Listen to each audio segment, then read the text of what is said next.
Corbett Report, he made a video about 9/11, and he steel mans it. Like he says it exactly like they said it. And he's like, turns out some guys in a cave, did the most like crazy thing and got hit 3 out of 4 of their targets. And like, I think somebody needs to do like a 2-minute Globo, like describing their model, but it can't be done in 2 minutes. But it would just be absolutely hilarious if you could put like it actually would be like a 2-hour documentary. And I think if you go back and you look at the principalmovie.com, they actually did a pretty good job of that. But I just wish that it could be done in 2 minutes. But there's no way you could fit their model in a 2-minute video.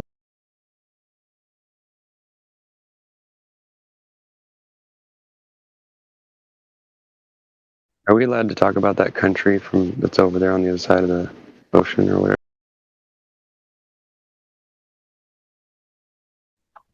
I'm unfamiliar with the new rules.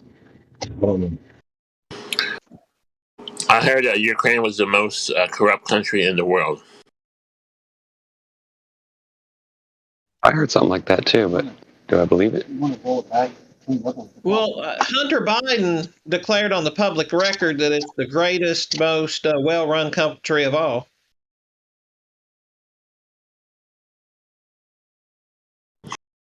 I'll say that if you give me $1 million. I'm sure.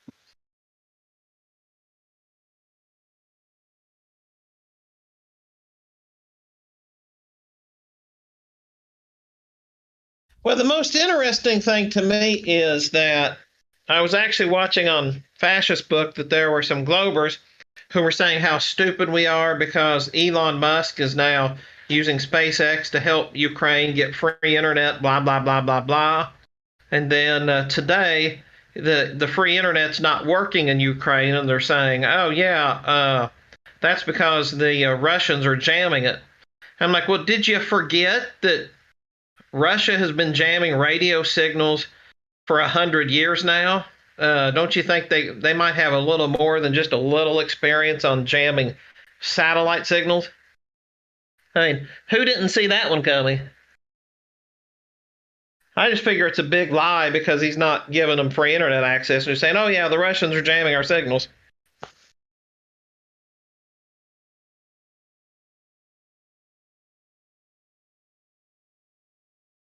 Look, I don't know a whole lot about what's going over there, but I don't believe it's traditional warfare. In other words, I don't think that it's the kind of warfare when the United States invades the country. I mean, God help those people, right? Because it's usually pretty bad. I don't think that's what it's like. Because, in my opinion, Marines, they're really good at killing, right? They're really good at it. Like, not just good at it, like exceptional. I think they say the most dangerous thing in the world is a Marine and his rifle, right? So I don't think that's what's going on over there. But I've seen a few things on TikTok because my wife scours TikTok all day long. Not all day long. Obviously, she's doing wifely duties, but she's always showing me like funny videos about cats, and we laugh our asses off together. And then the rest of the time, it's like live feed from someone's like house of what's going on over there. And then other people, like there's a video of Tank Girl, and she's like, speaking in Ukraine, like, okay, if you capture a tank, this is how you turn it on. And then she gets all excited, it's running. And then she's like, and this is how you put it in drive, and this is how you drive it. So she's like teaching them how to drive it. And then the Ukrainian government says, like, if you capture a tank, you can keep it. You don't got to pay taxes on it. You can just keep it in your front yard. It's yours forever. So, like, I don't think this is traditional warfare. Because how would they be capturing tanks? That seems like, I don't know, like, you know what I mean? Like, can you imagine someone capturing an American tank guarded by Marines? Like, think about that. Yeah, How are you going to get that fucking tank? Yeah, and especially with these wooden rifles that they're carrying around. Have you seen those pictures?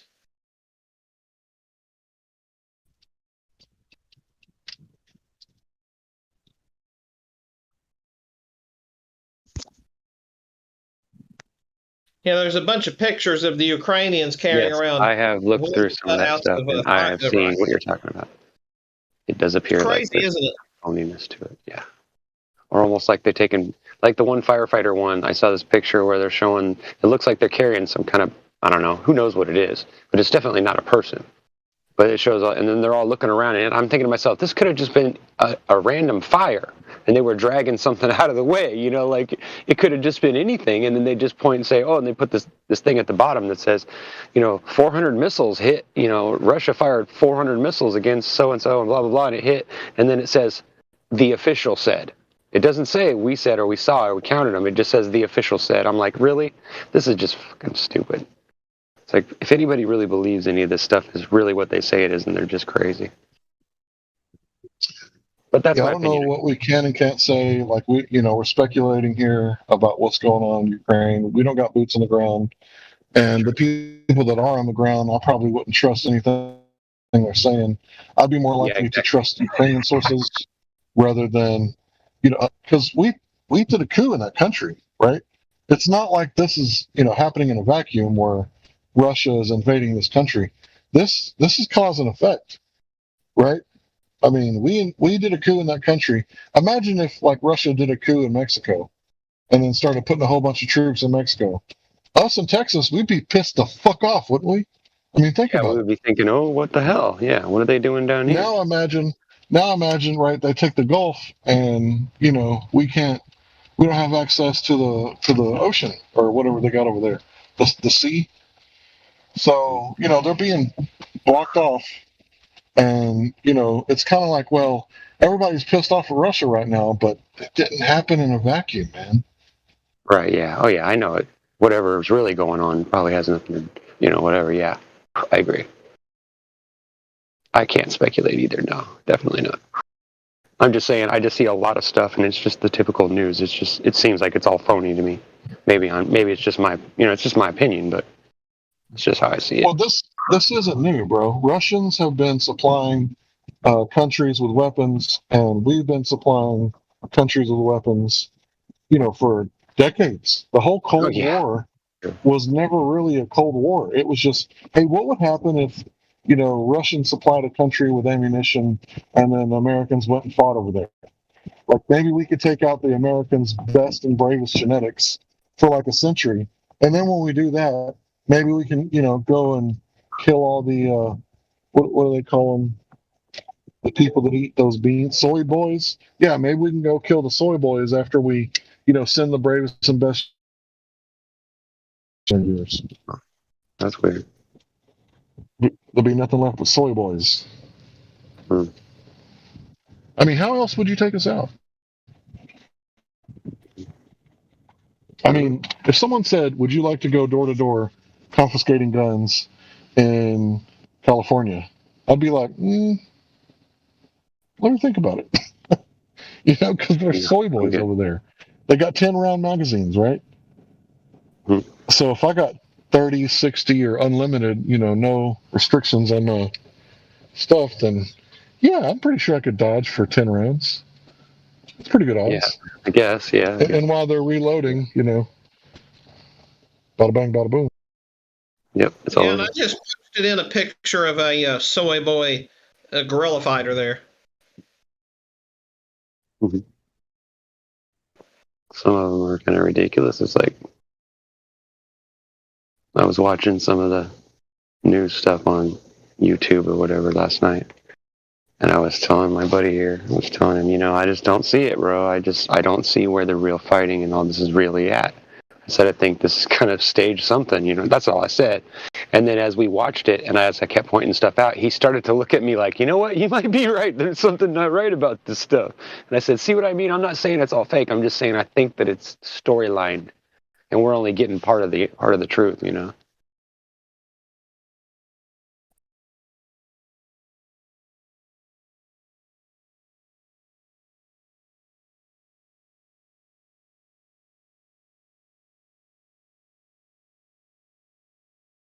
Yeah, so I've been quoting this guy. I can't remember who said it first, but a guy once said that if you're at war, then you're seeing propaganda. There's wartime propaganda every time you're at war. And it's like, well, when is the United States not at war? And I ask people, I've been asking people a long time, especially my grandmother, like, is it possible that you've consumed propaganda? Right? That's a really serious question to think about. And the obvious answer is, yeah. Okay, what was it? And if you can't answer that question, something's wrong with your thinker and discernment, right? Your thinking cap has got holes in it or something. So it's like when you think about that logically, it's like, okay, so what's real and what's not? But you're certainly not going to ask a liar like CNN, right, or the White House. So how would you figure out what the truth is?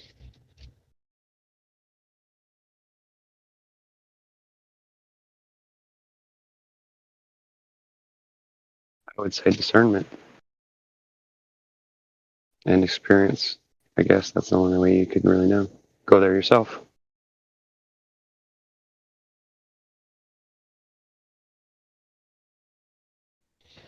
Yeah, but that thing about the Ukrainian government, they're handing out AKs, like fully automatic I know. Kalashnikovs, to any civilian, and they're making all the men stay there, and they're pulling the women and the children out, and they're basically saying that the men have to fight the Russians.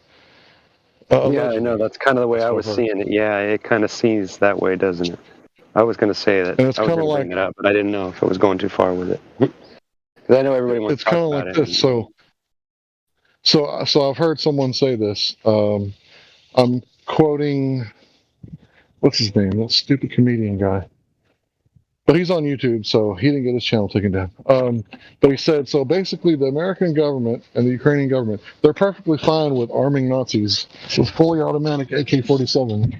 But the American people, they don't need, plinker guns, right? They don't need AR-15s, the semi-automatic ones, right? Because of, whatever reason, right? It's like, if you think about that, the Ukrainian government, some AKs, go get some tanks. If you catch one, you can keep it. It's like, what? Yeah, here. Have a free tank. It's like, are you kidding? Start a fucking war. If you catch it, Hello. you can keep It's like Wag the Dog almost, right? It reminds me of Wag the Dog. Yeah, What are you guys doing today? Crazy. What are you doing today? I'm talking to you guys. You're my best friends. Cool. Yeah, Oh, we're friends, are we? I think so. Well, you've been verified. Yeah, I've been here for years, though. if you're my How do you friend, not what's my remember me? birthday? Nice. So what's the what? What's my birthday? If we're friends, you should know my birthday. Today? Mm-mm. Okay, I don't know then. How'd you know? The Discord call is coming from inside the house. Re. Ah. So what's the shit Earth verified? If you've been here for What's the what? a while, You roboting Paul? there? Yeah. What's the shape of the Earth? Sorry, your voice keeps cutting out there. What's the shape of the Earth? That's just debatable, but it's clearly flat. Clearly flat. Okay, I like you a little sure. more now. Sure. You're a little closer to the friend side. Get me What makes you think closer that, bro? to- all the things that you guys have told me, and just the way that you guys put it, and also Reconor convinced me because I love him a lot. He's my favorite. I'm simping for Reconor big time. Now you're back on the other side. So somebody convinced you, huh? No, not really. Like, I get asked this all the time. If you don't do the actual answer, Yeah. the actual answer is I can be on the fence permanently because I don't really know, and I really just believe that, the Earth, shape of the Earth. While maybe it's important for a lot of people too, as we have a lot of fundamental issues to deal with first, and then we can figure out which shape the planet is, and then we can do whatever we want and build a utopia that we deserve, right? I believe that maybe flat Earth was introduced. Utopia. What's that? I believe that flat Earth was introduced as a concept, and maybe to possibly get people to be say that you have a bunch of people that are capable of enacting some kind of social change for the better for the planet, and then you just give them this boomerang of a concept that freaking makes them just run around in circles and chase each other and argue for the rest of their lives, and they're out of the running kind of thing, right? Not everybody, but I believe that that's kind of the case. It's like a distraction. So you said utopia. What? Can you guys hear me? Okay. Yeah. What's a utopia? It's like the drink, but like it's more tangible. Like it's like the world. Like, I'm sorry, that was a bad joke. Okay, so like Stalin, he tried utopia. A lot of people died. Yeah, they did. That's not a utopia. That's And like Pol socialism. Pot, he tried the utopia. What was Pol Pot No, again? it was communism. Okay, Cambodia. Cambodia. Oh, that So song. you think you can do the? Yeah. Well, I Yeah. do believe that a So lot you of think you people can like. do the whole Hmm? thing without the genocide? Well, no, because like integrity is a tough thing for a lot of people, and like especially in like terms of politics and stuff like that. Like people that get into politics to enact social change really don't last that long.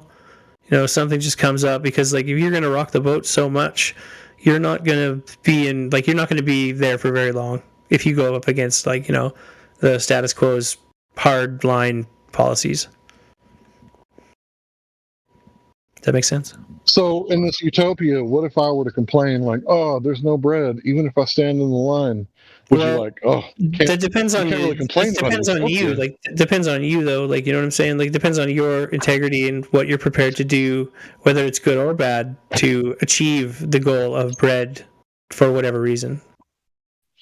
Well, see, nobody forces farmers to work. Like, there's no Well, farmer sometimes camps where like people are forced. well, there are they've done that before, and there's definitely a discussion to be had about that. Neither it's not good. Obviously, you don't force people to do things, but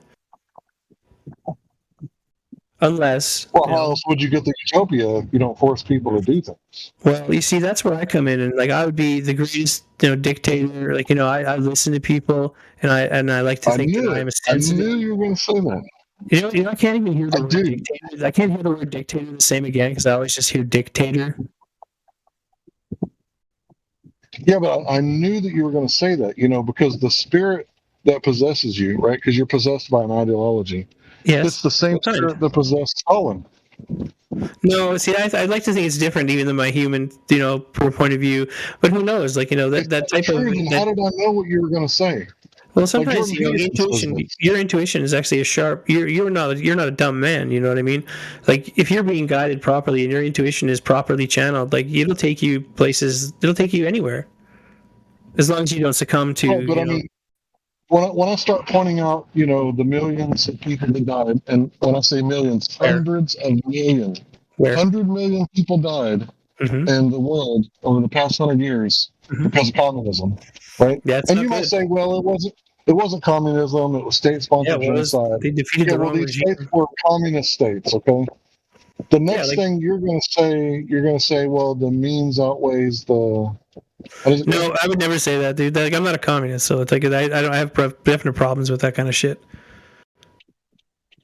Well, how else are you going to create a utopia? If people are free, they're free to fuck up. And what is a utopia? A place Yeah, where 'cause, nobody fucks up? Because the utopia needs to be done on a small scale before it can be done on a large scale. You just need to, if it gets bad enough, we're just going to need to be able to take the people that we care about that are worth putting energy Okay. into, sheltering, and You said something that was true, Mhm. and then you said something that was untrue. What was First, it? it needs to be done on a small scale.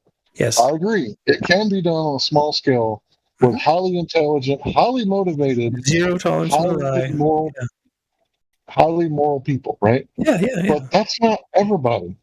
Nope. And That it's is a not for very everybody. small amount of people. You're right. So did you know that there's this thing called Price's Law? And what it says is basically, this is a mathematical law. 10% of the people do 50% of the work. You ever heard that? Sure. So do you want to pay everybody the same amount? If I was off doing my own thing, that wouldn't really be a factor. Maybe self-sufficient. That's a I've factor. I've actually got It's this part definitely a planned. factor. Actually, like I've got one of these things built in an undisclosed province. Like if the world goes to shit, they got like a self-sustaining Earthship built. It's pretty cool. Well, that's awesome. You should keep it on a small scale and only let people in that are worthy. It's next to a river and our weed field. Well, do whatever you want in Canada, bro. I don't care. Keep doing Canada. it, right? What do you like to do? Apparently, I like to work until I'm dead because I'm a capitalist. I'll work until Is that like, or like how like you're not like old, but you're like what, like somewhat middle aged at this point, or like how old are you now? 40. About 40. Yeah. Okay. Yeah. Like you've been at the same job for a long time. No, I tend to switch over 5 years because I try to Okay. avoid all the drama Yeah, I and know all what the you mean. BS for I've as had long as careers possible. I've had careers wrecked because of shit like that. Like, you know, like certain like good careers and stuff like that. And it's just the people are like not worth it. And you're like, you know what? Fuck it. Like you're fucking retarded. Like there's no way through like fucking people like that. Like it's ridiculous. Well, if you need an errand boy, right, in your little place, Uh huh. let me know. No, you wouldn't be my errand boy. You'd be my partner. You know, like we would take over the world together, equal. Guard, because I don't miss much. I Yeah, don't I miss know. much. I think I'd be a pretty good security guy. Actually, yeah, like Or a the bouncer. whole errand, yeah, me too. Like the whole personality though is like works for me. But like I've been waiting for this. Like I know that what I've been waiting for a while, right? And it actually kind of happened, which is really funny because like I'm all about like I do believe in like giving a part of yourself in service, like almost like that butler kind of thing, for a tangible reward. Like you know what I mean? And basically, there's this lady who has had she suffered a massive stroke that I know, but like she can't even really tell. But like half her body is like completely like not usable. But like she taught herself to walk, she taught herself to talk, everything else all over again. But she needs like just help with general things sometimes. And it's like her dad's given her a single level bungalow fucking mansion in Nevada or something like that. And I've seen pictures of it. She's like, yeah, like I'm like take me with you when you go. I'll help you out. She's like, yeah, no problem. I've been kind of waiting for that for a while. It's like a paid position, everything. So here's the deal. I'll be honest with you. Communism works at the family Oh, level. I see, right? I see. It works at the family level, right? So if you got a family and blood is thicker than water, everybody's gonna take care of everybody else because that's what families do. A fully functional family unit can survive that way. But when you start getting into really big numbers, like there's a lot of people that don't like me for XYZ reason, for my religion, race, or belief system, right? And that's fine. But they're not going to work for me if I'm down and out, right? And I think it's like the test scenario. If all kids take a test and they average the grades, and the ones that study get the same seed that the ones who didn't study, eventually the ones that study are going to quit studying. And that average is going to go down because this is how morale works. And I don't think people really understand morale. It's very delicate, right? It's, we say, oh, quit being a pussy, right? Well, pussies are actually very durable. Cats can go through like unbelievable things and not die, right? But actually, what the problem is that most people are actually worse than pussies. They get all depressed and they fall apart and they're like, oh, I'm depressed. I can't do anything, right? Really, we should be like, trying to be pussy. We should be trying to stay as strong as the pussy cat for as long as possible because they're absolutely durable. But the communist state, so many people are just going to be like, no, I'm not doing that. Like, we ain't doing that. And I don't think it'll work out at all because the love of many have waxed cold, right? And people just don't love their countrymen like they used to. Because if you look at places where everybody's kind of the same, right? So let's say like a religious state, right? Those people all have the same religion, they get along great. But places like the United States where some people wear face coverings and some people don't, right? They're going to be divided and conquered very easily when opposed to a place like Saudi Arabia where everybody wears a face covering. Sorry, females wear a face covering. It's going to be a lot harder to get those people to hate each other and divide and conquer them. So what I'm saying is, in the long run, is I don't think people are, what's the correct word here? I don't think people are mature enough to have this place that you're talking about. What did you say? This, what did you call it? Utopia. Yeah, I don't think people reach maturity by and large in order to have utopia. Now, that doesn't mean that a small group of people couldn't say, hey, we're going to go live in Antarctica and we're going to tell everybody else that it's just an ice sheet. And it's, they can do it, right? They can do it because they can put their differences aside, like the Masons. They don't argue over religion or politics. They're not stupid enough to do such things, right? So when they meet, they get together and they talk about business. Like, hey, I got this business. Like, oh, I would love to do business with you. Like, oh, you got a cousin that needs to do business with me. Let me get that card, right? And they're like doing business and just way lapping everybody else. I don't think by and large not everybody can be amazing. Right? So not everybody can have a utopia. And by everybody, I don't mean that anybody can have a utopia. It's that people are, I'm trying not to say it. I'm going to go ahead and say it. People are fucking idiots for the most part. And we can't have a utopia and under any circumstances, large scale, because it's just not going to work. Small scale, you buy some land, you get together, you form a trust, and you and a few families that are like-minded, hardworking, diligent, people, like I talked about earlier, with high morals. Yeah, you could do it. You could probably have a little commune, and you know what? I think it would be great. But large scale, fucking retarded to think that people are smart enough to do it.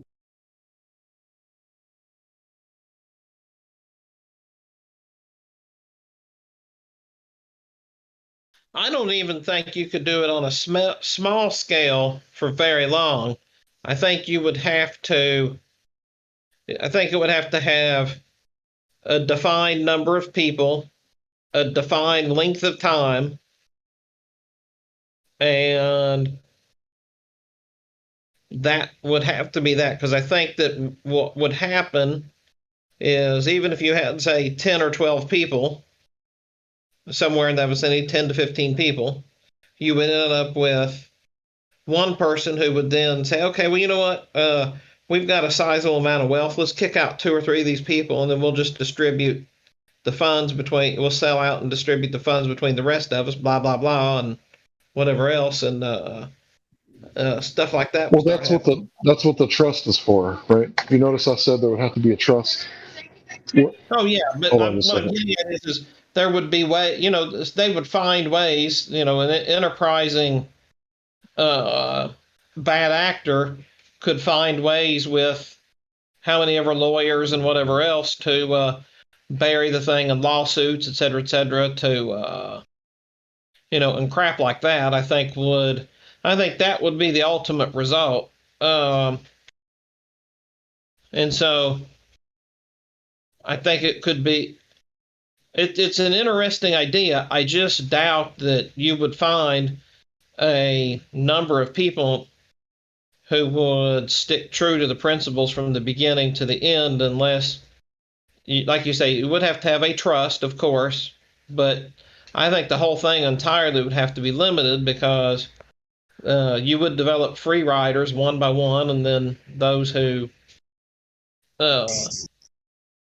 And the Hutterites are a little bit of an example of that.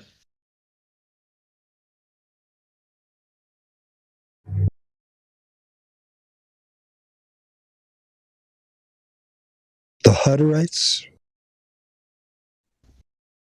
Yeah, you might look them up. They're a very interesting group. They are more or less like communist Amish that live in communes. So we're like Amish. They're not exactly socialist, but they do share amongst the families and things. But the Hutterites, they have the same religious beliefs more or less, but they live in they build like these townhouses and live in like a commune. And instead of having individual factories, they set up like a big like that. I don't want to say like a big factory farm, but you get that idea. And then They're self-sufficient there. yeah, and each one of them gets paid like $4 a month or something like that. But anything you need, whether it's beer or whatever, you just go down to the person who buys that stuff and say, "I need this," and they just get it for you, no questions asked. I have to look into them. I've heard of the Amish and the Mennonites. I hadn't heard of the Hutterites. Yeah, and there's some interesting things because they find these little ways to start kicking people out. Oh, sure, there's going to be people breaking the rules, and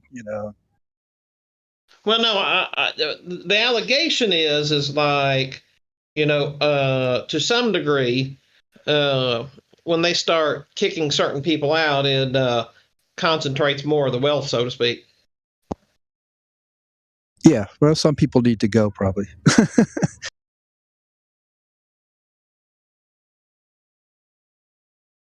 But and I'm saying what I've heard here and there. They're a very interesting group. I've watched a quite a bit about them, and they actually, in a lot of places, they're like a lot in the what we would consider the Northwest United States and then Western Canada. And usually, where they live, the school district will send a teacher to their compound where they will have a one-room school. They should be able to just homeschool with their own teachers. Yeah, well, they get it. They get that paid for by the school district. Oh. Yeah, I see when they start, getting in bed with government agencies and then their little commune, the idea of being isolated and off the grid of that gets corrupted, I'll have to look into them. I know nothing about them. And some of their compounds are worth like hundreds of millions of dollars, and they've got like 10 or 20 families. There's some fat cat sitting on the top of that whole empire. No doubt about it.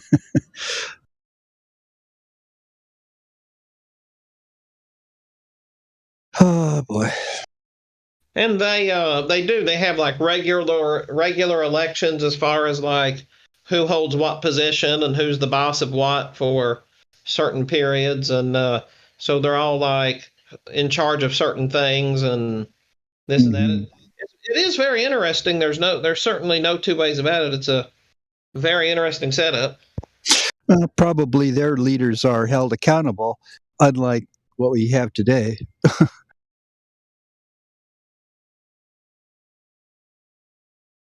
Apparently, the rule of law has gone out the window with COVID and global warming and everything else.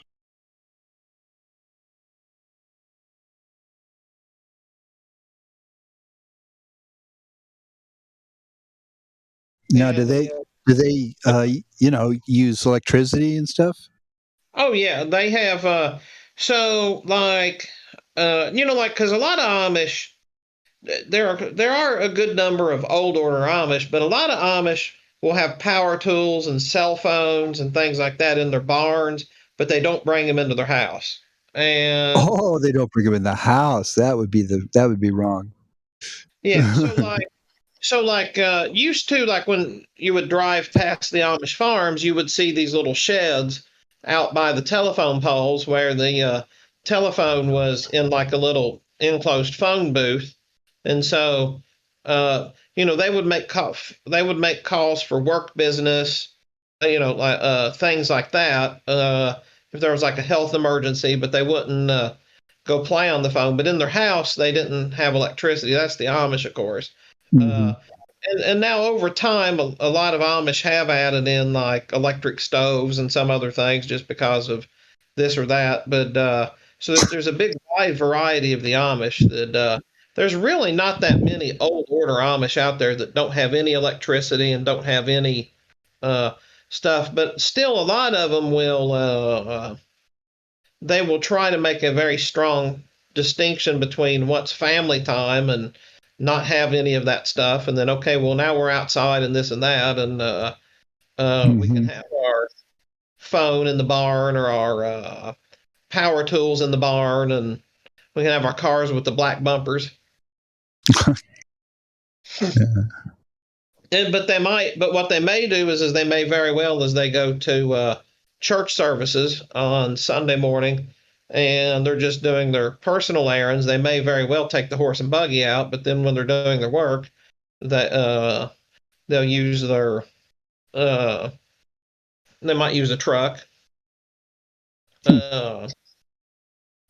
So they've got but you find them all up and down the board. But the Hutterites, they don't necessarily avoid all the technology, but they have the same religious beliefs.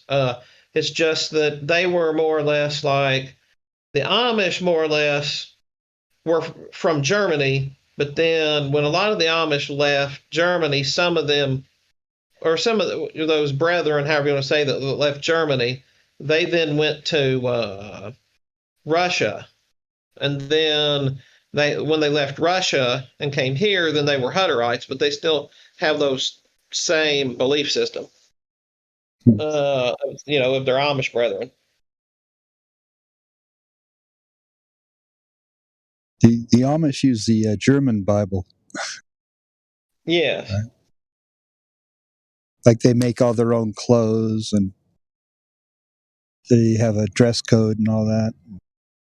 Yeah, and that's one of the interesting things is that the Amish and a couple others, they were the ones who insisted on the adult baptism and that children shouldn't be baptized because they once you got baptized, you would be on the tax rolls. So then they said that we should baptize adults, so then you're not on the tax rolls. So that was an interesting Well, I think consequence. that was the original model. The apostles went out and baptized adults who could hear a gospel and respond to it or not. Well, it does say they baptized the whole family, the whole house. So they would go and they would baptize somebody's entire house. It almost sounds like they're saying you baptize the father, and then the rest of the family's under his authority and all yeah, that. so he would say, okay, you all are getting baptized, and then everybody would be baptized. Yeah, I don't know. I just can't see the apostles baptizing a baby. Oh, yeah. And in the catacombs from the year 100, there are babies that are buried that have baptismal dates on them. Mm. But of course, like you say, you hit the nail on the head. When the father got baptized, he said, You and your whole household. Your whole house. Yeah, I mean, you're 100% correct. The father heard and said, this is what will happen to my household, and like it or not more. I mean, I'm being a little facetious I think there, but maybe they probably assumed that, once the father was saved, then he would, run his family in a Christian manner and the children would conform to that. Yeah, absolutely. But you should read a little bit. It's interesting because like I say, the Amish and the other. I'm trying to remember the term. It's just getting my brain's being freezing up on it for some reason. But they were the ones who came up with that in modern Talking about times. Mennonites? Avoiding. No, not Mennonites. There's it's not brethren. Anabaptist. That's the term I'm looking for. Anabaptist. Are they anti-Baptists, or how does that work? Anna, like the girl's name Anna Baptist. Oh, I'm not sure what their deal was. Now that the Amish are Anabaptist. I got a work call. Give me about 10 minutes. I'll be right back. There he goes, taking care of business. Thank God.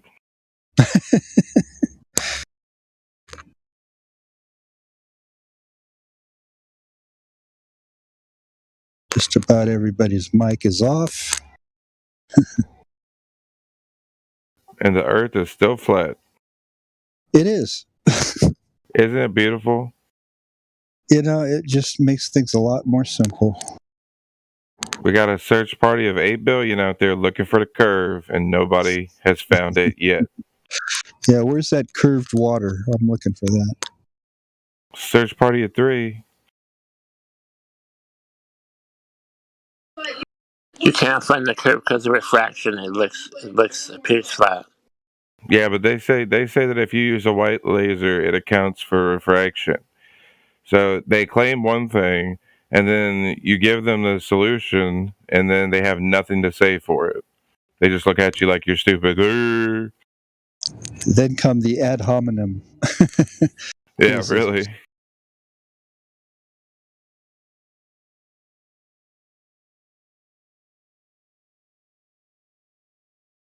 Except that Sticks and Shadows doesn't have refraction. That's where refraction doesn't show up is Sticks and Shadows.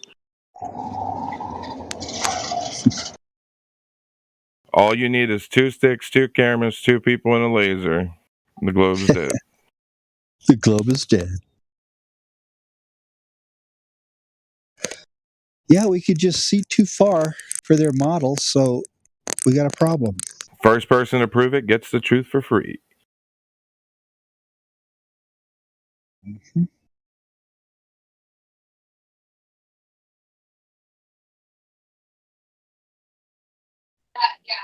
So you guys got a new conversation, or can I go back to ranting about communism? Go anywhere you wish. Right. So the first Americans came over, and I'm sure you guys have heard that they would have died had Thanksgiving or some variation of would not have happened. You probably all heard this familiar story, right? But the truth is, Right. when they first came over, the settlers were communists, and they had a commune, right? Everything went into the commune, and guess what? People starved.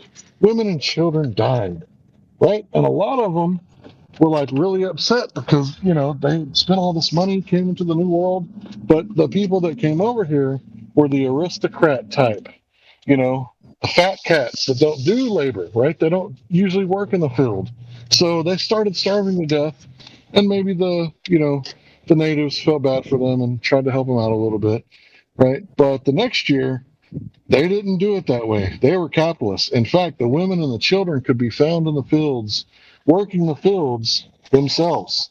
And the men were definitely out there working and trying to get food because under the capitalist system, Everybody they was survived. working.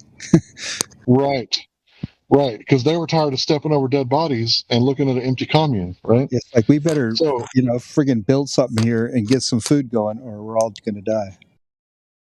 right. So America is, well, worldwide, in my opinion, is facing this very soon. This very same thing is about to happen because for some reason politicians keep using the word free like it means, free with no strings attached.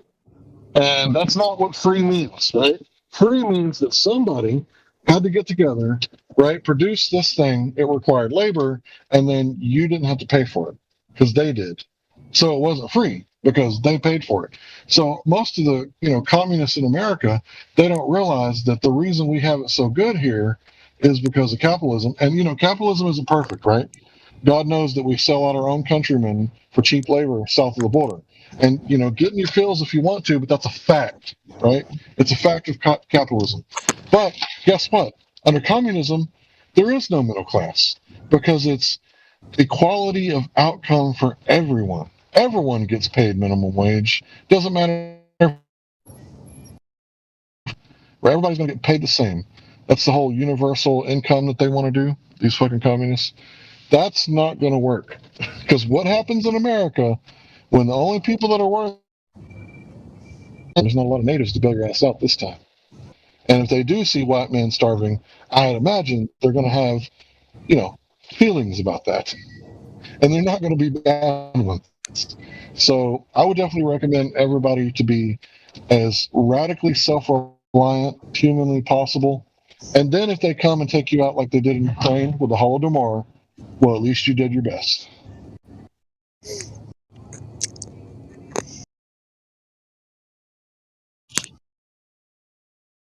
Yeah, I think most of us just want to live our lives with nobody on our back, trying to run it for us, Ideally.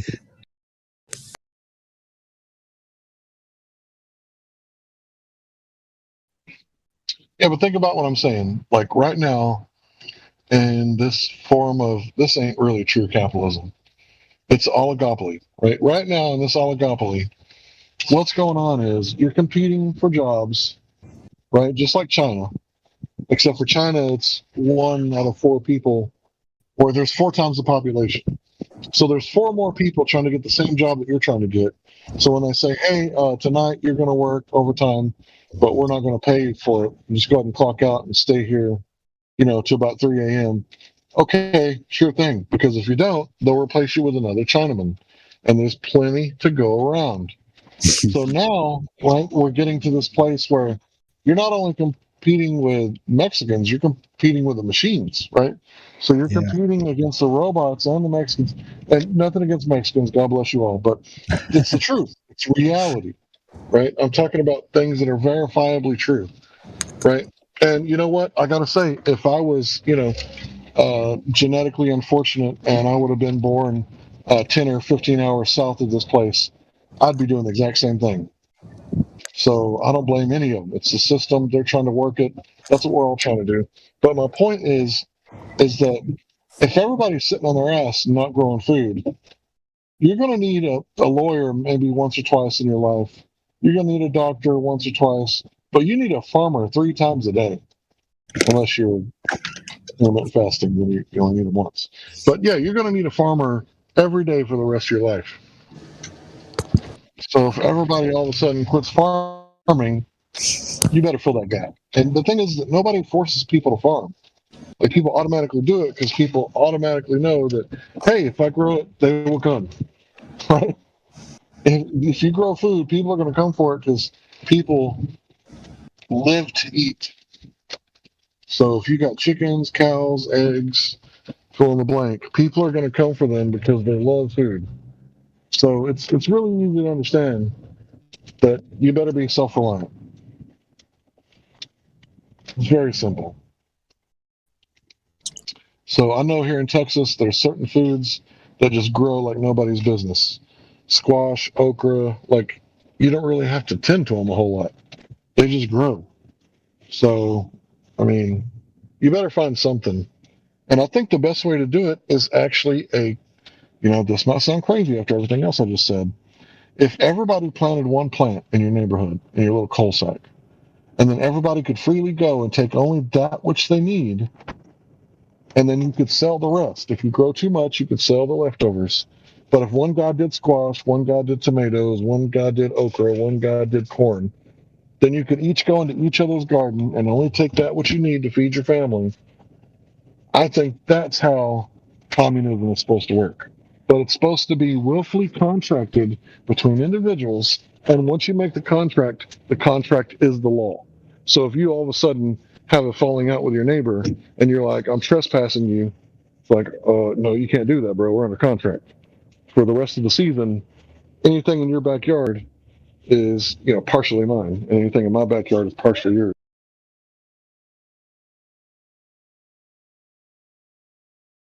I mean, that's even the New Testament church was set up as a community where they took an offering, and then at the end of the day, they said, Yeah, but okay, it was a small group of people.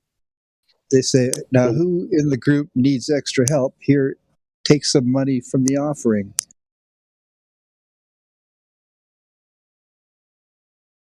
Wasn't just to build, giant cathedrals and have pastors live like rock stars.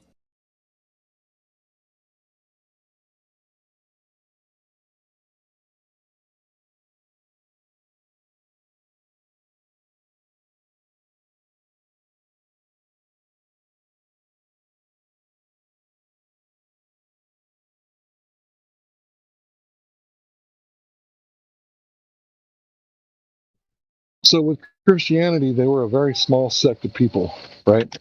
And what they were doing is they were like, hey, we're under occupation. There's a lot of people that are suffering. So imagine all these soldiers, right? They come and they've completely taken over everything except for the temple. So other than the temple and the authority that they had, all the rest of the authority was basically in the hand of the Romans. And the Romans probably didn't give a fuck about crucifying people.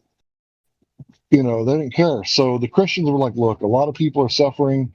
Why don't we get together and give what you can, and then we'll spread it as far as we can, anybody that has excess. So that's what they did. It was a good idea, right? All these people are suffering. In Let's theory, help them out. But it that's wasn't. In small groups, it's good. In theory, in large groups, it's trash. I mean, in small groups, it's a good idea. Go visit the people that are in prison and help them out any way you can, right? Bring them goods if they'll allow it, because they're slaves, basically. It's like, go visit your slave, your local slave, and, offer him some good cheer and good measure, right? Fill his cup. And it's like, that's probably a good idea, but like, to make it mandatory, like Rome is like, okay, here's the new rules. Everybody's going to have to give everything you got to us, and we'll allow you to have food sometimes. Like, that sounds like a bunch of bullshit. Mm-hmm.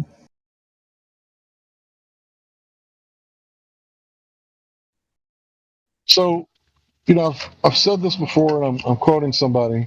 I'm sure some of the people know who it is, but okay, how does it go? Not all Republicans are racist and not all Democrats are dumbasses, right? So there should be certain socialist programs, like for the vets, right? They should get something from the government after giving everything, right? Yeah. So, I don't have a problem with that. There should be certain socialist programs that are out there, right? Like maybe I for, would like to see America have a medical system where people could just go to the doctor when they need to and not have to worry about, going broke over it. I think we well, have that's enough one of the tax money downfalls of for that. capitalism. That's one of the problems with capitalism. But in my opinion, it's not capitalism's fault that you're ignorant, is it? So if you get, a broken leg, you got to go to the doctor because you don't know how to set bones, right? But Right. if you ever, were inclined to educate yourself, right? You can. Nobody's stopping you from learning how to set bones. Like I remember this guy in Mexico, he would fix people's hands. So anybody that like broke their hand, he would like set their bones and fix their hands and put them back together. Well, then one day he fucked up his hand and nobody knew how to fix his hand. So I think everybody should have these, certain set of skills that you're the guy in town where, you're not a doctor, but you can set bones, right? Or you're not a nutritionist, but you can take their blood and look at it in a microscope, or whatever they're doing in the hospitals, right? Oh, looks like you're low on vitamin D. You do look kind of pale. Why don't you go sunbathing twice a week? Yeah. What do you think the Native American Indians did when they had a problem? There was no hospital to go to. They had to go to the medicine man or somebody within the tribe for whatever help they could get. Right. But yeah, that guy in Mexico that fixed people's hands, he wasn't a doctor, but he was certainly a physician. I mean, can anybody disagree with that? Mm-hmm. He was a specialist, right? You smash your hand, right? You can't do anything with your hands in Mexico, you're fucked. If you can't work in Mexico, you're fucked. Yeah. Unless you go to the church, and that is one good thing you could say about the Catholic Church. They do provide health care a lot for free.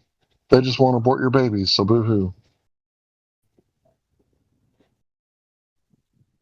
And it's like, these leftists, they're not all idiots, but there is like a certain group of the subjective truthers, the relative truthers, right? These people, you can't really contend with them because you use logic and they're like, I don't care about your facts. I'm all up in my feelings. And I feel like this is what's going on. It's like, no, bro, I can prove it right here. Look, if you just look. It's like, I don't want to look at your proof. I'd rather go with my feelings. It's like, you can't trust your eyes. So I feel like it's a globe, right? And these people, majority of them are on the left, right? I've been talking about it for a little while. Mass formation psychosis, right? It's where everybody's like lost touch with reality and they're all in the same formation with the same psychosis. Think about like the witch hunts, right? So all these people were killing women, thought they were witches, and then one day there's like no women left in their village, and it's like, what are we going to do now? Maybe we fucked up, right? So all these people that are suffering from this leftist mass formation psychosis, the people that won't look at the facts. It's like, what is a country? And this is a question for everybody. Well, a country is a border, right? And then the people. Wait, I said it backwards. The people and a border and a set of laws that everybody agrees to. Well, what happens if there's no border? Well, if you take something, right, a part can't be a whole, according to the division fallacy. So you no longer have a country. So what are we going to do about our border? Well, I feel like we should just open it up and let everybody come over, and they can take, advantage of our socialist systems until people are like starving, and then what? We'll give away things for free. So it's like there are leftists that are intelligent, right, and they can see facts, and it's worth having a conversation with. But the people that come in here, these relative truthers, where everything's subjective, everybody has their own truth. That's just a load of Yeah, shit. that's not a truther. we kind of feel like the truth is out there, and the truth is what it is, and we're trying to find it. And our feelings, it's not based on feelings.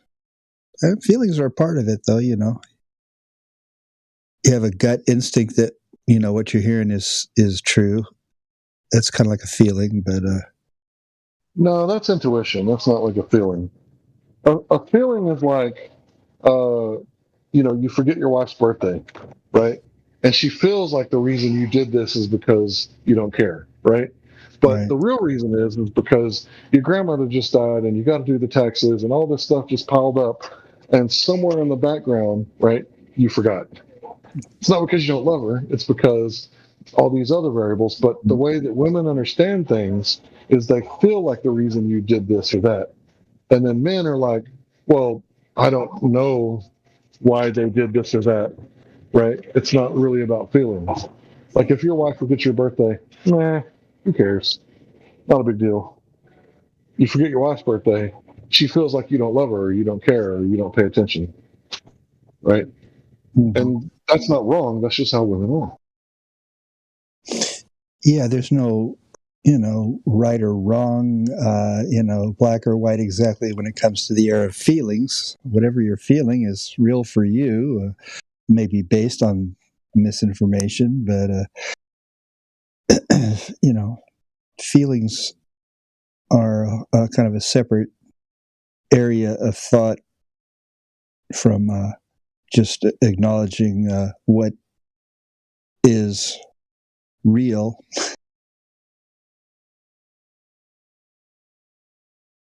It's kind of like science versus psychology or something. I feel like just psychologist. I feel like y'all forgot my birthday. No, we just don't give a shit. Yeah, that's true. We don't care.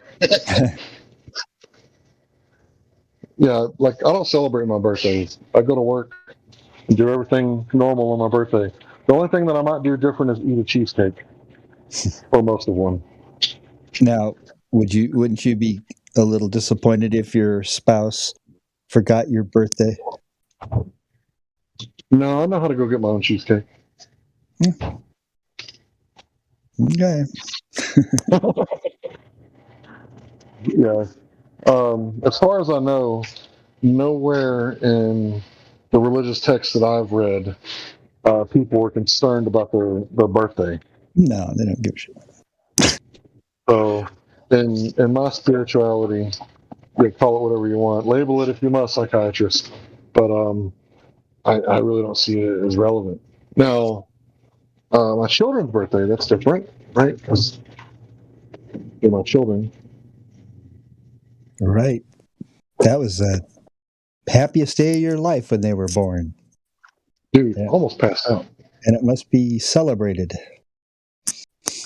Almost passed smooth that kind of thing is for kids, like I could kind of consider giving Christmas gifts.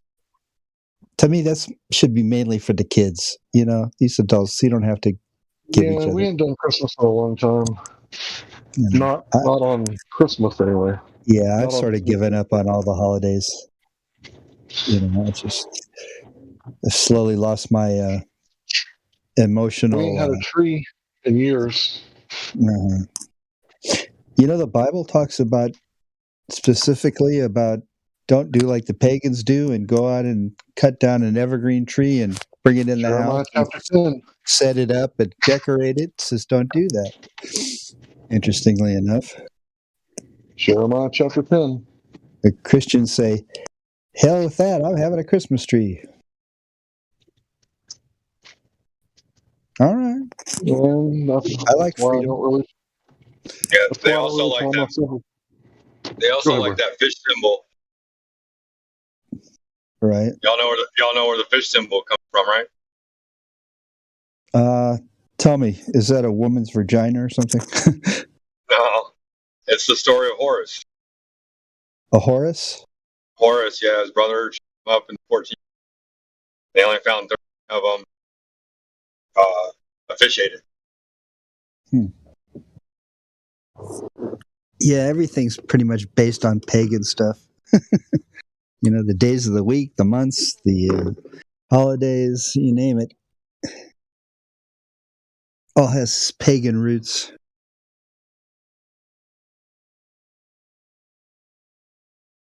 Well, it's not necessarily all has pagan. Been twisted by paganism. Like Easter, the representation of Easter. You got Good Friday and Easter Sunday. Mm-hmm. I get it. You're trying right, but you're trying like the reason why Catholicism they do Good Friday and Sunday, and then before Good Friday you got the 40 days of Lent. It's supposed to symbolize 40 days and 40 nights that Jesus fasted before he went to get crucified, and then he died on the cross. That was supposedly on a Friday during that time. And then he rose on the third day, on Sunday. And, but it doesn't line up. He was crucified on Passover, not on Good Friday. Well, I mean, if he's going to be in the grave for 3 days and 3 nights, Friday afternoon to Sunday morning is not 3 days and 3 nights. 3 days. Yeah, but I feel like it is, bro. You're getting me in my feelings again, bro. Y'all gotta remember. 3 days. Y'all gotta remember too. In the Hebrew time frame, the beginning of the day starts at sunset. Yeah, the Sabbath starts at Friday at sundown and lasts till Saturday at sundown. I don't believe that, man. I really don't. So okay. Here's it's complicated. Let me explain. Okay, so 7 days a week at midnight, I kiss my wife. Okay, and you're thinking about that. Wait a minute, at night or during the day? Okay, let me say it again. 7 days a week, so every day on the calendar, I kiss my wife. So when does the day begin? Well, it begins at midnight. So why would you start celebrating Friday night? That's not the day. Like if you were to say, okay, at midnight, we're not going to do any work until midnight the next day. Okay, maybe. Yeah, but they didn't have clock. That's why the day began at... but they know when the middle of the night is. No, like midnight was just the middle of the night back then. It wasn't necessarily like a specific time. It was the middle of the night. Well, they were able to measure when the sun was out, but not when the moon was. At midnight is when, boom, the new day starts. For now that we're maybe not in the, in the first century Jewish culture. But I mean, I just little mild history lesson. I'm not like super educated in that area or anything. I just know that that's what I've read in a lot of different. Mm-hmm. But yeah, no, Easter is star, and they line it up. I'm not arguing. Sunday after the first full moon after the equinox. So it's the equinox, first full moon, Sunday after that. Don't ask me. And that's why it's rotating. I haven't celebrated Easter in like a decade.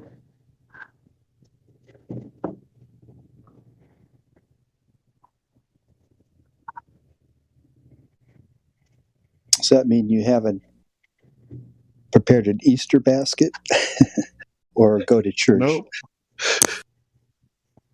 Both of them are farce. Neither one of them. Go to church on Passover. Don't go to church.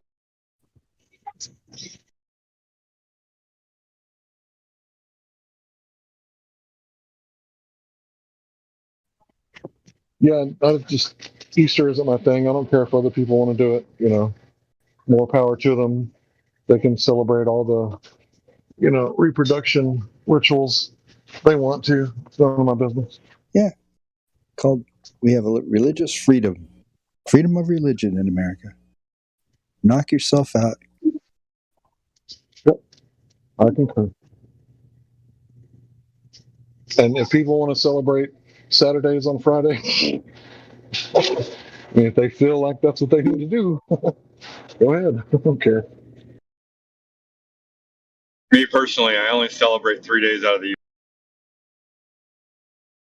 Celebrate my birthday, celebrate our kids' birthday too, but celebrate my birthday. I celebrate Independence Day, American Independence Day. I celebrate American Veterans Day. And ironically, those are all 4 months apart. So I celebrate Mother and Father's Day, even though I don't have any father figures in my life, so I guess I can't really say Father's Day. Right. So I celebrate Mother's Day. My children's birthday, I usually try to give them $100 bill or something, Sweet. That way I get them the right thing. Yeah, they're pretty ecstatic about it too. Yeah, they're like, They're like- tomorrow we get $100. They're like, 100? Are you sure? Like, yeah, man, go have fun, do whatever you want to do.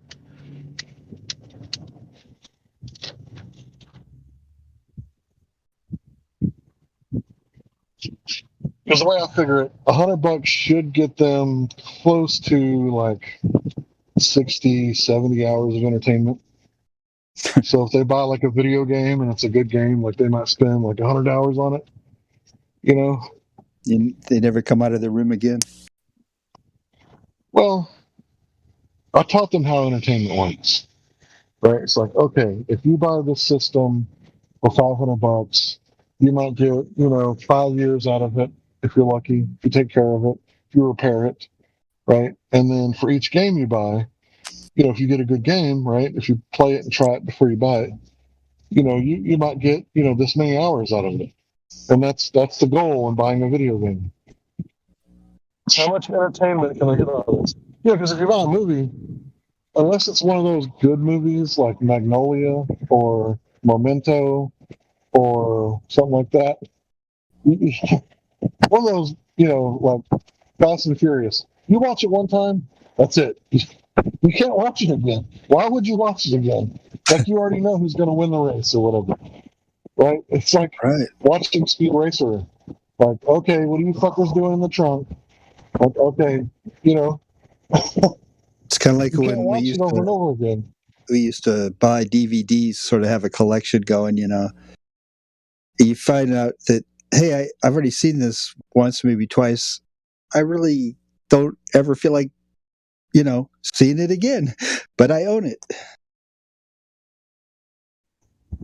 Once a year, my wife, she watches Cheers, the whole thing, and then Frasier, the whole thing, like back to back. And what was the first? those are worth watching. Cheers, with Cheers. Sam and Norm and Oh my Woody God, Allen. she's living in the 80s, huh? Well, she's born in '78. It's just that nostalgia. Yeah.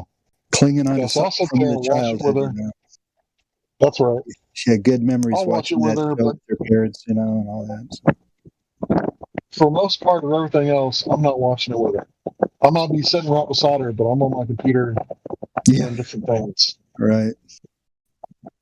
So I bought her, it's like a 50, 60 inch TV, 4K. And she's, watching all the TV she wants. But the other day she came up to me and she was like, Larry, I just want to apologize. I'm like, for what? You've been taking care of me. I sprained my ankle. Like, you've been doing everything. I said, what are you apologizing for?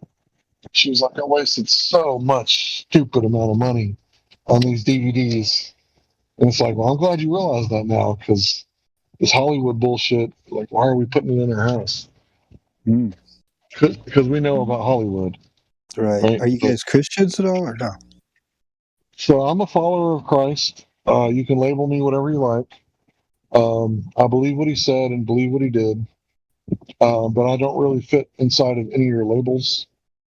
I Okay. guess you could say that I'm non-denominational, but I would say that's a denomination. Hmm. I hear what you're saying. So, do I Yeah, follow him perfectly? No, I'm not a perfect Christian. So that's the answer. right. Yeah, I know. I don't see him setting up, all these denominations. It's just, he got the Holy Spirit in you or not. And then if you do, you're part of the church that he established. And that doesn't mean a building or a denomination. Yeah. See, when you say the Holy Spirit, I'm kind of like, okay, you got the Creator in your heart, right? Yeah. But I'm thinking, I don't care what people say. Like, I'm concerned with what you do.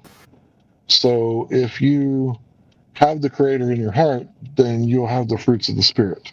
If you don't have the fruits of the Spirit, then you don't have the Creator in your heart. Yeah, that's right. Come on, let me out of here, pagans. I'm treading lightly through the pagan camp. I'm trying to get on Is the there a right lot of atheists in here? No. I just passed the Catholic Church. I'm sorry. Don't get me started I on don't mean that. no. I'm sorry. Sorry. Hey, let me ask you all a obvious church question that I've never in my life ever heard anybody else but myself ask. And you don't necessarily have to give me an answer. It's something maybe to think about and either answer yourself, or if you remember who I am, answer me sometime down the road if you want to, or even if you have an answer now, whatever. But let me ask you this dumb question here. Why are car dealerships open more than churches? And which one should be open more than the other? Well, most churches are open on Sunday for a few hours, and then maybe a Sealed Wednesday, down. and then Can't get anywhere near them the rest of the week. yeah, they're just sitting there doing nothing the whole week. Kind of a waste, if you ask me. I think it's awful bad example of bad steward. I'm sorry. I guess I should say it's a great example of bad stewardship, and it's something that just yanks my, turns my crank, and I just can't stand that. And the other thing I can't stand is when you go past a church and they have the pastor's name on the signboard, but then they don't have the service times on the signboard. All right. I got to ask you some questions before I can answer your question. So when you say church, do you mean congregation or the business? Well, mostly in this case, it would be the business. Okay. Now I can answer it. Perfect. So you just asked, why would a business stay open more than they have to when the object of any business, of course, is to make money? Now, do you see how dumb your question is? Well, go hang out at a car lot for a little while. And I'll give you the best example here is if, let's say, a car lot's supposed to close at 7, and somebody says, hey, look, I can't get there till 7:30 to look at this car. There's very few car lots that are not going to stay and make sure the customer can come look at the car. Of course, because they're trying to make money. The more they're open, the more money they can make. With the church, it's opposite. The more that they're open, the more that they're giving back to the congregation. Which is what I think you would want. I mean, to me, that's what I would want is okay, let's be here, and somebody may need prayer. Somebody Well, may you need don't prayer. understand. It's a business, sir. Look, I've talked to people who went to college to be a preacher and he quit. And asked why. I said, why did you quit? He said, I thought I was going to learn how to save souls. What they were teaching me was how to make money.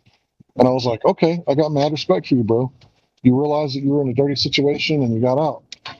Right? So that makes all kinds of sense to me. But think about it. The only time the church is open is when they're passing the offering plate, right? Pretty much. All things Right. Any come other of the time? Lord. Any other time, the church is going to be closed, right? So they have to be open on Wednesday nights, and they have to be open on Sunday twice, right? Any other time, the preacher's just sitting back and making money.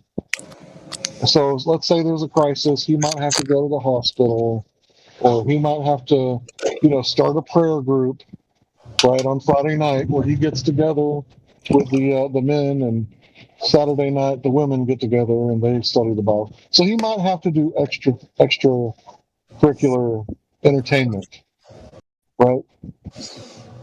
He might have to. Plus, But that for the most pastor, part, the Go ahead, pastor, Bill. all week long, he should be, like if couples are having problems with their marriage, he should be counseling them, making appointments to see people, going to, if somebody's in the hospital, he should go to the hospital and see the people. You know what I mean? That's the idea of a shepherd, Oh, okay. Now you get it. Oh, okay.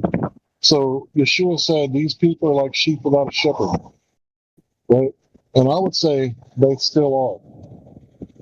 Because you just said it. The preacher is supposed to act like a shepherd to the flock, right?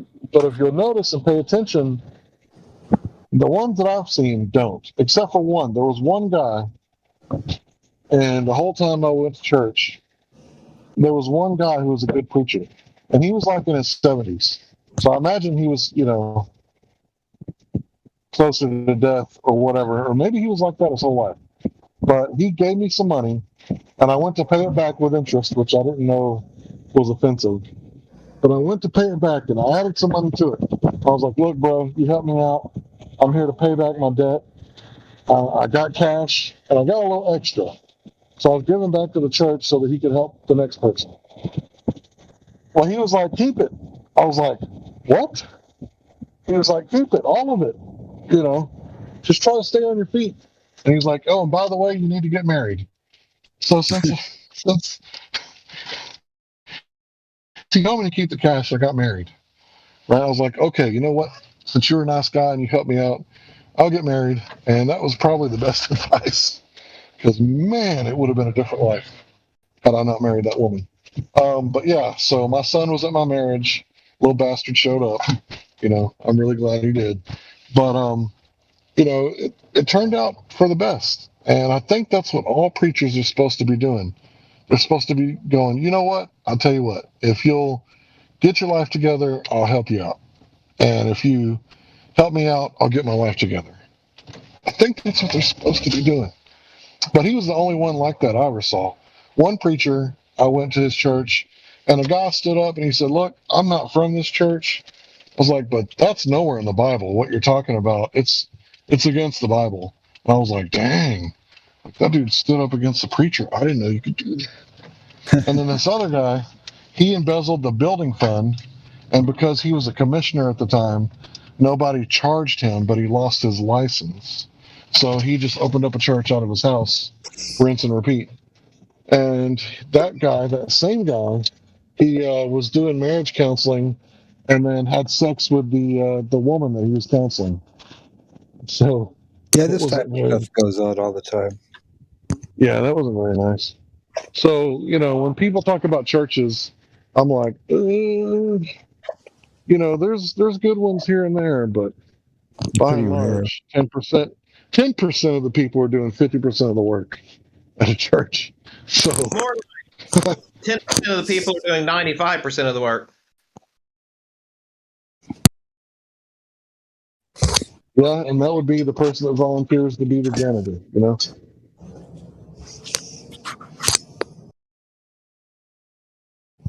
Because what is the preacher supposed to be doing, right? They're supposed to be like, doing all these different jobs as a preacher. But from what I notice, the preacher, he gets up, he reads like 2 or 3 different verses from like 2 or 3 different books, from like 2 or 3 different centuries, and then everything after that he says comes from his own mouth, and he somehow ties the scriptures together. It's like, I don't think these scriptures are even like talking about the same thing, bro. And then what you're talking about is not what that was talking about. And it's like, what's the connection? So you sit there and you pay for a non sequitur for like 30, 45 minutes, and then it's sing-song time. Or it's sing-song time and then non-sequitur time. I don't get it, man. Churches should be ran like a book club, in my opinion. And this is all I got to say after this. It should be like, hey, we're going to get together this week and read the book of John. In 7 days, we're going to meet again and talk about it. This is what I gleaned from it. Okay, next. Oh, this is what I gleaned. Okay, next. But that's just my opinion. I may be a crazy person. Yeah, I think their chief job is to teach their people, illuminate the scriptures for them, so everybody's understanding what's been handed down. And then after that, it's like individuals have problems. We can help you with those. Let's have a outreach to the community. There's some homeless people down by the pier. Let's go down there and feed them every Friday night. What do you say? There's a lot of things you can do to be, relevant in your town. Well, I'll tell you what, the greatest preacher, pastor, whatever you want to call the office that I've ever seen was a guy who started up a more or less a homeless outreach, turned it into a church to a degree. It was and their primary thing was they had a once a month food pantry, and every Thursday night, I think it was, he had a very, very, very in-depth Bible study, and he. And when they served their meal, they didn't have service on Sunday. They had it on Saturday because the church where they used obviously had church on Sunday, so they did it on Saturday afternoon. And they made a meal and delivered the meal before the service. And when I saw that, I was like, wow. And then as the people that wanted to leave went, he went and he shook all their hands after dinner and thanked them for coming, and never one time asked anybody to stick around for the service that didn't want to. And then some years before then, I was at this one place I was asked to do some photography for their church, and it went on for hour after hour after hour, and there were all these homeless people there. This was some other group in another town, and they had this really nice catered meal that was sitting there getting cold, and all these homeless people around. You could tell they were starving and hungry, and this service just went on, and they were jumping up and down off these tables like talking about getting the spirit of the Lord and this and that. And I'm like, gosh, this is like torture. What do you expect these people? Yeah, and, you're and right. and the one guy I was telling you about, he made sure that they had the meal first. Hear the meal, get full, and if you want to stick around, great. You know what? If not, I'm not going to force you to listen to something you don't want to hear. Yeah. Then it would no longer be a free meal, then would it? No, I could see like, okay, we're going to pray before the meal and God bless you all. And if you want to stick around, we're having a service afterwards. That's all. Yeah, absolutely right. And that was about the most he'd say. And he would go out and he would ask them about their family and whatever else, and thank them for coming. And he was the devil really worked hard to bring down that ministry, and unfortunately, it did come to an end, and came to an unfortunate end, and a good man and lots of others were kind of ruined over it, unfortunately. Can somebody check and see if there's any un-VC verified or VC verified people? Try to get back to the topic. Yeah, If not, I don't care. You guys can continue. Yeah, we could talk about flat Earth if you want. well, so let's ask you all a No, I'm question saying if here. there's any new people. Mm-hmm. A lot of people don't like to talk about religion and Christianity and That's whatnot. not what I was saying. You misheard. I was saying you guys can continue unless there's new people. Okay. See here. It's quite a list here. So while Because you if you all, guys ain't, go ahead, bro. yeah, just a quick question if you don't mind while they're kind of looking. Now, how long has this Discord server been around for? I believe 4 to 5 years, maybe 4. Technically, this Discord server is the second one. Before that one, the first one got hijacked in some sort of way. But I'm thinking about 4.5 years for both servers.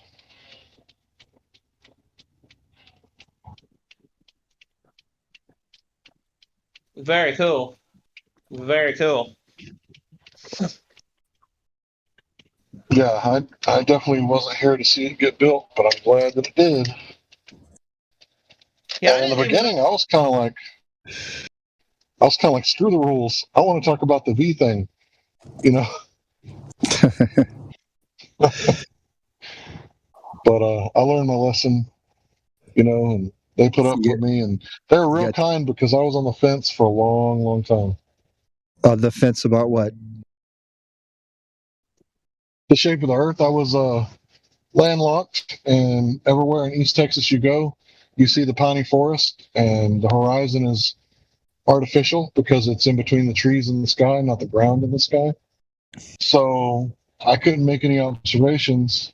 So for a long time, I just had some problems understanding certain things, and I was believing in what we call leaps of logic or logical fallacies, and not realizing that it was a logical fallacy. I stayed on the fence, and I just tried to gather as much information as I could.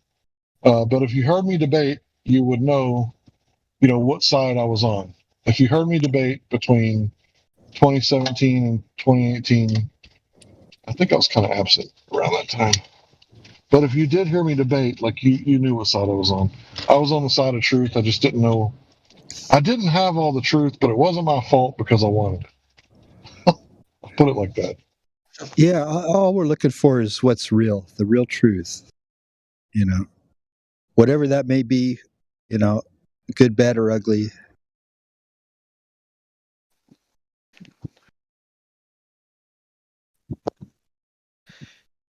I gotta say, this server has been really good to me.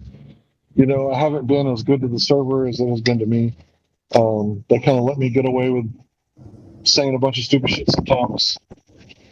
So, yeah. So I really appreciate the founders, the mods, the people that put this place together. Because if it wasn't for this place, there'd be a lot of lonely people with not sharing their research. So this place is here, and as far as I'm concerned, there's no better college than this place right here. If you want to learn about the Earth, if you want to learn about cosmology, this is the college.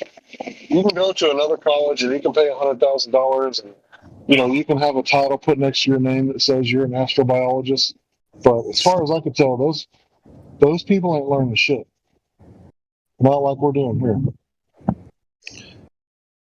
They've just taken what their teachers told them, and their teachers got it from the teachers that told them all the way back. There's a reason isn't that why. where the atheists? So hold on, bro. Hold on. Isn't that when the atheists say, "Oh, that's a telephone game. That's not reliable. That's why I'm not religious." Better check yourself, mate, because that's exactly what's going on in the colleges. Their teachers told them, and their teachers told them, and they accepted the blind tradition because that's what their teachers told them. Yeah, we've been told that there's no need to question the shape of the Earth anymore because it's all been figured out by people much smarter than you, and the whole world of science agrees that we've come to this truth, and so don't ask any more questions about it. And that's not science.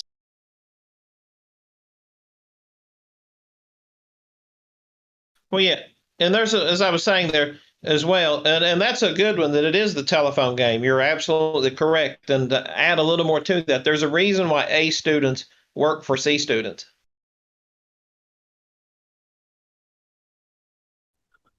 Yeah, I Explain know that exactly one. what you mean. How many people that got a doctor by this name, the MD or PhD, how many of these people were the C student just copying, from the A students and got through college because they played the game, by their own rule and got the degree? Yeah, it's just we're going to tell you some stuff. You memorize that stuff. You regurgitate it back, and then we give you an A, and then you're good to go. There was no thinking involved. It's just memorization and regurgitation. So I'll give you an example here. When you turn on your television and you say, call 577injurylaw.com or whatever, or call 777-777, and he got me $20,000, and he'll get that for you too. And call the heavy hitter. Those are all your C students that are making millions of dollars. And then the A students are the ones that are working in their back office who they go to and say, okay, we got to figure out how to ramrod this case through here so we can get money from this. You do all the research and tell me what to do. And, oh, yeah, you want to get to present this in court. I just sit back and collect the money.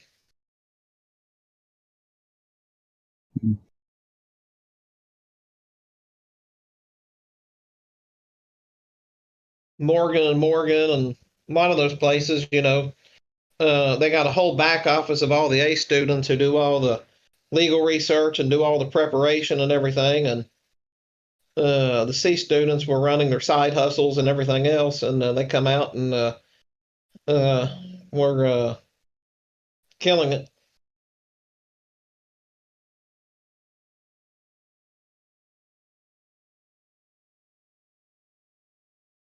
But I really, really, really, really, really, really, really, really like that. Because I hadn't considered it exactly like that. That atheist says, well, no, religion's the telephone game. Well, what do you think academic instruction is? Right. What is it? Men wrote these books? I'm not going to believe these books. You know that men wrote those books, right? It's like, yeah. Well, I'm not going to believe a word.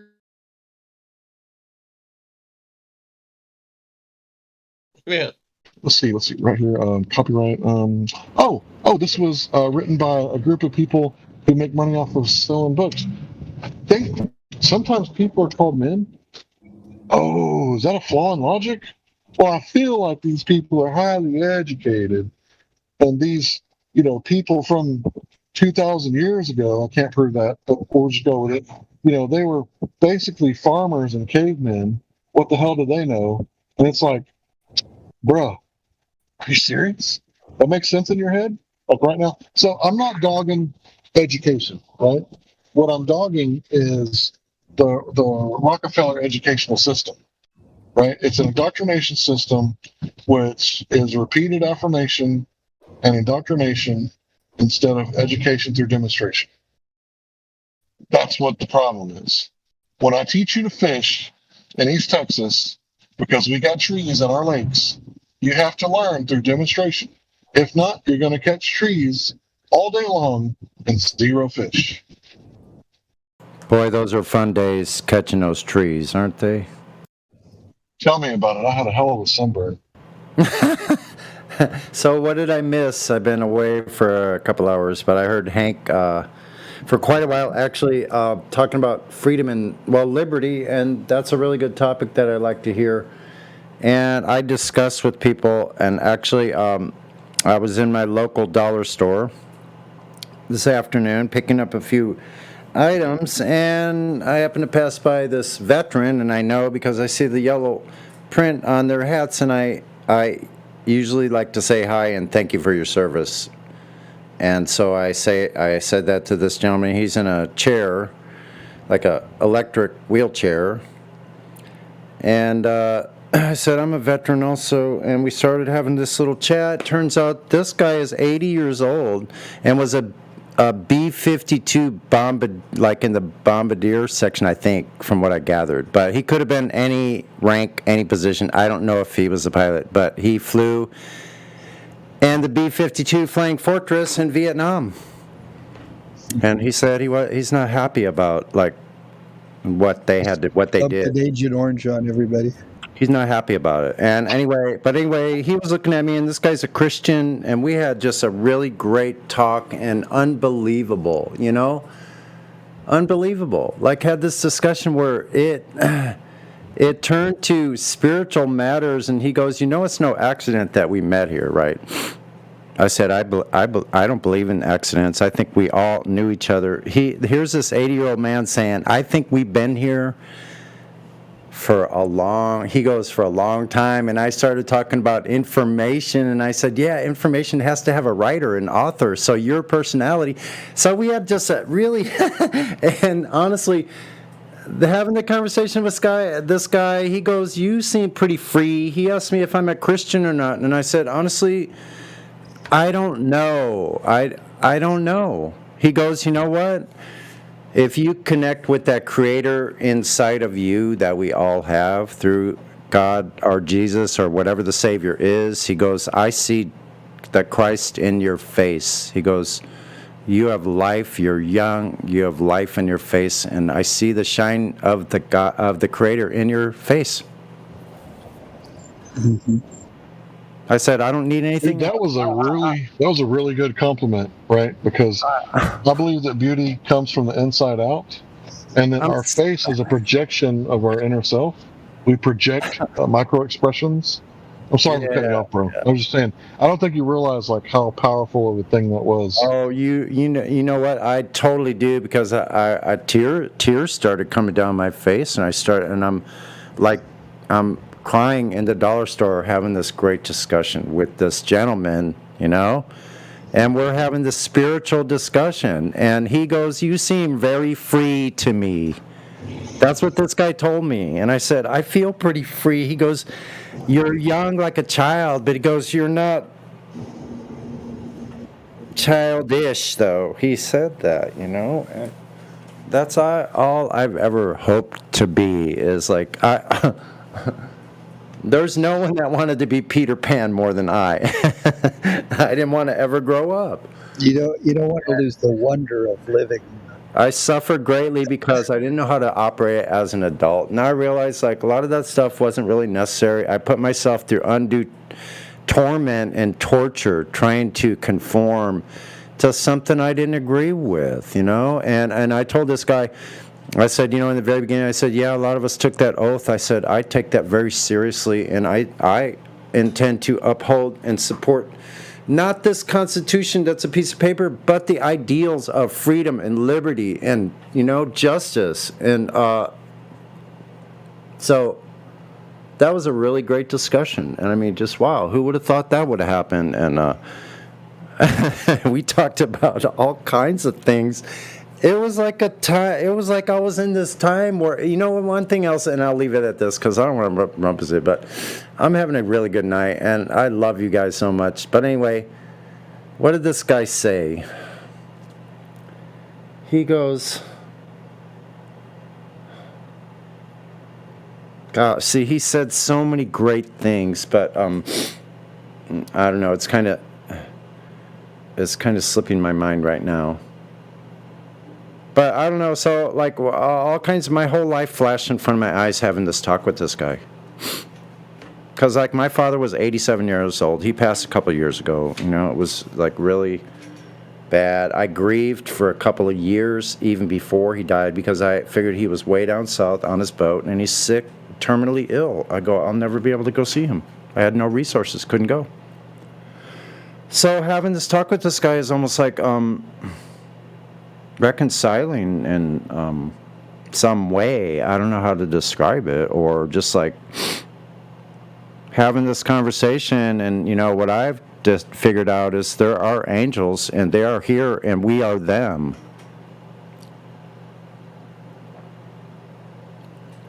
We are the angels. Angels are going to appear in your life. Happenstance. It's best to pay attention. Best to treat people good, because you might be entertaining an angel unaware. Absolutely. And I thank this guy. He goes, he told me that I made his day too, and I said, you made my day. Like, anyway. Win-win. Yeah. So like today I learned, like little by little, day by day, I learned I can be a different person. I can be a better person. It just takes a second. I just need to change my mind. Mm-hmm. I need to just like wipe the slate clean, stop judging myself and others, or we only have to worry about simple things: people, places, and things. People, places, and things. Those are what we have to deal with, right? Well, what is that? Everything outside of our skin, basically. Right. Everything outside of ourselves is either a person, a place, or a thing. Exactly. So if Don't I forget can about the idea. Ideas are nouns too.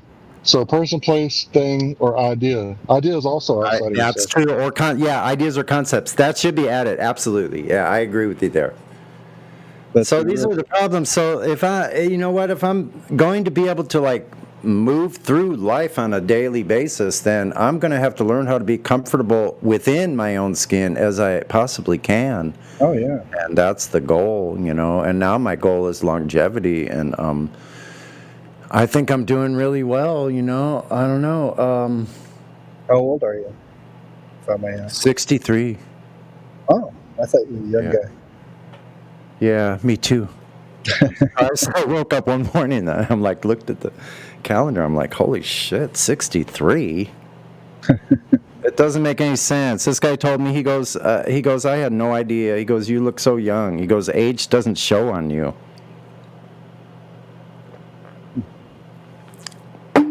So I'm having my. Y'all want to hear? I told myself a long time ago when I was learning how to do myself. Sure. Stop worrying about what somebody else is doing. You're the only person that has to live with yourself 24 hours a day. That's right. You need to get over yourself so you get on to helping others. Mm-hmm. Yeah. Dude, that's such good advice. Like, people ask me all the time, like, why don't you care? It's like, I don't care what other people are doing. Like, if they don't do their job, like, what does that have to do with me? Like, Right. That's something that the business owner should care about. Right, If you don't exactly. care, I really don't care. That's not my business. I'm just here working. I'm going to do my job to my ability, and that's it. I'm not going to do any more than I can physically do. I'm not going to do any less. And it's like, once you Yep. Did you cut out, or did you just stop? just to pass your classes or whatever people say for, and, judge demanded you go do this, and right, if you live by that prayer and you only worry about the things that you can change, like, that's like serenity in itself, and that's what we're talking about, right? Exactly. Like, serenity. Exactly.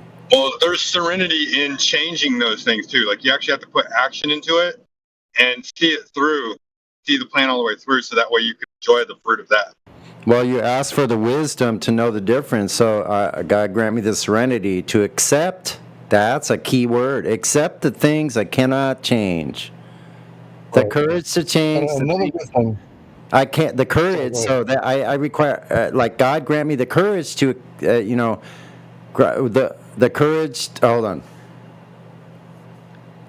God grant me the serenity to accept the things I cannot change, the courage to change the things I can, and the wisdom to know the difference. That's the prayer. Yeah, that's a pretty good prayer, in my opinion. It is. Another thing I heard from Shane that was really good. Michael Bisping, former UFC champion, he said that he went to the doctor after he lost his eye. Vitor Belfort, the phenom, he gave him a head kick while he was juiced up on roids. In Brazil, you can do roids. Oh. So when he came to America, he stopped doing the roids and passed all the tests. And anyway, he kicked him in the head. He lost his eye. He was going to the doctor, and finally one day a different doctor was there, and he said, "Hey man, my dad told me there's two types of men in the jungle: the ones that swing from the vine, and they wait till they got their hand on the next vine before they let go. And he said the other type of man, he swings from the vine and he lets go and hopes to find another vine before he hits the ground." He said, "You seem like that type of guy," and I was like, that's it. Like, that's the key. You have to take risk in order to get reward. And it's not about money. Yep. to keep reaching. Yeah, you know, that's a mistake I made because there was times in my life where I felt so insecure. I was frozen with fear and could not make a move. Like it was like horrible. It was a nightmare because, and then usually because I was driven by like strong emotions, I would make wrong decisions all the time, and then later on end up paying the price over and over again. So you know, it take some of us are here to learn a lesson that for whatever reason, my spirit had a hard time with. Now I don't know what that is exactly. But it is what it is. You don't know Do what any your of y'all- spirit is? What's that? You said, I don't know what that is exactly. Were you talking about your spirit? Yes, my spiritual progression. Oh, so you do know what your spirit is. Mhm. Okay, cool. So- Moving on. So let me ask y'all this. I know dreams are like washed. They do kind of influence the energy that begins our day sometimes, especially if we have a good dream or a bad dream. But y'all ever tried to control your dreams? Yeah, However, and that could be. I think that can be dangerous. Actually, that's my How my can you personal control experience. your dreams? How are you gonna go to sleep and be like, I'm gonna dream about potatoes and ham and cheese and No, it's not like Well, that. If you wanna how know. can you That's like not no, like that's exactly how he that's Done. no, hold up. That's exactly what he said about controlling his dreams. That's exactly what Yeah, but what that came out of his mouth. I'm a loose- You can back him up. Master Chief, hold on. Have you read the book called That's not what I said. Astral Projection by Aldous Huxley? Have you read that book? No, I'll Anyway, astral project my foot up to your So you haven't read it? Okay, well, so if you don't have any information about it, then you're just going off half-cocked with Nah, astral projections is not something I want to look into or get into doing. You don't understand, bro. Yeah, I do understand, and I Do you? I do. You know you're not supposed to be leaving your body then. I agree with you. Okay. I don't leave my body, by the way. Okay, Gizbo. Yeah, I don't either. It's just a dream. I always got one foot in. I'm Made a just saying, promise man, to to the have Holy those Spirit. kind of thoughts and think that kind of thought that way, man, you're putting yourself in a dangerous predicament. You're not astral You don't projecting. even understand what I said. You know what's funny? Dreaming. You don't even understand what I said. Dreaming Controlling is your dream. one. Whatever your dream I is. thought I heard you're in Eli. control I thought I of your heard dream. Eli. I thought I heard Eli talking. Eli had started talking. Okay. Thank you, Sonny. I'm just saying. There's dreams. We know what they are 'cause there's those little motion pictures. You know, when we know we've gone to sleep. There are other times where we kind of drift into it, so we didn't plan to go to sleep. We kind of just fall into it. Sometimes that results in sleep paralysis when you're in this moment where you're fighting it, or you know. But there are different variations of experiencing what happens when you sleep. Those are dreams. Maybe there's a difference between dreams and visions. I know that I did sleep. I had a very weird dream that I would consider a vision, seeing is that the exact two very important things in the dream that happened right after I woke up. It only happened once in my life. It was a very weird thing, but this astral projection thing, what is that? To say that such a thing is evil, like what is it even? Is it just astral dreams? That's what I was trying to get to of what it is. All I'm saying is you I can't think control your astral dreams, projection bro. is- I disagree. I didn't say it was good. I've done it myself. So You controlled your dreams, Guys, Sonny. give me just. Can I get just a couple I minutes? did Right. many Real fast, like years you- ago. I did Eli, many. just a few minutes. I'm sorry. I don't know who was first. Go ahead, Hank. Just sorry. You can control your dreams if you're aware that you're dreaming. It has nothing to do with leaving your body and astral projecting. I think this is something entirely different, and some people conflate the two. So when I'm dreaming, if I have a reality check, right, which is something happens where I break the laws of physics. For example, if I'm breathing underwater, that's not possible. I know that I'm in a dream. And at that moment, I'm aware that I'm in a dream because something just happened, like my dead cat. Like, what are you doing here, stinker? I buried your ass. Oh, I'm dreaming. So I throw the cat down and fly around like Neo. Literally, like Neo from The Matrix. So you can control your dreams. There's nothing demonic about it. In fact, I think the only That's thing not that's wrong controlling. is when you let other people. That's you Yes, controlling bro. what's I happening inside your control dream. the That's not dream. you No, I controlling your control dream. the dream. I can change the landscape. I can go from mountains to desert. I can see pretty girls, or I can fly like Neo. I control everything. Everything. I can ramp monster trucks in the Yeah, I Walmart can't parking wait to lot be able to and do land that then. upside down on my head. Yeah, if you want to learn how to do it, we can talk about it later. But Sonny, forgive me. Please continue. Everything. Yeah, no problem. So, yeah, I read the book when I was a teenager and traveling in Mexico. So, I was 17 years old, reading all kinds of information like that, like Carlos Castaneda, like taking psychedelics, going through all these trips, and so I was in Mexico, thousands of miles south of my home for the first time, basically ever, and reading this, and I started practicing it because they had a step-by-step method to do it, and that first step is to be conscious of that you're dreaming, and did that, and I did that. And what happened, my experience was this: I went into this dream, I don't even remember what it was. It wasn't that important what the content of the dream wasn't important, but I was in a dream, and then I used this technique. I realized I was dreaming. I stopped.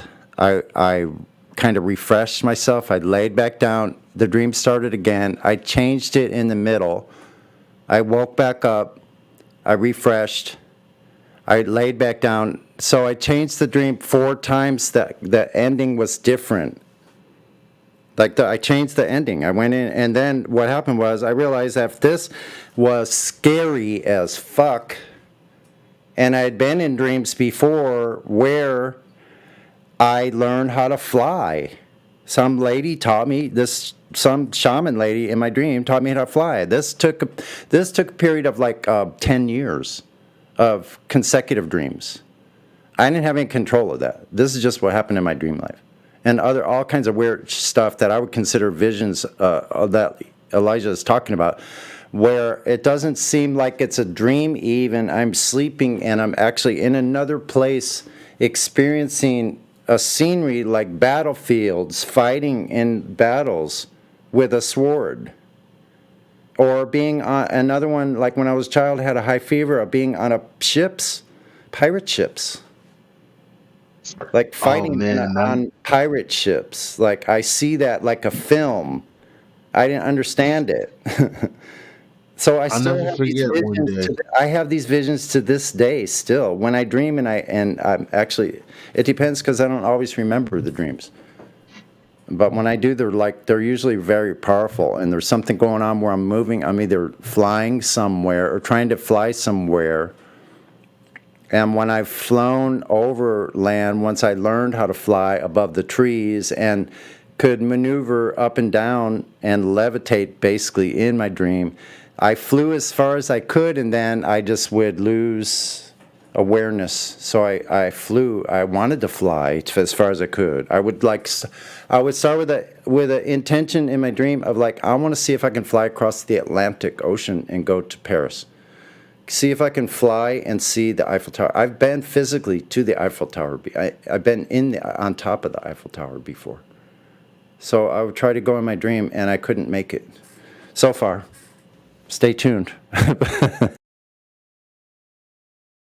Yeah, anybody who wants to know how to have a lucid dream, it's a simple Google search away, or I can tell you right now, like I said, if the laws of physics are broken or the laws of nature, once you break those in your dream, you know that that's not reality. So let me give you an example. Some people buy like a wristwatch, like a beep on the hour wristwatch. And every hour, when it beeps, you go clap off and the lights don't turn off, right? Because you don't have the clapper. This ain't the 1980s, right? But if you go to sleep and you're in REM sleep and you have a really lightly sound, not to wake you up, but just kind of like beep, and you go clap off and the lights turn off, holy shit, I'm dreaming, right?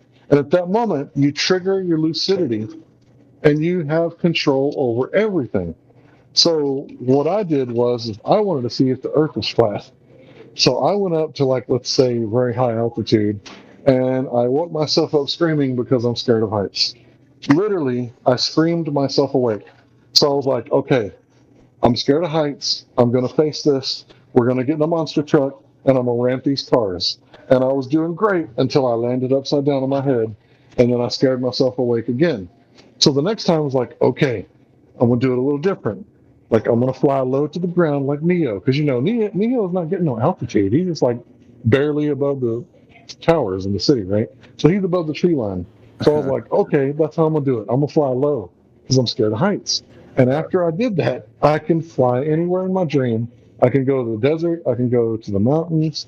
Whatever I want to do, I think about it, and it's right there in front of my face. The problem is when you smoke weed, you forget it. If you don't have a dream journal, you forget it, and it fades away so fast that if you wake up and watch a couple of cat videos, your dream is completely gone.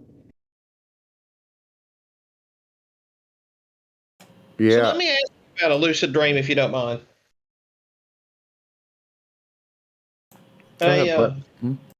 Several years ago, my at the time girlfriend, now she's my bride, of course, she had brought her bird over to my apartment, and I was having trouble sleeping one night. I just could not sleep.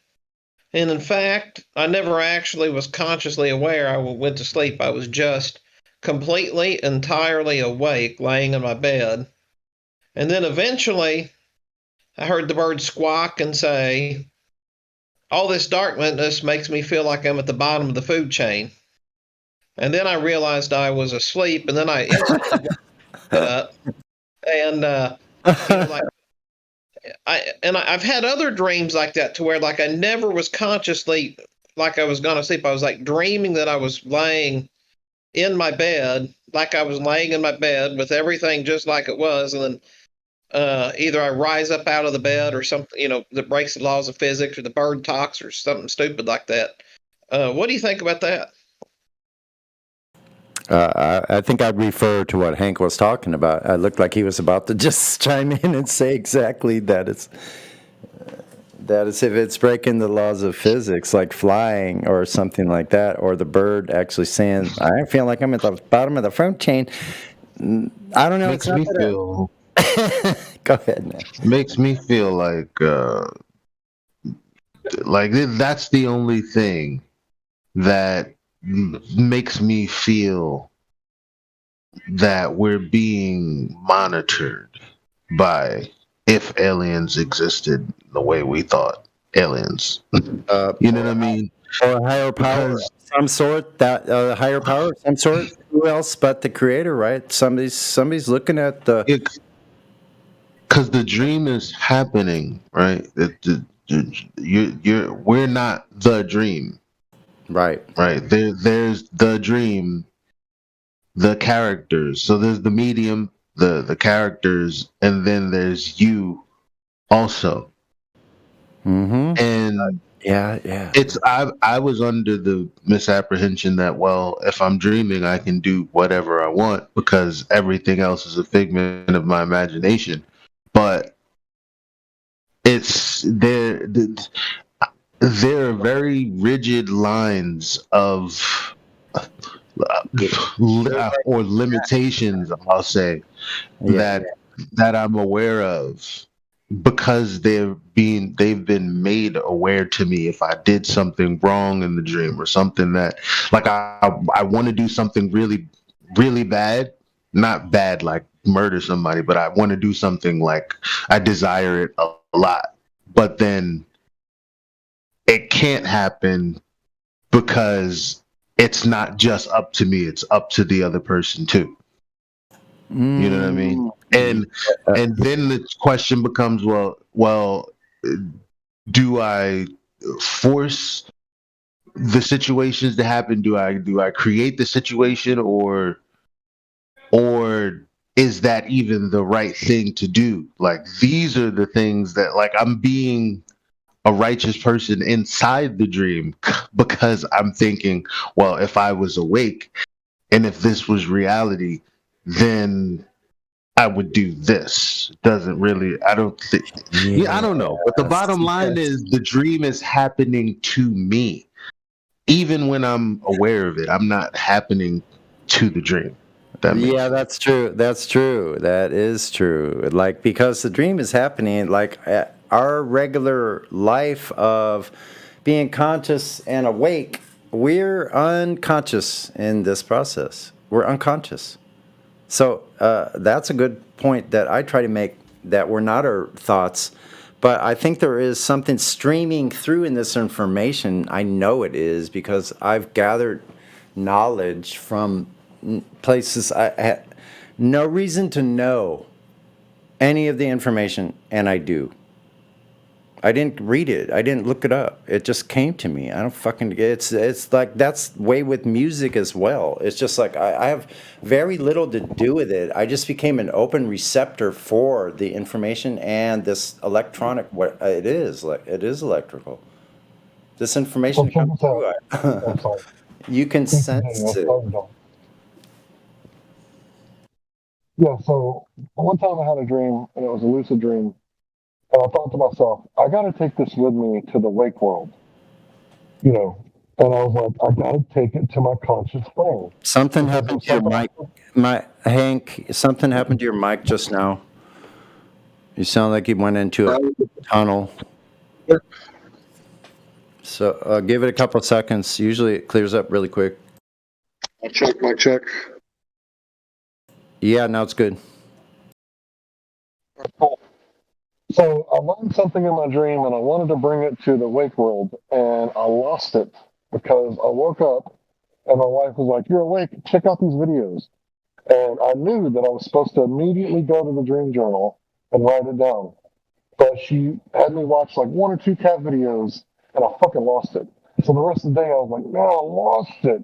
And I kind of think it had something to do with the flat earth debate. And it had something to do with something I hadn't thought of yet.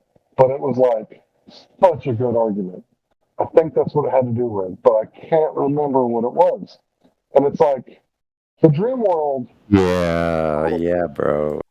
The dream world is so crazy because you can learn stuff in there, but inside the dream world, natural law doesn't really affect us, right? Like we all know not to murder, right? It's the natural law. Don't murder. There's consequences. Well, in the dream world, there's no consequences whatsoever. So it's like when you're in the dream world, it's like playing a video game in a way, because you can lie, cheat, steal, and die, and there's absolutely no consequences. But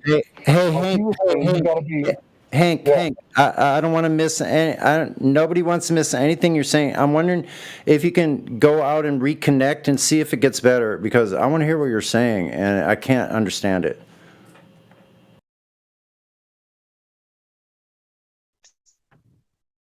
Just thought maybe that would help. Just a little technical. Like, I try to help technically with people. No, it's not better. All right, you guys continue. Yeah, I would see if you can log out and log back in. I don't know if that's a problem. It probably is with mobile devices. My friend couldn't even log in after she had her account and everything. And she got so frustrated. Like, I understand that frustration, but anyway, there's other issues going on. But this is a very interesting topic because where do dreams come from? Okay, so where does this information come from? It's very specific and unique to each one of us. Obviously, it seems like a part of some alternate life that we're having that we're not completely aware with. It lives and it exists beneath our conscious level in the subconscious somewhere. So actually, this brings back the topic. I was talking to this old man in the dollar store today, this evening, earlier, who is a B-52 occupant in Vietnam in a flying fortress. And I had a long talk with this gentleman, and I cried. But he said some very profound things to me, and that was a message being conveyed there that went beyond the words we were using.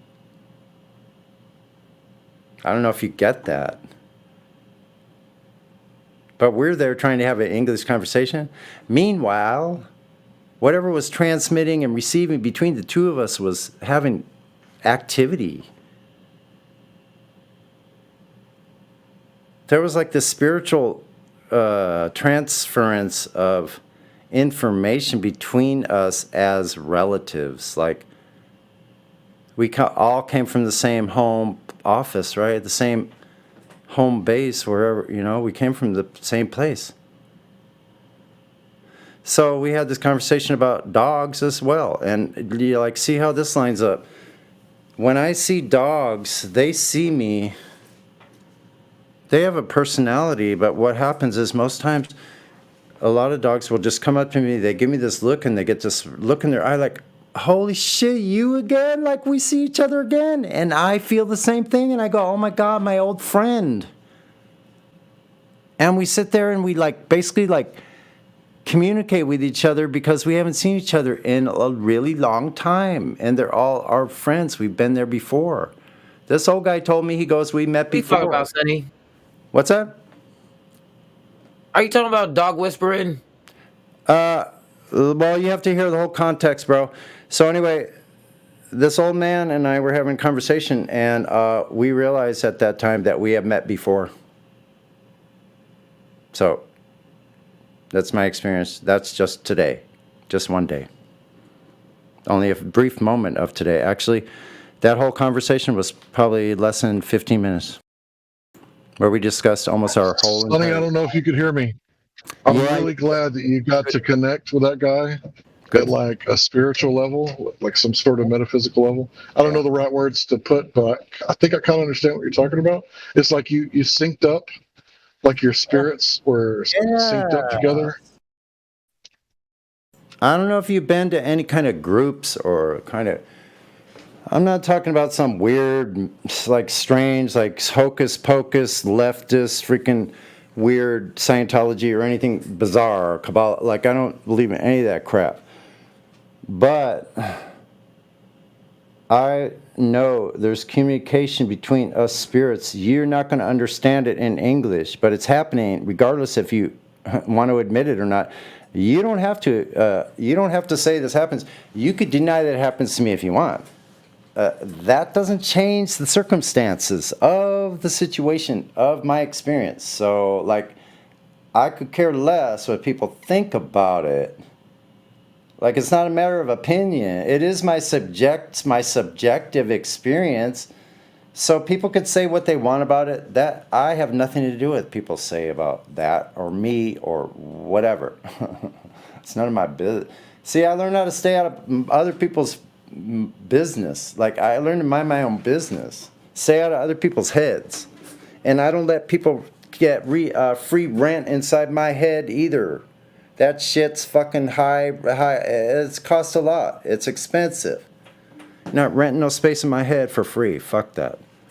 Anyway, I don't know why that came up, but I think it's important to say that as well. You know, so a lot of people don't understand me, and I'm really used to that.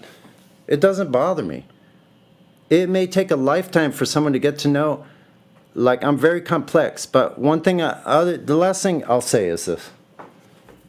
And what came across with this conversation is that some people do not have an internal dialogue with themselves at all.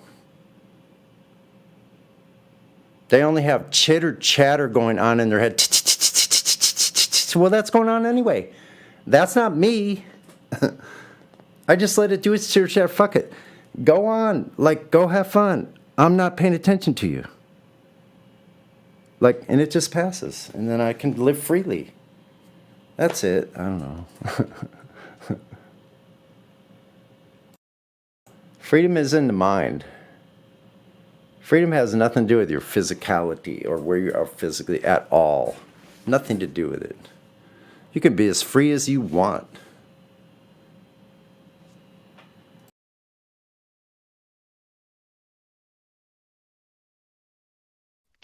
I don't know. There People used to be a know- song. I'm sorry. Go ahead. There used to be a song, "Free your mind, and the rest will follow." Free your mind, the rest will yeah. follow. Those Because bitches are jamming. Don't be so shallow. Huh. Yeah, that was the shit. They had another good song too. But anyway, yeah, I used to have that CD back in the '90s, and it was pretty awesome, if you ask me. But yeah, I was gonna say that a lot of it has to do with like, okay, we all want to know like, how do we free ourselves from the system? It's like, well, you have to free your mind from the addictions to all the lattes and the couches and the comfortable seating, and you have to learn to be, because we're all extremely, what's the word when we're all extremely domesticated, right? If people used to be bigger and stronger than we are, then we're domesticated. Moo. Am I coming in clear? Yeah, you are. I'm just joking. Okay. Yeah, so we're all like cattle in a way. We're like extremely domesticated cattle, right? And if you look at, let's say a pig, right? You get a pig, you capture him, and he's got all the hair and the tusk and the razor blades, and he'll mess you up, right? But once you domesticate him, then he starts to like shrink, his head gets smaller, right? And his children don't have the hair, the tusk, right? And they become like domesticated, like pink little pigs, right? But if you then set them back out in the wilderness, they'll grow their tusk, they'll get bigger, right? And hairy again, right? And it's like, I kind of think that's what's going on. Like, we're also domesticated in the system that we're nothing compared to what men used to be back in the day, right? And if you think about like what men are today and how they were back then, like imagine how women were, right? And there's so many examples of like Northern European like mummies having like battle axes and swords and all sorts of stuff buried with them. And then you're like, oh, this dude was huge. It's like, wait a minute, that's a woman? Right? And it's like, we're also domesticated. We don't realize how powerful we are. And I believe that we are just as powerful inside of our dreams, but we're not adhering to natural law or the laws of physics. We're just as powerful outside the dream, but we have to adhere to natural law and physics. That's what I think. Yeah, I would take that one step further. I think we're infinitely, well, no, I'm not going to use the word infinitely. Actually, I shouldn't use it ever again. But anyway, I think we are incredibly powerful on a spiritual level in our dream state. I shouldn't even say that. I'm just going to make the statement.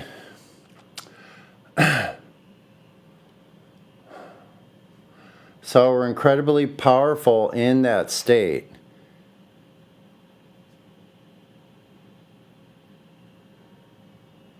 Almost infinite abilities and power spiritually in that state. We're not meant to know everything happens there because we have only certain privileges, like when you're in the military, you have certain confidential clearances. You have confidential, you have special, you have like secret, above top secret, above secret, right? 4 eyes only, different clearances you have. So it's like that. If your particular journey spiritually is not to the certain level, you're only going to see what you're supposed to see at the time, just like in actual life. We're only meant to see as much as we possibly can, and what we're supposed to do is see the clues that are hidden in between the lines of our reality and everyday life, in between the breaths. There's a moment there that we have a chance to like see something other than what our autopilot is showing us. Because in autopilot we have tunnel vision. So there's a moment where we can open up our vision to widen our peripheral vision in our mind's eye to other possibilities, so we don't keep creating friction in our spiritual life with the laws that are going on within that realm, which are very elusive, and I wouldn't claim to know anything about what laws exist in that spiritual realm, but I know they're there, just like Eli was saying.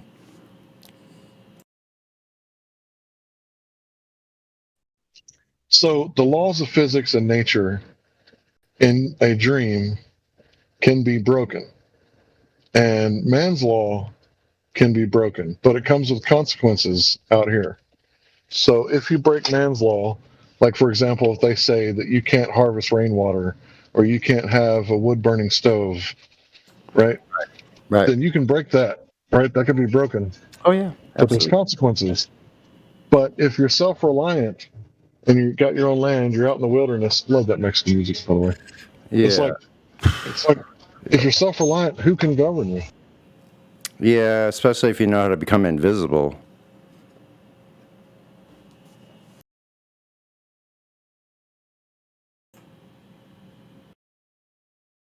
I don't know if you know what I mean by that, but there's something going on where if you're in tune with nature, people won't even see you. They could be almost right in front of you. They don't even see you. They walked right past me. I was sitting right there.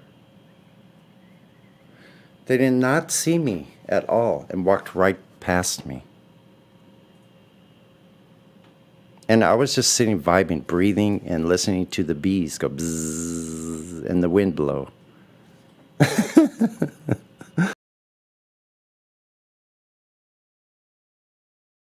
So I don't know if you know what powers are, but we have powers. So what this man told me in this last thing, and this is what I forgot. He said, if you're in that situation where you are connected with this energy, this power, he called it something else. I don't care. It doesn't have to have a label. This internal energy that is connected to everything. These are my statements that are connected to everything here. We're a part of all of it. We're not separate from it. We've been told we're separate. That's the big lie. That's the lie of the globe.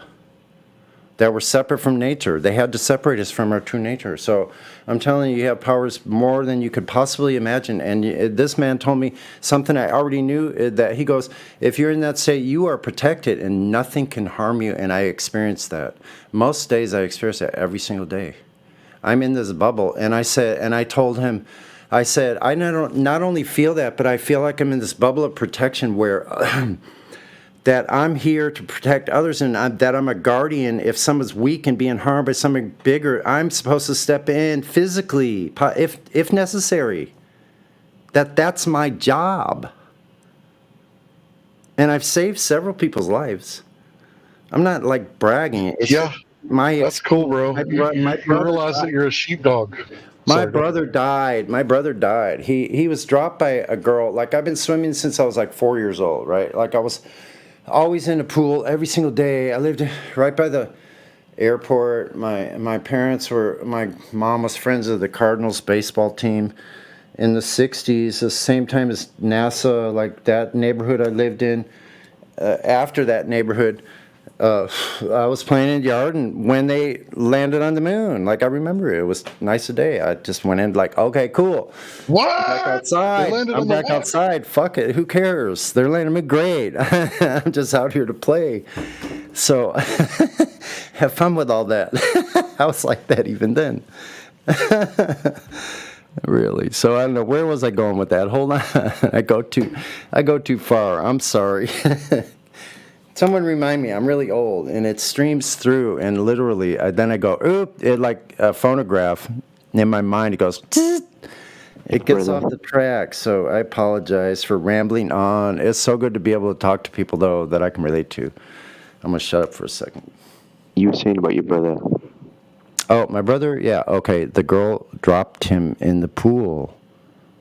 And I swam really good, and I see this vision like as if it were yesterday. So I saw my brother going down in the pool in the medium area, so it's about 6 feet deep. And I swam down, and I see my brother in the bottom of the pool with bubbles streaming out of his mouth. And I knew what to do. I picked him up and held him up until the lifeguard came and took him out of the water. Now, this is a big secret in my family because my mother probably wasn't watching us, and I did whatever the fuck I wanted to.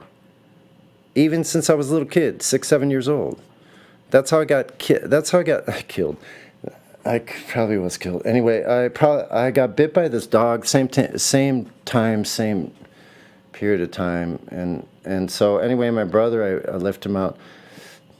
And flash forward to about 20 years ago in the 90s, one of our neighbors, serious drinking woman from the Philippines, had a seizure. We were just talking to her outside her doors. We were next door neighbors, and she passed out, and I grabbed her so she didn't hurt her head on the freaking corner of the step. And she stopped breathing. I gave her mouth to mouth, and she revived. And so, you know.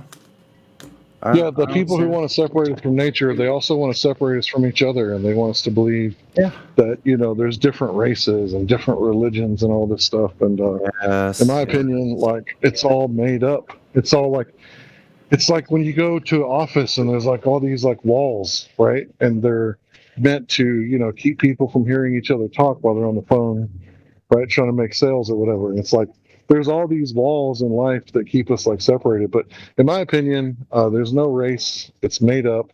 There's only tribes. Yeah. And tribes means families. They're just so families. All these families, we're symbiotic. We're like extremely symbiotic. Exactly. We're supposed to be, and that's what's broken here right now. Because that's all been disjointed and separated because these losers, these parasites, whoever the hell, whatever they are, I don't care who they are. So here's the thing.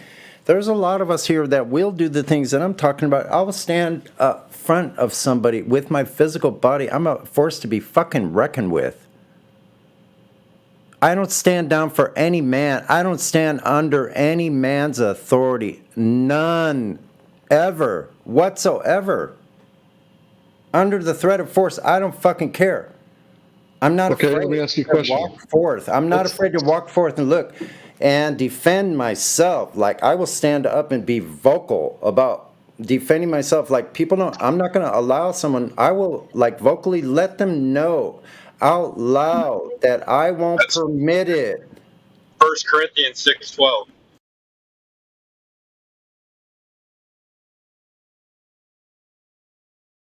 I won't. It's not that I'm not sitting here looking around. Look, I'm a very peaceful individual, but I'm here to wait for that time, and I don't know what that time is. It's probably very important. Otherwise, I wouldn't be here any longer.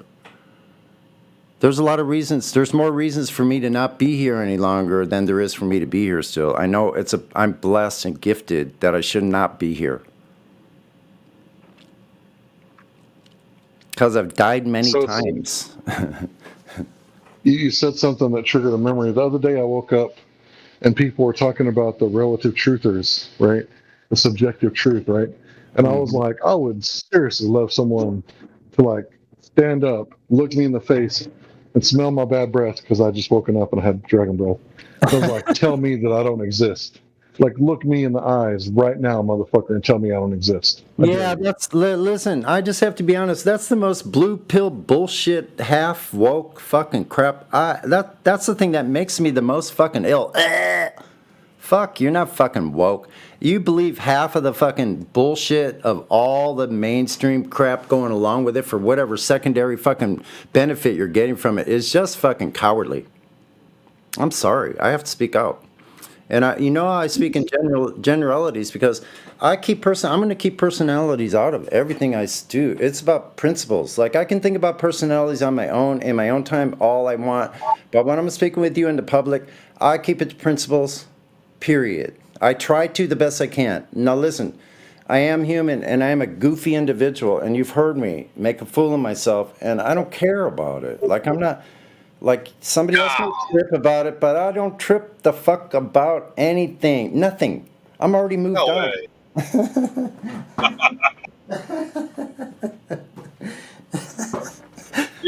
You're kidding, right? You're kidding. No, we love you, brother. Oh man.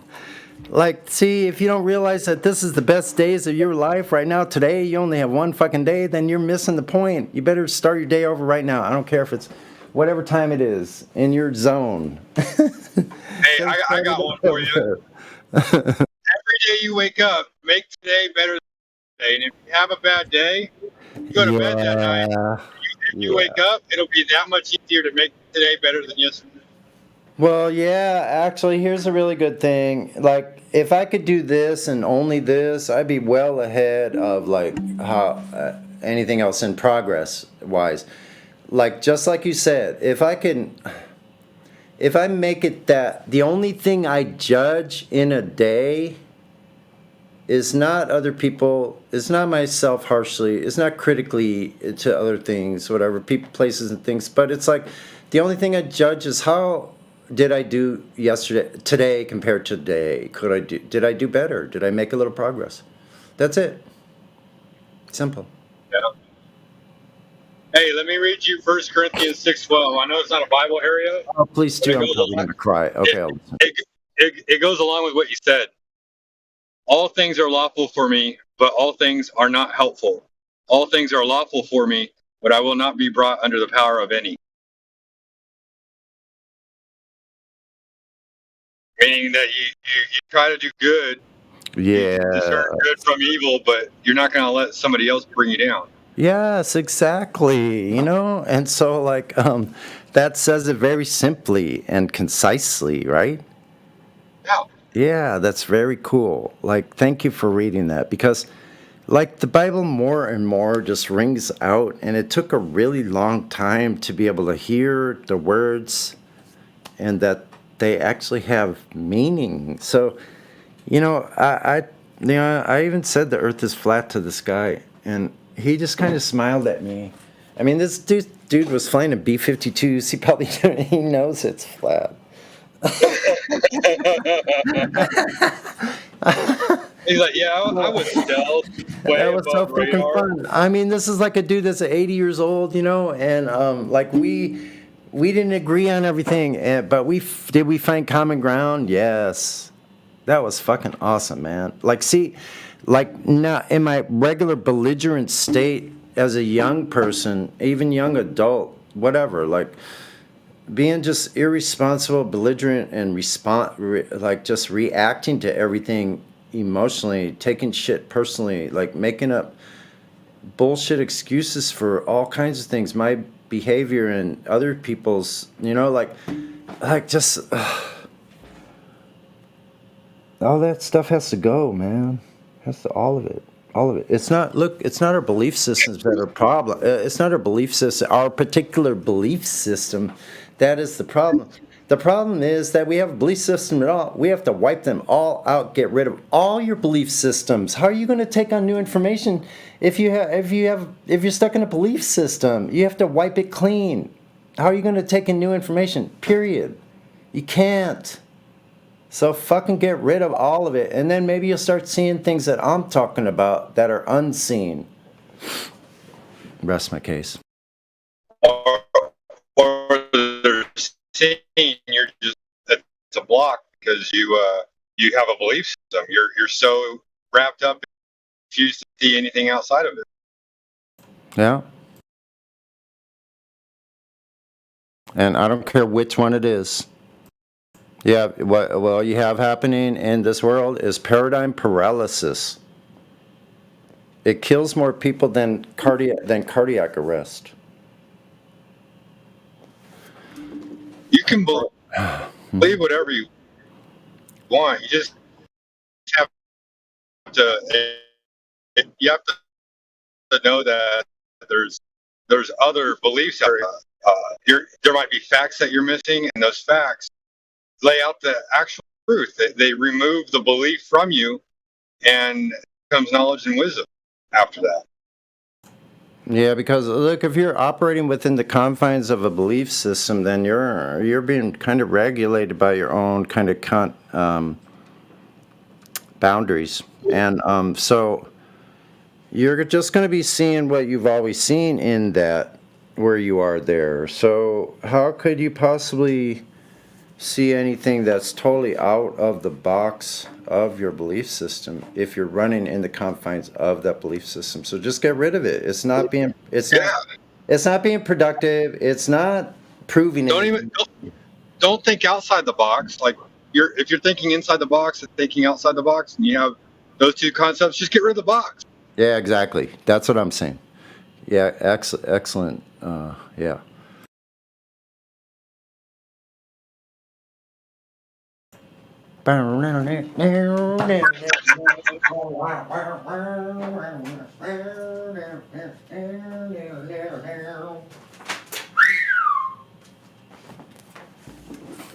Okay.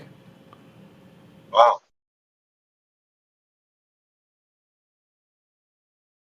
But yeah, good talk, man. It was very deep. I love deep. Yeah, listen. I always want to go deeper. Someone was saying about the importance, actually, of philosophy, because philosophy does help us, and here's how. Philosophy can help us in ways that are connecting dots with each other, like things that are disconnected normally. Then if you, that's what I do best. I look at the big picture and I try to connect. That's what I've always tried to do. There's always strings that are left loose that I'm not sure of. So I'm going to try to figure out, where do those lead? Well, they got to connect somewhere. Okay, then I'm in just a cul-de-sac. So, okay, so fuck that for now. Leave this address area and go to a different street.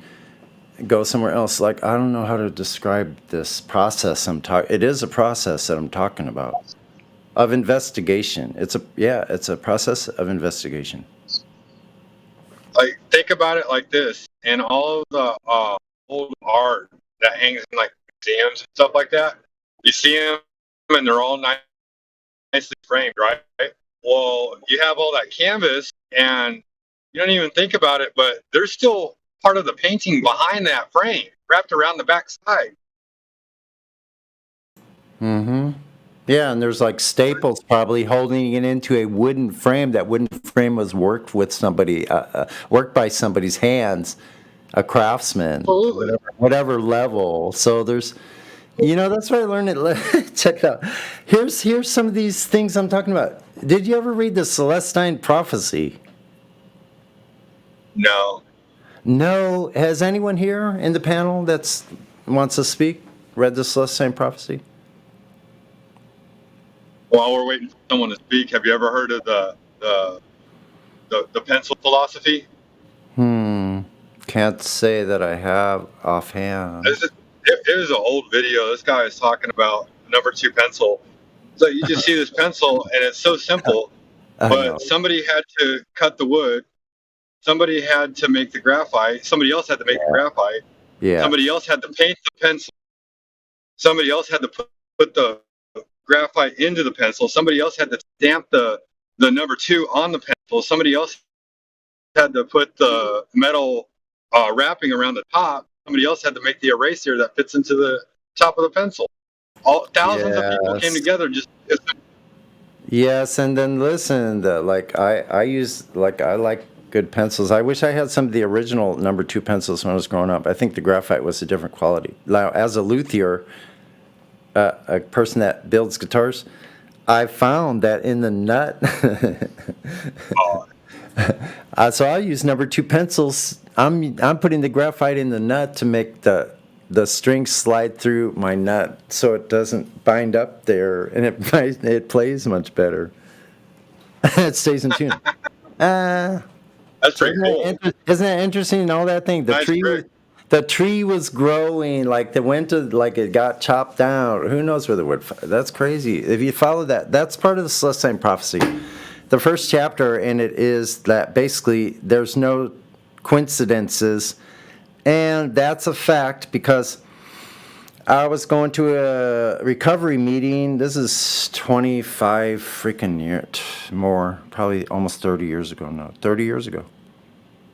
I was going to a recovery meeting in my 1970 Volkswagen bus. And I happened to be driving along to one of my favorite beach places. I was driving east at the time, and I ran over something. I look in my little rearview mirror, and I go, shit, what was that? I pull over real quick. I jump, I run out, and there's a book laying on there with my tire track across it. So I get in my car, get back home. Long story short, I look at it and I'm like, what the hell, Celestine Prophecy? The first chapter is there are no coincidences. And I ran it. I literally had that book with my tire track across it. You still have it? No, I don't. That'd be cool if you still had it. I lost everything. Sorry. It's okay. It's being rebuilt. I have my life here. I got everything I need. I'm doing just fine. I don't want for anything. You gained a new path forward, brother. Yeah, I had to drop the whole materialism thing. It was killing me. So I'm so glad I can appreciate what I have instead of like, it's a blessing. Yeah, yesterday was my birthday, and I decided that I was going to, a couple days ago, decided I was going to just take off and go visit a friend in North Carolina, and then on my way back do a bucket list thing. I've always wanted to go to Asheville, North Carolina, and get on top of the hills, and look at the rolling hills going into Tennessee. So I'm on my way to actually go do that right now. Are you kidding me? Listen, you don't know, remember what I just said about coincidences? One of my best friends from high school in Santa Monica, California, we used to hitchhike from Santa Monica to Santa Rosa, which is I guess 1,000 miles or more, maybe, and back. And his hometown was Asheville, North Carolina. That's cool, man. He's probably still there. I haven't contacted him in years, but a friend of a friend a few years ago said she had contacted him. Asheville, North Carolina. What a trip. I know, right? Yeah. I grew up in the suburbs of St. Louis when I was young, from 1 year old till I was 15. Sonny, you having a memory lane day today. You better not be smoking pot so you remember all this shit. No, I am, and I still remember. That's why I do remember. And I'm actually having my once a month. I buy a bottle once a month, and I just have a little Fireball and Dr. Pepper, and talk with you guys. So this is my night tonight with you guys. I'm just having a little drink. I'm like feeling really great. I'm cooking some chicken. I posted pictures of Myrtle Beach. Yeah. Yeah, wow. Yeah, the memories go flying through. Wow, isn't that that's so bizarre. I feel like I've been. See, people take this really weird. I don't know. You tell me. Maybe it's not so strange to you guys, but I feel like I know I've been in the same body, so I'm not no, I'm not out of body. I'm not some flying entity spirit inhabiting different bodies, but I feel like I've been so many different people in the same body, and the body's changed too. And as a matter of fact, the body's changed back into the body that I had when I was in high school. That innocent goodness. I have the same weight. I'm only probably 5 pounds more than I weighed in high school, and I'm 63 years old. Good. and I feel great. I feel great. Except I'm having trouble with my shoulders, my upper. But I don't let it get me down. Even though I can't sleep, my favorite way was just on my side. I can't do it because I'm in pain. I still try, and I can only do it for an hour or two, and then I wake. Then I have agonizing pain where it's like I'm being stabbed with a sharp kitchen knife right into my shoulder in the rotator cuff, and then I try to sleep on the other side, and that other side. Then that one does. Get a long pillow. Get a long pillow, dude. A long flat pillow.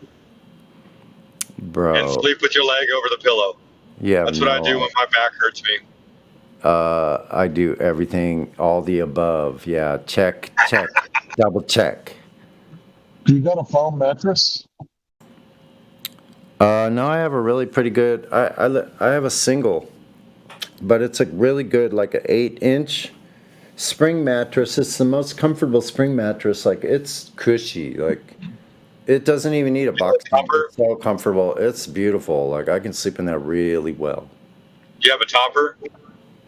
Oh yeah, I have a topper. Yeah, just not a real thick one though. Yeah, so it's cool, man. I don't need much. Listen, I could sleep on I could make my own bed with leaves and put a tarp on top of it if I had to. We're all going to that same place, though, one day, right? Can't be in pain forever. Oh, man. But I have this futon, and when I'm sleeping with someone, I was sleeping with someone else recently here, and we're sleeping in my futon. It's not near as comfortable, and I can't sleep, so I just put my mattress on the floor, and we just slept there, and it was great last night. Wow. Get jiggy with it. No. And I'll go no further with that conversation because none of your business. Private information. It's all right. We all have imagination. You got good imaginations. Exactly. But that's okay. You know, shit happens, and I'm not surprised by stuff happening. So, like, I mean, we imagine that the Earth was a spinning ball spinning around the sun for forever. Yeah, listen. I think what happened is I think my friend got ultra flat smacked too much by me, but I'm not gonna like fucking tone myself down and try to pretend I'm not who I am. So if they're around me, they're gonna hear this. They're gonna hear Flat Earth Discord probably at least for 6 hours. If they're going to hang around that long, like if they can, and she listened for like 4 days, and I think it got too much because today I started going off about the mask and the whole boom, boom, boom. I'm like, I don't stand for any man. I don't listen to those authority. They have no right to tell me what to do. My home is my castle. Let them try to tell me to do some. Try to force me to do something they want me to do. They're known liars. I don't believe what they have to say. Like I was like that, and she eventually goes, I think I'm gonna go home for a while. Too much to wait for, dude. I'm like, okay, Sheila. Yeah, exactly. That happens, man. But I mean, that's good that you've come to the realization of your own person. My own convictions. And then, you know what? Because once you get used to being self-sufficient, like what Hank was saying before, then you don't have to kowtow to somebody else because they're trying to sway you. And it's okay to give in to someone trying to sway you because maybe they care about you. So there's a point where you go, like, I can be of service Even a little bit. Be kind to somebody, but I don't have to be so emotionally involved that if shit don't work out, that I'm, oh no, that's not gonna fucking happen. You know what? So like, I know, like, that's what I learned in life. That's all I have to share is the only wisdom I got is from bludgeoning myself in the fucking head with a Louisville Slugger of my own design. Of my own design and my stubbornness and inability to just freaking get along with anything, anybody, like, because I grew up fighting with everything and everyone. I was just a fucking fighter. Like, I would fight with anybody. I didn't care. Like, I would go into bars and start fights for no fucking reason. And I got out of all of that unscathed. Every single thing unscathed. And it's not that I should have, like, I mean, some of these people I go with, somebody's fucking 6'11". I would go fuck with the biggest fucking guy. I'm not that big, but I'm 6 foot. I'm skinny, scrawny little white boy. Like, but I move really fucking fast. There would be no way anybody could catch me with their hands or otherwise. They couldn't catch. They never could catch me, and they still couldn't. I can vouch for that. Those scrawny dudes, you might underestimate them, but they are lightning fast, Jack. You can't catch them. If you want to hit a skinny dude in the face, he has to be not looking. If he ain't looking at you, you might get him. Exactly. Even though I did get hit in the face, even though I did get hit in the face, in the nose, and gave me a bloody nose, and the guy broke his wrist. So whatever. That was the only time that ever happened. I don't think I'll ever have to experience that because you know what? I don't use my hands, and I'm not gonna let someone use their hands on me ever again. Like the last person that fucked with me, that was the last time. So like that just already happened. That's in the past. It ain't never gonna happen again. And so like people don't know, man. Like people just don't know. They think I don't know. Everybody be cool. Everybody be cool, and we'll all get along. Everybody be cool because the guardians around you, several of us, I'm sure. You don't want to fuck with the guardians. That would be the worst thing you could do, right? Oh. We're here to like keep the peace. So why would you fuck with people who are doing good and being nice to people and keeping the peace and will fucking slam your ass down if you're hurting somebody? Well, and that's the funny thing. I've told people before. I'm like, y'all don't understand. I hate being mean. I don't like it at all. I love making people smile.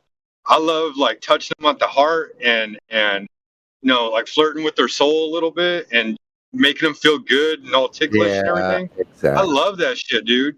But God forbid you piss me off and I fucking give up on being nice because I am the meanest asshole around and I will make you regret every moment you ever set foot in front of me. You wish you had walked the other way. Yeah. You know, I think I got a phrase I'm about to coin. So, you want to be humble but capable of a full rumble. That's right. There you go. Yeah.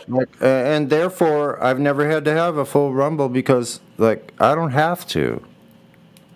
It's not necessarily. Most times, it's not necessary.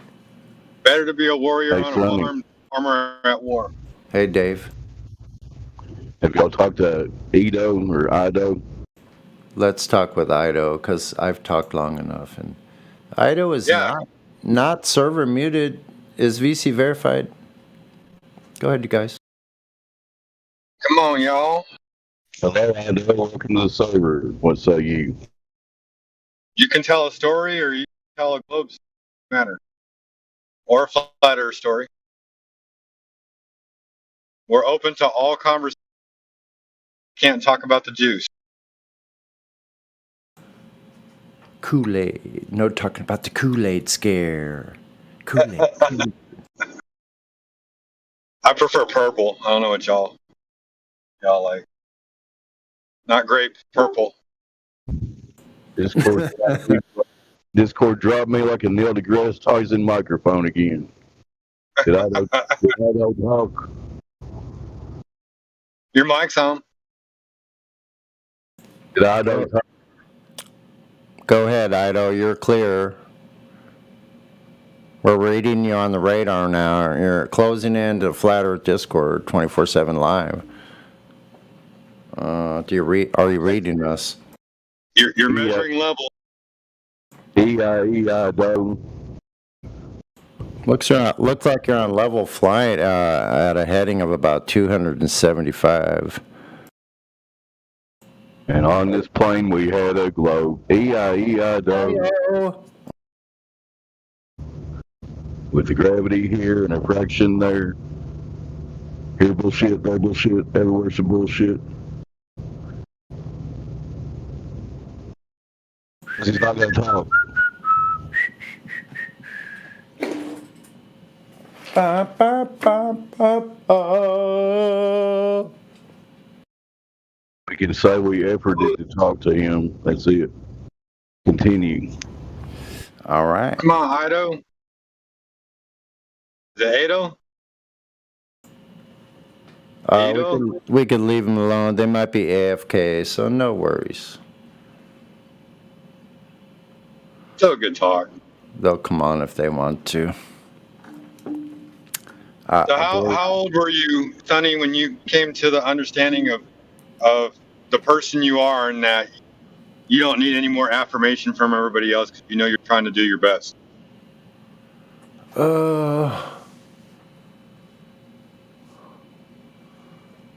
Well, I think there's been like variations and deviations, like where I would like achieve a certain level of that, but then like kind of like fall back into like revert back into previously bad behavior again, you know? So it's not like it was just a plain level, you know, like trajectory. It was like there was a freak up and down, like as far as sometimes I did better and sometimes and then now, but so now I feel very confident about myself and who I am, so I'm not worried about like that's been only about the last 5 years, I guess you would say, but that's been a progression as well. Yeah, there's something about that year 2017 for a lot of people, believe it or not. What'd you say? That year 2017 been special for a lot of people. It's like the beginning of a lot of people. It was a big turning point. Yeah, that was a huge one for me. And hold on a second, I have to go. Nature calls. 1 second. I don't know if you can hear me, Sonny. I'm sure you probably got it on. Hey, Dave, you there, bro? What's up, Pine? I was wondering if you could give me a little training course on DoorDash. What kind of training you need? Pay the monthly fee. It's worth it. Is that a real thing? I don't pay any monthly fees. Oh, I pay the $10 a month for the free DoorDash because I always order out. Oh, he's talking about delivery, not customer. Oh, you're talking about driving. It's real easy. It's just download the app and just follow their instructions and make sure you have a pizza. Usually they supply you a pizza bag, or around here, one of the Papa John's gave me 2 free pizza bags. What? So, really? That was nice of them. They say DoorDash on them. They advertise DoorDash. So. Oh, okay. They were meant for. Okay, I got you. Yeah, I thought you were meant for a Papa John pizza bag. Those things are really expensive. No, it's just like little thin ones. They're insulated, but you know they're not real expensive. Right. Yeah, I got some of those. Around here, make decent money. You know, average about $15 an hour on average, as long as if they get hold of your office when the restaurants don't have the food ready and you're waiting 20 or 30 minutes on the food. That's the only thing that holds you up. So do you get to choose the tip and everything before you take it, or do you just give what they throw at you? Well, the price pops up on your screen before you accept the order, so you have the choice to either accept it or decline it. And then sometimes with the tip and everything, and usually, now some people will give you cash after you get to their door, but that's pretty rare. Most people, especially the last couple of years, they want you to leave the order at the door and not even contact them, you know. So DoorDash. This sounds so gay. DoorDash, it's like, woman, dash out the door, go get the groceries, buy them, pay for them, bring them back. You got to go out there and find the woman. Got it. So what do you do for a living, tough guy? Got her. Bring that stuff back to your man. What I do. Sorry. I'll tell you what I do. I dodge death on a weekly basis. I avoid other people who are on their cell phones. What? No, let me tell you about my job. First of all, look up the most dangerous jobs in America. You'll see that driver is on the top 10 list. I think we're right after a stuntman. So before you go assigning gender to my job, realize that my job is one of the most dangerous jobs in America because I'm dodging idiots who somehow got a license but play on their phone more than they watch the road. So I just want to tell you, hold on, bro. I've nearly been killed Probably about 100 times. I'm not exaggerating.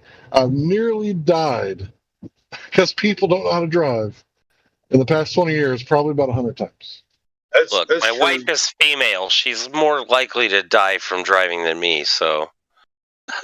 Can you prove that? Probably not. Well, actually, probably. Yeah, because I can. Yeah. Because not all women are bad drivers, but most bad drivers are women. Who drives whenever you two are in the car together? Me. So you're more at risk than she is. But I'm a better driver. Yeah, but every time behind the wheel, you're.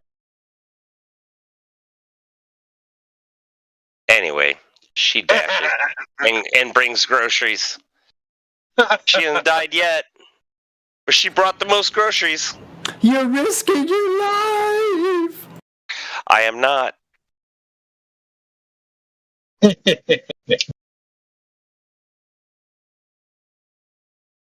No, I appreciate what you do, Mr. Hank.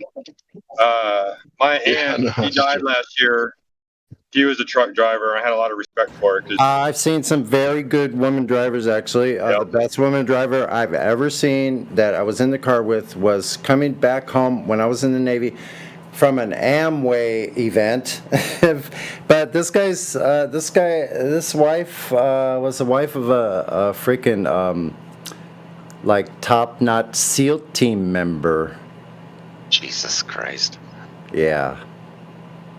This guy could, like, stories people like that could tell. But I relate to that shit because I'm wild. Crazy too. I'm crazy too. I could do that shit right now. My wife is a badass driver. One time somebody got in a wreck in front of us, and she dodged the spinning Mexican who was doing a 360 in his truck after he had a collision. What the fuck? She dodged the ditch. She dodged the fucking fence line, the street signs, and the fucking curb. She dodged all those things and just made a complete stop in the grass. Wow. You know what? You won't believe this, but this driver, we got caught in a thunderstorm here, and a car came from the side on an on-ramp, and a big van, like a big, huge Dodge van, and spun around and went off the road in front of us. Just like came in really fast, like going way faster, and then just like went to the front in front of us, like off to our 2 o'clock, and then just went whoosh, and then flew off to the left into the medium. Yeah, that's crazy shit. Wow.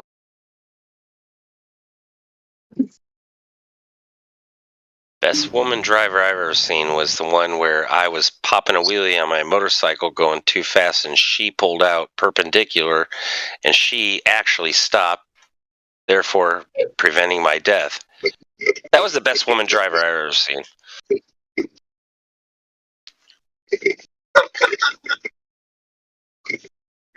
You're going to stay married for a long time. True that.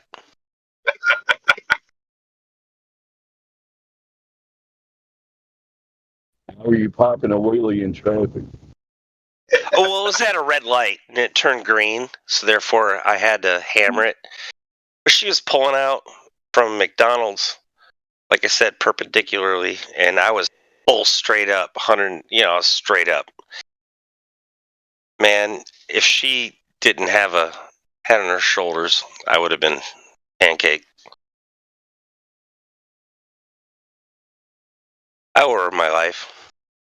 Give her that. Did you marry her? Hell no.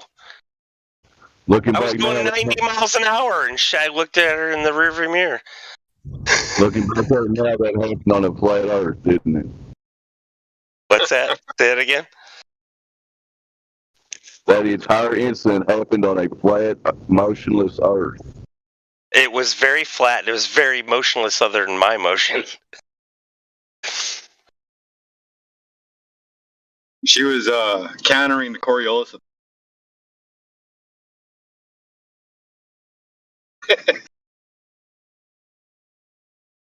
Come on, that was funny. that Mexican that I told you about that was spinning, the guy in front of us was driving crazy, and he got in the other lane, almost had a head-on collision, but he only hit the Mexican's back tire. So when the front of his car impacted the Mexican's back tire, he started doing like 360s in the middle of the road in both lanes. And I think his name was Coriolis. Spinning Mexican. I'll never forget that guy. Hey, can you take me to my brother's? It's like, nah, bro. You got to stay here and wait for the cops. We'll tell them this is the other guy's fault. That white dude over there was on the phone or something, bro. But we can't take you to the brothers. We'll tell the cops it wasn't your fault.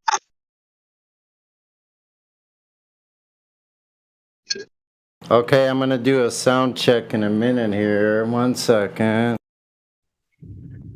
Should have said, yeah, bro, for a pistol. You give me a pistol? Fuck yeah, I'll take you. Right? Give me one of those engraved pistols. Those nickel-plated engraved pistols. No, he was fucked up. He was traumatized. His eye was, whew, dang, he hit that glass hard. Why you wear your seatbelt, man? Okay, Yeah, he didn't fly out. So. Okay, tell me if you can hear this. Okay.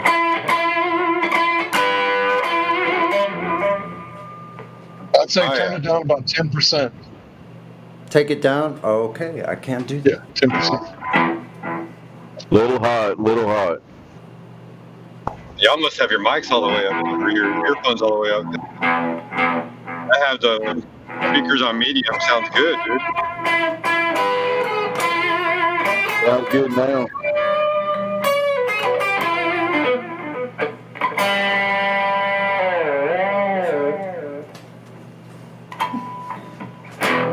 I hope she comes back with the groceries. I think I'm gonna starve to death. Well, she's safe getting those groceries. I hope she don't get in no wreck.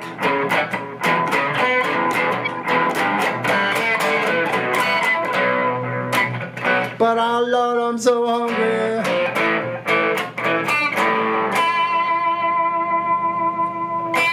She said, I think I'm going to go home now.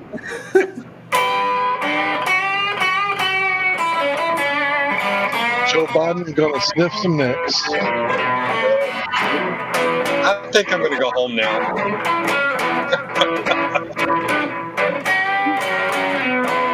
Hey guys, do you think Joe Biden's sniffing those little girls' hair because he's a vampire? He's not sniffing the hair, he's sniffing their neck. Isn't that kind of He's weird? looking at their... Yeah. Well, that's kind of weird. I don't think I approve. He ought to leave them little girls alone. In my opinion.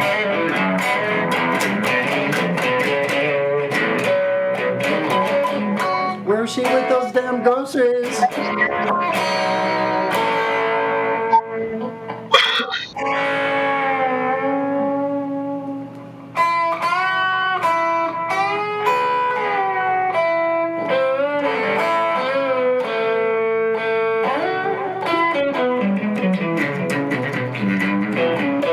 Somebody let Brandon feed. Jeez.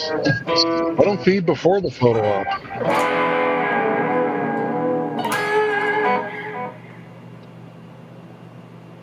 Thanks. 1 quart of Topo Negative. That's all I really need.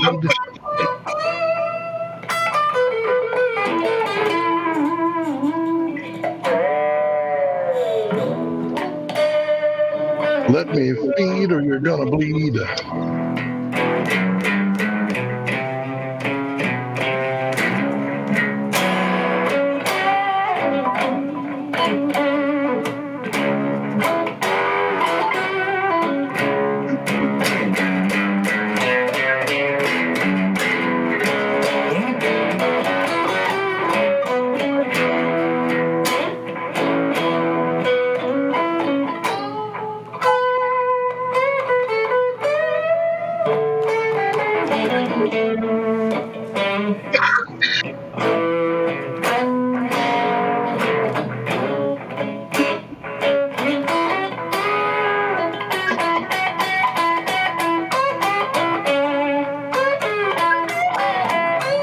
say, don't go riding with Joe Biden. He might bite your fucking leg.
Whoa. I say, don't go riding with Joe Biden.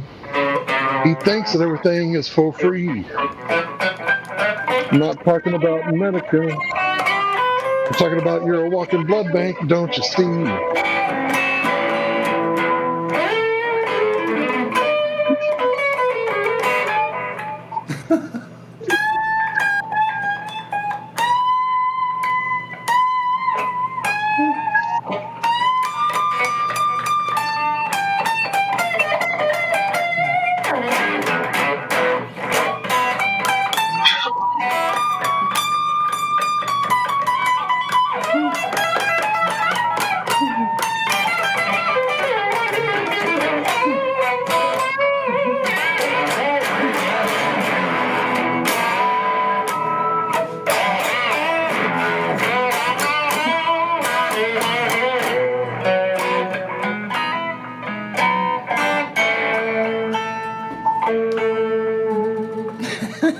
Here, all of a sudden it got real mellow like that.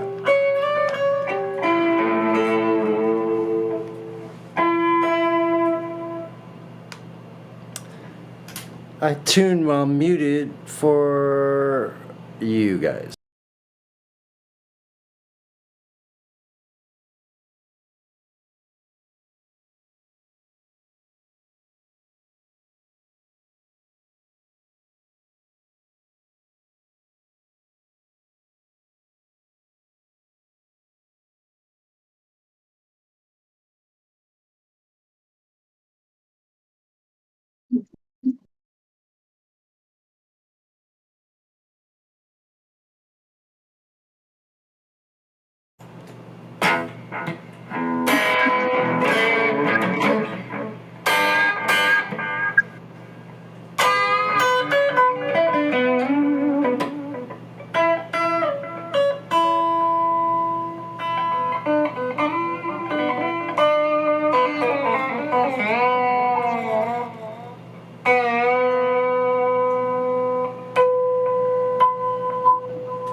You know, I gotta say, bro, you didn't fuck up once that whole time you were playing just now. What's that? You didn't fuck up once when you played just now. That shit was good. No. Okay, if you say so. So there's two types of fuck ups, right? There's the one that you know that was fucked up, and then there's the one that everybody knows that you fucked up. No. You know what I'm talking about.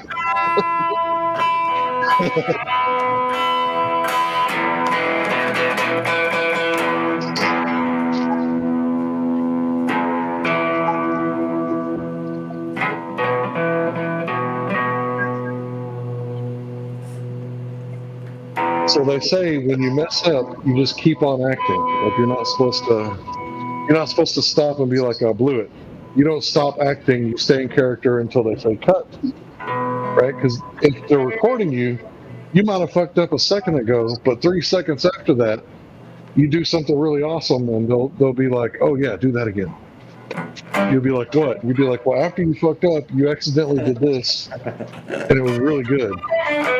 So you're like supposed to stay in and keep playing. Like the show must go on, is what they say, right? Like even if you break your leg, like the show must go on.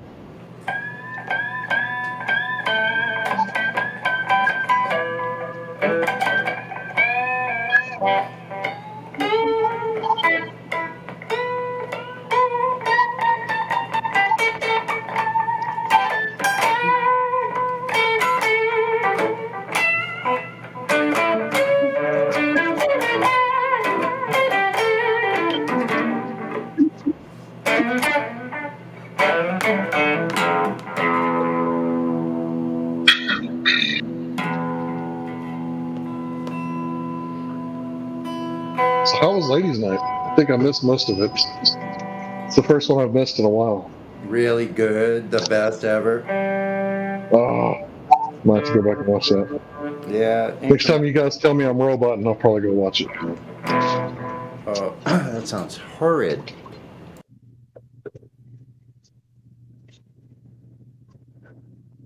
Was there a bunch of new people? I think I heard a few new people when I was listening, but I just checked in on Friday.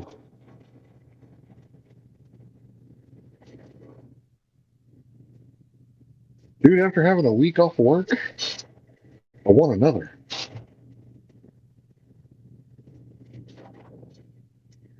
I got to spend so much time with my family. I know. I've got a week off too, like 8 days or something. Happy birthday to me. Happy birthday indeed. A big 4-0, man. Yeah, me too, in September. Awesome. That's a really good age to be, actually. 40 is a really good age to be, you know. Make the best use of it you can. Oh, yeah. Well, I was Yeah, 'cause at 40? 36. Sorry, go ahead. No, you go ahead, bro. You're talking first. I was just saying that I was like 35, 36, started, well, maybe 34, when I started coming to the realization that I just need to do for myself. And then somewhere along the way up to about 38, I just started figuring out that, like, I don't need anybody's affirmation. And I've had personal relationships, you know, the women that I've dated, and like, they don't stick around for more than a month or two because they realize they can't control me. And I don't feel bad anymore when that happened. I'm happy with being me. Do I hope I find somebody that wants me to be me and is willing to stick around? Heck yeah. But no, I'm happy with me.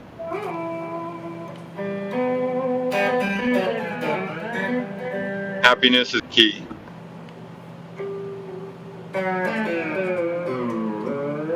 Happiness is a choice, by the way.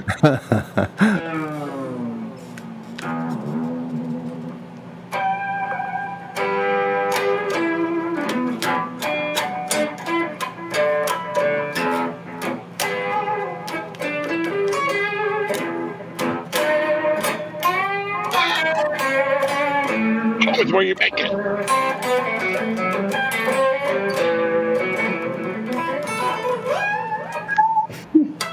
I cannot find.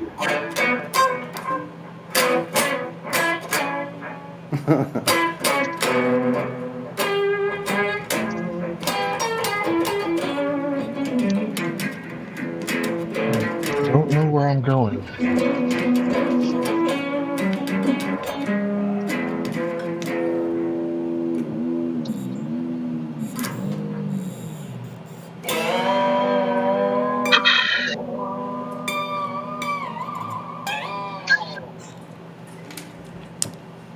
Damn, I'll tell you, I've been married a long time, and my wife was giving me a few shit checks here and there, and you're right, they don't like it when you're uncontrollable, and you might spend some time in the doghouse, or you might spend some time in your own rent house, or separated. But some people, the people that got that controlling type,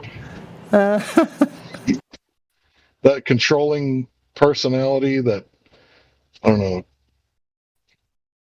I guess it's like a narcissist type.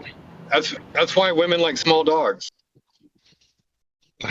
Huh, guess what? Like, Right. I don't know. You probably already know this, hopefully. You make one mistake with that woman, and there could be repercussions. She might forgive you in 20 years, maybe. So remember it. If you just mind your P's and Q's, just don't make a mistake in the first place. Don't be a dick. Be responsible. Wash your fucking dishes. Yeah, I gotta say, thank God for flat Earth, because for the first 10 years, I didn't know what a non sequitur was. I'll be like, hey, you're doing this, and I don't like it when you do that. She'd be like, but what about that time 5 years ago when you did this? I'd be like, no kidding, man. They got a repository. It's all like compiled up there. It's a compendium. Now, let me say, for the other side too, men ain't perfect, right? No. But when women use that non sequitur argument, you got to watch out for that shit. Yeah.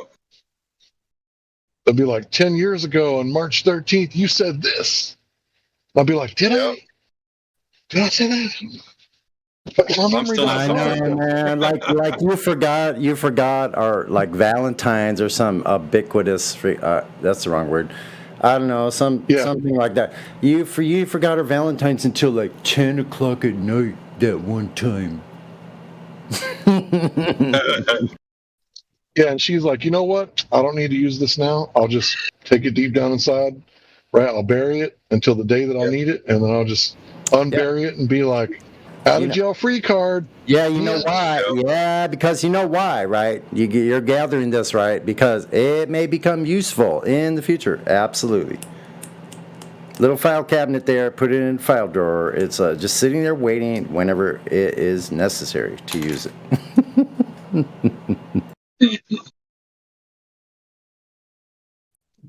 So what are things that men do?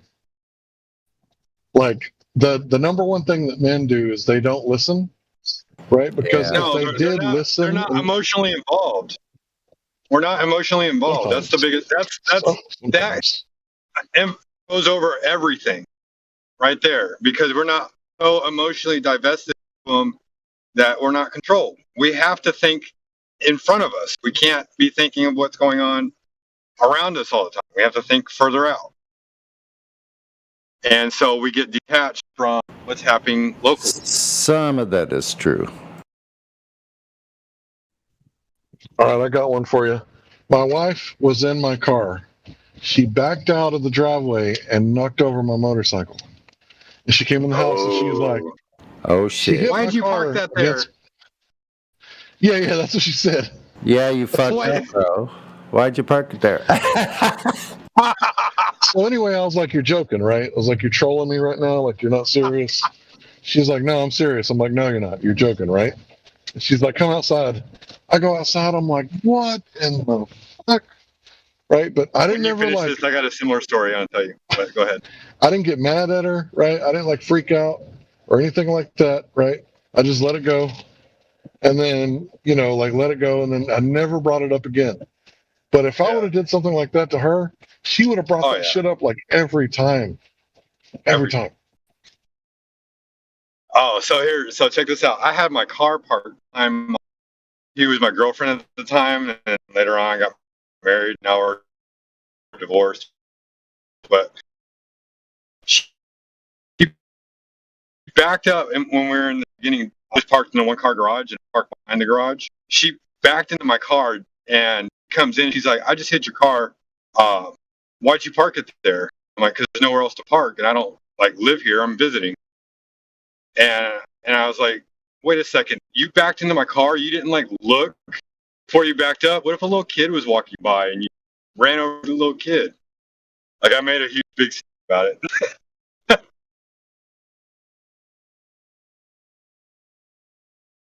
Anyway, that was my story. I cut out. Did I cut out? No, I'm hearing you. I heard everything you said. Right. Okay. But yeah, no, I made a big stink about it. I was like, what if a dog walked in the garage? Like, you didn't bother to even look before you backed out. You just backed straight out. She's like, well, I'm not used to having somebody here. And it's like, well, pay attention. But I think like that's kind of like the role with the man-woman relationship. The woman wants the man in control so they don't have to think about things and they can just kind of like, go through their day or whatever.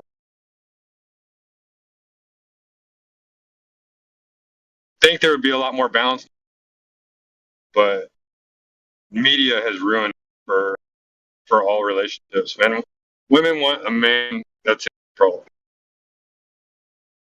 but then the women want to control the man.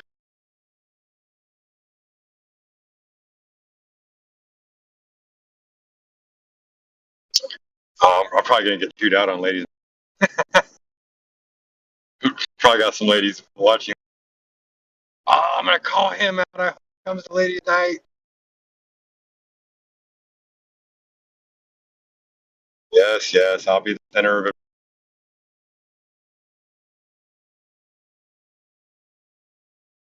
Cut down again.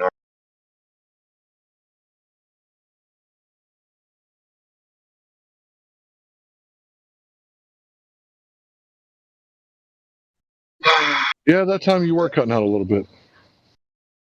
I said, all the ladies are probably gonna be like, "Where's Gizbo at? We're gonna abuse him next time I'm on ladies' night." They're probably listening right now.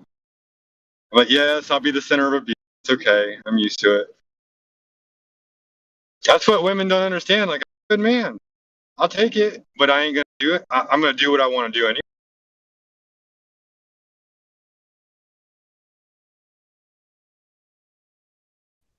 Well, one thing I've learned when dealing with a woman, same woman, it's like you got to choose your battles wisely. Number one, don't fight. If she tells you to take out the trash and you've already agreed to do it, don't be a little bitch. Take out the trash. You better. Right? Better, you little pussy. Yeah, if you agreed to it. Oh, sorry. I didn't mean to say that, you little. If she cooks dinner, you do the dishes. Don't be a little bitch about it. If she cooks dinner, you do the dishes. Yeah, because honestly, what is the alternative? Well, you know what the alternative. You might be sleeping in the other room, if you know what I mean, gentlemen. Well, she might not be sleeping there at all. If you.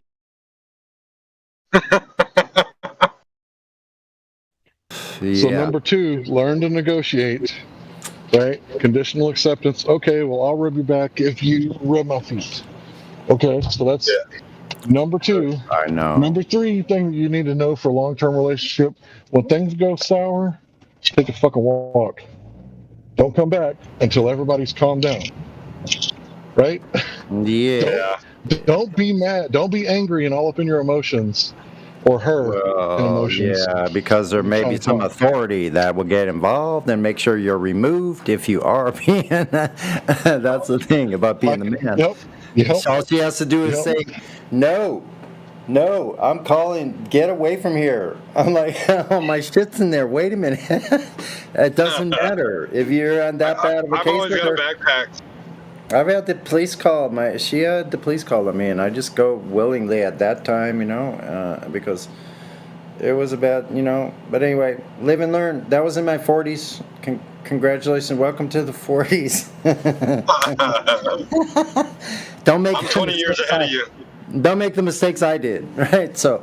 I'm 20 years ahead of you, brother. You're 20 years ahead of me. How so?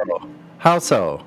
I'm 40, and I'm learning to do the things that you're learning to do right now. I'm in my 60s, so I already done what you're about to do. Okay, good. Okay, good. So by the time I'm 60, hopefully I'll be where you're at. Well, yeah, it's good. Yeah, it's good you have this place because there are a lot of leaders in here, so good people to listen to. Actually, I think that's good advice, though. If you get heated, go cool off. Yeah, go cool off. Because things aren't going to get better. Well, the good Yeah, book even says, that's "Don't true. let the That's sun true. go down while you're still angry." Yeah, there's punching bags. I mean, you go to Yeah, your that's not buddies, good. pop off a few That, rounds. that's You know, the there's that's the punching whole bags. point. Hmm. Yeah, you can do stuff to blow off steam. That's easy. Oh yeah. For you, Sonny, it's Go for grab a the run. guitar. You grab the guitar, and after 5 minutes, you're like, what was I even mad about? Yeah, doesn't that see? That's what I use it for. Like I can go into a different place, and then it's like okay, like it just like I realized I could change that myself. Like do this crazy weird shit on my instrument that I never heard before, and people go, "What? Did that come from your guitar? What are you using there?" I'm like, I don't know either, man. It's just like like all these strange voices in there. You heard them, right? They're like characters. They're like part of me in there, having their say in the conversation. They're the voices that All right, don't so speak. They're the voices that don't speak English. I so say here's another one. I say things through my music that I can't say with words. So here's another one for the long-term marriage, right? No always means no, but yes sometimes means no also. So Right. women are telepathic, and I can prove this. Yeah. They are highly intuitive. So if you Right. take a woman, she gets a new job. If she goes on her monthly at the 1st and everybody else goes on the 15th at her new job, she will synchronize her monthly with the ladies at work. They don't have to talk about it. Nobody knows. She's not watching who's going to the bathroom with their purses. She will sync up with the other ladies. And if she's got a mother at the house, the mother's period will sync up with the girl who went to work at the 15th also. Yeah, and good luck Believe it or to not. good luck to you men that are in like a household that has an abundance of that happening or a majority of that going on right around you. So Yeah. if you're a good man, then you'll be able to function with that much estrogen around. But it can be challenging. Oh boy, oh boy. Yeah, that's putting it lightly. So yeah, the yes sometimes mean yes, no always means no. How about in a workplace? I worked in a hospital for almost 14 years, and it's woman dominated. All the top administration, mid-level, all the nurses, half of the doctors, all female. Like all the administration, most of the technical jobs, all have women at the high top. So You know like all that is? these women, they're all synced up, and I'm just the measly minority with only a few men in the department, and mostly all women. Wow. Oh, and don't say no to the right answer. I had some challenges. I wasn't I wasn't very outspoken. I was having troubles of my own, even just maintaining. They knew this, I was having troubles at home, and like I would get there and I'd be sweating because I had existential crisis with my ex going on, where I'm like, from time to time I go, well, I don't know if I can even go home tonight, but I had to go to work until 12:30 at night. So, like it was a different time. Like, I don't know. On to you guys' life. Had enough of mine. I don't want to hear about mine anymore. Let's hear about yours.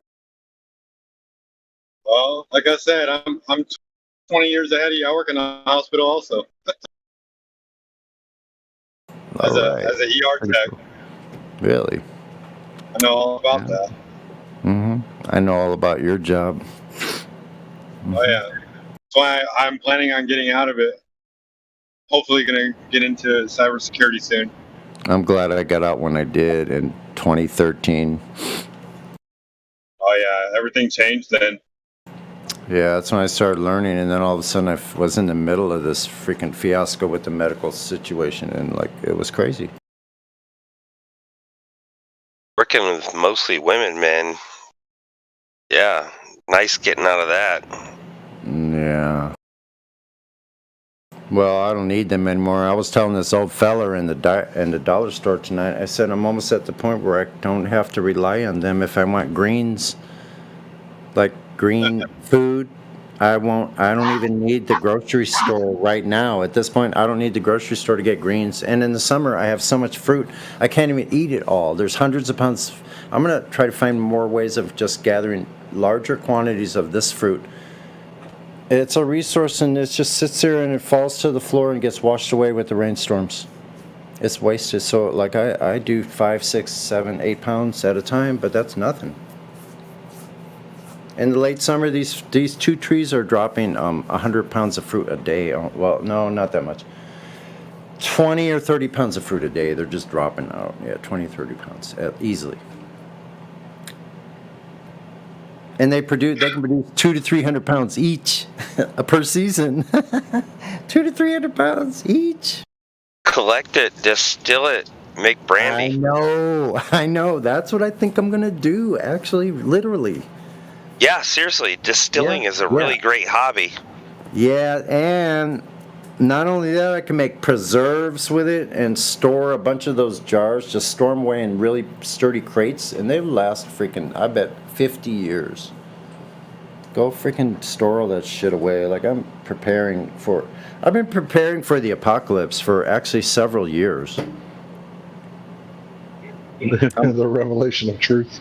I'm almost ready to like ride away when it happens. Like, I'm getting prepared. Something's happening. Because I have just about all my shit ready. And I go, wow, look at me. Like, I'm just about prepared. Like, I almost got it all ready. I've been So here's the buying trick. books. Go ahead, bro. I was just saying, I've been buying books, like books on farming, books about vegetables and fruit that feed each other, how to rotate them, and all that stuff. Nice. I need to get a book on hydroponics in case. I got a book on reload ammo. Here's one of the best books I've bought in a really long time, which I haven't gone through all of it. Because some of it doesn't apply to me yet, but it's called Bushcraft 101, a field guide to the arts of wilderness survival by Dave Canterbury. I've heard of him.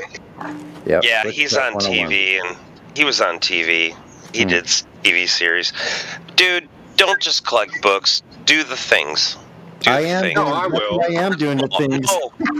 I am doing the things. You're right. Start small. Do the things. Yeah. I do minimally. Actually, you know what I found? Because I'm pretty much a badass in almost every thing I do, but when I tried to actually start a fire with a little starter, I fucking had a difficult time. And if it's just moist enough, I couldn't get it started. So if you don't have a starter that's dry, like lint from your washing machine, which is a perfect one, use that. Dryer. Yeah, dryer lint. Like, if you're trying to just do leaves, I couldn't get it started. I sat there and beat my hands to pieces. Like, I didn't hurt myself, but it hurt my hands as much as I was doing it. Like, and I can hit like that thing like many times and create a lot of sparks, and I couldn't get it to start, and I had to give up. That's what magnesium is for. Yeah. Yep. So have you seen the bow and arrow? The bow. So you use the bow to twist the thing. That's a lot of work and a lot of pressure. I'm not sure I would have any more luck with that bow thing, actually. Bow drill? Yeah. My situation. Not if it's damp. Not if it's damp. I couldn't start it. Wouldn't matter. Like, it's the driest leaves around it, and they are still not dry enough. So what? You sit there with a lighter? You're trying to start a fire? No. Shit.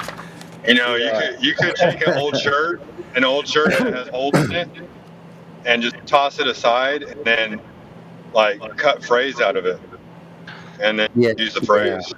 That's true. So or stock up on cotton balls. This has a lot of cotton balls. That's true. This has a lot of stuff about rope tying and making shelters and cutting trees, using tools, splitting wood, shelters. How to make your own rucksacks, so you could do everything. How to cook food in different. How to make a oven in the ground that's not making any smoke anywhere. Hey, underground. can you screenshot that page and send it to me? Because I've been wondering about that for a long time. Yeah, I've been let's see thinking this one. if shit hits the fan, and I've been preparing, right? How am I going to cook my food without alerting everyone in the fucking mile Yeah, radius? exactly. Yeah. So listen. Here's one way. Here's one way, Hank. Which is I just ordered this week because it's one of the last things. This is a stove that folds up to 6.5 by 6 inches and only about less than a half an inch thick. It folds up. It's made of like stainless steel, and it folds up. You put it in a little pouch and you open it up, and it's a stove that you can burn anything that's flammable inside of and cook your food on top of it. So that little stove right there probably suppresses. You could do it so it would suppress most of the smoke. But because if you're doing like trying to stealth, do something, you're going to be in some kind of a tree bush area because that's the only way you can do it. You can't be out in the open anywhere anyway, you know. But if you have to be, there is a way to do that. Yeah, there's other ways. You just dig a hole. That's all you do. Dig a hole. You dig a long hole. One's the large hole. One is the hole that you have like a air. Yeah. And that air opening just goes out away from the fire, and then you have your fire that's like mostly underground. It's what the pot smokers call a carburetor. Yeah. I could try to take a picture. I'll look through this because there's a whole bunch of stuff in here. Well, how to trap animals, how to make traps with ropes and sticks and.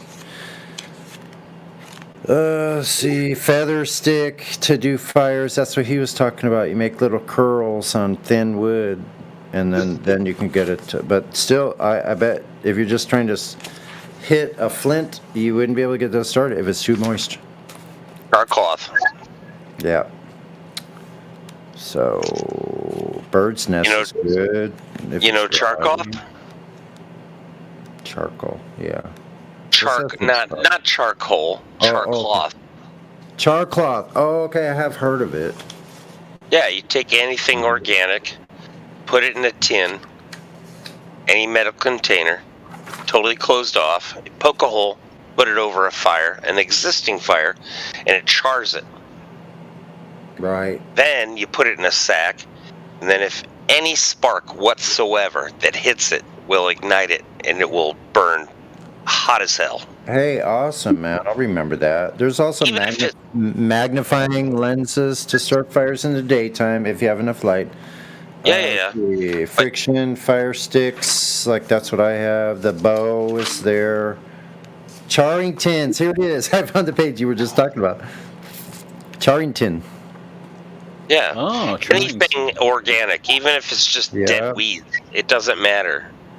Just So what about weeds, anything. What about pemmican? Do y'all know about pemmican? That's in here too. That's in here too, I'm sure. That is a must-have.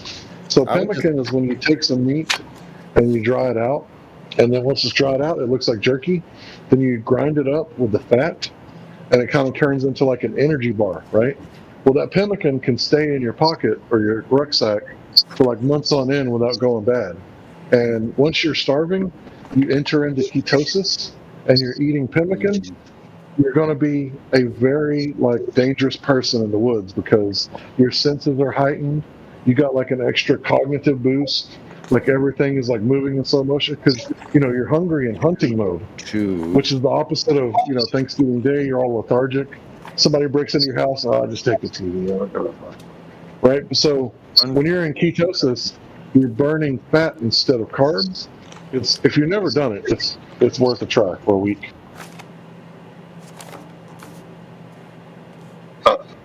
Sounds cool.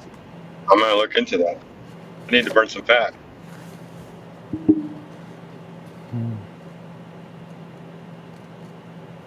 Yeah, if you need to burn some fat, the keto diet is the perfect diet because you wake up, you can have if you eat breakfast, you don't have to.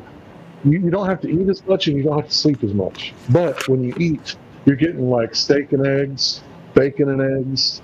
You don't have to eat anything that's carbs, so no soda, no tea, no sugar tea, right? And What? Is it similar to paleo?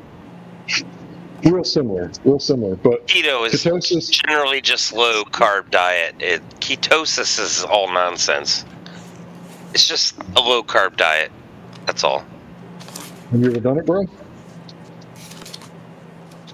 If you ever talk to QE or if you ever see QE, ask him about that. He's a professional dietitian.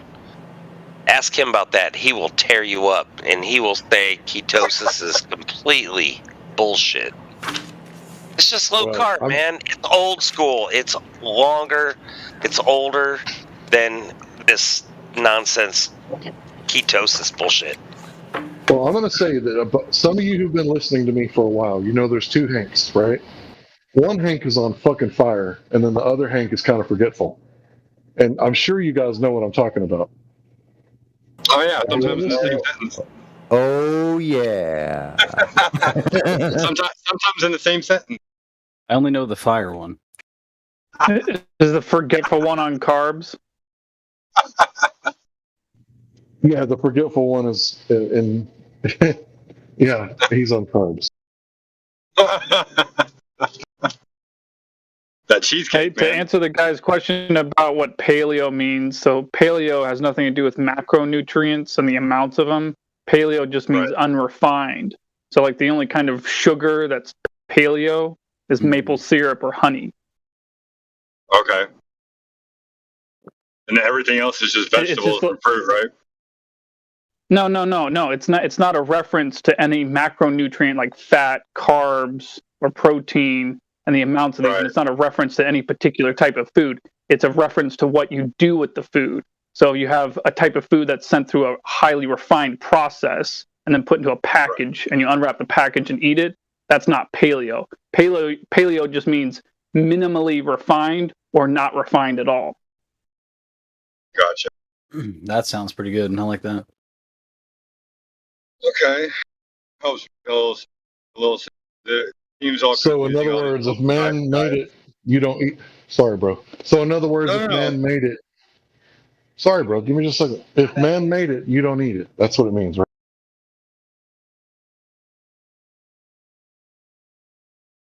Yeah, so a great example would be hydrogenated oils. That's the opposite of paleo. That's a very refined crop oil. That's not paleo.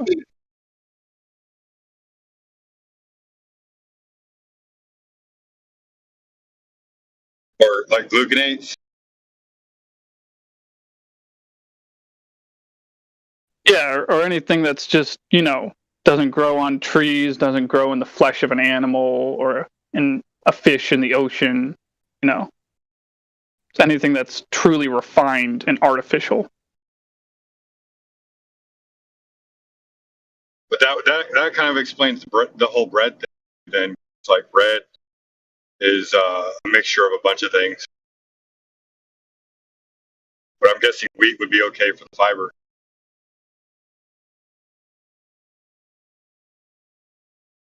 Yeah, the gluten and carbs probably aren't going to do better for you. If you're going to eat bread at all, go with millet. It's better tasting anyway. Dude, I know I've said this a bunch of times before, but when I'm on keto, like, it is a definite boost. I'll be raking the yard for no fucking reason. Like, I don't even know why I give a fuck about leaves in the yard, because I'm usually like, them leaves, that's, compost. Just leave it there. But I'll be raking the yard and leave it in the pile and just be like, what did I do that for? So when I'm on keto, I want to fight and I want to fuck. And, I usually want to do one of those things anyway, but it's like extra. So I could definitely tell a difference in me. May not be for everybody, right? Different strokes for different folks. But as a 300-pound man, when I'm on keto, I feel wonderful. Extra. Are you more susceptible to argue with your wife with keto? No, we don't argue much.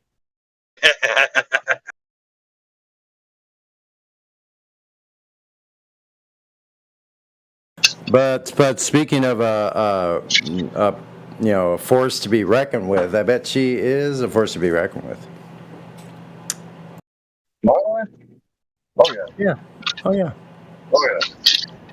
Dude, she's the sweetest thing on 2 feet. But if you cross her, Oh my God, the thunder! Yeah. It's coming. Thunder. She's Oh a my God, Nazi. it's the worst thing. It's She's the a worst thing ever. Isn't that the worst thing ever? Like that.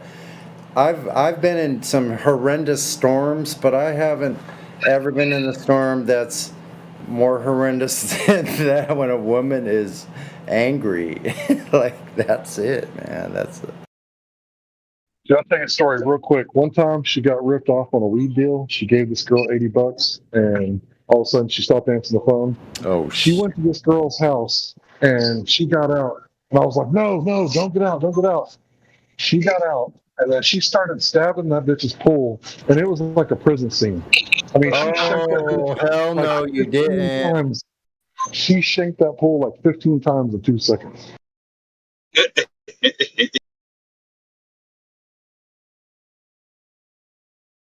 That is funny. That's some wild. More stories from Bitches Gone Wild. Sorry.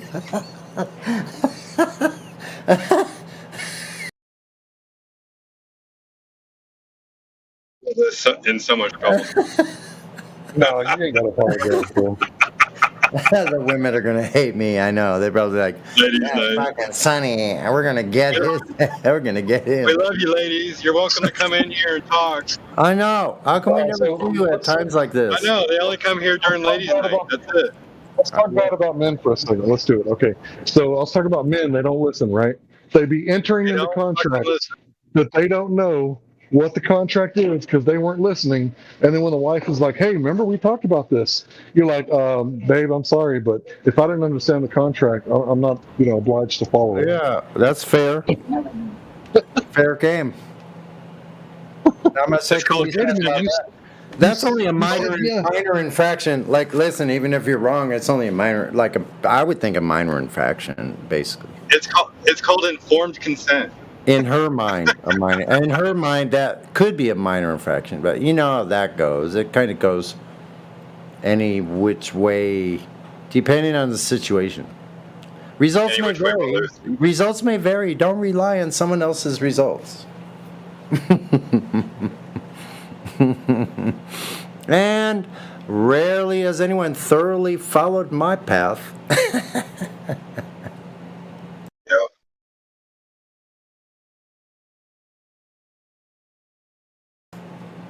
I think that'd be fun as hell to go kick it. Like, I'd love to go kick it with freaking Hank, for whatever, a couple days. Just to be in town, like, in different places with my friends. Like, party on Garth, yeah.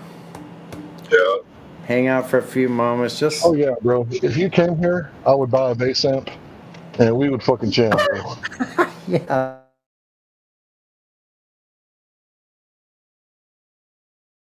You should buy it before I come. So there's the real test, man.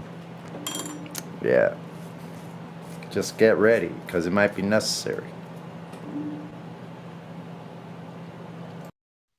Yeah, you get ready, too, because when I ad-lib, I sound like shit. But once I get it figured out, after about 2 or 3 tries, I'm not too bad. Oh, that's okay, man. I don't care. It doesn't matter to me. I think everything sounds good. I'm just saying, I have to watch you play the song like 3 times in a row, and then I'm usually good after that. Because I know the chords, and it's all about root note, whatever the lowest note you're playing. Yeah. Match that note. Isn't that a fun process, going through that, learning songs like that? That's a lot of fun, man. Oh, yeah. I do it sober, though, because I'll be the first to say, damn, I bet we would have been good if we would have been eating all them carbs. Yeah, that's true. You gotta keep eating, that's true.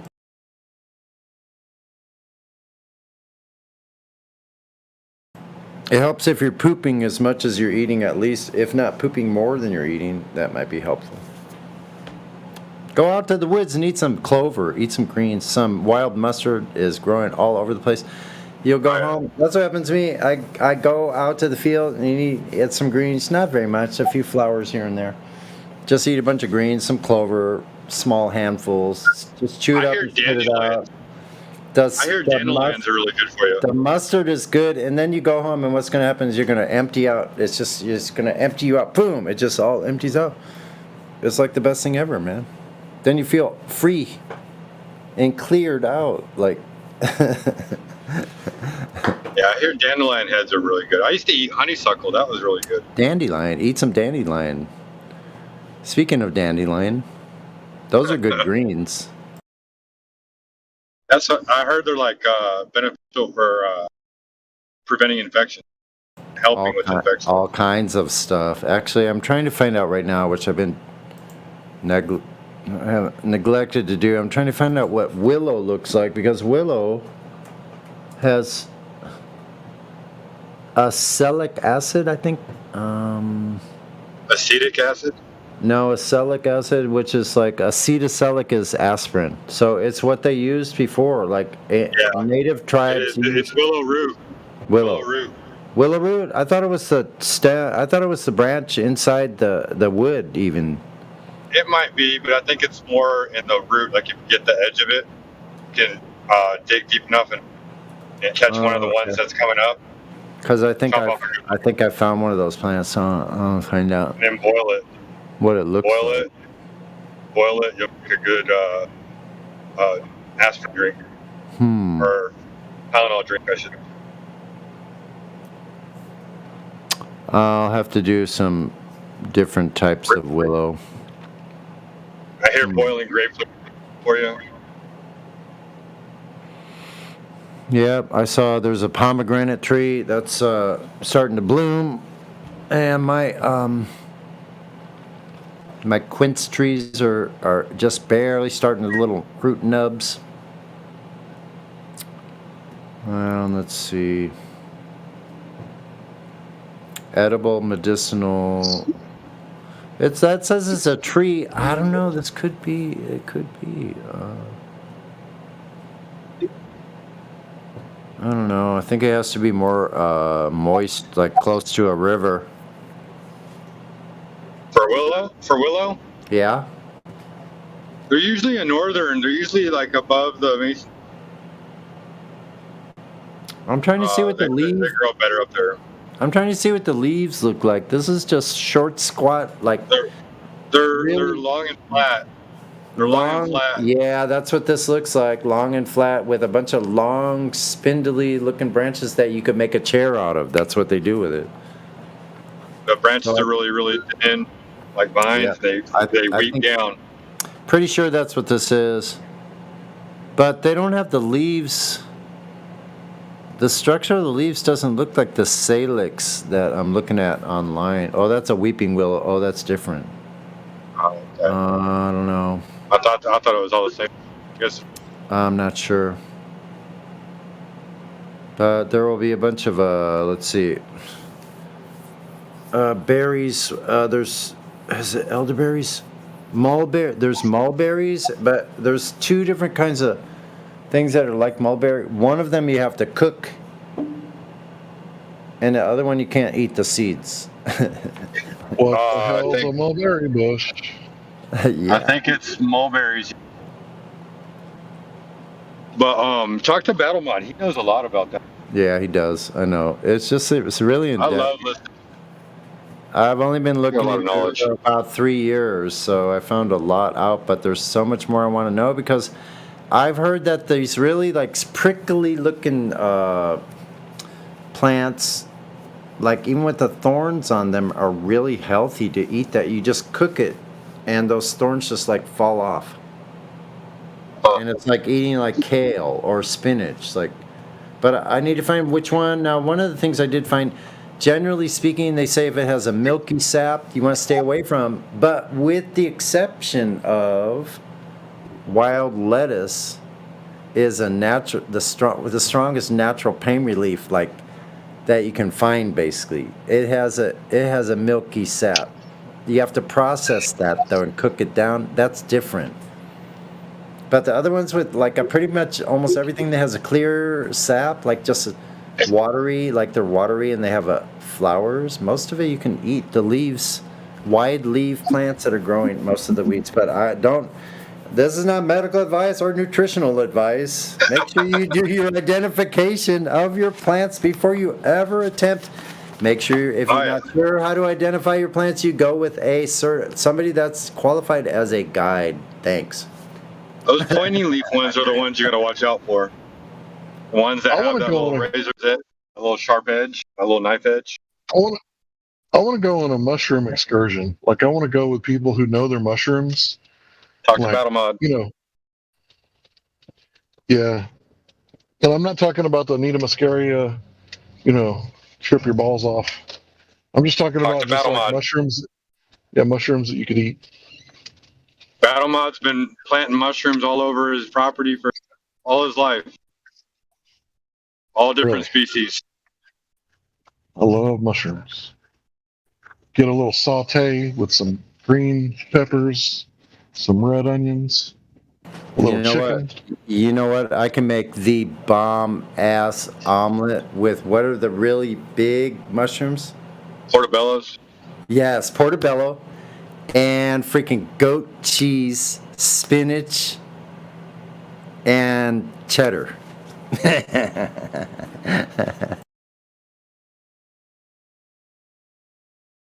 Maybe a little garlic thrown in there. Maybe also a little, just a little tad of cayenne pepper. Mm-hmm.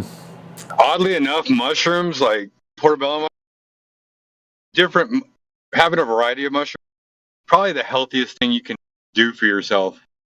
They say like broccoli, cauliflower, or another one, Brussels sprouts are all super healthy, but mushrooms, man, they do things for you that no other plant in the world can, or animal for that matter. Interesting. I've been looking for some. It's just too damn dry. I have to go to more moister climates to find it. Probably up in the hills, in the foothills where cows are. There's lots of pastures. That's the place to find mushrooms. And yeah. And so we said earlier, the system, they like wage war on everything natural. I'm thinking mushrooms and all the natural herbs and stuff. That's definitely something that's been wiped out. Because when do you see natural mushroom? Yeah, I do sometimes. They're usually the white, big, super duper white ones that I've been told you just stay the fuck away from those kind. Like those big white ones with the really dark undersides. Now some of those are, but if they're growing on like a lawn, that's what I was told. Like that's not. You don't eat those kind, but they're some kind. Battle Mod said that something about them was edible. I missed it. It's the ones that look like eggs. They explode. Get away quick. What that look like? What? They look like eggs. They look like giant eggs. Yeah, I know what you mean. Yeah, I know what you mean. Yeah, I definitely know what you mean. Like an egg with the pointy side up. Yeah, and they're underneath their dark gills or whatever. Those spore things. Yeah, and once they explode, you get away. Called it gills. It's kind of like gills. But oh shoot! The red one's out there. Oh my gosh! All aminos are the fun one. So expect a miracle every day. I think if you expect a miracle, then the miracles will show up.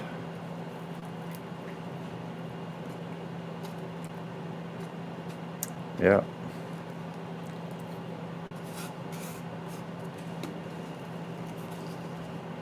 Mm-hmm. For all I know, I could be dead already. Like, how do I know? How would I know that if I was? Or some other... Your bad breath. Oh, your bad breath in the morning. The dragon breath is how you know you're dead.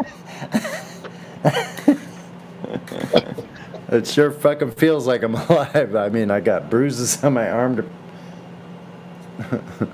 All kinds of weird stuff. I thought I got bit by something because I had looks like teeth marks, but I'm always like reaching in sticks and shit, like where I have no business reaching my arms in and jabbing myself with huge thorns and shit. I'm learning my lesson though. I wish that I could just go to the colleges, and at that moment the stupid professor is teaching them about, how do you know that you're not a brain in a vat, right? At that moment, just self-inflicted wound, right? Not a big wound, but, like a paper cut. Be like, you see this little paper cut right here, man? That's how you fucking know you're alive. You ever had a sheet metal cut? Yeah, yeah. Ooh. Oh, that's talk about nothing. pain. That's nothing. I used to do work on boats, like I told you. Well, Yeah. scrubbing with the thickest, coarsest type of steel wool, and having a piece of the steel wool go through my finger and hit the underneath side of my fingernail from the inside. Yep. I can see that. That's probably in the top 10 Went list. all the way through the tip of my finger to the back side of the fingernail. That hurt like hell. Sonny, I posted. So like something my boy did. So my boy, he's like relentless on how much pain he can take. Like he can take so much pain. Like after a while, I just stopped thinking of that because it had no effect. So this little dude, he's like a black belt taekwondo. He's a badass, right? So he's fucking running around outside with no shoes on, and he kicks a broken stick. And you know how a stick breaks and there's like a piece that sticks out real far? That's like the broken bark. Yeah. That shit went right in his toenail, in between his nail and his toe. Oh God, that just hurts like hell, man. Yeah. And then we go to the doctor. Well, He's like what all is fine it? and everything. He's like all fine until they started scraping it out. And at that moment, I seen his ass in pain. Yeah, what is it about that shit, man? I swear, like I dropped this little small item that probably weighs a little tiny vaporizer. It's just a little handheld thing, you know? And it dropped in the corner of it, hit this part of my shin that I must have had some kind of damage there What is before, your which Achilles is not shin? unusual. It's on my shin. So lower shin. So it hit that one little point with the corner. I tried to move before it hit my foot. I guess it's a natural reaction. And it hit this part of my shin, and it immediately hurt so bad and caused a freaking welt. Like Yeah, a it's little just like- marble Yeah. on those, my shin. I'm like, holy fuck, what happened there? Like, I don't you get sepsis. What happened? It's like the 19th century or something, or 18th century. It's like, you know, you're in God's hands now. Like, it'll form a cyst, and then you'll live, or, you know, your marrow will bleed into your bloodstream, and then you'll die. No, I think you're right. I think it actually, the original injury probably occurred in the 1800s. That's No, the I'm time. thinking, though, that, like, people are being more susceptible to, like, edema and sepsis and all this other shit lately. Like, I don't know if because they all got the vax or something, but, like, blood clotting, seizures, fucking, it's going crazy. Yeah, we're not talking about the. Okay, the okay, vax sorry. here. I'm sorry. Yeah, it's all right. It's live streamed on YouTube. Oh, yeah, It's- I know. We're not you know, saying the nothing- vaccine's bad or anything. I'm just saying, like, people are you're getting not more and more supposed to say sick. the word, though, so why do you fucking keep saying it? Okay, no, I'm not upset. It's not allowed at all. Like, you just don't even bring it up. Just don't say it. Okay, you got it. You got Say it. Kool-Aid. Say Kool-Aid or some other variety of something. No, I wouldn't even do that. I wouldn't even do that. words that There's get too much time and money have gone into this. Claude. Then, Claude, yeah. you gotta understand. Justin's trying to speak. Yeah, but no, destroy it. Okay. Make Yeah, I get you. sure that you do not say the correct words, and then you'll be fine. So if you Yeah. don't say Euphemism. the words correctly, then you'll be just fine. So the ouchie fauci, you know, the jab, you know, Yeah. that stuff works. It's fine. But The just don't hoochie talk coochie. about it continually. Okay, and I then, won't of do course, that. Don't say the words that do not need to be said. Okay. is there like a word list of things? Of course, to say? in the 'Cause I'm welcome. bad for that. Go Okay, check I'll the get it welcome again. out. I'll check it again. The welcome and the Yeah, TOS. welcome has it all in the You and it's in big welcome. letters too at the bottom. Yeah. Right on. Yeah. Okay. Globe is a pretty big no-no. We got this. Well, like this, like wait. Globe is not a no. There's so many people though that just like, okay, maybe you guys are turning over a new leaf or something, but like there's been some like pretty nasty stuff happening here at some point. But now it's like it's all nice and wholesome. What do you mean by nasty? Like What do you being mean? civil, and that's good, and I like that. And No, that's very good. It's yeah, all good. I mean, What do you I've mean seen, we're turning a new shit leaf? turn ugly in this channel before Oh, a few it times. does because Like what? the trolls come in and try to change everything around to their liking, and then When I've been like group dogpiled by like 7 of you like 2 or 3 times, man. Okay, you know about the phone effect, right? what are you saying though? That's the key thing. No, we're what are you good. We're all saying? gonna start over because I love all of you. That's What are Yeah, you let's start saying? over. Is the thing. That's the whole thing. Key words is the thing. What are you saying? I just don't want to get hurt anymore. No, listen. We can have a cordial He's like, I don't want to get hurt anymore by the letter. And you were never going to get hurt here. The because second time how was are we so ever bad. going to I hurt went- you over a a Discord. I went and looked for it just so I could get it, like get the stream of it, and they took it down. I was like, no, it was just that bad. Oh shit. But yeah, so I mean, they monetize a lot of shit, and we I tried to know. keep it to a good level here, and now we understand what they do monetize, so we Oh, yeah. we make sure that those words aren't said. But I really want to I really want to know who. When you were talking, you know, what were you talking about to have 3 or 4 people attack you? I mean, No, it was just like you were it's gotta asking my be position something on that you're everything. saying, dude. I'm sorry, but that's literally no one just sits there and attacks you over something. I'm a big without fan of you saying psychology. See, something. this We is didn't attack him. We attacked his ideology. It's not like we sent like some bullets his way. Yeah. We didn't punch the guy. We're attacking I your want to know what the ideology. conversation And was if you take that No, personal, we don't want to know what it was about because it was about the same that means stuff. that you took it personal, right? No, wait, what was it? I can't remember. It was a long time ago, so I don't really care. I know, it probably was But a long like time ago, but something was most like it of had something most to of do it with is like a local personal. meet. Like literally, it is. It's a personal matter. I know because what your I whole know what I did. educational I know what I system did. Is in your mind, and you truly believe it. That's Wait, the that whole might have thing. been you actually. Like what? Me You too. were really Me you were too. in disbelief as of what I said I'm a or something. computer programmer. I was going to I was going to go into NASA, and I was going to do some Yeah. programming at NASA. Yes, Cool. I was. And then what? Well, I turned into a flat earther. Oh shit! Because I actually did research instead of listen to someone that was higher than me. Yes. I actually listened to Well, I'm myself higher than and the you, but, research like, that I did to try and prove what the higher people were saying to me was actually true. Okay. And what I found out is that it's a lie. Like, I just really hope it all goes well for all of you, and like nobody's disappointed with anything, and it goes well. I'm That's all very I'm saying. fine. I love my programming degree, and I'm Yeah. working very well. That's a little good. side What project. do you mean somebody's going to be disappointed in us? Well, I know, like, because some How's people, that? like, you know, so there's certain people on certain sides of the argument, right? I just don't like when people are disappointed because, like, people should always be in a system of reality. Dude, you that should welcomes aim to change. disappoint people. What is the matter with you? It should be your goal to disappoint people and create haters. Because if you ain't shining, you ain't got haters. Because there's no disappointment. Damn, bro, that's a really new. Damn, way for me Daniel, to that look makes at it. sense, huh? Disappoint as many people as you can a day. Yeah. And if you're not making mistakes, that means you're not doing enough. Well, what I was saying was you should always be in a system that's open and welcoming to change if it's necessary. Yeah, I mean, but- otherwise it's really hard to But do. I almost lost myself. I truly almost lost myself. Yeah. You know what I did? Yeah. Dude, you said be in a system that's open to change. What do you think is going on? We lost our belief in the globe Earth. We're definitely open to change. right? I'm not At saying this you're point, not. you're the bigot. I want I'm not the saying belief you're At this not. point, It's so I don't happening have to again. be here. You do understand that, Claw. If we have that, Dude, I'm that not in saying a anybody's doing anything wrong. in a factual instead of belief, okay, we don't have to have belief.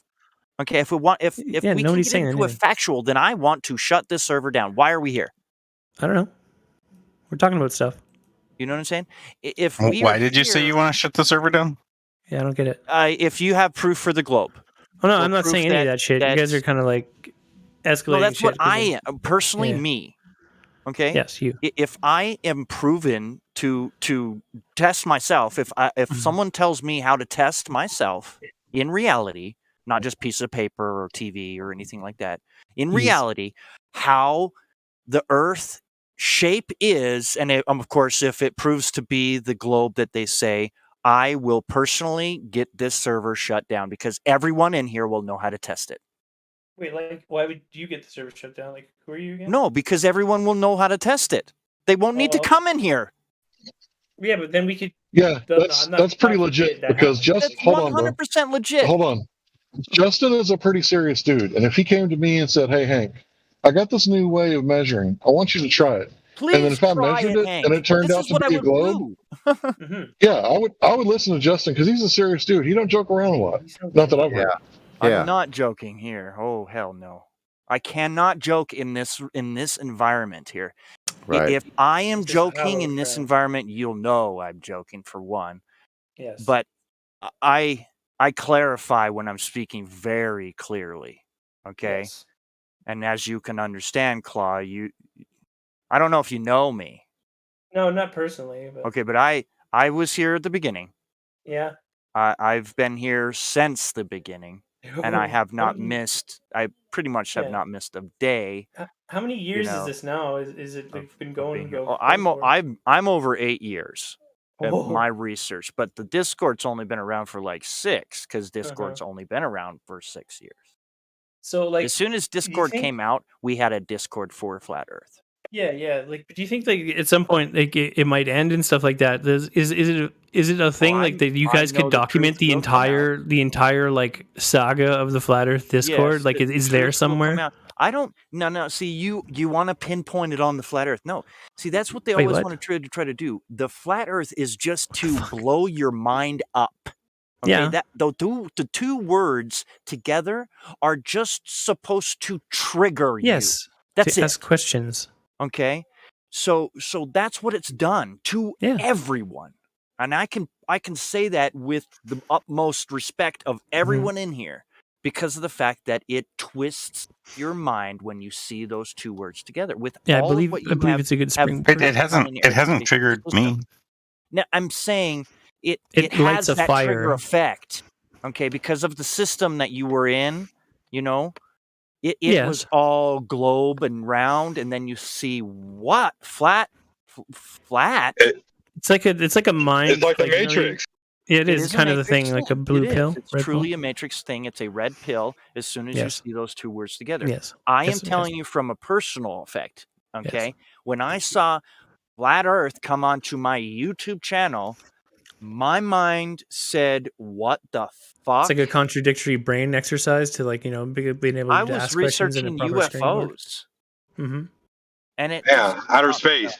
I was researching outer gonna space. send Yeah, I wanted to go to Mars. I wanted to be a Yeah. part of Mars. I really Part of did. Mars. Yeah, they were going to accelerate that, but I don't think they're doing it Rusty anymore. But that's taters. that's a I death want some sentence, rusty man. If Mark taters. Wahlberg can't do it, then nobody can. I mean, it's just insane to think that they're flying a drone on Mars with a remote control they? from Earth. Yeah. Oh, yeah. I remember That's what seeing they one of say. the have the rover. videotape Yeah, it of was a it. helicopter drone, It was a right? Even helicopter. though that Mars has like less than 5% of the Earth's But it's not. atmosphere, But I don't know what it was propelling against, but I it's guess not a easier whole lot, to. right? Isn't it easier to keep it in the air then if it's like lighter gravity and also like You would think. less No, stuff? it's not less It's different gravity, atmosphere. right? Yeah. The- I don't The think there, I thought there atmosphere was has no like barely any atmosphere. 95%. pushing. That's right. So what Wait, was it how come you propelling guys are how against? come you guys are letting him say gravity? Do you think they adjusted for the Coriolis What do you mean effect by on Mars? gravity? What about the What do you Dunning-Kruger mean by effect on gravity? Mars as opposed to one here? Changing the subject. What do you mean by gravity? Who said gravity? Oh, me. Yeah, I said gravity. I don't know. No, Roy. The Yeah, thing what is that that? keeps you there. I don't know. Keeps me where? Like my seatbelt? Yeah. Well, it's like if I drop my charger, I don't know what that is, but something's doing it, right? I just don't know. Okay, so if you drop your Dodge Charger, kind of like them good old boys did back in the day, Good. if you Phone drop your charger. Dodge Charger, it's gonna. Oh, phone charger. Okay, whatever Yeah, kind phone of charger you drop, if it's more That's dense, good. I like that. if it's more dense than the medium that it's in, it's going to go down, right? That's how I can tell you're in a different income bracket than me. Drop the Oh, really? helium balloon. You're okay. So Yeah, you drop the disagree? helium. So hold on, guys. Let me talk to this guy. So yeah, I may be in a different income bracket. That's fine. But why do you think your phone charger goes down? I don't know, because if it's not gravity, then what is it? Now I'm nervous. Talking about gravity, specific gravity. Do you know what specific gravity is? There's a difference between normal, like relative gravity, and this gravity. Specific, yeah, that's why it has a different name. See, I can tell we're in a different research bracket. Yeah, that's Right. you. This is a refresher course for me. Usually, I'm just like Well, so tell me, what is the reason things go down? Is it because of specific gravity or the bending and warping of space-time? I thought it was the bending and warping. Okay, so can we put that in a scientific experiment and prove that?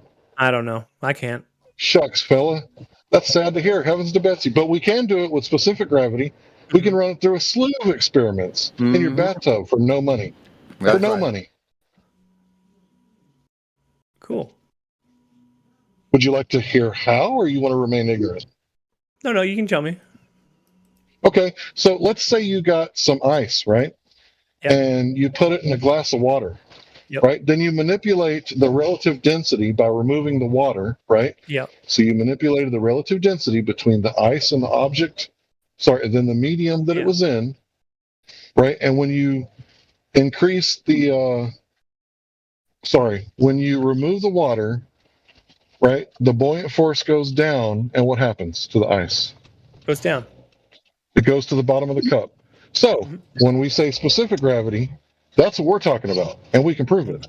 But we can't put, your bending and warping of space-time concept into reality because it's only a concept, like a mathematical I concept. thought they did it with like a bed sheet and like a bowling ball, and they just take a golf ball and they roll it on the sheet. Okay, so let me explain why that's a fallacy. This is called a false equivalency fallacy, and I'll explain why. So in the vacuum of space, where it's perfect vacuum almost, 10 to the 17 negative torr, right, there is no material to speak of. So your space-time, if you wear it to, school, you're going to get arrested because you have no clothes. Space-time is not made of fabric, not any kind of blue jean or any other material made of matter that you've ever heard of. It's a concept. Like, I'm a Texan, right? So I have this concept of freedom. Can you bend and warp my freedom? Well, to some degree, but I'm going to say no because I know that you're saying like as a concept. I know what you're saying. So no, it's a concept, right? Yeah, it's a concept. You can't bend and warp anything unless it has physical properties like material, like matter. Yeah, gotcha. Right? So yeah, we can test our gravity. Specific gravity is testable for no money.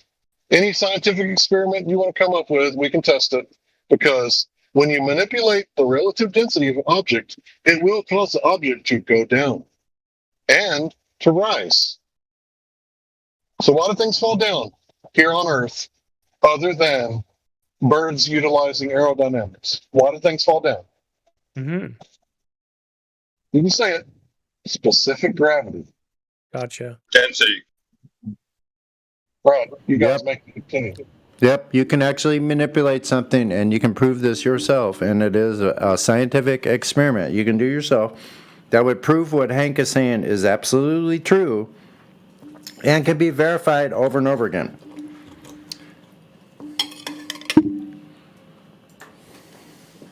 For no money. Doesn't cost you a thing. Do you know what happens when you put a gas tank to a vacuum?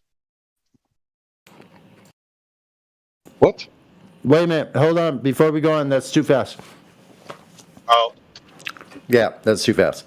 So, we're talking about specific gravity, so you can manipulate the medium and prove this to yourself or anyone else looking at what you're doing very simply. But you don't have any experiment that can prove any type of gravity. Period. Other than specific gravity. You can't prove dark gravity. You can't prove Newtonian gravity. In fact, that's been disproven by the double slit experiment, according to Professor Shankar, chair of physics at Yale. And I can cite my source on that if you're interested. Yeah, and you can't prove Einsteinian bending, warping space-time gravity either with science, because it's a mathematical concept. Can you guys clarify this word prove? So prove has different different levels, right? So if I said to you that I can prove to you that I'm a male, right? I was born male, right? You might say Homo sapien, I would say man, right? I can prove it beyond a shadow of a doubt, right? So that means that if I were to go to a doctor, yeah, he can say, yeah, this is the dude, right? And if that's not good enough, then I could say, all right, bro, come in here, right? I'm about to turn my head and cough. And when you see the motion, you're going to say, that's not prosthetic. That looked pretty real, because when you turn your head and cough, anyway, something happens. So I'm not trying to get too, but I can prove it beyond a shadow of a doubt. Do you think you could prove to me what you had for breakfast this morning? Well, now vomiting and some extreme vomiting and maybe an enema. Yeah, I'm probably pretty sure I could, with enough, funding. Well, what about like you? Could you prove it? Without the funding, no, I couldn't.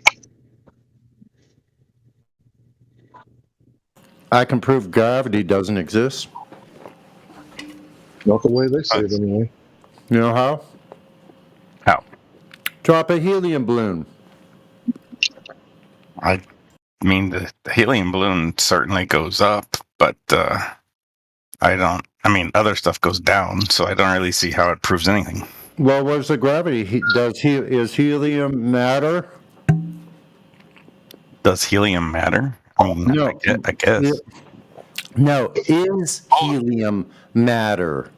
All elements matter. No, is helium matter? Yeah, I'd say so. Yeah, so does matter have what you would call weight? Does matter have weight?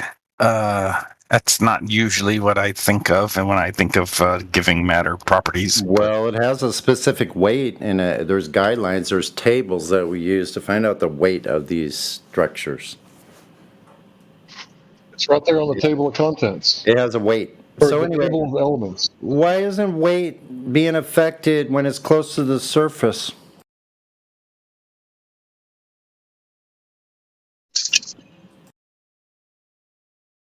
But it's supposedly being affected when it's way out in the outer reaches of some nether regions that no one has ever told us where it exactly is, what these places. There's supposed to be regions out there of this imaginary fantasy gaseous orb that can't exist in reality.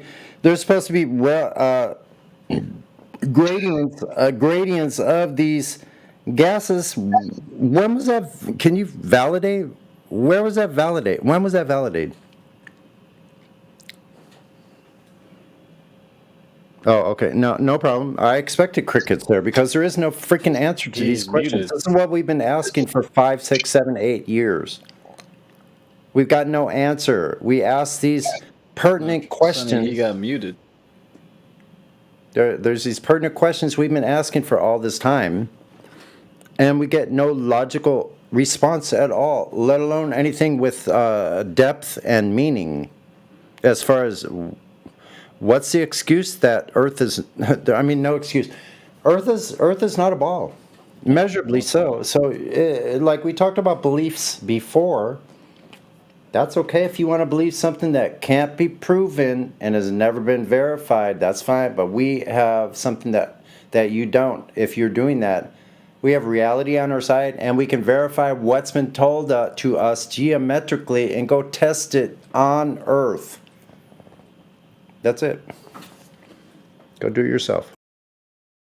Well, there was an interesting thing which Roland My Boulder said when you were talking about, when you were giving the helium example, and you said you asked about the helium weight, and he said something like he doesn't give properties to elements. So does that mean,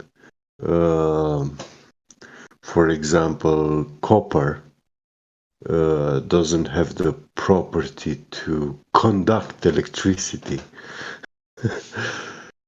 or iron doesn't have the ferromagnetic property?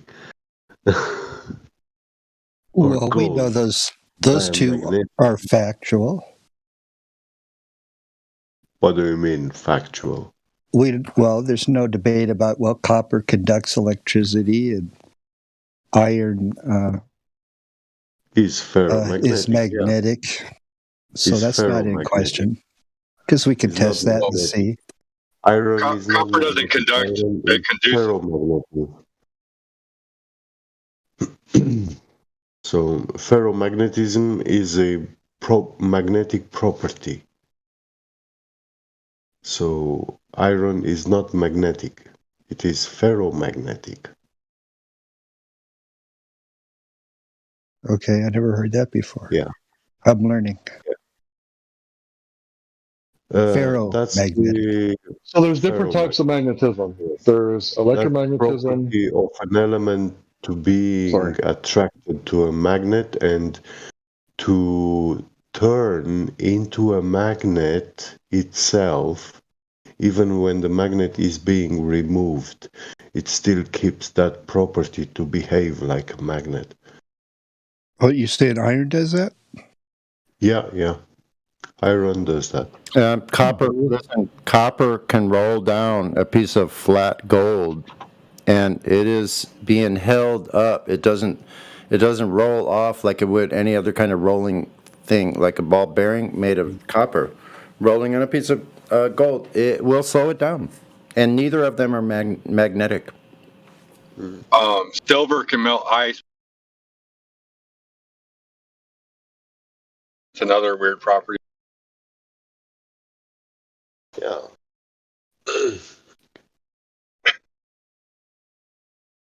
You ever want to know if you have silver to ice, it'll melt like almost, like over a 60-second period. Well, you like take a silver spoon and put it on a ice cube, and it'll just sort of melting it. Yeah, like if you took a silver spoon on the side, you have an edge, and touched it with the ice, it'll go right through it like butter, like a hot knife through butter. I love it. 60. Now, you can't put 65. pressure on it, but it'll drop down like within a minute or two. You can watch YouTube videos on it. Well, keep a lookout silver for a melting silver ice. spoon to try it sometime. Yeah, that's how people used to know if they had real silverware. You could use a silver round or a silver dollar. That's true. If it doesn't melt ice, it's silver. No kidding.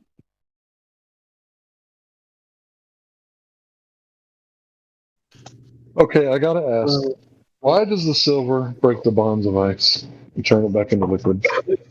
I didn't know. I just saw the videos on it, and I thought that was really awesome. I never looked that deep into it. What was the temperature of the silver object? Just room temperature. Everything was room temperature. Well, room temperature obviously is not the freezing point of water or ice. I'm not. Ice will melt at room temperature. I'm talking about silver will melt it faster at room temperature. A lot faster. Significantly. Noticeably faster. So what if I take the silver and I put it in the freezer and I freeze it for the same time that it takes to freeze the water, and then I go into the freezer and I put the cold I put the cold silver on the ice. Will it cause it to melt? I don't know. I haven't looked that far. I just thought it was a weird property. I saw videos on it. A lot of people did the experiment. All right. Now you got some Well, homework. I'm holding a silver spoon. Half of the silver is going to be room temperature, and the other half is going to be 96.8 degrees because that's my normal temperature.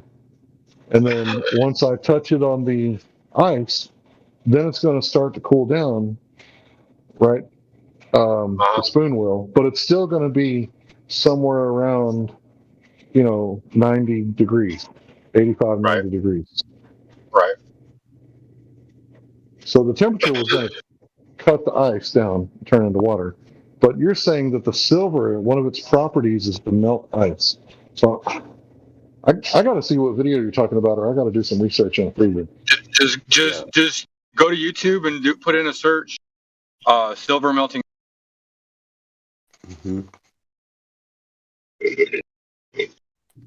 Dude, that's a broad search term. We're going to pull up like 100 videos of melting silver, and then I'm another sure 100 videos. Find the first one that's less than 3 minutes long. Bro, So listen, once we find out that silver actually does this with a couple different means that we just discussed, I want to know when somebody can do something to make the silver not melt the ice. That would be interesting. Like if you put it in the freezer. Yeah, just freeze it. I know if you add a bunch of, do alchemy, add other metal alloys to it, it reduces the ability for it to melt. That was something that I saw in one of the videos. I don't have any silver to do it myself. I was going. All right, I got to bring something up. Somebody asked me a question a few minutes ago. Sisyphus said, what do you mean by proof, right? So in the courts, they say beyond a shadow of a doubt. And I'm going to try to explain to you what I think that means. That means if you were on the jury and this guy is a murder suspect and you've seen all of the information that the DA provided and the police and everything, and you sentence this motherfucker to the electric chair or to get hung or some painful death, and you don't lose an ounce of sleep, oh, maybe I shouldn't say ounce, you don't use a second of sleep over it, that's beyond a shadow of a doubt.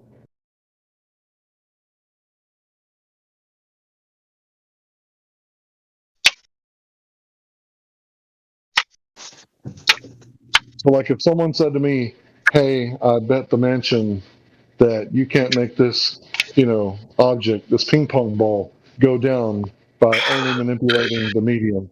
If someone said that, right, and I would bet everything I owned against a mansion, like, I'm not a gambler, man, but yeah, that would be beyond a shadow of a doubt. For me to bet, because I'm not a gambling man, then it has to be like 100% win. For example, I bought a car in Dallas, in the bad part of town, they say, the part that the cops don't go, in the middle of the night for $500 because it was an Acura.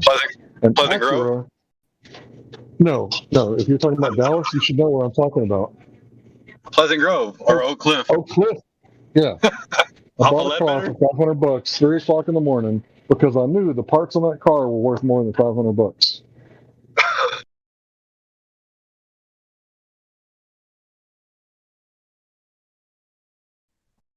So for me, it wasn't a gamble. All my investments are. That's why I don't fuck around with Bitcoin or anything like that. Yeah. I mean, I've tried it a few times to see how it works, and made a little bit of money. But if you didn't get it in the beginning, you don't have it. You won't get it. The only reason why it shot up is because they hacked the Silk Road account, and they took all the money out of that wallet. All that money disappeared. That made the value go up. That's the only reason why.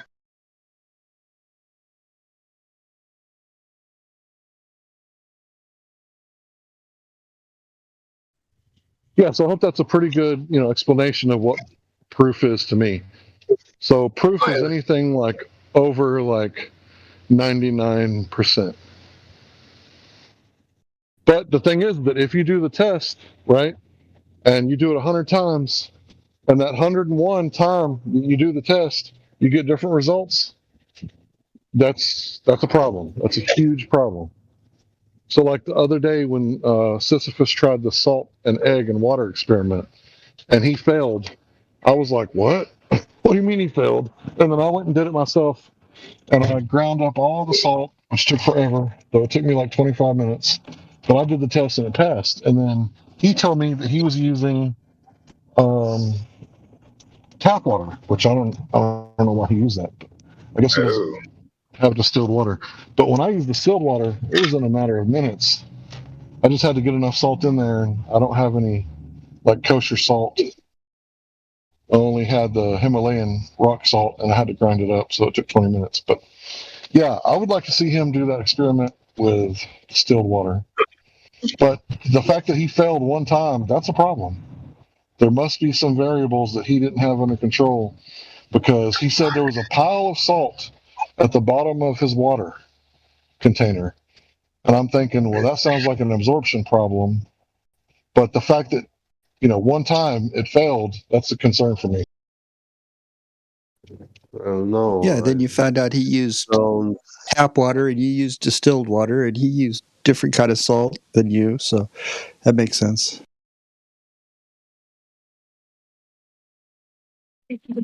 Well, I know my salt was salt.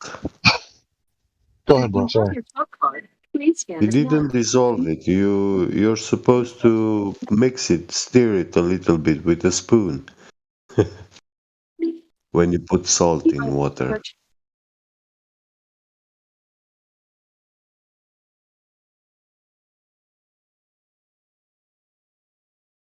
Enter your Salan 1. Race with cilantro. Back 1.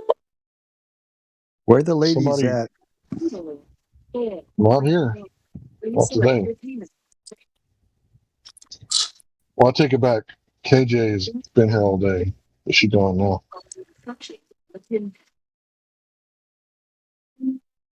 Somebody's talking to us. Yeah, I heard cilantro.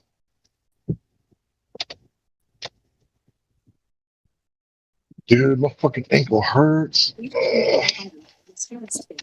Every time I have to hit the brake pedal. What'd you do? I sprained my ankle a week ago. Did you like step on your foot on the side a little bit and then just went over? No, I didn't turn my ankle. I slipped in the bathtub and did the splits until my ankle hit the wall. Oh, ouch. Yeah, January 1st, I slipped on the icy stairs out here and fucked up my back. It took me like a month to get normal again. Dude, if you like, you know how you like lean back on the wall and bend your knees? Yeah. If you can get to that perfect angle where you can push against your back with your arms and your legs, and you like straighten your back out, put a lot of pressure, like you can crack your back. And then another way is to like if you take like where your wrist meets your palm and you put that in like an L shape, and then you put that L shape where your hip meets your thigh, and you do that on both sides, and then you like look up and then push down with your arms. You like crack your back from like your pelvis all the way to like your shoulder blades. I mean, this is not medical advice. Obviously, you should consult your chiropractor.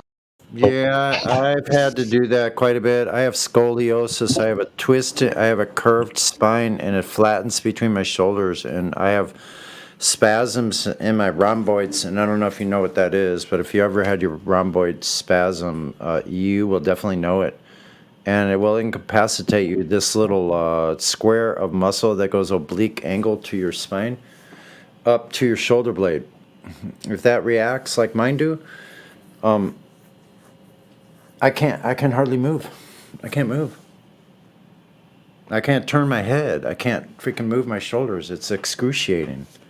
Yeah, that's because you got to stretch your arms. I've had to do that my whole life, where I've had to like arch my back up and just go pop, pop, pop, pop, pop. Do you do doorway stretches? What kind of doorway stretches? Yeah, you stand in the doorway and you grab onto the frame, you pull and you turn to opposite of the frame like you're turning outward.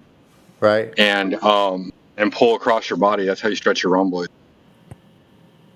Oh yeah, gotcha. Yeah, I pretty much got it under control. It's not a normal situation. If it's stretched too much, just like my my legs, it'll start reacting and cause a chain reaction where if it starts cramping in one leg, it'll start cramping on the other side, and I haven't even done anything to the other side.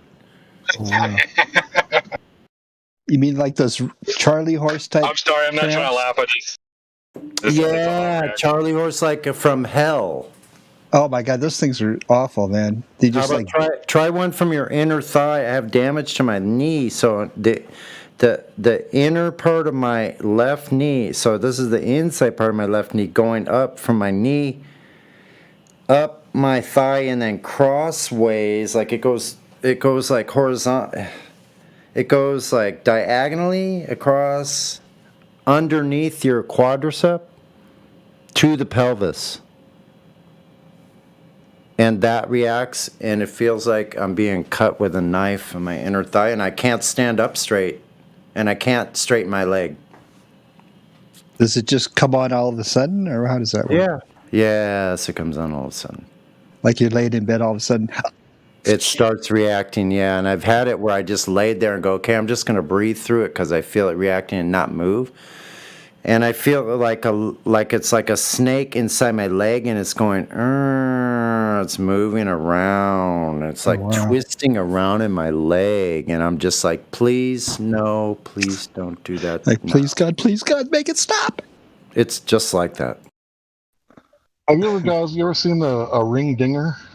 It's when they take a towel and wrap it around your neck, and then they fasten your hips and the thing that you're laying on so your hips can't slide. And then they grab the towel and yank, like just like pull your head off your neck. It looks like it hurts, but then after like 5 seconds of them going, "Oh my God," they start going, "Oh my God."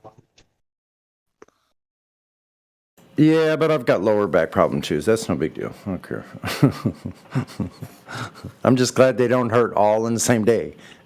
They usually switch around. Yeah, just saying. If somebody offered me a ring dinger, man, I would.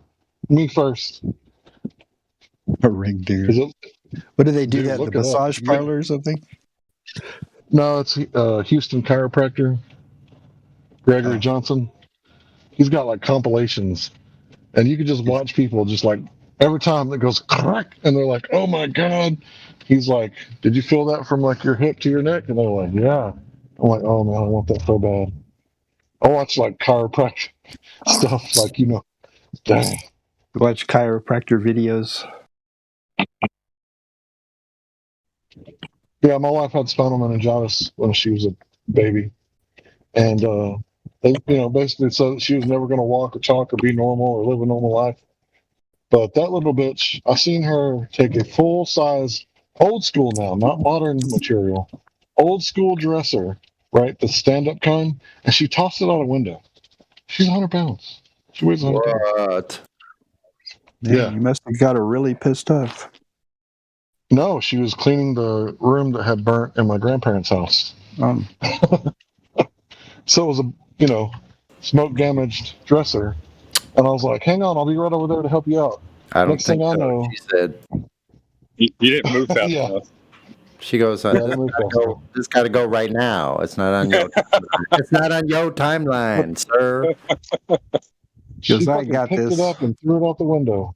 Also, Hey, not to change the subject, but just to throw this in there real quick. So I'm going to finally start doing my own flat Earth experiments. I broke down and bought a P1000. oh man, wish I could go with you. What'd you say? You know what? I might take you up on that. Like if you have time off and we both have time off, I want to shoot down to Galveston and see how far I can see shit. Did you say you got a P1000? Nikon P1000. Oh yeah, now you can make some awesome videos. Right? Yeah. Yeah, just so you know, it's not an experiment. It's an observation. But I knew what you meant.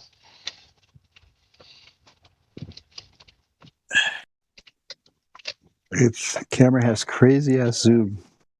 88 was it 88 times zoom? No, it's 100. It's something. It's 100 The on 1,000? Yeah, it's over 100. Oh my God. I can't even fathom that. Away. Hey, over 3,000. It's 24 to 3,000. No, it doesn't have a 3,000 zoom. It's probably like 124 zoom or something. 3,000 narrowing. 1,000 mm. That probably means 3,000 meters. No. No. Mine says 3,000 It has miles. to do with the narrowing of the narrowing of the focal. I have a little spyglass that's 16 by 52, and below it says 66M / 8000M. Weird that they have 66 there. Anyway, day and night. 66.6. Why does it say 66? I think it means 66 meters to 8,000 meters. Is a meter about 3 feet? Yeah, 66 meters. So what is 66 meters? 73 to 200, 210 feet to 2,400 feet.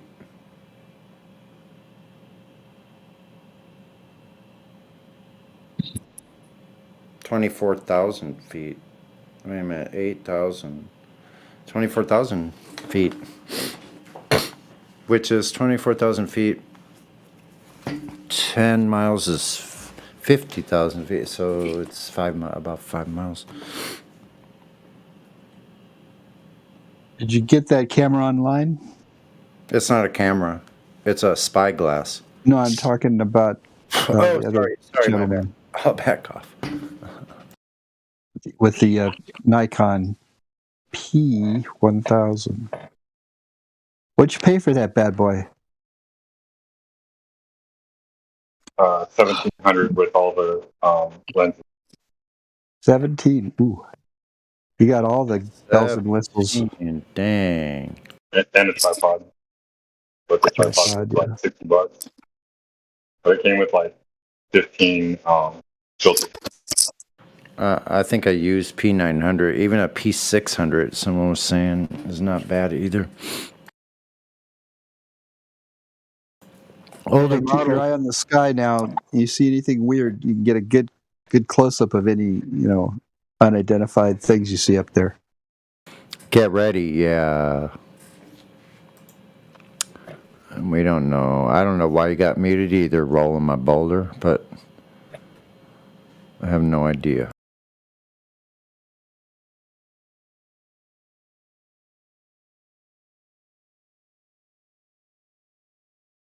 Maybe you're chiming in with Globe hogwash and people are tired of it. I don't know. Could be, but no big deal. You could start your own YouTube channel based around your camera. What it can do. Mm-hmm.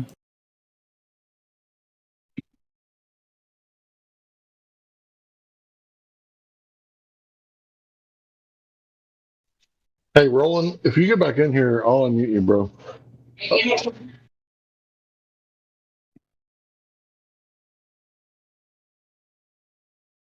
Yeah, I'm okay with that. Sisyphus writes me in DMs.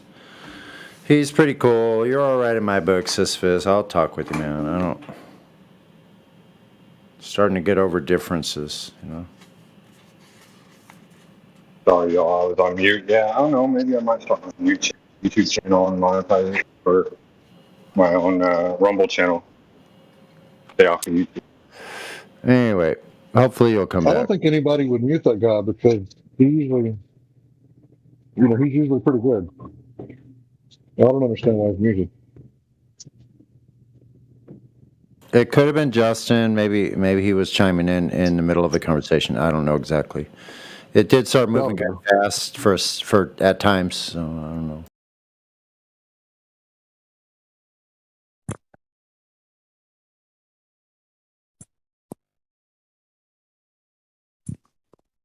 Plus, we're all at different levels where we've heard somebody yeah. We've heard conversations with the same person, and not all of us are aware of those conversations. So somebody's like a tilt meter. The tilt meter has been closer proximity to the tilt meter.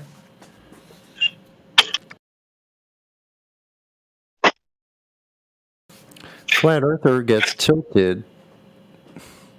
Has to mute that. Yeah, I don't see you rolling in here, so I can't unmute him. But I don't know why somebody would mute that guy. He's usually pretty decent. I know he is. Hold on, he DM'd me. Let me. Maybe he's looking there only. Let me DM him back.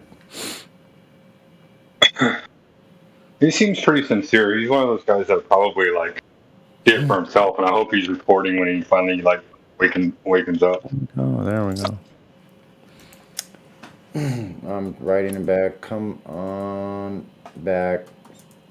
Yeah, that dude, he seems to me to be a hyper empiricist, meaning that he doesn't believe anything without really good evidence.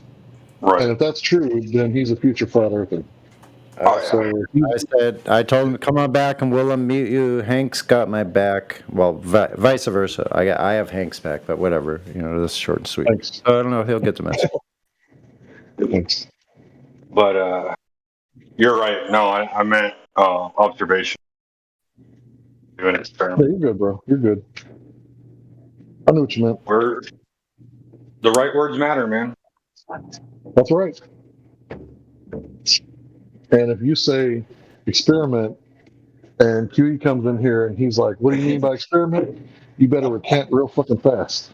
Yeah, right? Yeah, I don't know what y'all is talking about. He's entertaining to me. Of course he is. Yeah. Like He gets I'm a real natural entertaining athlete. in here. He gets real entertaining when he's in here. I know, that's the best, man. I cherish those moments. Yeah, You better you better recant that word. I'll make you fucking define it. But it's not all negative. Sometimes QE's It's positive, bro. He's trying to teach you. Yeah, He does teach you. yeah, He's very that's right. knowledgeable. That's very what direct with his word. he goes into a teaching mode, and sometimes I've heard him just be the kindest person, really patient, listening, waiting, answering questions, and Well, if asking. you're not a pretender clown, you got QE is nothing in to worry here. about. QE is in here. Is it? Yeah. We just said his name? No. 1227. He said something. I didn't know. I wasn't looking. Oh, he's not in here, bro. Don't He's matter. in the text chat. Oh yeah, he's in there Maybe. quite often. Yeah, but yeah, if you're not a numpty dipshit pretender clown, you got nothing to worry about with QE. Pretty much, right? But if you start, And I'm always open to correction if I'm wrong. I mean, you That's could the even thing. be. I was going to say, you could even be slightly numpty even as a flat earther, but as long as you're not Humpty Dumpty with your cracked head still trying to sit up on the wall, you'll be doing okay. Is that right? That's right. Yeah, bro. Oh, there you are, Ido. Hey, man. How you doing? I recognize your voice.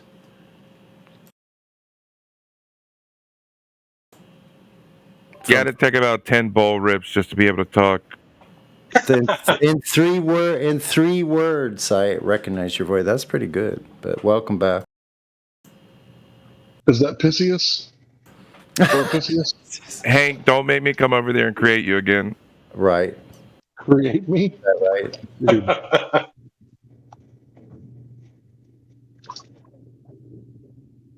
Create me again. There you go, Sisyphus. I unmuted you, man. Good. I'm glad you came back. Yeah, I gave up listening to Orion and Jim Pandas. Okay. All right. Hey, Sisyphus, remember I told you that when you go to Pandas and you ask for proof, they give you like sun, moon, and stars, measure some shadows, or they measure some curvature at like a quarter of a mile, or was it half a mile away? 1.5 miles. No, I think it was like 0.5 miles. I thought at 1 foot of Zerbahite though. If it hits 1.5, the globe's dead. 1.5 miles. What I saw on the Earth. Globe's dead at 1.5, right? At 1 foot. Yeah, 1 foot. Well, that's what I thought. So why didn't nobody do it over land? I wonder. Yeah, hold on. Don't run past Hank though. Hank was on a roll. Let's let Hank for a minute. I was going to say I agree with you, but if I was like my 2012 self, right? So I put myself back on the globe side. I would say 1.5 is probably within a margin of error, but we've gone way past the margin of error, and it's an order of magnitude at this point. But here's the thing. Isn't off by a little. It's off by a lot.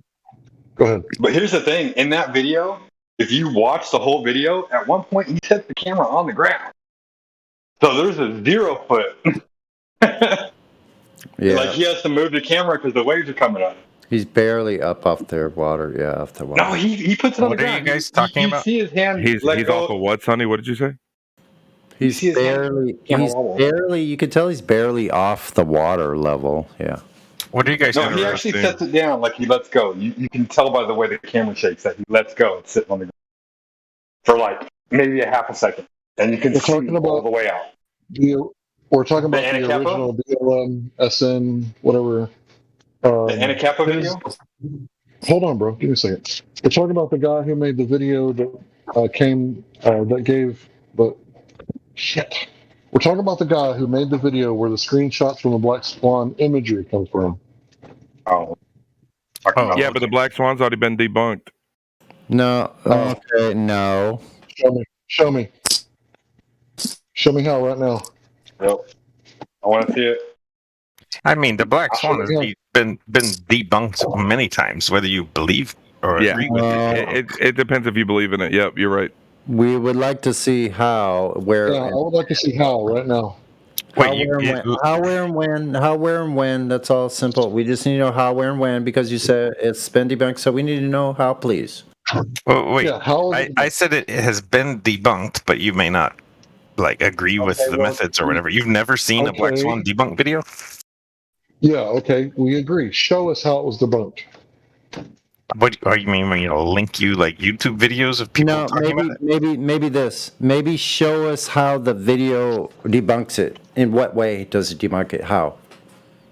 Oh, I think pretty much every debunk video has invoked refraction. I don't think I've ever seen anybody talk about the Black Swan and not talk about refraction. So they gave up their Okay,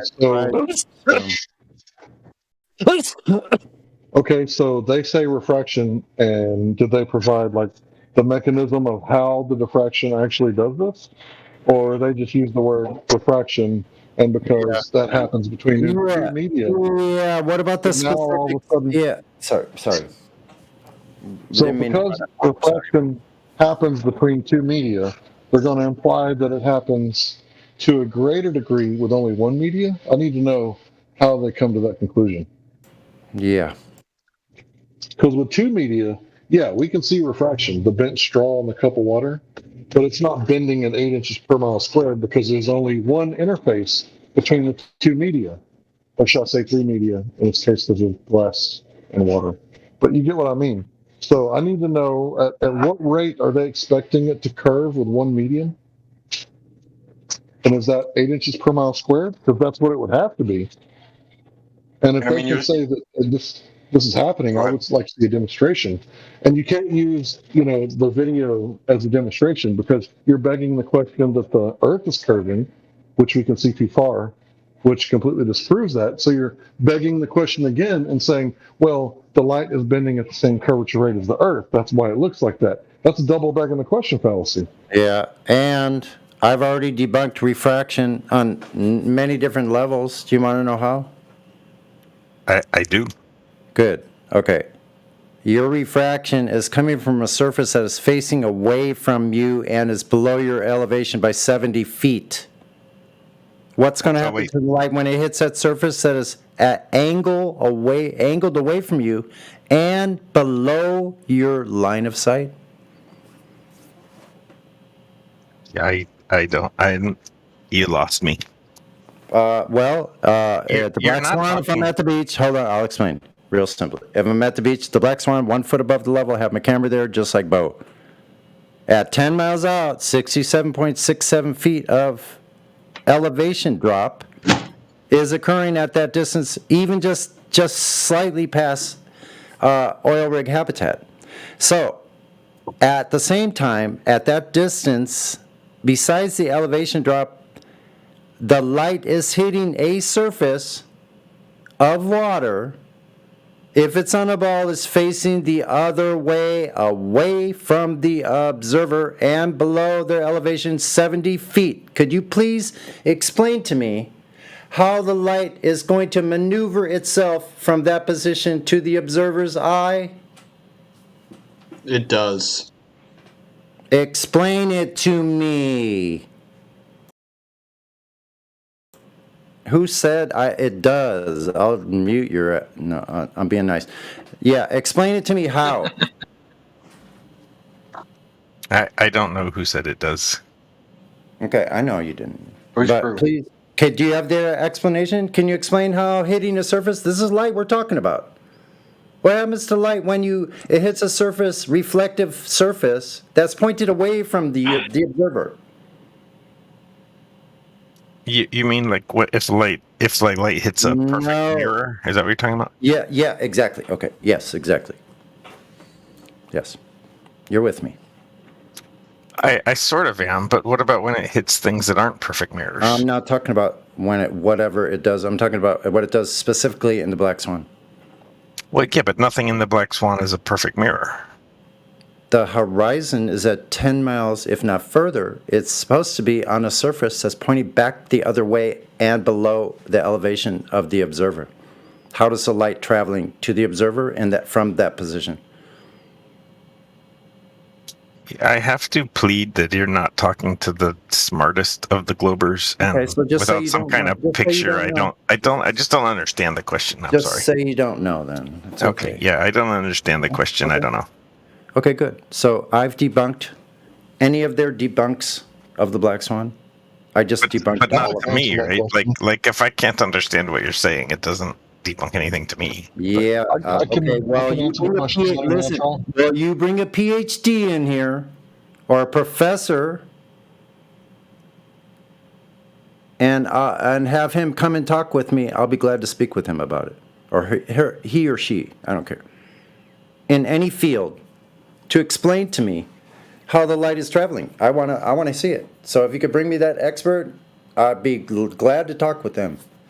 I do not have any friends that meet those criteria. So Yeah, nobody is going to come and counter what I'm saying because they know they would fail miserably. They have no place to go. They're backed into a corner. Refraction is a ball of bullshit. the only question I have is that, like, refraction is observed in other circumstances that don't have anything to do with what we're talking about. Good. So it can only shorten your length of view. I've seen it do both things. I don't. Okay, wait. Okay, what do you mean by both? What do you mean by both? Let me Wait, qualify. I want to know what you mean by both things. Let me qualify by saying both things. Hold it. Stop right there. I said it can only shorten. You said you've seen it both ways. That means further. Describe it. Explain to me how, when, and where. Yeah, I was trying to qualify what I was not specific enough for this. Yeah, that means further. So you are saying right now, by that statement, that you know an instance when it is making it appear further. I need the citation. I'm from where? I give up. I can't even talk. No, you can't talk. You can talk, but you're not providing anything. So you want to talk? Go ahead. I can make the same argument about you, though. You're not providing anything either. Provide the information. But where are you getting your information from? From my intellect. See too far. Hold on, guys. We can see too far. What do you mean we're not providing information? The Earth is providing information. We can see too far. Now, at this point, right, we're saying we can see too far, then that disproves the radius, right?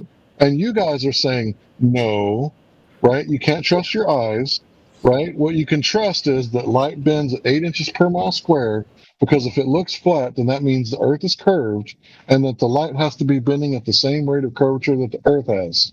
Exactly. That's why it looks like that. Exactly. So deaths, then you're trying to counter what I'm saying or asking me. Here's the evidence. If you're on a ball at the Sagittarius, anything further away from you is on a surface that is pointing away from you. Are you denying this fact? Nope. Okay, good.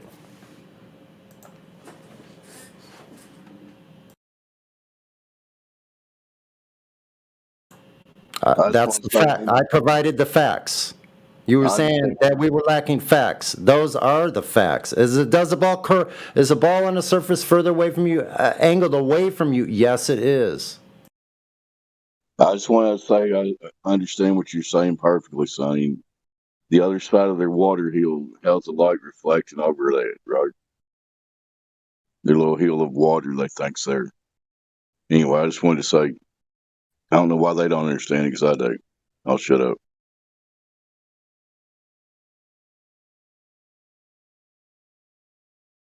Here's what I don't understand about refraction when they say refraction.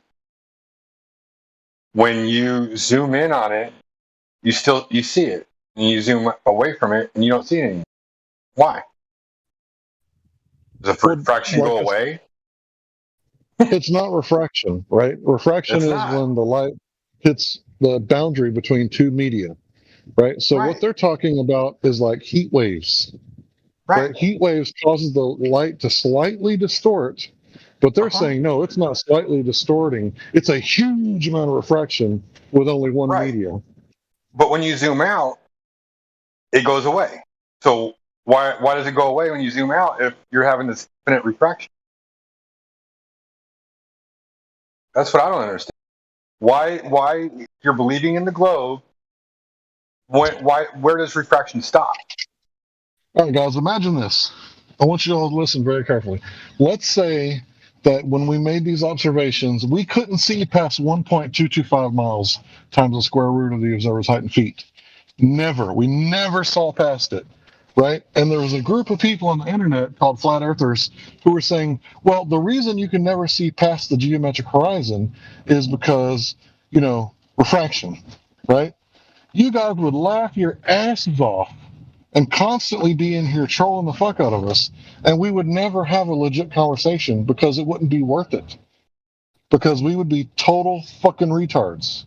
Well, you can't trust your eyes, refraction. But now flip it back, we can see past the geometric horizon. It's been thoroughly debunked because we can see not just, within a margin of error past it, right? We can see an order of magnitude past it. That's different than a margin of error, right? It's a lot different than a margin of error. We can see way, way past it. And the horizon isn't where it's supposed to be. So, like you guys ask us all the time, where's your edge? Where's your geometric edge? Where is it? And how was it verified? Because they gave us a specific number of the size. That's Well your said, problem. Hank Hill. I agree with what all you are saying.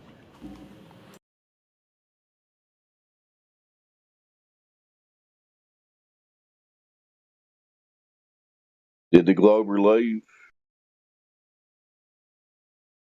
Where you at, Duff? Black Swan only works if the water is part of the model. Yeah, he left. I got butthurt again. But you know what? That's okay. He did come back. I mean, I don't know why he didn't stay. How come you have to be so confrontational? Just a What question. model? Shut the fuck up. Really? Confrontational? I'm not being confrontational. Are you kidding? Are you kidding? Do you think I'm being confrontational? Well, saying someone's butthurt is kind of. I'm not going to get into it, just but concerned trolling. Don't worry about it. I have a personality, and my personality is. I'm not mad at you. I'm just saying, like, what I took from it was just something, aggressive. But Bro, we're not doing you can't have microaggressions here. Hold on, let's stop for a second. We're not doing microaggressions here, right? Think about all the shit that people have said to us flat earthers. And then that's when we fair. fire them back, I respect you guys, but yeah, when we fire back and say the word butthurt, you guys are like, the audacity for a flat earther to fire back. all right. Oh my gosh. I hear what you're saying. Yeah, and plus, look, Being an adult. I'm this person here that lived 58 years of my life thinking I was on a globe with all the damage that entails from living in that system for that long. So it's going to take some of us a little while to undo the damage that system and that belief caused us all. So Yeah, because you can look at any medical book and they will tell you that psychosis is not a good thing to suffer from. When you leave reality and you have that psychotic break, that's not good, right? And if we're finding out that there is no geometric horizon because the horizon moves around from A to B throughout a day, right? It would be one thing if it was like, if it moved like, a couple of miles, right? But it's an order of magnitude. And the horizon isn't geometric. It's based on atmospheric conditions, and the eye or camera that you're using is where the horizon is going to be. Atmospheric conditions causes your horizon, not geometric Earth curve. You have psychosis. And it wouldn't be such a big problem if this thing about water that you can go do this, anybody can do this that lives near an ocean or a lake. All you have to be able to see is like 5 miles away or 6 miles, 7, 10 miles. You don't have to believe Sonny. a word we say. You can go check it out. Can I send you something in live stream voice text just real quick? Just like yeah. Yeah, I don't care. You mean you're going to like send it into live stream voice text or a DM it to me or something? Just DM it, bro. Yeah, send it quick. So what we're saying here is that you have lost touch with reality because you believe a model and you reified it, right? That's a fallacy, by the way, reification fallacy. You looked at the globe, right? And even though on the bottom it says not for educational purposes, you somehow reified it into reality. And when people say Earth, you think of the globe, right? And that's what picture pops up into your head, right? The globe. No. If you look what Earth is, it's dirt. It's where the earthworms live.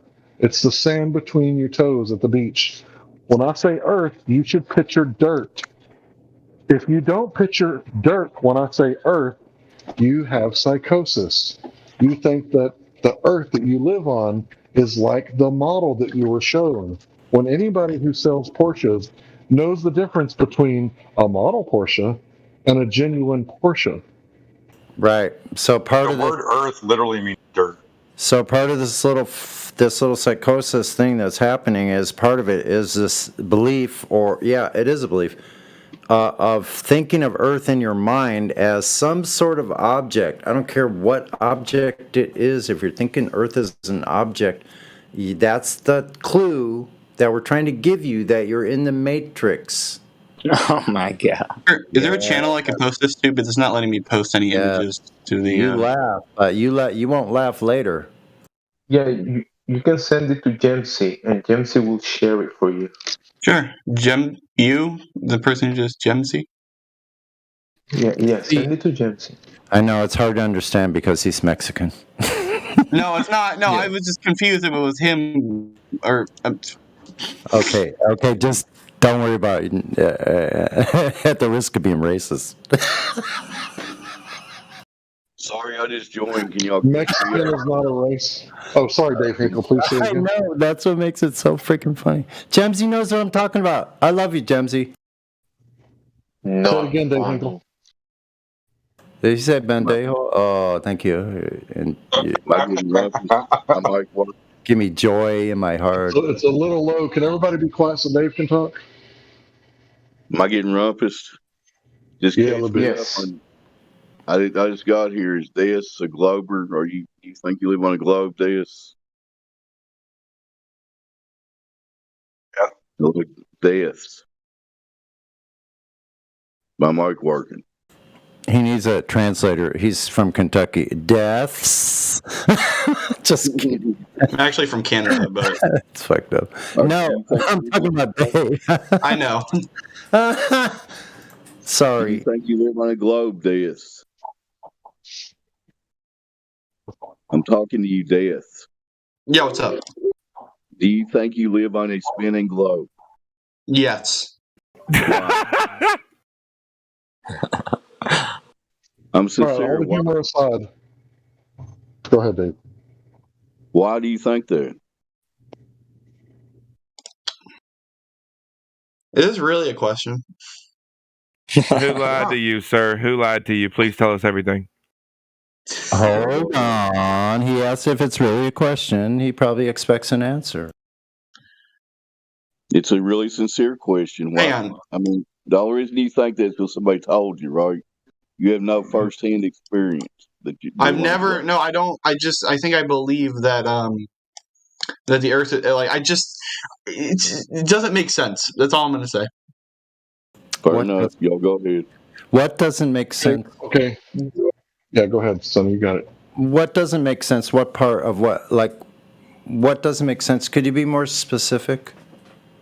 Like, I just don't get how something like how the Earth could be just like you would think that people, if this was actually like if the Earth was flat, that people would like push. Like it's just the people who think the Earth is flat is like it's like a small minority. It's not actually like widespread that oh my god the Earth is flat. It's like only a minority of people. Everything everybody does. Hold on. No. Be quiet. Everything you do, everything everybody does is dependent on emotionless level, flat Earth, and hold on, guys. just He made a claim. we live in a globe. Conspiracy That doesn't theories. make sense because you will have to discard all of your senses, all of your experiences, to come to a conclusion that you live in a spinning globe. So that doesn't make sense. Right. It's nonsense. So the thing is, Deaths, what we're coming to the conclusion is that this thing that we were told, that we were all taught here about the globe itself, that none of us ever experienced any of it, and it come to find out that no human has ever experienced any curvature, rotation, or gas pressure without a container ever in all of history. This has never been, none of those three claims have ever been verified to any human being, and we don't experience it. So could you explain that? I'm not qualified. I'm not a scientist, but I can Okay. guarantee you that I'm just having a hard. Okay, wait. So you can guarantee what? What could you guarantee? That the Earth is not flat. Okay, so all you have to do is try to find out if it's a globe or not, because it's very simple. No science involved at all. It's geometric question. If you can do 5th grade geometry, you can go find out yourself and see if what the size they told us, 3,959 miles at the equator, you can find out on the surface is the required drop or elevation. It's a radius. They're physically there because it has to be physically there if it's a ball. It's really 5th grade. Sorry, hold on. Quick correction. He said 3959 miles at the equator. He meant that was the radius. Radius, yeah. Thank you. Thanks for the correction. At the radius, yes. So literally that's at 5 miles, 16.67 feet of elevation or elevation drop in 5 miles. Is that measurable and observable in 5 miles with today's modern optical technology deaths? I wouldn't know. You wouldn't know if you could see 5 miles or not and look at a shoreline with a zoom binocular or zoom camera that you could see the shoreline 5 miles away? You wouldn't know if you could do that? Does the image I just sent you mean anything to you or no? Just like the highlighted part. We're waiting, so I see it here is coming up. Hold on. So I'm gonna share again the image that he sent me, guys. I see it right now. I see it. Yeah, you got it, Jim. I just shared it. So can you explain this to us? What's happening? Can you tell us what you're trying to say with this image? It's just it's an optical illusion. Like it's actually What is an optical illusion? What is it? I'm gonna lose it. We already lost it. Hold on. Let me put the image in. Hold on a second. I don't see it in the voice live stream. Here we go. 1 second. What day was that picture taken? Let me check. What picture we It's an image. It's just a depiction. There's no photograph. Because I would want to know what the temperature was that day. Because it's comparing heat to a black asphalt. I mean, I could see if I could read. Let me hang on. You know, if it's 70 degrees out when that picture is taken, or 64 degrees out, that automatically debunks that right there. Yeah.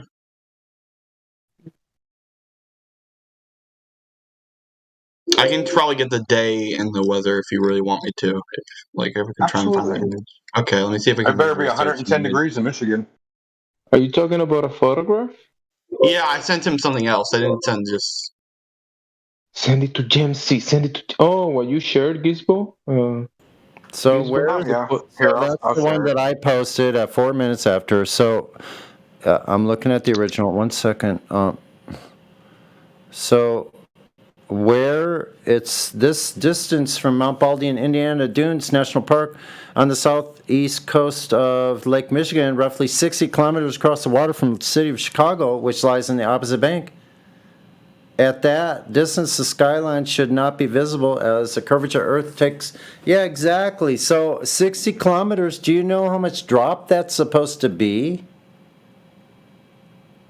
And that's like 40 miles. Yeah. Yeah, so 40 miles, that's like 1,000 feet of drop. You wouldn't see that at all. None of it, period. I think the official number on that Chicago shot is like 1,200 feet. I could be wrong. So, do you see the water leading all the way up to the image of the skyline of Chicago there? Do you see it going to a point and then dropping down the other side? Because it should only be about from 3 to 5 miles or no more than 10 miles from the observer, no matter what height they are. So, where's the and the horizon line and the horizon line itself? There's no curve left to right. That's a lot of distance from left to right. The whole entire city with a little excess. If that's like 70 miles, which it probably is, of width, peripheral angle.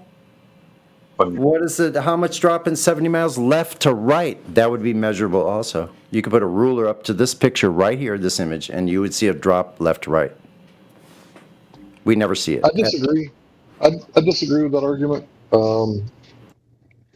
If you want to know why, I can say why, but please continue. No, go ahead. I mean, right. So whenever Sonny comes to Texas and he brings his guitar, I'm gonna say, man, I really like that guitar, bro. Can I hold it? Right? And he's gonna hand it to me, and I'm gonna check it out. Right? I'm not gonna strap it up. I'm not gonna put it on. I'm just gonna look at it for a second, and then I'm gonna point it like a rifle, and I'm gonna look down the neck. Right? So the bridge is at the bottom of the guitar, and the head is the top, where the nut is. So my eye is gonna be real close to the bridge, and I'm gonna look down the neck. And I'm going to observe a tiny bit of curvature because Sonny is a guitar player and he's got a well-maintained guitar. I'm quite sure it has just enough curvature to where he has perfect action, the best that guitar could possibly give. But if he were to hand it to me and I were to set it on the couch and then walk a few feet away from it, there's no way I would be able to detect the curvature on the neck of that guitar because I'm not holding it right. So when you look at the adjacent curved Earth, you will be able to detect it if the Earth is here with a radius of 39.59 miles. If you look at it sideways, like he's talking about left or right, you would not be able to detect it. That's my opinion. I cannot cite my source or anything like that. That's just from my real life experience. I think that's a bad argument, but that's just my opinion. You could be right on that. So I could probably take that out. But the point being still stands that in that direction you're looking, it should be probably almost 1,000 feet of vertical drop. And we don't see a geometric horizon at the prescribed, I don't know if this doesn't have the observer height, but if it's 10 feet, so you're talking about 7 to 10 miles maybe, if even that far, would be the geometric drop off. After that, 1,000 feet of drop would ensue. Those buildings you would not see at all. That's the end of my statement on this. Are you ready? It went on deaf and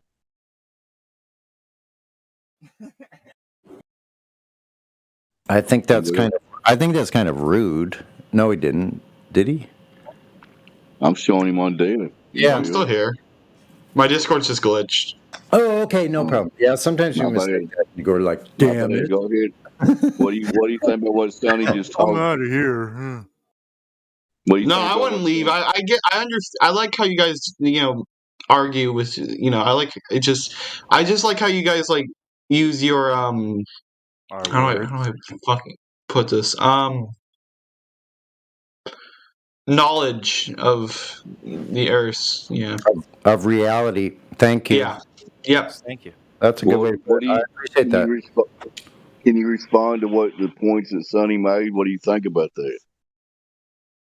About what? About the fact that in that picture that he was talking about, the geometric horizon, again, not where it's supposed to be, and there's like the building should be entirely covered by curvature.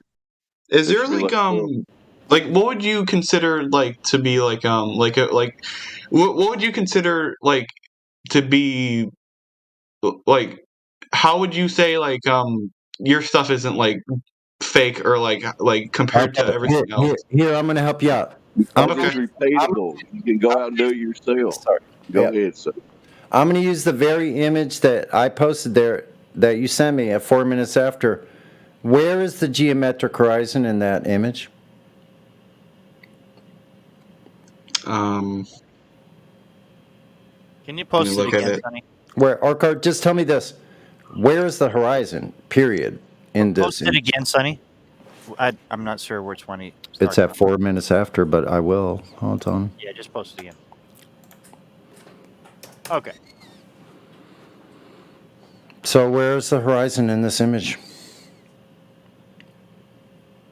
Yeah, where is it? Can you tell me that?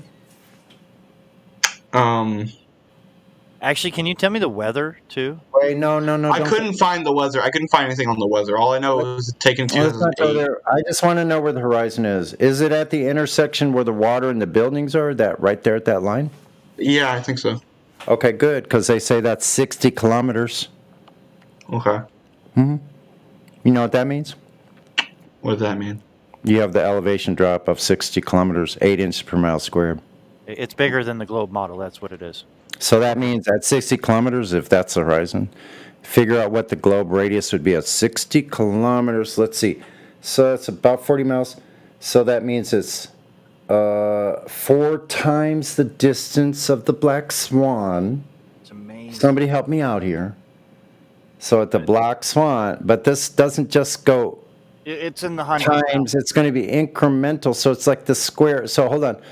So at the Black Swan at 10 miles, we have the radius would be 264,000 miles. Keep that in mind. You have 5 zeros on that number. So keep that one in mind. Now we're talking magnitudes of someone better at math than I. We're talking 4 times the distance in that direction. Does not necessarily mean 4 times the difference in size and radius. It'd be a 3.14 type of deal. Doesn't quite match. So we're talking a billion miles radius or something. It doesn't quite match this one, right? So is the Earth's radius off that far, Deaths? Doesn't quite match. Does it? Deaths? Yeah. Is the Earth's radius off that far to where looking at the Chicago skyline right there would make Earth's radius a billion miles? Yeah, I thought NASA proved it with science. Hold on, I don't. I mean, are you? Science! Is the Earth's radius over a billion miles? I don't think so, no. Okay. You got some awfully weird science if you prove the Earth's shape with science. Wouldn't that be geometry? Is that a category error? I'm sorry, I didn't graduate. So what would that mean if we see a horizon that at the Black Swan is 264,000 miles? On one day there'd be a lot of fog or waves, and then all of a sudden your vision would stop at 5 miles or less because you have fog. And then all of a sudden it goes out to more than 1 billion miles because we can do these observations. What about 255 miles seeing Mount Canahoo? 250 miles. How big would that make it? Because we're only talking 40 miles. What about 255 miles in infrared of Mount Canahoo? What would they make Earth's radius? You just made that shit up, Sonny. Oh, wait, is that a Guinness Book of World Records? Oh, you can't make those up. Sorry, Sonny. Go ahead. 255 miles observation in infrared, which takes out 99% of any kind of visual disturbances because of Atmo. Period. And we didn't even get to the laser yet. No fucking no refraction. Can't do that. So that would make Earth's radius at 255 miles. I'm just taking a wild guess. Let's see. That's about.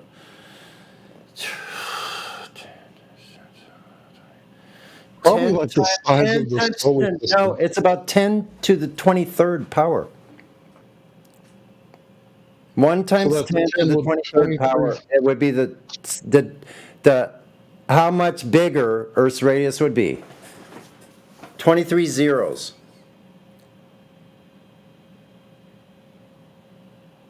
I could be wrong, you mathematicians. I could be way off, but I don't think I'm that far off. I mean, maybe I could be a magnitude of 10, but does that matter? In cosmology, it doesn't. Cosmetology? Carbon dating. Radiometric dating. It's somewhere between 54 million and 164 million. Will somebody put some lipstick on that pig? Shit, really? If I can have one answer, it's how many 500-mile sections of perfectly flat horizon does it take to make a sphere? That's my question to you, Death, or to anyone else that can answer that. So if you can see this picture I just posted, that's literally 500 at least across, left to right, 500 miles. So if someone is seeing 500 miles of flat surface, how many do you have to have to make a sphere? I believe if you do it 56 times, you go all the way around the globe. Holy shit. Straight across horizontally. Amazing. Holy shit. Maybe these ballers could see the back of their head if they lived on a globe. We need to get a zoom. Let's get a couple of P1000s together. But how they get to the back of the head flying horizontal in level flight is what I want to know. How do they get right? And always accounting for like upwards drift. Like they have to keep it up. They're never counting down when they're going 700 miles per hour. Yeah. I got an idea, guys. Listen to what I'm saying. The next time a new person comes in here and they don't know anything about the flat earthers, they're like brand new to the subject, why don't we tell them that we can't see past 1.225, show them the Earth Square calculator, and then when they ask, you can't see past the geometric horizon, well, why are you flat earthers then? And then we say, well, refraction. Watch this video. That's perfect. Right? And when they say refraction, you got to be fucking kidding me. No and kidding, right? If we can convince them to stick around for 3 more fucking seconds, then we lay the black swan on them and be like, nah, we tricked you. This is what you would expect to see, but this is what we actually see. Yeah, this is what we think. According to the ball, we can only see 1.22 miles at 1 foot above. So, yeah, let's move right along. All the way in. So, I hope you enjoy the server. Enjoy your time here. You use their entire argument against them. Like, we know the playbook. We know their playbook. They'd be like, wait a minute, I thought we went through the math and it says we can only see this far. And then we show them images that are farther. They're going to... You're not saying that that's dishonest, right? It might be immoral to trick the guy. You think? Didn't somebody try to get Brian Mullins fired? Didn't somebody call his boss and say, hey, you got this engineer? Yes. So I don't think we can top that no matter what we do as flat earthers. No. So, and listen. I think if the end game is a noble cause to begin with, then I think certain things can be overlooked as long as they're not causing outward harm, immediate harm to somebody, like physical harm, like damage, right? So we're not doing that. Oh. I would dare somebody to try to fire me over that. Be like, am I hurting anybody by saying the Earth is flat? Bro, you don't know the system, then. Oh, I know the system. I would ask that question though, just to appeal to their sense of emotion. The coffee. I would say, are you really going to fire me because of my Hebrew cosmology? You think that's something you want to get sued over? That's what I would say. Right. My belief in Hebrew cosmology, I don't think you want to let me go on those grounds. You better write me up for being late a couple times or something. Maybe so. Right? Maybe I've had those too. That's what they'd probably can me for. It'd be like, you've been late times. But it's stupid, like clocking in like 1 minute later, 2 minutes late. Late is late though. Yeah, to be clear, it's not about Hebrew cosmology. It's about when someone is trying to get you in trouble, and the only thing that you're doing wrong is standing on your rights. A right cannot be converted into a crime. So, for example, if I'm using free speech to say that I don't like the president for whatever reason, could be his haircut, I don't like him because he's white, doesn't matter. You have the right to say so. So nobody can convert that free speech redressing your government as a crime. It's impossible. Yeah. So that's why I say, anytime you ever get in trouble, like one time a cop hit my wife in a vehicle accident, fender bender, and I uploaded it to YouTube before I made the report. And the sheriff said, or one of the deputies, he's like, don't you think we should have been able to investigate that? And I was like, sir, do I not have the right to press? And he shut up after that because he knew that he couldn't trick me into anything that I was going to say because you have the right to the freedom of press according to the First Amendment. But he was trying to trick me into some sort of tampering with evidence type thing. Yep. And I was like, no, I got the right to upload anything I want to on my YouTube channel because I'm the press. And as long as you upload it and it goes out to a place where an audience can see it, obviously that's what press is. You published it, people can see it on publicly open forum. So yeah, he didn't have an argument after that. But he was doing one of those things where he was trying to trick me into incriminating myself. So anyway, moving on. Sorry about that little story. The thing is, we could see past your geometric horizon, way past it, and it doesn't matter how many times you say refraction to your blue in the face. That doesn't prove anything. It's just a word. We can see too far. You can't deny it. No one, I don't think any of the old globers, like they've been around for years, they don't deny whether you can see too far. They just say, well, it's because of refraction. And refraction in one medium, I don't think they know what that word means. Because I knew about refraction since I was 5 years old. They said if you go spearfishing, you don't stab the fish that you see, you stab the fish where you don't see it. And I was like, what? I was like, what? That doesn't make any sense. But after I got a little older, I knew what they were talking about. Hank Hill, you're one funny motherfucker. Gee whiz. You, even when you're not trying to be. I feel sorry for the fish he was stabbing. That's just me, though. I know that's great though. Exactly. You don't hit the one you're not. Yeah, you don't hit the one you're looking at. You hit the one you don't see. Got to preempt. You got to preempt it. Does the Coriolis affect fish? No. Why not? How come? How come it's not? Coriolis stops at the water line, I guess. Some weird stuff the globe's doing. Stuff you can never see, sense, or measure. How the currents are. I don't know. If you can't see it, you can't measure it. Then what can you do to it? But you can think of it.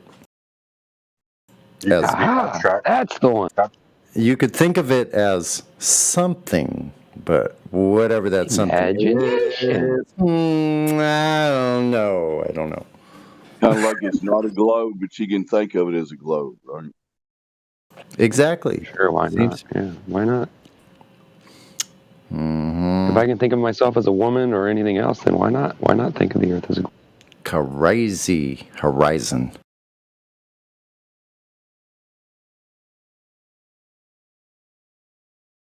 When I got up this morning, I asked my wife where my breakfast was.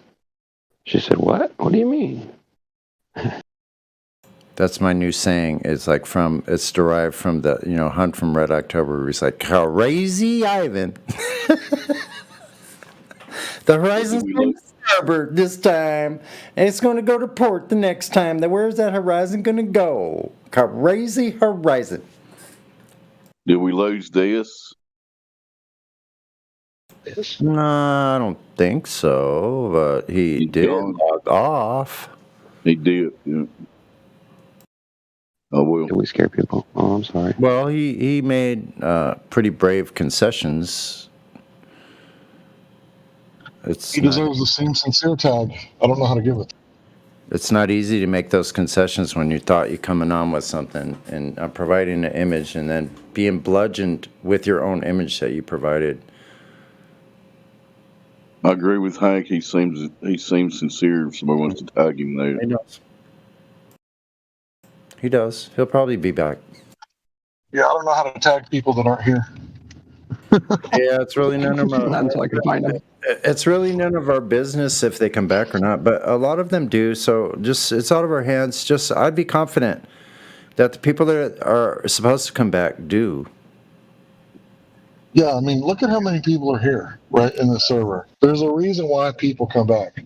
If we were claiming that if we couldn't see past the geometric horizon, and we were claiming that the reason why we couldn't see past the Earth curve was because of refraction, there wouldn't be nobody here except for the trolls to come in and be like, You numbnut, dipshit, stupid mother. You know, all the bad words that they throw at us. But, you know, Right. it would be true. We would be dumb, you know, Mm-hmm. because we'd just be hanging on to our belief. Confirmation bias, anchor bias. But see, they're the ones with the anchor bias. We certainly have zero anchor bias, except for maybe like 1 in like 5 million people believe that the earth is flat since they were a child. So I say that number is because I've only met 2 people that claimed it. One was a Native American, and the other, a Native Canadian. I don't know if that's correct. And did whatever the right word is. And then the other one is, I think he's a moderator on here.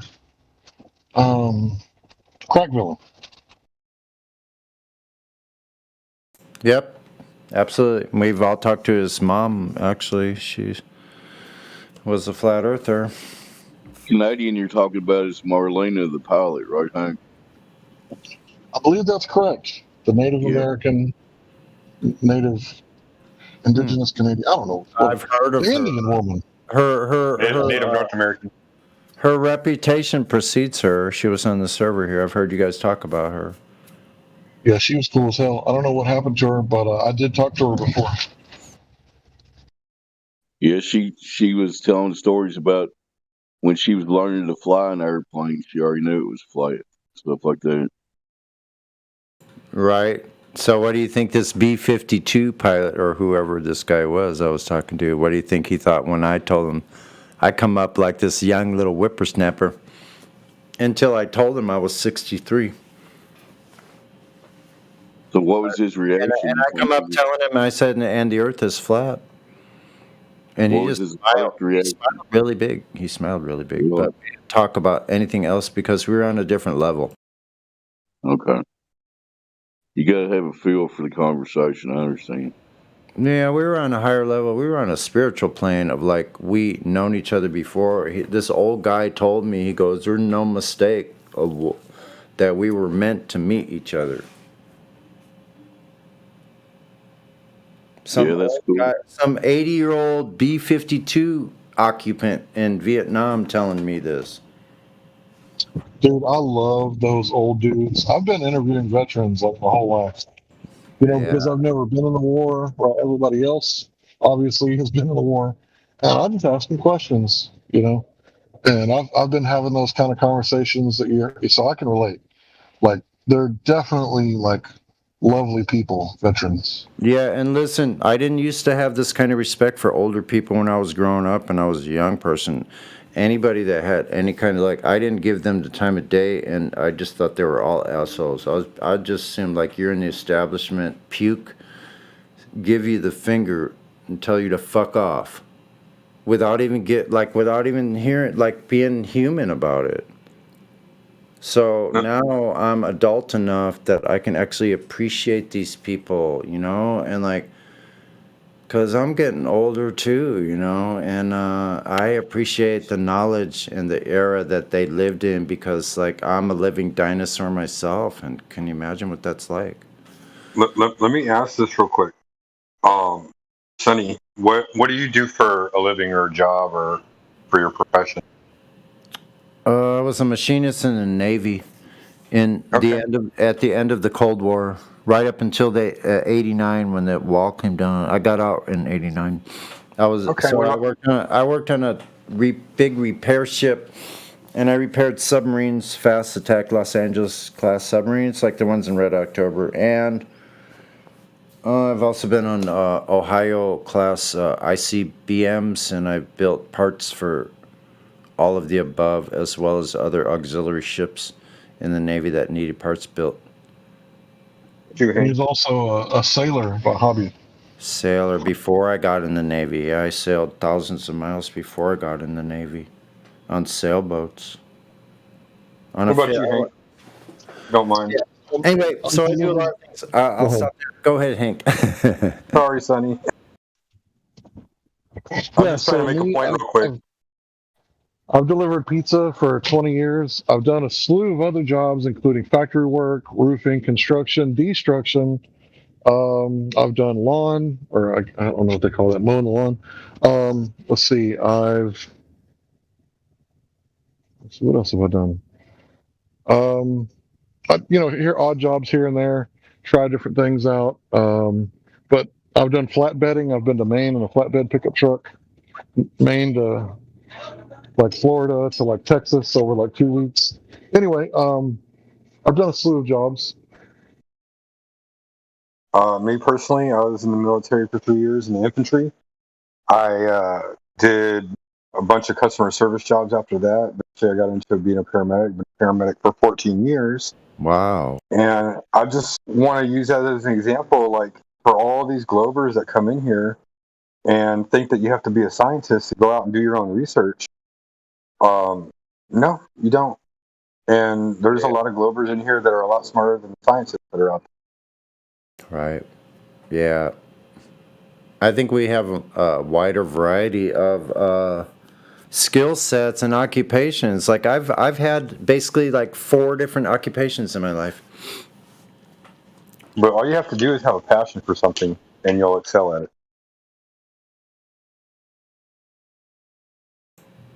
Boy, I tell you what, I definitely had a passion for driving around, smoking pot, and eating pizza all day.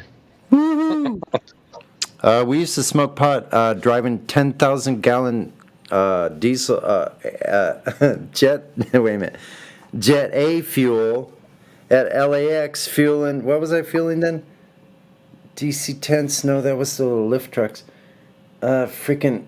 Shit. 727s and 707s. Yes. I used to feel that we would go driving around the outskirts of LAX. This is one of the biggest airports on Earth. Smoking pot with 10,000 gallons of Jet A fuel. It's not flammable. Behind us. Oh, I forgot. I left out that I was an Uber/Lyft driver for 3 years. Hey, passerby, you want to talk? Oh, shoot. I'm not sure what a pea drinker is, but no, pass. No, you don't want to know. He's not talking about green peas. He was in here earlier as Ido. Isn't it like cannibal offense to come in with different? Yeah, I recognize. I have a photographic memory, so when it come in with a new one, I remember every single name they had before that. Damn, bro. You got a photographic memory for real? Yeah. And you smoke pot and you still got it? Yeah, that helps me. Actually, the pot helps me focus. Like how to flat Earth. Ooh. Somebody's Rumpus and Dave again. Okay, so Hank, maybe you can answer this question, Hank. If you take 2 sticks, right, and you put them 1.5 miles apart, right, and you shine a laser and the sticks are 1 foot tall, right, and you put the laser on top of the first stick and it hits the top of the second stick at 1.5 miles, right?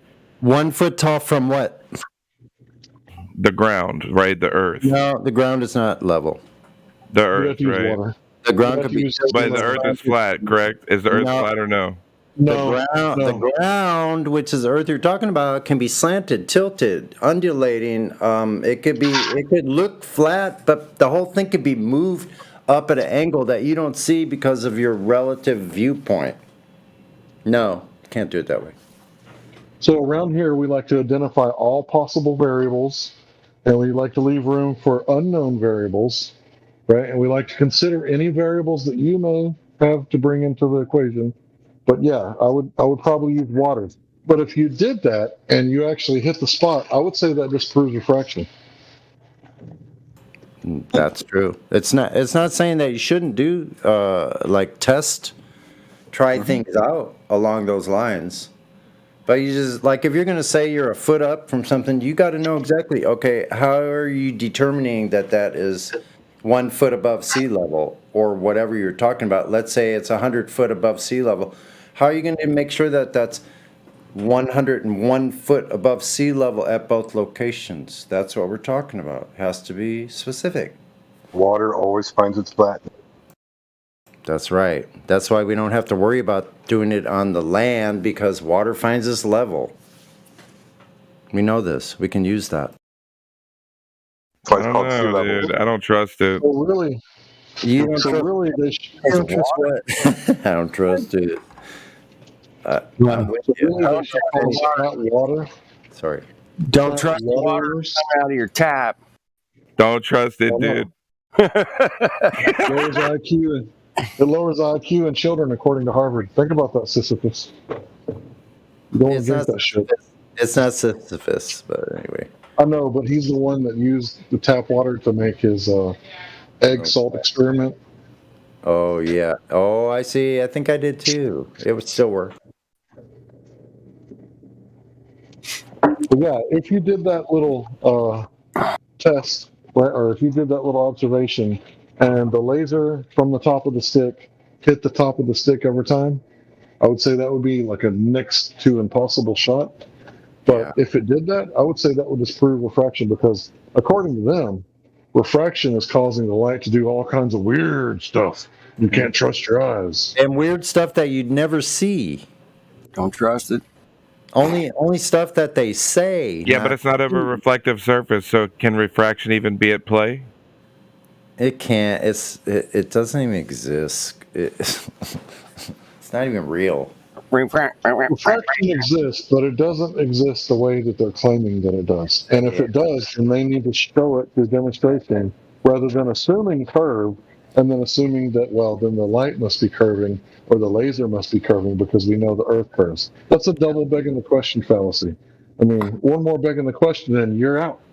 Well, the next one where they're out is then they're hijacking perspective. Sorry, tink, you're out. And I love how they'll use like the sugar water example, and it's like, okay, does Lake Michigan have sugar in its water? If there's no humidity, there's nothing for the laser to reflect off of. So how can refraction even be like in existence? Exactly. I don't think that's a good argument, because there's never no humidity, right? And there's never a still air either.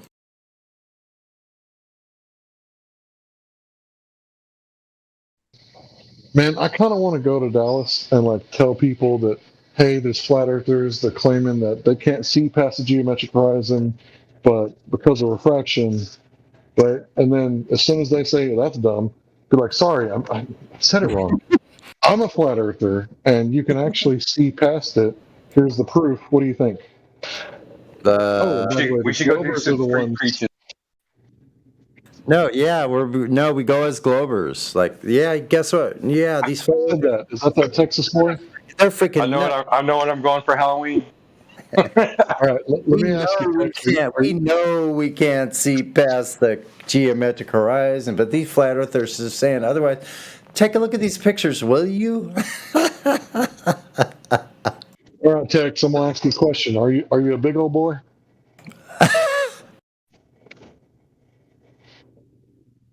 Tex, I'm asking you a question. Happy birthday, boy.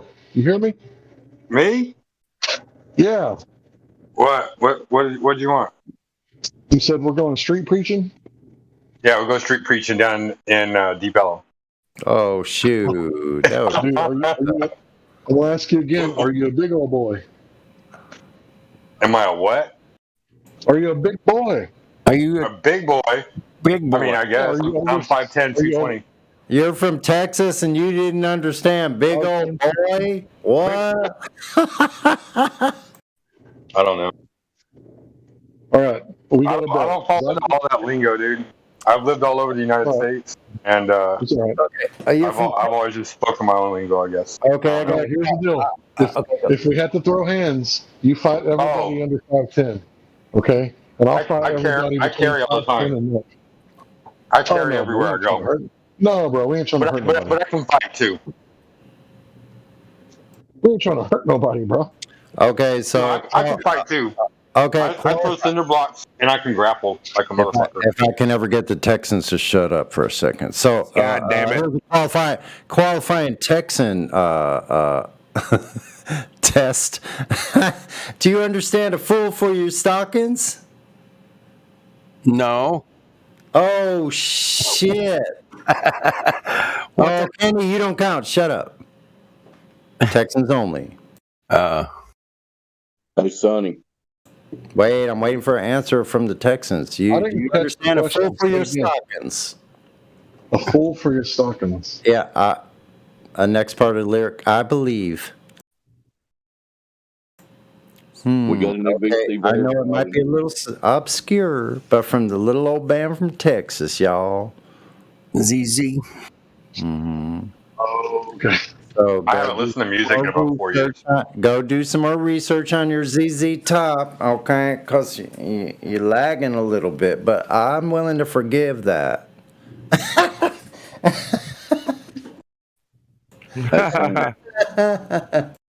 Yeah, never we been a never did music play person. that. That didn't count. We never did play that type of music. We were always playing like super heavy metal. So, Yeah, I get it, man. I get it. I grew Don't up. get me wrong, I like ZZ Top, but I don't really think listen to Cowboys from music. Hell, right? So Cowboys from Hell would have been like the ZZ Top of the '90s. I mean, that's nothing, man. That's what I got. Dimebag Darrell. That's what I got. The Psycho Cowboy Thriller Expedition. So yeah. Pantera, that's the name of the band. Yeah, think Pantera when you think about what kind of music that's heard. Is my mic working at all? Working. Yeah, we can hear you, bro. We got Pero G in here, VC verified. Hello. Thanks, Dave. Hello. Hello. How are you? Hello, can you hear me? We can hear you Yes. fine. Thank you. Welcome to the server. Thank you.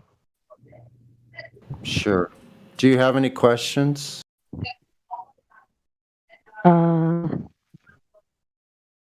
I came from Flat Earth Society.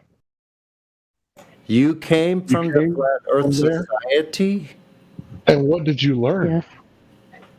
Okay. It's not a spinning ball. What? There is not a spinning ball. How do you know? Because there is no real pictures of Earth from space. Oh, you don't believe it then? Oh, okay. Yes, the moon landing is fake. So Earth is not a ball, and from your perspective, is that what you're saying? Yes. Yep. Okay. Have you seen the iolis.com server website? Okay, so The moon landing debunking. Which one? Which one? I didn't quite catch that. yeah, that's yeah. iolis.com. Ollis. A-L-I. Iolis, yes. iOS. Kenny, thanks. Translate for us. Thanks, man. Yeah, dude, I know that website. It's the website. I was just on there a couple months ago, man. It's gone. Drop a link. No, he's asking if we know about it. So drop a link if you know about it, because I didn't know. I couldn't understand it really. So if you do, if you are able to, anyway. It's a website. You go on. It debunks the moon landing, like 700 pages of shit, man. I love that all day long. Insane, And man. on Sunday too. All right, guys, do you mind if I talk to the new guy? Because he said he was Flat Earth Society, right? Please, let's get back to All that. Yeah. Let's get back. Yeah. I'll get so, new guy, I'm assuming that English is not your first language. Is that right, Pedro? Excuse me. Yes. Spanish your first language? Yes. ¿Por qué? I No, know. I'm just kidding. I know. So what I want to say is that the Flat Earth Society are not flat earthers. And that sounds crazy, but listen to what I have to say. They are people who believe in the globe, and they make arguments that are dumb and stupid on purpose because they are tricksters. Do you know why they do that? Do you know why? Why? Because they cannot attack our arguments head on, meaning that they have to change our arguments to make them look stupid, so that when people search flat earth, because President Obama, he said, we don't have time for a meeting of the Flat Earth Society. So people are going to go, what is that? And they're going to type in Flat Earth Society, and they're going to see these stupid arguments that these globe people made to make us look stupid because they can't come in here and provide curvature. So do you know what I mean when I say the easiest way to control the opposition is to lead it ourselves? That's a quote from Vladimir Lenin. Do you know what that means? It means that they are controlled opposition leaders. So imagine in the United States, say that people want marijuana legal. So what happens is someone that works for Big Pharma, they will pretend to be pro-marijuana, and then when they get elected, they're anti-marijuana. So who is controlling the opposition of Big Pharma?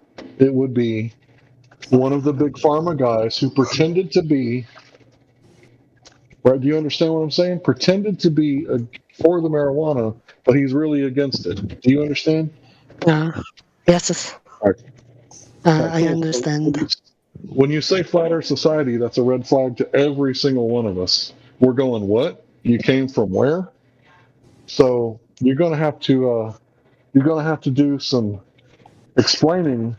How did you not know that they were trying to trick you? Because the arguments that they make, that the gravity is caused by the disc-shaped Earth flying up through space at 9.8 meters a second squared. How did you not know that that was a trick? Doesn't that sound stupid? Or is that even what you saw? I haven't. I don't know that. Okay. I don't know that yet. Here's the thing. Flat Earth Society is stupid on purpose. Do you understand? Why? Because they make stupid arguments to make flat earthers look stupid. Can I ask you a question? Can I ask you a Please, question? go ahead. So, when you were in the Flat Earth Society, did they show you a model? That's my question. I saw the AE, the azimuthal equidistant map. So let me make sure that you It understand. looks like a disc. Yes, no, let me make sure that you understand though. That is a concept model. So when they state, when a flat earther in Flat Earth Society, when they actually state that it's the size, the scale, it is the actual factual model, the AE map, when they say that, that's them literally not knowing anything. They're trying to push that on you. Okay? And that's not being a flat earther. That's not being truthful. It really isn't. Okay? That's what we're trying to say here, is that they are not truthful to you in that aspects. Now, the AE map works very well. Okay? But it is not the scale, the mass, the size, the shape of this earth, because no one knows. And if someone's going to try and push that on you, then you can tell them to go to hell, because you are not telling me the truth. Okay? Because we don't know the shape or size or anything like that. People actually have said that there's more land, okay, which then extends the earth further, right? If they're saying that there's more land past Antarctica. What are you talking about? More land past Antarctica? Wouldn't that be just, if I'm in the United States, wouldn't that be just China? No, they're actually saying more land. Okay, more land that has not been discovered. So when you can understand that, then they can conceal that from you. Okay? So you've got to understand, this is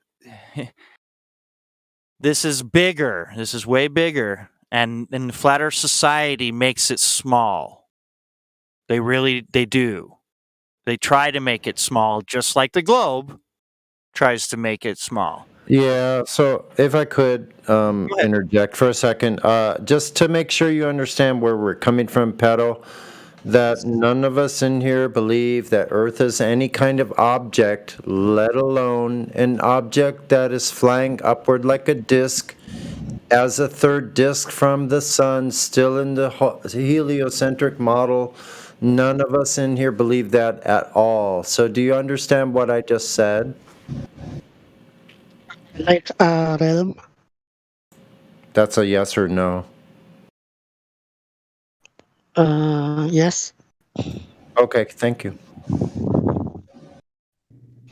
All right, Pedro. So here's the deal. You talked about the Flat Earth Society, which is really weird because I've been doing this whole flat Earth thing for like what is it, like 6 years now? And wait, 7 years? Has it been 7? What month is it? Almost 7 years in a month. Yeah, it's almost 7. It is. Yeah. So I've never met anyone that came from the Flat Earth Society. So did you get a card, or was this like a website? Where is the Flat Earth Society? You're not in the Discord. It's a website. Okay, so It's a you just saw a video from the Flat Earth Society. Is that what you're telling us? No, we saw the tweet of a tweet from Flat Earth Society The website. saying Yeah, there's a website. they are saying that Mars is round. Yeah. So that I sounds look like up that. Flat Earth Okay. Society. So I want you to do a test for me, okay? I want you to pull up 2 Google pages, and one, I want you to type in Flat Earth, right?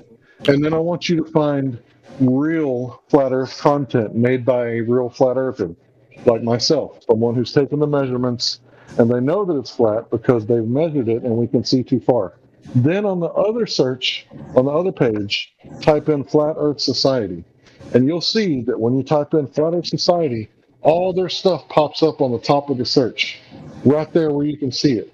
But when you type in Flat Earth, it's going to be way, way down at the bottom till you actually find an actual Flat Earther. Do that and come back.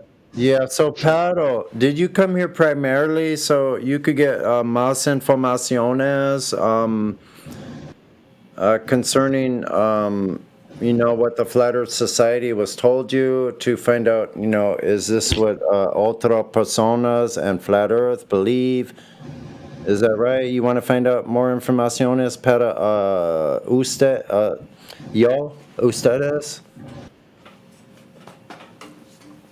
Yes, I want more information.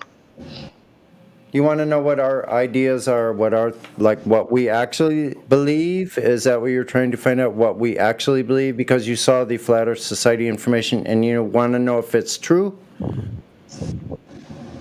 Is that correct? Yes. Okay, gracias. It's nice to have you. Welcome. Bienvenidos. Thank you. Muchas gracias. All right, my friend. So here's what you have to do.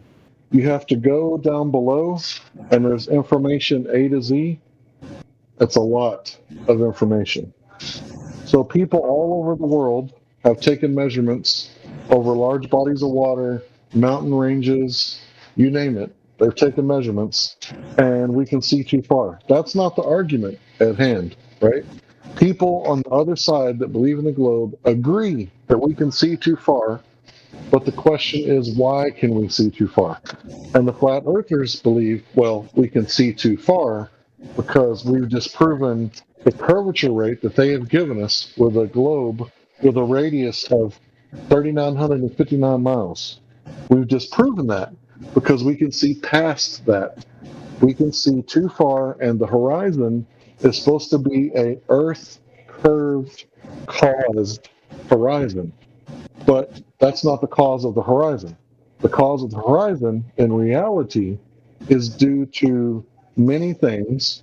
None of them are Earth curved. So the one thing that causes the horizon is the atmospheric conditions of the day, the ability of the eye or the camera, and or fog or rain, that sort of thing. That's what causes the horizon to move. So some days the horizon is close, and some days it's far away. And that's not what a geometric horizon would do. The geometric horizon would be closer than, no problem. Further than, huge problem. So if it's closer than, maybe it's a foggy day, maybe there's a sandstorm, maybe it's raining, maybe it's snowing, no problem. But if the horizon is further than, that's a big problem. Do you know why?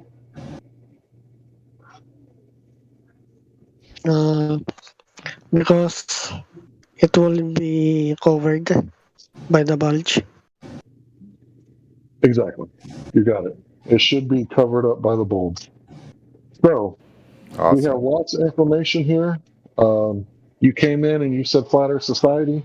You have to get that stuff out of your head. Whatever you learn from them, everybody does. Really quick.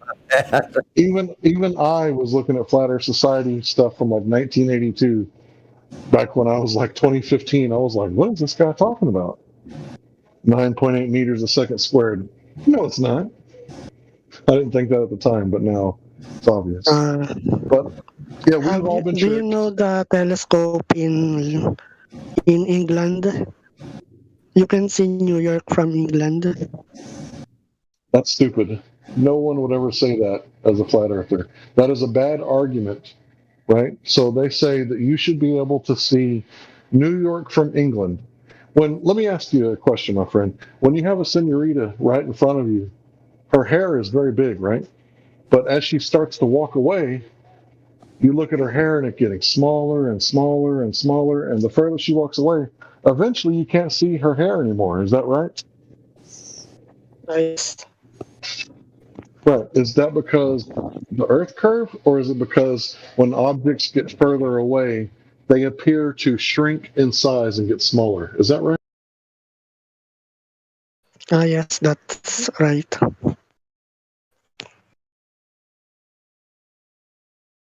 Hello? All right. Somebody else can take it, if you don't mind. I have to go. See you next time. You have a good one. Come back anytime. Please come back. Thank you very much. I like the Thank you redhead very much. argument better. I just want you to know I like the redhead argument better, Hank. A future flat earther there Are you still recording. Yeah. That was pretty cool. It was good. It was good. You gotta send them. See, listen, you guys. I know I detected a language barrier right away, and everybody was kind of jumping in. And not that it's a bad thing. Nobody did wrong. We actually did quite well. But we have to be careful because I think more people are coming in that they've seen flat Earth stuff, and they are actually legitimately trying to find out what's really going on because they probably found something that spiked their interest in it, and then they eventually find us here, right? So I don't know, just saying, but awesome. Hey, somebody speaks You did do Spanish. good, Sonny. Really good. If somebody speaks Spanish, man, send them to Iru's channel, man. Fuck. No, actually, Hank speaks probably better Spanish than I do. Shit. Oh, good.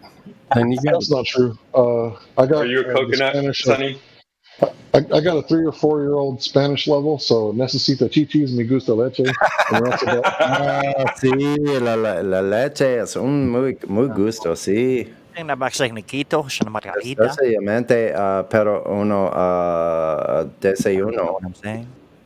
Pericón desayuno. You guys suck at fucking. I love it with breakfast. What? I love milk with breakfast. I said it perfectly. What the hell? Are you No idea. You just didn't have a proper accent with it. Pendejo. You sounded very coconut. Oh, hell. Say like real fast and you can't understand anything I'm saying. Right? You heard that term before, coconut, Sonny? What's that? Yeah, I just kind of forgot the reference. No, totally. Yeah, I get it, man. White on the inside, brown on the outside. Yeah, I actually lived a life of freaking, what's that dude's name? Lawson Margaritaville. I lived a life like that, man. No, that's not what a coconut is. It's not. Tell me then. No, a coconut is brown on the outside, white on the inside. That's what I just freaking saying, bro. That's what. Oh, is that what it was? You're funny. Damn, I've climbed trees for coconuts. I'm a white boy. So yeah, does that qualify? I don't know. I thought you were from other lands. From where? You know what they call Other You know what lands. they call Mexicans that try to I try to am. be white? Listen, I'm from other lands. Guess what lands? The Illinois lands. Illinois. Oh. I'm an island boy. The Illinois. Chalaga. I'm from the area of Chalaga. You heard of Chalaga? Yeah, that's what they called Chicago before the Great Lakes were there, apparently. But anyway, I digress. So the reason you might think that I'm good at Spanish is because I know a few Spanish jokes, and to me they're hilarious. I love that shit. You know, because I like to make jokes and make people laugh, but I'm not really that good at Spanish. You should try. I know I try whenever I'm trying to help people at the hospital. I always tell people bad Spanish is better than no English. But to answer your question, honestly, I am pretty brown for a white boy. I'll leave it at that. That's just probably from sailing. It has nothing to do with No, I bike ride all the time. I've been a landlubber for a long time, so it's okay. Yeah.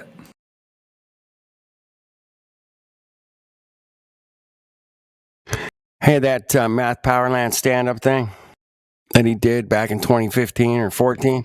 Mm-hmm. Dude, that is so ace, bro. I mean, even to this... It is. It really is. Absolutely. But I don't know what flipped over. I don't know what kind of switch flipped over there in that camp, but none of my business anyway. None of my business. No, never mind with the drama in the flat earth area, like the flat earth community. It's gone through some gyrations, let's just say that. Gyrations, man. Wow. Anyway. I heard that since Elvis was seducing all the females at 440 hertz to make them go all crazy. That's a good word, gyrations, isn't it? Yeah, I think so. Five gyrations. 5G gyrations. What about that hertz? The hertz range. Too much fluoride. Something's going on. I don't know what the hell. You get that range a little lower, it starts moving down the chakras. Fuck, I don't know what happened, man. They put something. You know what else moves down the chakras? What? A fart. Well, yeah, I suppose so. Gas pressure will find a way. There is a way. Gas pressure will find a way. Oh, it doesn't matter what direction. Listen, gravity has no effect on gas pressure. If it needs to find a way, if the way out is down, it will go that way. Sounded like fucking Gandhi for a second. What the hell? Okay, I'm channeling Gandhi now. So if I'm about to fart, am I using anti-gravity? Am I forcing it away from myself? You're not using anything. It's doing it on its own. You're powerless. You know, So I just gotta wanna get say- in a recording one day. I gotta say, like, this is what happens when you remove the or create an opening inside of a container with gas pressure and then fart. Yeah, I just want to say this guy, Matt Powerland, I don't know who he is or where he came from, right? But he said in 2012, you've never seen the Earth as a ball in space with your own two eyes. Yeah. That is profound in 2012. He's right on time for the Mayan calendar. Yep. He was right on, spot on, man. So what's up with that? That's pretty bizarre. I kind of sense where you're going with that, and we part of the rollout, man. He's part of the rollout, man. See, Kenny knows. Well, you know what? It can be a flat Earth psyop, right? It can be a psyop and be true at the same time. That's right. right. Like Edward Snowden. Edward Snowden is obviously a psyop. Hidden in plain sight. They'll still make us look stupid, and they've spent millions of dollars making. Yeah, but look, all of our tax money. But listen, what do they got planned for the backlash? Because apparently there is a big back kick. So did they know about that too?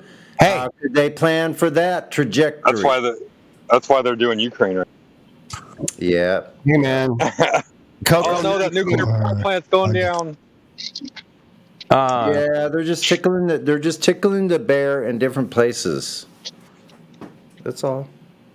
Yep. Just tickling the bear, having a laugh. They got a giant on their hands that they're scared to fucking death. But you know what? Yeah. I look at them and be like, go back to that other spot. It felt better then. Go back to what? Like when someone's scratching you and you got your woman scratching you, go back to that other spot. It was better there. Oh, getting your back scratched. A little to the left. Pretty much. Like let's see which little group of idiots that we can control are going to respond if we do these kind of movements. That's all. Dude, it definitely divided the truthers. Pavlov, dude. It definitely divided the truthers. Sorry, the truth community, right? The flat Earth thing definitely divided us, right? Yep. But here's the thing. Ever since it started, a lot of truthers have came around and said, you know what? It's fucking flat. I remember watching this one video back in the day, and this guy had a bunch of subscribers, like in the 100,000s. And he was like doing this, documentary about this is what the flat Earths are saying. This is what the globe Earths are saying. And at the end, he was like, you know what? I know this is going to piss some people off, but it's flat. I was like, damn, he's got a lot of subs. And he was a truther already. And listen, Owen Benjamin right there. He's like saying, I can't be a fucking flat earther, but I can't. Basically saying, I can't deny these facts, right? Oh, man. You remember when he was like begging the scientists and engineers and going, fucking. Wait a minute. Listen, please indulge me because I never really followed Owen. I never really did. And I still really don't. But is that true? Is that kind of what he came out and said? Like, I can't be one because. For like a couple of weeks, man. Is that what he said? I'm trying to get the answer, please. Yes, that's what he said. I watched it live, man. Thank you. I was thanks. That's all I was waiting for. Because I guarantee he was like, dude, engineers, scientists, come here, please. This isn't working. This is my arguments are not winning. Help. And he ain't got shit. Fuck all. And then he's like, okay, it's flat. I'll be honest. The only time I heard about Owen Benjamin is from Witsit's channel after I found the server. Then I found Witsit. I saw a couple of his feeds because I have a Flat Earth channel. Yeah. So I saw a couple of Witsits, but I didn't know. What I saw is like, I knew they were in the southeast, and like I knew that like whenever I saw their videos, I go, I know that like type of land. I know they're in the southeast, and I was right. But there are other truthers like Witsit was saying some stuff like pretty early on, I don't know. All the people that were influential, we all know who they are, right? So, yeah, man, it's just it was just funny to watch a guy try to do everything he could to say, no, I don't want to be a flat earther, man. Yeah, I don't. He goes, I don't want to be I do not want to, and then he ended up being a flat earther, and it was just like, cool, fun. Yep. And I remember right when Balls Out Physics came on Brand Mullen. Yeah, I remember him. That whole thing first came about. Like I was in ODD's live channel because it was like one of the only live channels. I was in there all the time too with my. I don't know if I had a rank. I think I did for a time. But anyway, I'm sure I saw all of you guys in there, and that's why I think when I got to the server, I like kind of recognized some of you already, which was really weird. Jose Mesa for sure. Yeah, Jose Mesa was running with the ODD in the Hangout or the Hangout. I was thinking it might have been, or no, it might have been a Discord. I don't know. ODD live chat, YouTube live chat on YouTube, and then that's what I'm talking about. Yeah. Yeah, I got somebody fucking booted me out of there, man. That sucked. I was probably being an ass, but you were probably. Think about how many truthers, that were like talking shit in 2015. Now they're all like, yeah, I was dumb. There's got a lot of truthers to come over on this side, and it did divide the community, but my best estimate is that it divided the community from the real truthers and the fake ones. That makes sense. Because if you did the research and you actually put time into it and did the work, and you still think that it's a globe, my God, you got a lot of faith in refraction. Got a lot of faith, man. You know what? My Christian friend at the dollar store today kind of agreed with me that we could be in Revelation. I know that's off track. This one's way off track. I'm gonna go out in the fucking weeds here for a second. Please do. I saw somebody. No, never mind me too much. I'm probably slurring. If I start slurring, am I slurring already? No, you're not slurring. No. Okay, great. You're good. I saw somebody today said that Michelle Pfeiffer was a dude. And I was like, what? No. I don't know, because I've seen her boobies in like the 80s. She was in this film where this dude kept turning into a bird, or she turned into a bird. Yeah. I don't know. But wait a minute. I'll tell you why. But wait a minute. I've had trannies for a long time, dude. Michelle Obama. There was a tranny tennis player in the 60s. Michael Obama. But Kenny, what's I need to ask is, you only heard about that recently? Just today, it just came up. Oh shoot! This has been about 4 or 5 years old. I've been looking. I've heard about some stuff, but it got old. After a while, I'm like, okay, big fucking deal. Like I've heard too much of it. Put it on the shelf. Okay, I don't need. Here's the problem, Sonny. I don't care.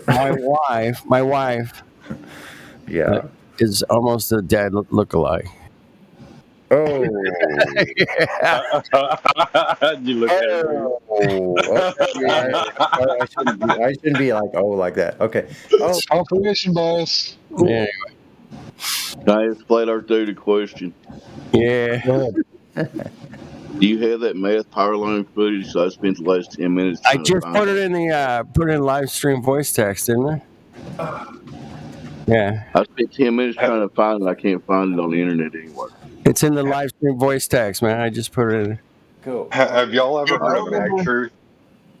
At 11:04, Dave. 10 minutes ago.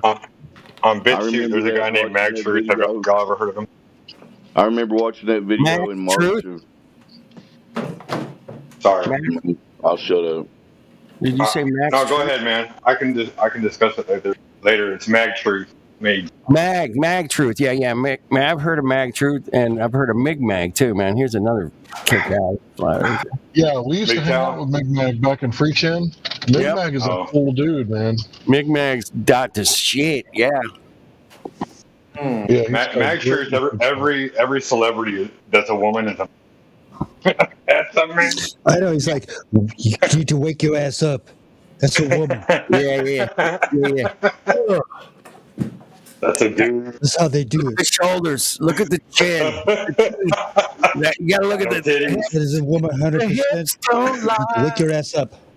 You people, most of you people didn't grow up in L.A. like I did in the 70s and seeing these chicks along Sunset Boulevard and Beverly Hills, or like I was a teenager riding my bike 20 miles from Marina Del Rey to Beverly Hills to go to my little job, and seeing all these stars that you see in the movies right now standing on the street.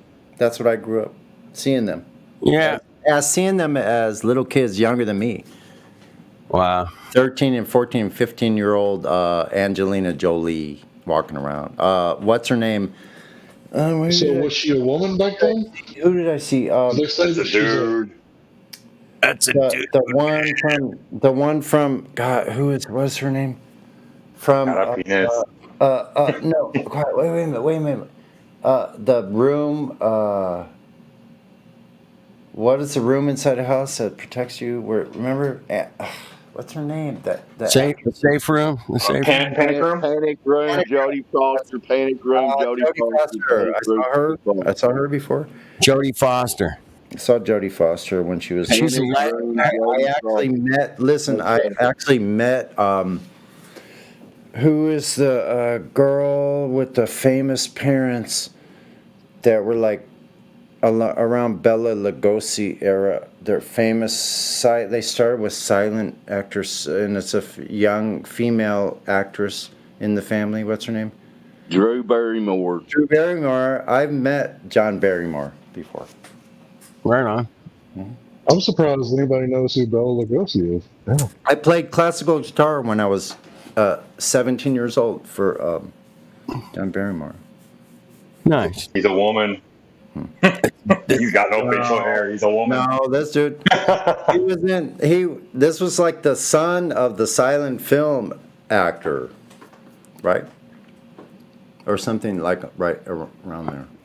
So Charlie I don't know what I'm saying, but all I'm saying is, if you didn't grow up in LA like I did, us kids that grew up in LA, we have a different viewpoint of everything you're talking about.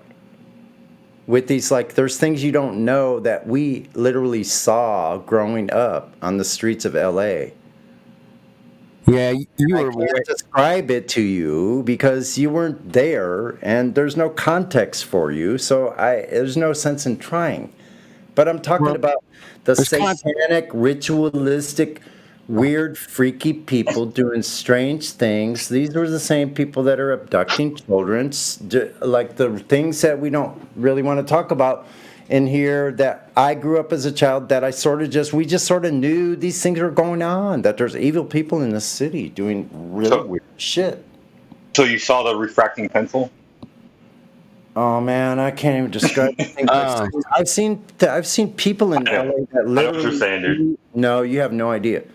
No, I know what you're saying because I've seen the videos and I've done the research on it.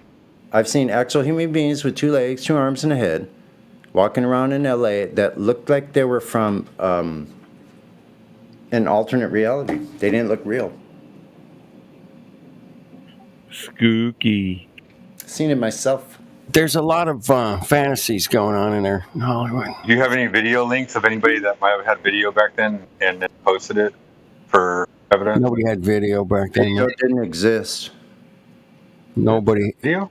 Film, 16 millimeter, maybe. 8 millimeter. Yeah, the only people that had like cameras in those days, right, would have been like the blue collar class, right? And they only like spent the money to record their children. They weren't like walking down the road just like filming like we do, like birds and shit. Like we just nonchalant, like There was there's a few here and there. Man.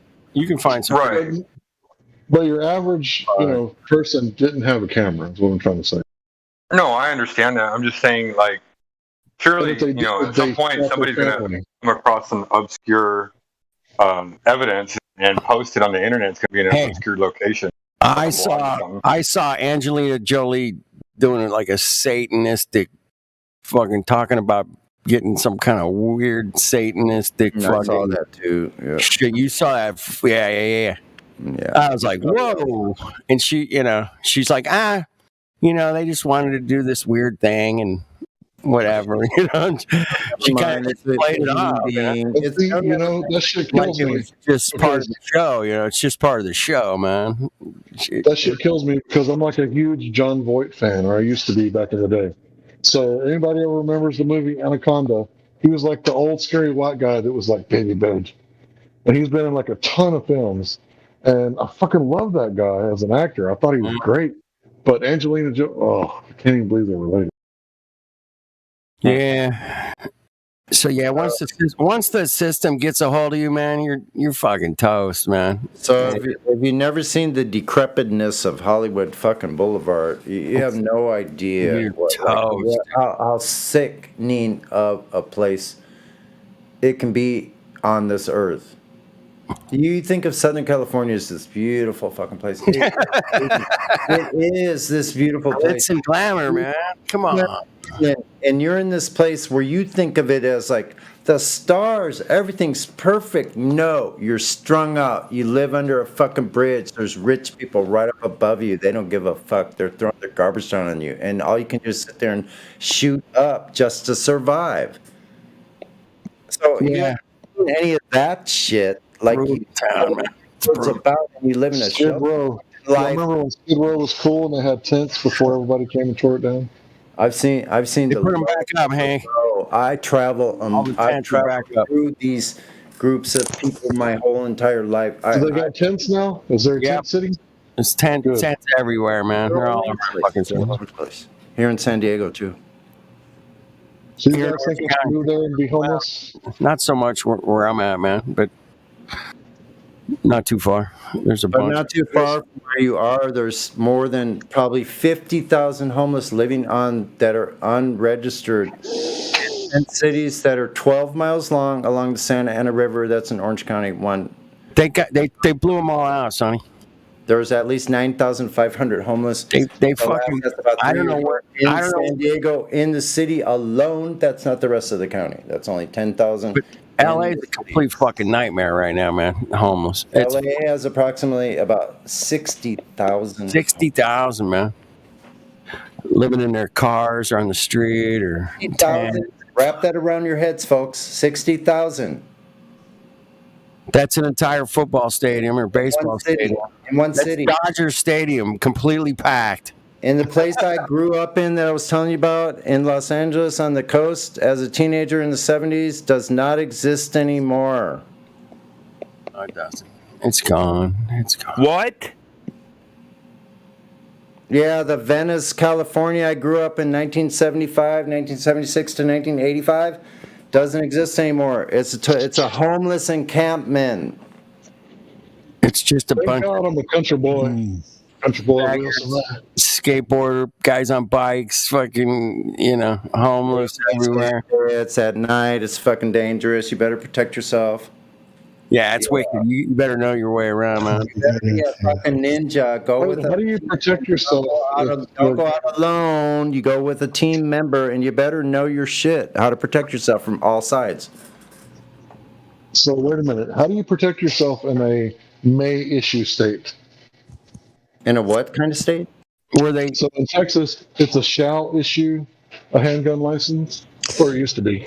It still is. No. What if 6 people run up on you with like poles or like cue sticks? Right. Then you might need more than 10 rounds. That's what I'm saying. Yeah, no, I gotcha. And there's ways around that because, we've dealt with people with cue sticks, and it usually gets turned around on them. So no problem with that. Hey, man, I just roll with a cool vibe and not be tense. It works. It works for me. I don't know. Try it out. See if it works for you. Oh, I know what you're talking about. Yeah, that shit does work. Like if you're in a sticky fucking situation, Yeah, and you gotta everybody's keep trying to it do cool, the pizza man. for free, and there's like 10 dudes like, I want a free pizza. You got to keep your fucking cool. Like you don't let them smell fear. No, I just go, hey, you guys want pizza? All right. Shit, let's do it. Look, in those wild and woolly days, it was a fun existence, man. I had a great time as a young boy, as a teenager, young adult. I've seen pictures. We didn't we were totally along the lines of we're not giving any quarter, and we're not, and we don't need quarter, and we're not giving any quarter. So it was straight up natural law in action. If you got, you give. If you ain't got, you get. It just worked out, right? If you do people wrong in the neighborhood, then the neighborhood responds, and everybody knows about it. Sooner or later, then you're fucked. You're fucked. Either you get out or you can change it. It just depends. Like if people are dicks, just like they are. So I grew up in that kind of environment. Yeah. It's called surviving. So I had to deal with my own whatever the fuck was happening. I had nowhere to go and say, whine to somebody. The last person would be my father. Right. So I grew up in the country. I had different problems. So I remember being like 5 years old on my bicycle on County Road, blankety blankety blank. What do you like to know? Yeah. And like a pack of dogs like chasing me, bro. Yeah. Like, I was 5 years old, screaming like I screamed so fucking. It was like a high C, bro. It was so loud. I screamed so loud, and I don't know what happened, but I think the alpha dogs attacked the other dogs and made them stop. Oh shit. That's a trip. Yeah, nothing's easy, man. Nothing's easy. It's a good thing it isn't easy. I went to a fucking dinner tonight. Like Coco 19 never happened, bro. Nobody. Isn't that weird? I know. I mean, There was 250 people in the room, man. Nobody was distancing or masking. Fuck all, man. I was like, I'm ear to ear. You know, I'm like, yeah, well, you guys been missing out on my fucking party for the last 2 years. Anyway, where were we going with this conversation? Did I divert? Like, I'm sorry. I mean, We went out into the weeds. That's what We went off to Hollywood. Let's get back on track, you guys. Let's put us back in, okay? Anyway, the Earth is a globe with a radius of 3959. The radius. The radiant. Yeah, we're going to need you to back up that claim, homeboy. Can we just round it to 4K? Well, see, what happened was, like, all of the universe exploded into what it is, and we're still traveling through it. Yeah. Are you saying that? Were you saying that the Earth, the curve, that shit best be showing?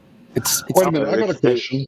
If the first law is the conservation of energy, and it says energy cannot be created or destroyed, only transformed, then how did they get to make up 95% of the universe with a whole lot more energy? Where did they get all that energy? They can't just make that shit up. You can't just make energy, right? Well, that's when the third law comes into effect, and you get the opposite equal pushback. Not from energy you don't have though.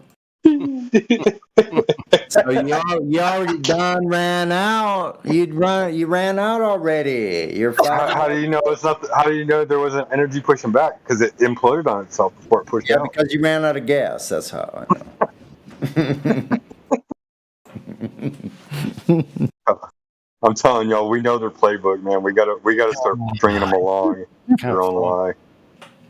We got to train some more Glovers so we have some kind of a worthy opponent or something.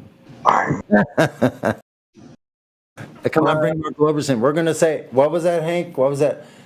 You know what? 93 million miles an hour in elliptical motion that never ends. We're saying we can only see because the globe, like we're Glovers. Pretend for a second. Hey, dig this.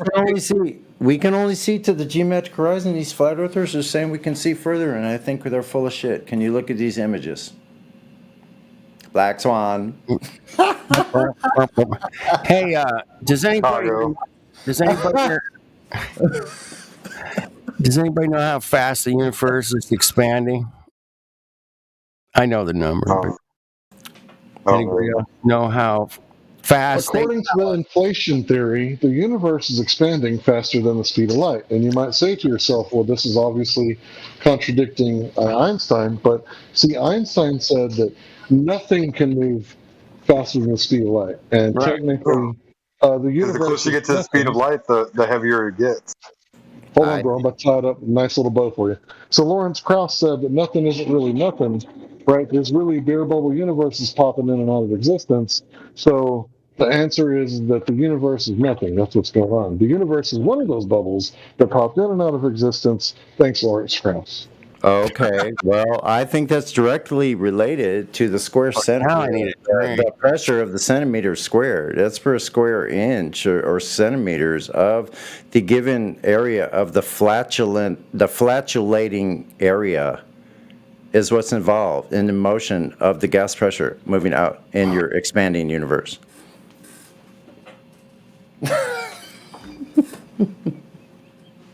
Okay, so could you hold in a fart if you didn't have a colon?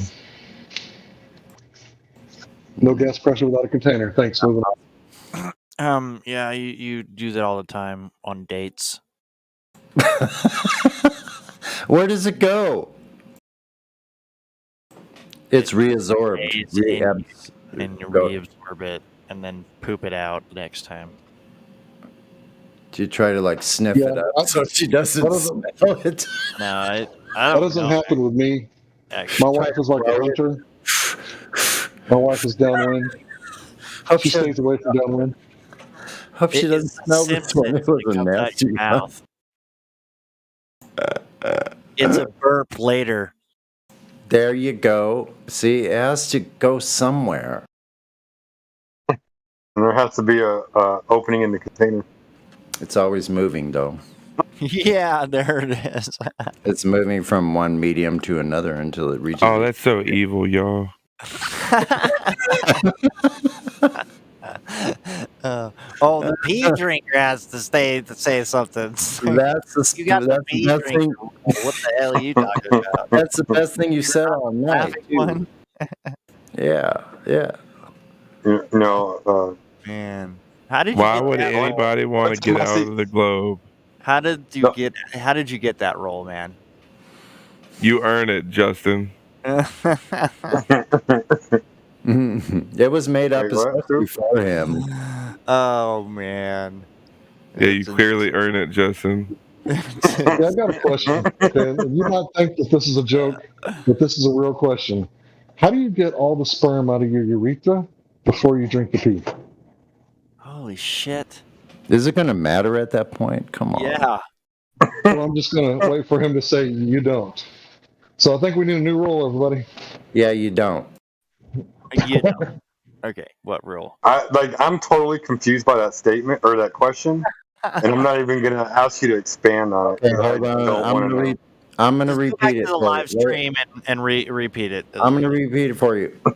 And you don't. Wait. And that was it. Okay, let's move on. I got another question. Nobody answered my expanding universe, but I didn't answer it, no. Fuck. I got one. Does anybody know what a turbo encapsulator is? Encapulator. Turbo Encapulator or encapulator? Encapulator sounds pretty nifty. Turbo encapulator. Encapulate. We'll have to look up what is encapulation. Anybody know that? It's a nifty part to the shifter shaft of the engine drive control system. Not to be confused with copulation, but encapulation sounds like some. You guys got to Google that one, man. Turbo shift mechanism in a vacuum. I'll The Google shifter mechanism in a vacuum. Yeah, there you go. Hold on, man. I got this shit. It could be a vacuum suction cup that's like holding it all the grease together. That shit exists. That's gas pressure. That's funny. I want to see the Globers get around the mechanical difficulty You guys, of light going. serious. This is some super serious science shit, man. You guys got to watch this. Excuse me. Sorry. There you go. That was good. Thank you. Plumbing is really important in life. You know what? Plumbing saves more lives than anything. Yeah, sanitation is key. I agree. What about you, piss drinker? Encapulator. Sanitation is key, right, piss drinker? Sanitation. Well, he's mad at me because he didn't know until I asked. See, I'm sorry, bro, but inquiring minds want to know. How do you get Inquiring minds. I don't know. Listen, man. I'm not gonna listen. I will drink a little bit of my pee every now and then, and guess what? I've been healed of everything that I ever had. Just a little bit here and there, you know. You really pee. My lungs clear out, and it has health benefits. I don't care. It doesn't matter. It's mine. It's created. God created us. What do you drink before that? I want to know. You can soak your feet in your pee. It depends. Like, what do I drink before it? Yeah, are you eating like an ice cream cone? No, I'm drinking distilled water or eating a salad or drinking pure. I agree with Kenny. You can soak your feet in the pee. That's kosher.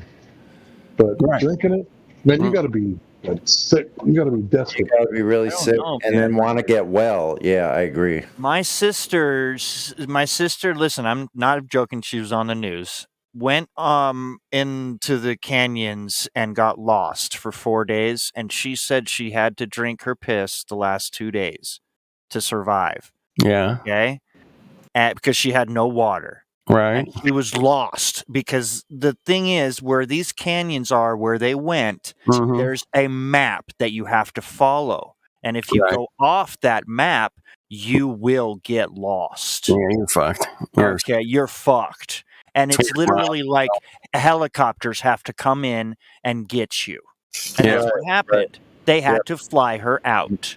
Okay, So she was listen, with a friend, and they Mhm. even wrote on the rock that the fucking She told me that her pee tasted like shit. Well, Concentrated, I bet. Sure did. terrible, but the alternative was she dies without. So listen, there's been many instances where buildings have collapsed, where dozens of people were stuck underneath. They had a choice to drink their urine. The ones that did survived. The ones that didn't died. In the trenches in World War I, they were starving. There was disease. They drank their urine. What they found in response to drinking the urine was not only did the people survive that were starving and had no water, clean water, that everything they had before that was cured as well. I know. Okay. I'm just speaking Interesting. from her. Like, she would never do it again. Yeah, might have to sometime. I know she might have to, but I'm just saying, like, from that experience that she had, she Yeah. would never do it again.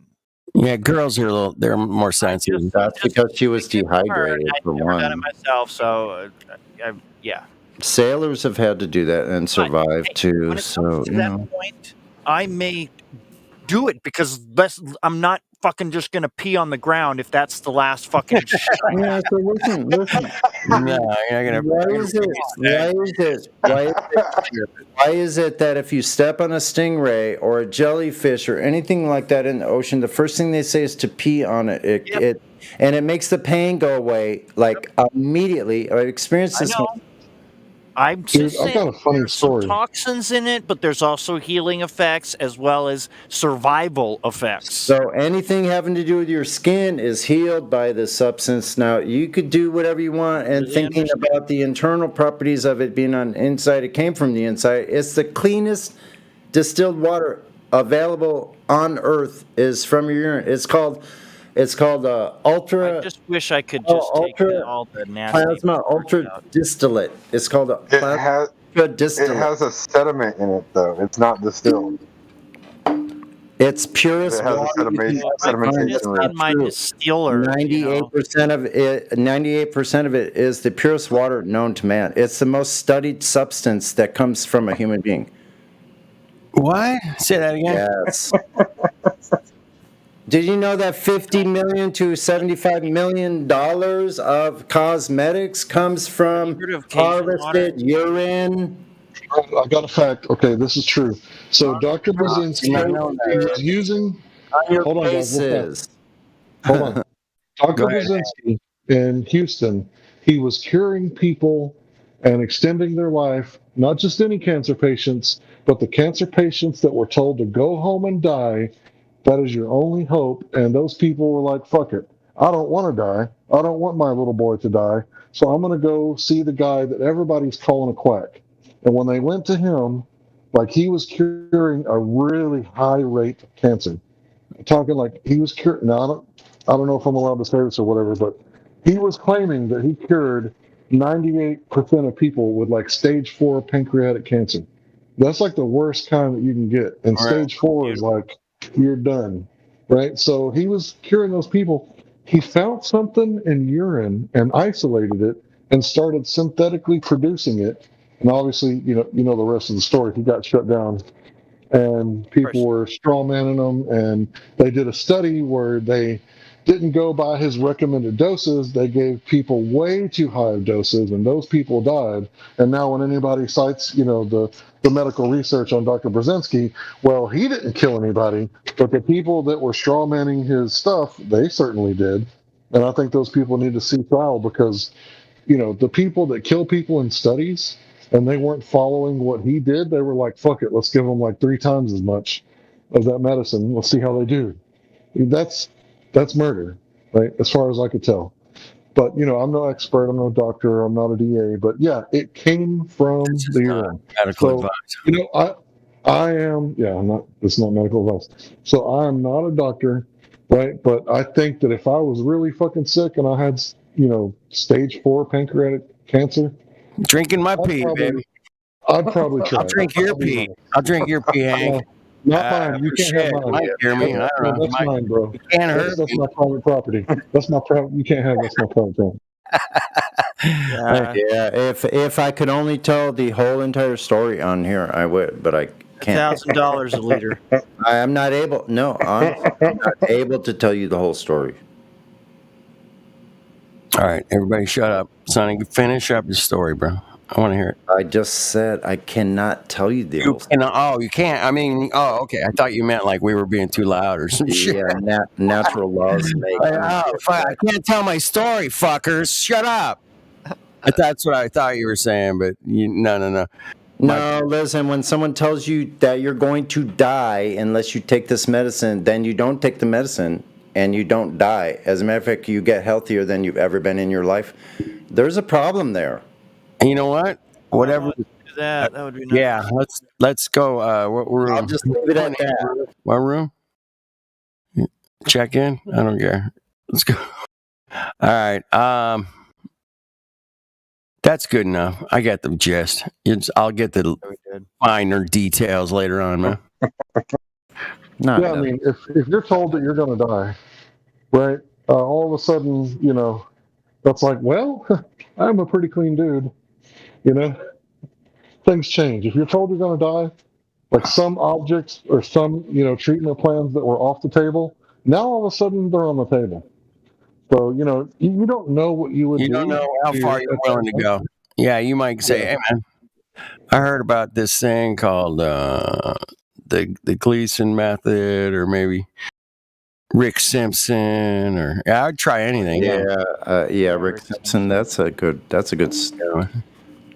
one. You might start messing with frequencies and do a little Royal Rife research. I mean, Royal Rife. Yeah. Royal Rife. You don't know what you might try. You know what I'm saying? Hey, Hank, actually, I want you to, because you mentioned Brzezinski, and what goes along hand in hand with that is what people never know about, is the Gerson, Gerson Institute. Gerson took people, mostly pediatric leukemia, the worst cases of different kinds of cancer of children, from brain cancer to blood cancer to bone cancer to all kinds of, every kind of cancer. And these were the kids that were sent home, given less than 5 years to live. And those kids are still living today. And he's not allowed to practice. He had to move to Mexico. And he uses only diet. Only diet. That's awesome. Yeah, bro. If I ever get cancer or anything like that, I'm straight up going to Mexico. Because Mexico has so much pharmaceutical freedom. Like you wouldn't believe. Like you think you're free because you're an American. Nah, bro, you ain't free. Try to get some of that, undocumented pharmacist. You ain't free. Right? We know that. You ain't free. You go to Mexico, as far as treatments go, you're a lot free. Sonny, man, the first time I heard about that guy was, I think Crow 777 interviewed him. Gerson? Oh, okay. Well, no, it's his granddaughter that would be speaking now. Anyway, he came from Germany right after World War II and was curing these cases as soon as he got to America. And then, was treating people for a long time. So you can do some of these things yourself, which is basically you have a certain type of juicer. They do coffee enemas and mostly just fresh fruit and juice and vegetables all day long. Yep. Another thing that I would add is if you ever need to get dentures, go on vacation in like a communist shithole and you get it done for next to nothing. I know that sounds crazy, but there's like more doctors coming out of like Cuba than like Florida because, they get their education for someone else's dime. I guess teeth come and go, whatever. Like mine are kind of going. Some of them are rotting apart, and I don't feel any pain at all. Can you imagine, going to Cuba? I don't need a dentist. I'll tell you that much. Can you imagine going to Cuba and you're like living the big life, smoking the cigars, and then you like, go get your dentures or whatever, go get measured or whatever, and then you can't smoke anymore. But hey, I can chew food again. That's nice. Something. When I stopped using fluoride toothpaste, my teeth stopped hurting. Yeah, that was probably the biggest revelation. Yeah, fluoride acidosis is a real thing. A lot of people don't know about that, but fluoride can corrode concrete. So there was like a fluoride spill, and this like mainstream media like covered it, and they were like, "This is where the fluoride hit the concrete," and you're like, "Holy shit! Is that what Burning a that's hole in for?" that shit. Yeah, it burns a hole in concrete. Yeah. I stopped doing fluoride toothpaste about freaking 8 years ago, but fluoride water probably about 6 years ago. But Well, you still shower. That's the only thing we can't get away from. Unfortunately. You can get a filter in the shower. You can get a filter in a shower, man. It makes a big difference. I'm going to move to But country. minimizing your fluoride as best as possible. I mean, look at all of the plants that get watered when they have that water time with them on. Dude, my grass, man. My grass, like, I watered it the other day, and it like looks deader than it fucking did. I'm like, what the fuck? What if all you had was a rancid pond? What you do then? Right. Just scoop out the bottom and all the nutrients. You have further to walk than you could possibly make without water. What do you do then? Distill, man. Distill. Yeah, distill with what? You got some weeds, you got some grass, some sand, some rocks, some wood, maybe some charcoal. What do you do?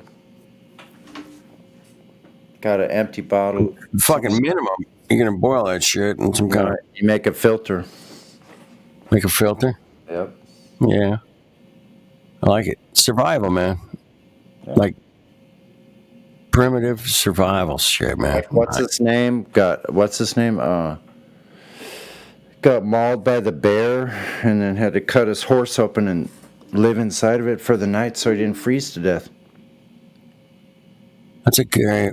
Not that's the most pleasant thing, but when your life, like you have a choice. You freeze your balls off. We're gonna go inside the horse. I guess I'm going in the horse. The horse was strong with that one.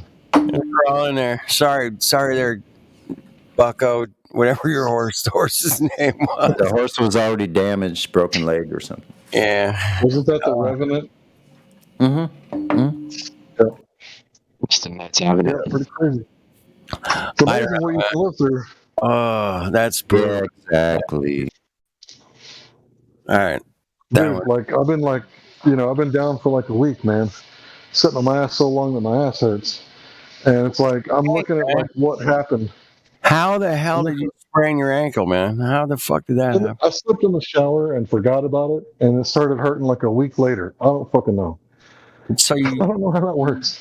It's one of those like you just stepped on it funny and get in the shower. Yeah. I know how it works. You want to know how? Yeah, why does it hurt a week later? Here's how it works. You said you kind of did the split. So what it is the angle of trajectory hitting a solid object with another solid object, which the bone is attached to all these tendons and things. So it has kind of rigid structure to it. So when it hits something that's solid that's not movable, then the weakest point at a certain angle of incident is... You're lucky it's not a fracture, though. It's not fractured. Yeah, I didn't get an X-ray. Yeah, I fractured my ankle. I said I was going backwards and I fell going slowly on my rollerblade and landed full force with my leg bent behind. Bam! Oh. Yeah, that snapped. That gave me a hairline fracture in my upper ankle. Damn, that hurts. That fucking hurt. Fracture that spot again. Is that called refracture? I refractured my ankle quite a bit that day. Yeah, that sucker was loaded up to the size of a 2 million mile radius Earth. Well, here's the good news. You're not going to have to like provide any evidence for the Globers. They're automatically going to believe you without an X-ray. What was the radius of the refraction? Which one? Ankle.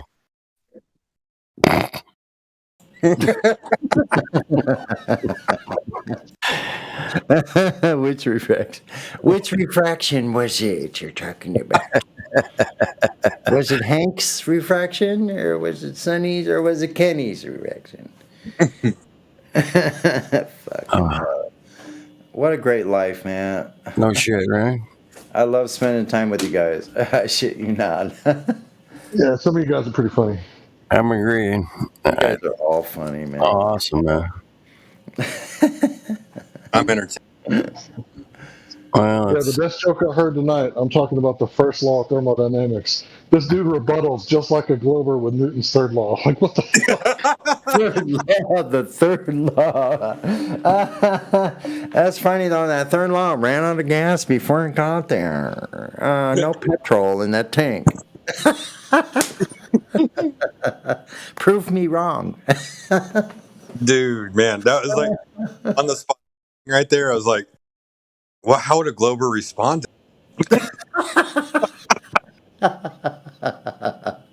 I know, that's the thing, because if you're a fucking nerd enough like we are, or actually, I'll just keep it on my side of the street as I am, then you're going to look at every single fucking angle.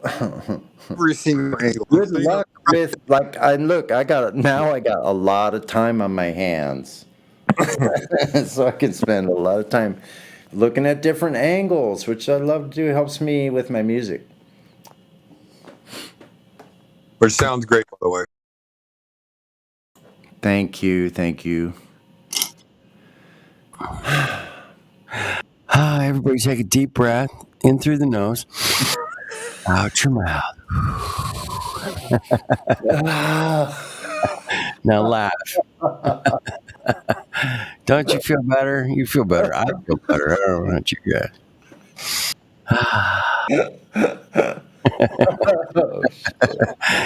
You know, oh man, what a world. I guess I gotta say, man.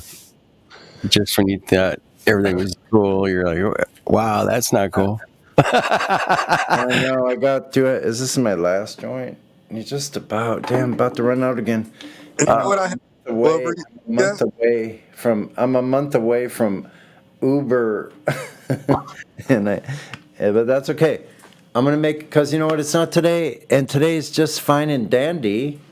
I'm thinking about taking a ride down by the harbor because it's freezing cold outside. It's all cold, and I'm gonna put on full-on rain gear and my freaking duck boots. And hold on a second. I don't know if you have to go that far. Go like a moon gladiator. I hope you get that much rain. Shit, that would be nice. It's not raining. It's just cold. It's just cold for us. Us sissies. A sissy girls. Wait a minute, that's San Jose. No, that's not here. Hey, Sonny, you can back me up on this one. A Glover is just like a doctor taking care of a patient. When they get old, they give them these pills and say, this is going to control your blood pressure, and then the patient comes back with a new problem. The doctor says, well, keep taking those blood pressure medicine and take these pills. Yeah. These pills cause Take another this, problem. man. Take this. Yeah, fuck it. Oh, that sounds very analogous. It sounds Glover. It does. Experimental. Take another one. You got another story. That one ran out last week. We have a new one for you this week. Yeah, you have to use this now.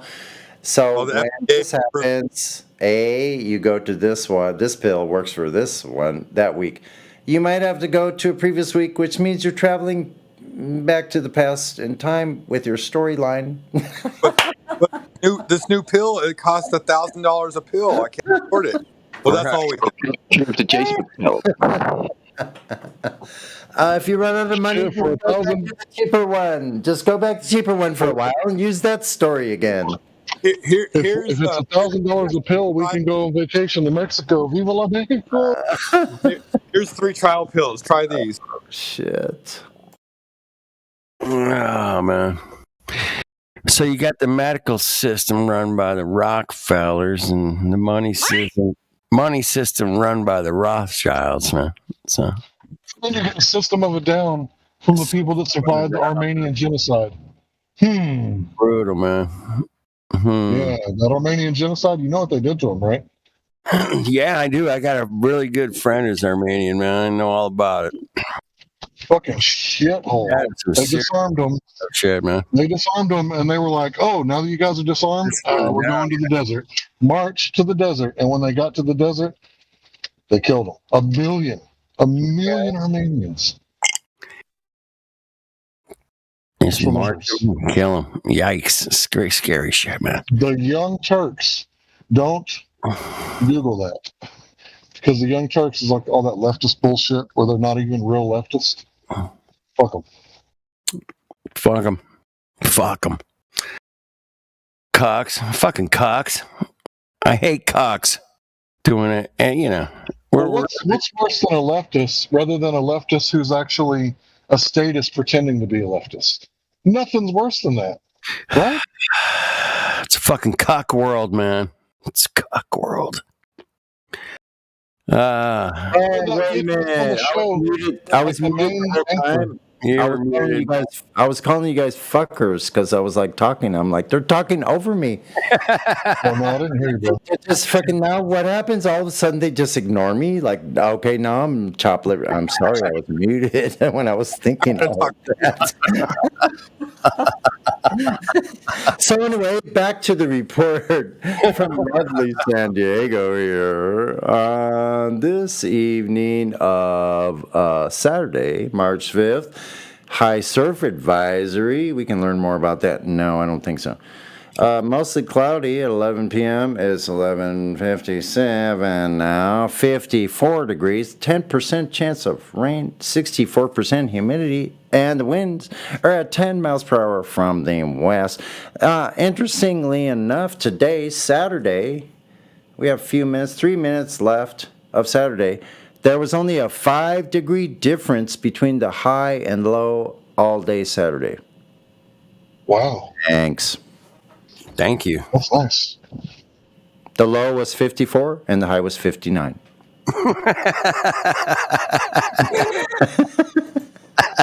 That's laughable. Isn't it? It's fucking laughable. No, but that's pretty strange that from the high to the low all for 24 hours, even through the night, was only 5 degrees. 5-degree difference. That's pretty weird. In the mid to high 50s. How was that? That mid, like from 3 a.m. in the morning or 2:30 a.m. that was only 5 degrees cooler than like the hottest part of the day today. It was only 5 degrees. Then the sun tits off Southern California. Sorry. You're on a ball. It's 93 million miles away. The furnace. Yeah. Okay. Okay, that's it for that. Sorry.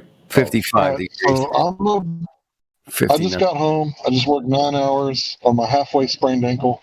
So I'm going to go ride my motorcycle for a little while. I'll probably be listening, but will not be able to respond. Oh, shit, he's going on his motorcycle? I'm going to go on a bike ride if you're going on a motorcycle. Because it's 23:59. It's even later than that for Hank Hill, which is 2 hours different in the central time zone. So 23, 24.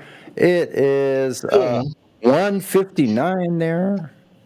Am I correct? That's right.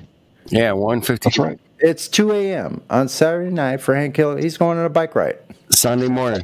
And fuck my neighbors straight pipes. What kind? Is it a loud bike? What kind of bike? Just generally, is it a 4-banger? Honda VTX. It's a 2-banger, but it's a Honda VTX 1300C. Open it up. Oh, a 1300 is a badass one, man. Holy crap! That's Yeah, get that thing. Open it up, man. Go for a ride. I'll open up like on the interstate. Yeah, if you open it up in third gear, it's pretty awesome. Yeah. And it has 5? Has 5 gear? Yeah, it's a 5-speed. Yeah, it's a 5-speed. But I got to tell you, it's not a fast bike. Yeah. But it's torquey. It's That's what I used to have. I had a Kawasaki 750. I know what you mean about torquey. Yep. Badass. Pretty cool stuff. Yeah, if you're not riding with that back seat back there to hold your ass in place, yeah. I think you could actually make yourself fall off if you didn't have pretty strong arms. All of a sudden you're hanging there by your hands.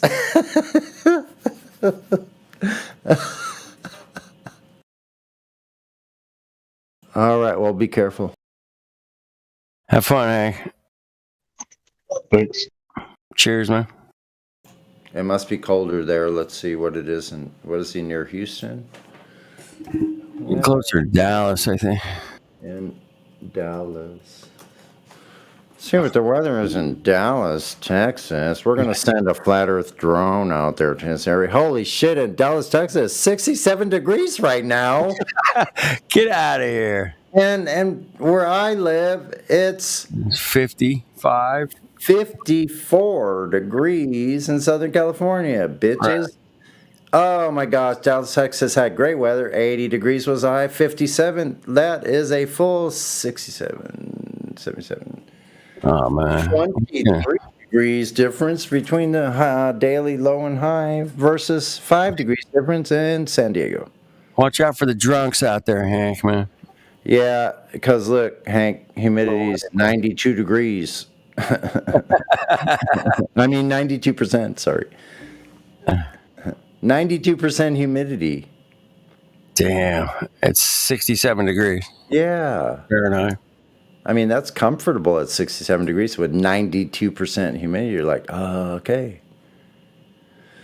I like it. He'll have a good ride, man. That'll be fun. And look, 2 days from now, they're going to have rain that we're supposed to get, or moisture. They have 10%. We have 10% right now. Yeah, I got my sidewalk wet over the weekend. That was it. Mm-hmm. That's how much rain we've had.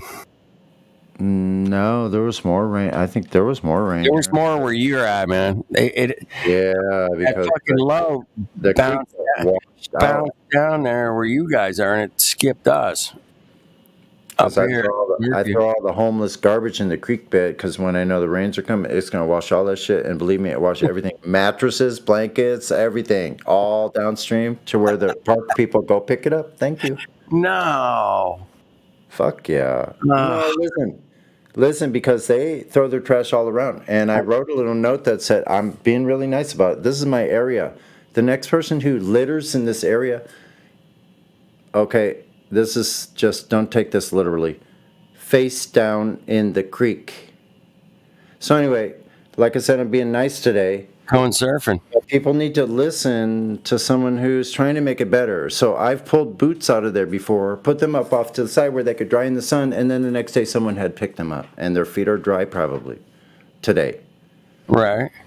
So I'm not like this ruthless guy. I don't want my place to look like a shithole where I go sit in peace. I don't want rats around because someone's left fucking dirty stuff that they never plan on coming back for. And just make... Dude, that's the world we live in, man. It's my paradise a shithole. By the way, it's not getting any better. It's not getting any better recently. I don't know, man. It's been getting worse since Coco-19. I clean it up every day. I go there and clean it up every day. Appreciate you cleaning it up, man. I do the same thing, man. If that shit was happening next to my house, you just gotta pick up. You just gotta pick a spot. Clean this shit up. It's not near my house. It's just a place I find beautiful that I go right to every day, and I will clean it up so they can come back and go like, "Whoa, where did all the garbage go?" They could do it again. I'll clean it up the next day. I don't care. I'm gonna make it beautiful. I don't care what it takes. What's it like? 3 miles from you? Yeah. Okay. 2.5, 3 miles but on trails. Yeah. On dirt trails, yeah. Nice. Dude, sounds amazing. It's pretty fun. Send me a picture. Taking any pictures out there? Yeah, it's nice when you find a little nature spot where you're close to your house. Yeah. And you go, dude, this is a cool spot, man. I'm glad nobody's coming here today. There are people, but it's very seldomly, and so I know that's a place that, like, once I've set up, like, if I've parked my bike there and I'm hanging out there, that's my little spot. If someone else is there, I'll leave them alone. Like, I don't own anything. Right. Yeah. I'm not going to tell somebody if they're there, don't make a mess. I'm not, like, there to be a... You just sit there, you got your little sandwich, whatever you brought, water. Yeah. Maybe smoke a bucket tube. That's what I do. And then sit there some more and go fucking chow down an apple or some banana or something. I look in the creek. No, all the food I need is growing right there, right around where I sit. Anyway, I look in the creek and wonder, why are there no fish here at all? Or no frogs? Because the water's all fucking polluted with shit. Well, no, it's from runoff in the street, so Yeah, obviously oil. it's seasonal. But there's enough that a pool. Yeah, Get down in the lower places. There's probably springs down there. There's probably a underground rivers from all these places. There's a stream bed there, so there's probably water just underneath the gravel. Like it just goes when it dries up, it just goes further down. And it probably comes out somewhere where it's lower. Yeah. And so it's just a matter of finding it because the natives lived around here and they for sure knew where springs were. Oh, yeah. So it's a matter of refinding them because they put culverts and things in there and sewer systems along the sides in some of these park areas that are behind properties. That go into the behind these properties that goes into the canyon, right? So they had to build it so they could run their sewage down to the main sewer parts that are go down wherever they go to. So they affected the natural flow of things, how the creeks used to be, and they're probably, I think, well, I'm pretty much know there was a constant source of water before they did all that because there was a canoe pond down at the bottom of this canyon where the freeway is now. The main part of the canyon. What's a canoe pond? A freaking pond. A pond with canoes? Women, you could put a canoe in it. Oh, nice. Now there's that Cabrillo Bridge goes over it. The 163 freeway goes through there. Oh, damn. It used to be a natural place where people could ride their horses along this canyon and go have a picnic out in the park, a natural area. But yeah, can't stop progress, Sonny. no, but it's almost better because the natural places are kind of just like being left the way they are. They're still places where people don't travel through very much. That's good. Mm-hmm. So can you imagine a place where you can sit for 3 or 4 hours and not see one person? Yeah, man, and it's right close to your house, man. Yeah, and then sometimes one person goes by. That's it. That's it. Sometimes 2 people go by in a matter of like 3 or 4 hours. Wow, that's awesome. So I'm thinking I saw a nice girl walking her dog, but how do you approach someone when you're on a trail and they're yeah dog? I mean, like she was beautiful though. Like, dang, how do I get to know? Did you ever you got like a backpack for a guitar or anything on your bike? No, because the bike and the guitar don't really match. But No, they that don't. I could do, because I got to be focused. I can unless I had a trailer or something for the guitar, which Well, I had before. I mean, I've done the backpack, backpack gig bag, for my guitar. I could do it. I could You actually could do it, but Yeah. it's not easy, man. It's not easy. Yeah. I could walk, actually, but I don't do it that often because it's freaking, right now it's winter. I really have no excuse. I actually do have excuses, but I'm not going to tell you about them. Yeah. I'm smarter than that. Yeah, don't do that, man. Don't tell me about your problems, man. Fuck. Don't be the Debbie Downer, man. Oh shit, man. Well, I do love laughing about this shit because at this point, man, I mean, I'm not gonna go out and try to take down the government by myself or something. I'm not. That's not gonna happen. Yeah, exactly. But there's some wicked shit going on, but you got to laugh about it. I think that's our best energy, man, is laughing about it and telling them to fuck off. Yeah, I do too. So yeah. Of course they're doing that. Fucking assholes. Stop doing that. Please stop doing Like, sure, what you're saying is important and that I need to pay attention. Sure, it is. Okay. If you think so. Okay, dokie. If you think so. Yeah. Go ahead and keep thinking that. We don't care. You're free to think. Man. You're free to think whatever you want, man. I mean, I've watched enough wicked shit for 2 lifetimes. I'm like, wait a minute. Yeah, me too. Let's laugh about it now at this point because it's getting stupid. Well, that we made it through it is the Yeah. one. No shit. Made it through it with our retaining some dignity still. our Unbelievable. ability to think for ourselves. Exactly. And that's a great thing, a great place to be, man. I wouldn't trade that for anything. I'm like, no, that doesn't sound good. No, that's not good. Think for yourself. Yeah. Actually, don't think for yourself, you guys. Don't listen. Listen to your doctor. Ask your doctor if it's okay to think for yourself.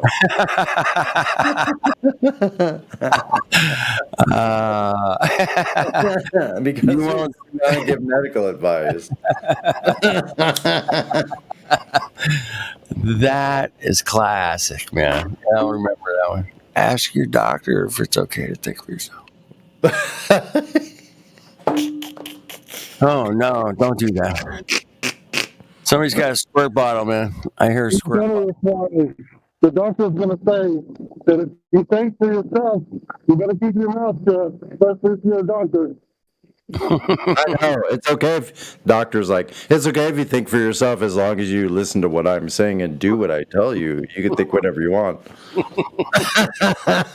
Because I got this whole cabinet here. It's got to be emptied by the month out or I don't get a new shipment. Hell.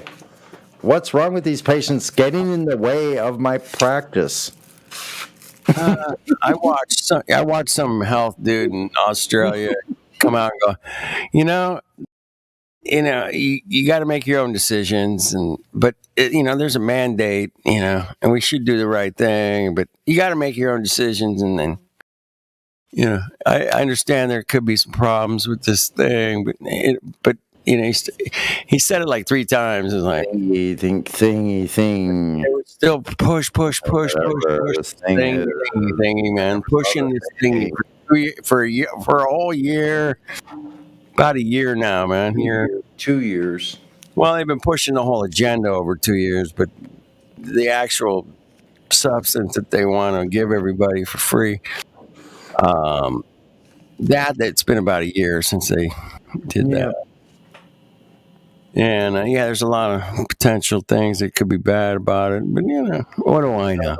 There's a lot of hokey pokey going on. Yeah, hokey pokey. Hokey pokey. I would like to say one thing about that. Jump down, turn around, pick a bale of cotton. Jump down, spin around, pick a bale of hay.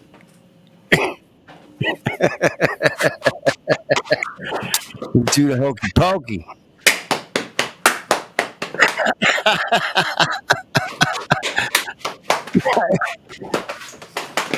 Oh my goodness, it's hilarious, dude. Holy shit. Oh shit. That was Sonny doing a jig in his fucking kitchen floor at midnight. Thank you. At 12:12. Whoa. Doing a jig, man. Doing a jig. All right. Shout out to Oi and Biff. What's up, Biff? Oi and Biff. We got it in the chat. That's it, man. Nina. That's it. Oh, wow. All right. How hard it is to find a 20-foot long HDMI cable. But anyway, 20-footer. Oh, I forgot to mention today that I was going to say something. I was out in the woods and I was cleaning up my little area like I often do. I talk about it a lot. You probably like, shut the fuck up. We don't care. Anyway, whether you do or not, in the area again, I was there yesterday. and I try to kick things out of there around the edges of the place I like sit and picnic at by the creek side under my shade trees. And I get rid of everything that's man-made, little pieces of garbage, cigarette butts, anything people's thrown in there. Right. And I was kicking around with my foot because there's a bunch of leaves and stuff, so I moved those out to the outskirts outside and make a nice flat area where I can sit. So Right. I use my foot and I sweep all the leaves up into the edges and the boundaries of this little flat area where it's going up a hill to the left side. While I was kicking this time and moving that stuff around, getting rid of junk I'd see, I found a little carved wooden Buddha. A smiling Buddha with his hands up in joy, like in ecstasy. Like a joyous Buddha, a little tiny 3-inch tall carved wooden Buddha. Dude, that's weird, man. Neat. I don't know what to make of that, man. Maybe. I ask you this because this. The reason I ask this is because I've talked to people that were in the jungles in Vietnam, that were going through areas like in Laos or Cambodia, and come upon temples and disturbed something that was in the temple. Yeah.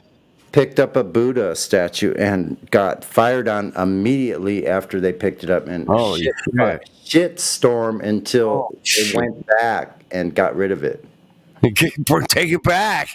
Take it back, Sonny. Take it back. You left it there. But look, that doesn't necessarily mean that.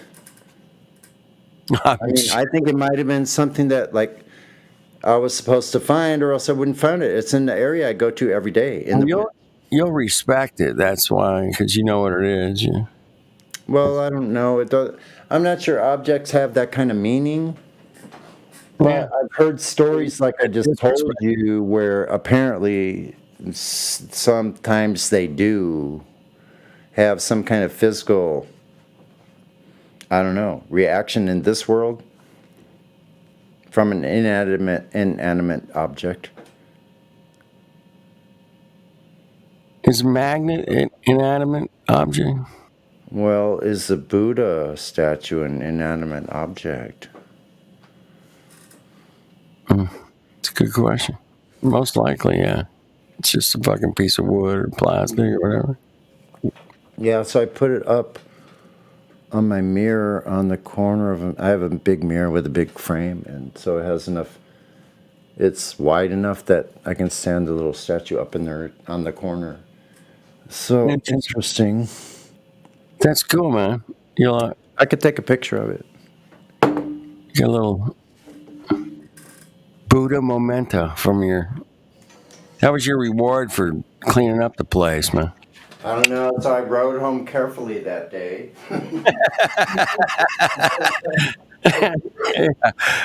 Yeah. It was a little extra careful. Until I forgot that I had it in there. Got the mini Buddha. I was almost looking for a cord to plug the Buddha in. I'm like, it's the phone you plug in, not the Buddha doll. Okay, got it. Where's the plug-in on this Buddha doll? I don't see the outlet for that. Where's the power outlet for that Buddha doll? Where's the Cat 5? Where am I at here? What kind of place is this I've landed? How did I get here? How did I get here? Okay, Buddha. Well, to the flat Earth Discord. How did I get here? Well, wait a minute. You may find yourself living in a shotgun shack. Okay, hold on. With the little You may find yourself automatic flash on another part of the world. You may ask yourself, goodbye. well, how did I get here? Well, when the I think you're gonna like beautiful and my beautiful wife Who is that? Where is that house? This is not my house. This is not my beautiful wife. How did I get here? How did I get here? Letting the days go by. Let the water run. The water run, baby. Water running. Hold on. Talking head. Into the blue again. After the money's gone, once in a lifetime. Yeah, man. Great band. Great. Never had a lead guitar player ever. Isn't that something? Here it is, coming to the live stream while it's still available. Come to the live stream. Well, that's your Buddha doll. There's the Buddha. Me out. That's wicked, man. He's fat, man. Boy is fat. Happy too. Happy fat. I don't know. Fat and happy, man. They say fat and happy. May have to get a better shot. I saw a lot of fat people tonight. Excuse me. I'm not dying, but that I know of. Yeah. I probably know better if I don't wake up. Then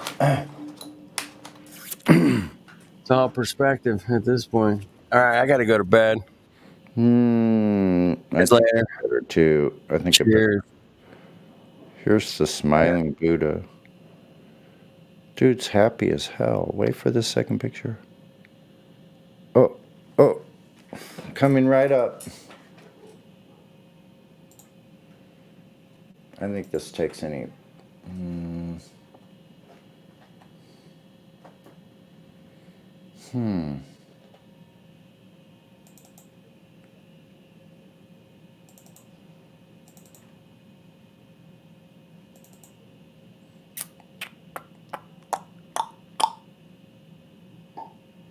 Oh.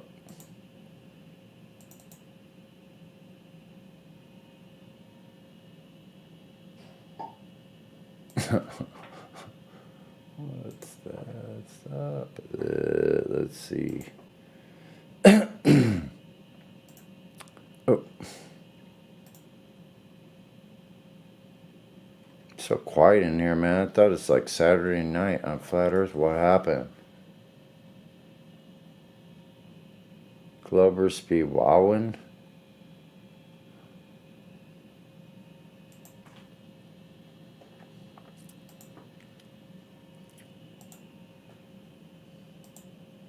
About no curve horizon. Can you hear me, or is it too much wind noise? Say what? Say what? Is it a lot of wind noise? Can you hear me? I can hear you. Yeah, it's just a little muffled, but yeah, I do hear you. Wow, that's pretty amazing. Yep. I don't think that would work. I'm going 40, so. Whoa, you're doing 40 and we can still hear you. That's outrageous. I hear the motor. Sounds pretty steady there. Yeah, that was a good ride. I lost off all the sweat, and now I'm completely dry. Well, it's a lot warmer there than it is here. I heard it's 92% humidity and 67 degrees at midnight. I gotta tell you, I'm freezing my ass off. Clear. I'm freezing. I told you 65 can be cold when you're moving like that. Yeah, for sure. Oh, now I actually got somebody on the road with me. First car I've seen. I was telling the group, well, actually, Flat Earth dude, I don't know if anyone else is listening, but I was telling, I was in my little area in the woods and I found a little wooden carved Buddha doll. A happy Buddha. Yeah, he's fat and happy. Well said. Oh, you see it in live stream? Yeah, he's fat and happy. He's smiling. Hold on, I'm trying to get. I just know Buddha when I see him. This one, apparently, he's a very happy one in this picture. Well, this carving. And yes, I know that's not Buddha. Buddha starved himself. That's what I'm saying. It's not Buddha. And maybe this is Buddha. Go ahead. I didn't get it from a Shaolin temple somewhere either, so I think it's a little different. It looks like a Pier 1 variety. Nice. Very nice. So I'm hoping that I'm not going to be like cursed for having picked this up from the floor of the forest here, where it absolutely seems to be out of place to me. What homeless person is carrying around a wooden carved Buddha happy doll? Well, anyway. Strange thing to lose, strange thing to find. I heard you dancing. You doing a little dancing and flip flops. It sounded like.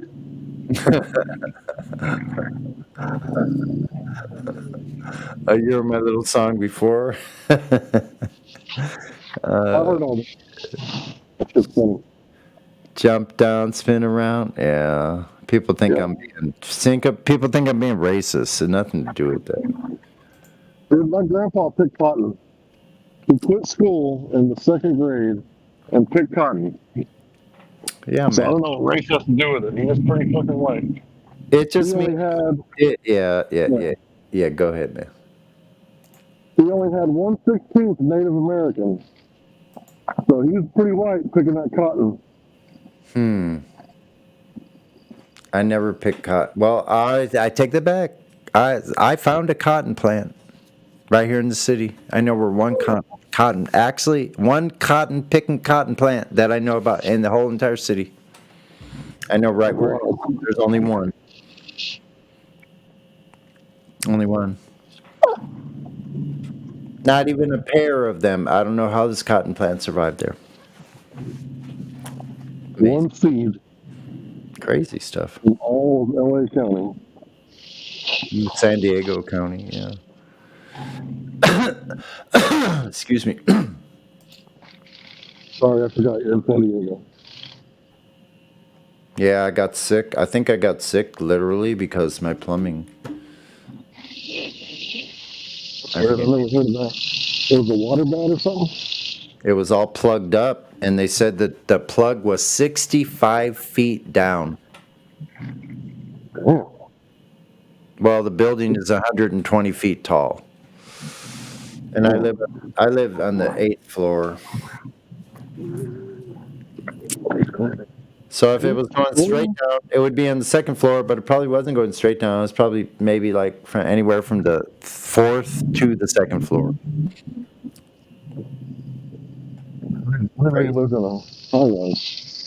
And once they fixed my neighbor's drain, then everything in my house started draining like again, where it hadn't been draining right in months.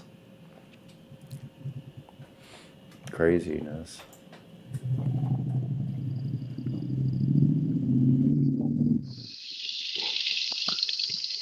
Well, I'm home. There was only one car on the road the whole time I was there. And my neighbors hate me.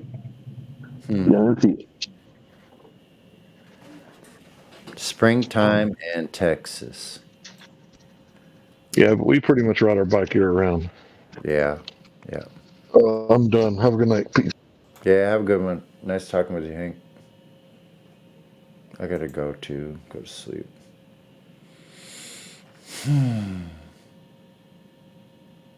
Okie dokie.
Hey, Sonny. Yeah? I just made that little meme for you. Can I think of myself? Ask for doctor. I like it. How did you just find that? No, I just grabbed a few pictures and took it into Photoshop. And you just made it? You made it that quick? Wow, that's outrageous. Dang. Yeah, man. Yeah. I've been a graphic designer for like 20 odd years. So. Oh, killer, man. You're an aircraft designer? Graphic designer. Graphic. A graphic designer. Okay. Yeah, sorry. My accent. Yeah. I like that Buddha, though. Yeah, that's pretty cool. I like doing a little bit of that stuff myself. I'm not very good at it, so I only have like this very basic idea, but I'm pretty good with software, always have been, so that's how I get around my lack of knowledge. There's some good Photoshop alternatives that online. I think one's called GIMP. Yeah, which is like a free Photoshop. Yes, and GIMP is available on Linux, which is the operating system I use. Oh, nice. Yeah, good. Yeah, I got a bunch of choices and actually very good photo editing and video manipulating tools and programs. Yeah, there's lots of stuff. What music software do you use? Like Adobe? Do you use Adobe? Yeah, I use Audacity because the high-end one, Ardor, which is a really good program, I can't convert it or export into MP3, MP4, which is like stupid. Oh, no way. So I don't know. You probably have to maybe buy a higher-end version and actually pay for it to get that option, but that's the one option you couldn't do with that. So, I mean, that kind of sucks. Yeah. So then I would have to use two DAWs. I would have to use two DAWs. Like, so I'll just use Audacity because I don't really need anything better because really it's more about like the quality of the equipment. Yeah, you've got like nice pedals and tube amps and stuff in you and just nice guitars and so. Yeah, that's what I have in my room in a really good space that sounds good. Like it sounds great in the room. I lucked out. I got a MacBook Pro and it's on its way out. I've had it since 2015 and it's starting to slow down. I can't upgrade the space on it. Yeah. So I'm not going to buy a new Apple. It's so expensive. So I was just thinking of getting a PC and just running Linux on it. Yeah, I'm thinking about getting not a laptop, but actually just getting a tower. Yeah, that's what I was thinking maybe. Yeah. And building the shit out of it. Like, because with the tower you could put two motherboards in there if you wanted to. Yeah, man. Both my kids have got gaming machines and they've upgraded, so I've kind of gathered some bits already, which are still pretty good. Yeah. But yeah, and it's cool so stuff. easy to just to change. I put SSD drives in there for them, so I took out their hard drives, and so I'm gathering my own machine bit by bit. Right, that's pretty cool. Yeah, I graduated from networking and PC repair or technician 20 some odd years, more than 20 years ago. When was that? 22 years ago. No way. Cool. I actually that's when I went in. Actually, I graduated in 2003. So yeah, 19 years ago I graduated. But I never really used it. In my own life, I use it. Yeah, of course. My own life, but I never made money. I made much better money as a clerk in a hospital at that time than I would ever make as a help desk starting out in any position. A few years before that, I could have made bankroll, but the whole industry changed right around then.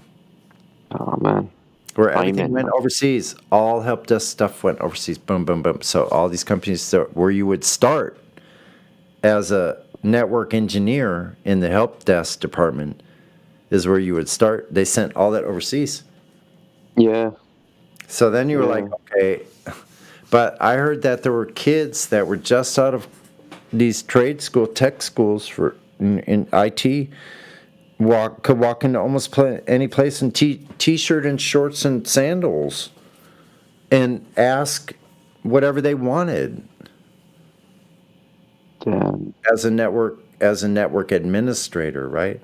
And if you were a cyber or internet security expert, if I had gone into that, or or a fiber tech person, shit. Yeah, you can ask what you want for real. Then. So it's okay that I didn't do that because I don't know if that's for me. I don't like people telling me what to do. Nah, man. I don't. I know you don't. I know. I can tell. From how you you understand. You stand under no man. I can remember what you were saying last night. Yeah. Mm-hmm. And now I don't have to, which is okay because I know how to survive on my own and take care of myself. Which that's all we really need to do to start out. That's it, man. Yeah. Because if we can't take care of ourselves, or we don't take care of ourselves objectively, then we're not going to take care of others very well either. That's right. So why would you want to be around somebody like that, right? That doesn't treat themselves well? You're secondary to them. If they don't treat themselves well, you're going to be treated worse than they're treating themselves. That's right. It's not fun. I wouldn't want to be. And treating themselves badly can be just spending all their money on bullshit materialistic things. That's treating yourself bad then the next month scraping together for whatever. But yeah, That's true. Or getting in credit in debt rather. Credit card debt.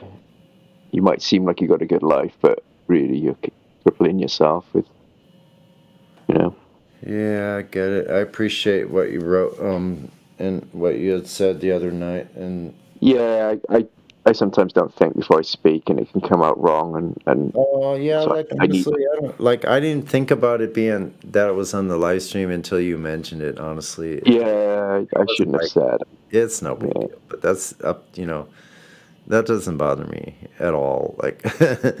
Yeah, and I'm the same as well. Listen, there may come a point when I would take somebody up on that offer, but it has to be really pretty dire. And yeah. And so what happens is at the end I get really frustrated, I get really tired, and I start speaking out and complaining, and then really usually right about that time when I'm at my wit's end is right when things get better, and then I'm either my life's been this way for a long time. It's either feast or famine here. Yeah, I think I'm the same as well. Yeah. You can when shit really hits the fan, then suddenly something comes out of it and you're all sorted. Then it's it's just like it's like managing this error, this margin of error based on okay, you need so much for food, your basics, but then there's other things that you need also, and you kind of have to make decisions. So if you overshoot, then what could happen is you end up, literally in my case, not having enough for food. Yeah. Then if something happens, which happens all the time, I get government subsistence food, because if I didn't, I basically don't have enough food. Yeah. For the whole month. So they cut my food off. At the same time, I'm having troubles in the first place, and I overshot myself a little bit. So I'm like, fuck. But anyway, honestly, gradually, things are getting gradually better. It's not so much anything having to do with financial, though. It's just, I don't know, man. I don't know. You know about this character, Brian Jones, right? From the Rolling Stones, yeah? Yeah.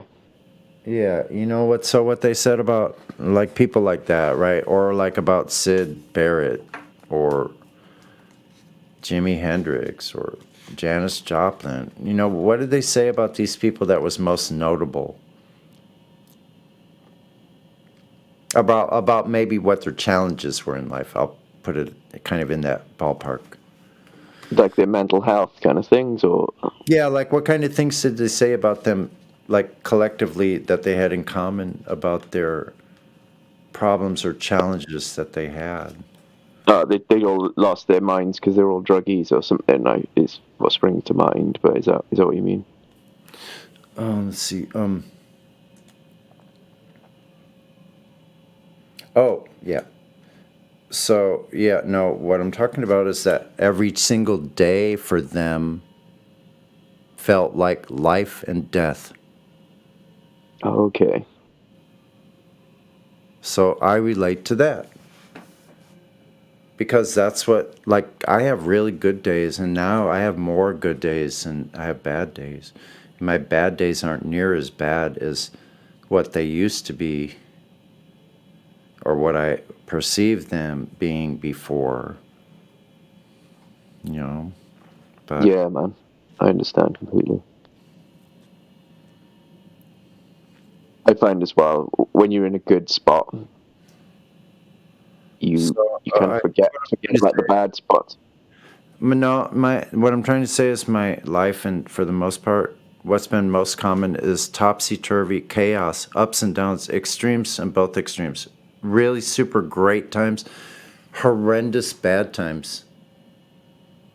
Up and down like a roller coaster ride. So that's been my life, and I just like you know what? Like, everybody has struggles, but everybody doesn't feel like it's the last day of their life, which is the way I used to feel. Well, I don't feel that way anymore, but I used to feel that way. That every day was such a struggle. It was life or death. Yeah, man. I know what you mean. I wasn't gonna fucking make it. It was. I was like iffy to myself. I was like, it was like iffy if I was gonna make it through the day or not. Yeah. I've suffered badly mental health problems in the past, and you know, been on the edge for at times, and then it's gone up. But luckily now I've kind of leveled out a bit, I think. But then when I found I leveled out, it's like other family members causing problems, and then that's where the shit comes in and things, you know. Other like external problems come into play that involve us. But yeah, it was all a bit of chaos for me as well. Yeah. Oh, because like there's chaos around us, and then it caused us to be in a chaotic mental state. And a lot of it just had to do with our situationally where we were, like physically, or Yeah, I think so. Yeah. or maybe even relationship wise, like where we are relationship wise with people, causes us to be involved with things and get involved with other people's chaos. I don't know. I'm not sure if that's what you're talking about. Yeah, I think what I was saying was like I mentally, like when I was a bit younger, had, you know, some bad mental health problems and was on the edge of you know, going for good on a couple of occasions, and then finally got that was the chaos for me. Some days were like that, some days were good, some days were bad. But then as I've come out of that now, and I don't concentrate on that as much because things are running a bit smoother, I find that like other people around me, not my close family, but like extended family or friends, tend to bring the chaos rather than it be chaos coming from within me. That's good. It's external. You know what I mean? Yeah, I do. Because like chaos feeds more chaos. Like so, like if you're in a more calm state, then it will like. Yeah, I get it. I found myself recently having to distance myself from a few people just to kind of like, hang on, I'm in the storm here, and it's not my problem really. Help people out as much as you can, but sometimes they drag you down a bit with them. Right. If they don't want the help, they just want you there with them, going through the same shit. Yeah. Yeah. I've gone through that, and I'm not heartbroken either anymore. Like if that's the case, so I still love people regardless, but I'm not a doormat for anyone, you know. Like, and so yeah, exactly. And yeah, if someone wants to be around me, that's fine. Like, I'm fine with that. Like, if not, I'm fine with that too. So, well, the people that we'll find will gravitate around us, that will stay, you know, that's going to be the determining factor. If they are still stay around, then I have to go to bed. It's more likely they're an actual true friend, right? That's right, man. Than just there's such thing as fair weather friends, and we've all had those. Oh yeah. Yeah. So we find out the wheat gets, you know, it gets shifted around, and we find out who's our friends and who are just giving lip service to being to doing something for someone else, or extending themselves rather than just like feeding their own ego or doing something only for themselves. That's right. Dude, before you go to bed, can I just ask a guitar question? What's your main go-to guitar that you pick up when you play on here? This Stratocaster, my Fender. I thought it was a Strat. I can hear the tones. Yeah, nice. I might have a picture. I can't find it right now. I'm too tired, but it's a Stratocaster that was all. I put a really good neck on it, like a Fender license neck. But the original guitar was a 1996 Fender Squier, 50-year Stratocaster anniversary Stratocaster Squier Stratocaster. So it's a yellow one that looks like the Hendrix yellow one, almost just like the yellow one, but it has a maple neck, and I scallop the fretboard. Nice. So it's pretty cool. Yeah, I've had a few guitars. I've got like a gold top Gibson copy at the moment, by different. But if I have a Fender, like a Les Paul gold top copy. Yeah. But it's by a British company called Gould, which have now become a cheapy company, but they used to be a good, So this is an old one, which is good quality. I bet it is. Yeah, but every time I have a Fender, I kind of use it, and then I'll trade it. Well, there's a lot of amongst groups of my friends, we kind of swap guitars now and again to try something different. Yeah. And every time I give a Fender away and have something else, I miss the Fenders the most. I just love the sound, so I'm looking to trade that in now for a Strat or a Tele or something.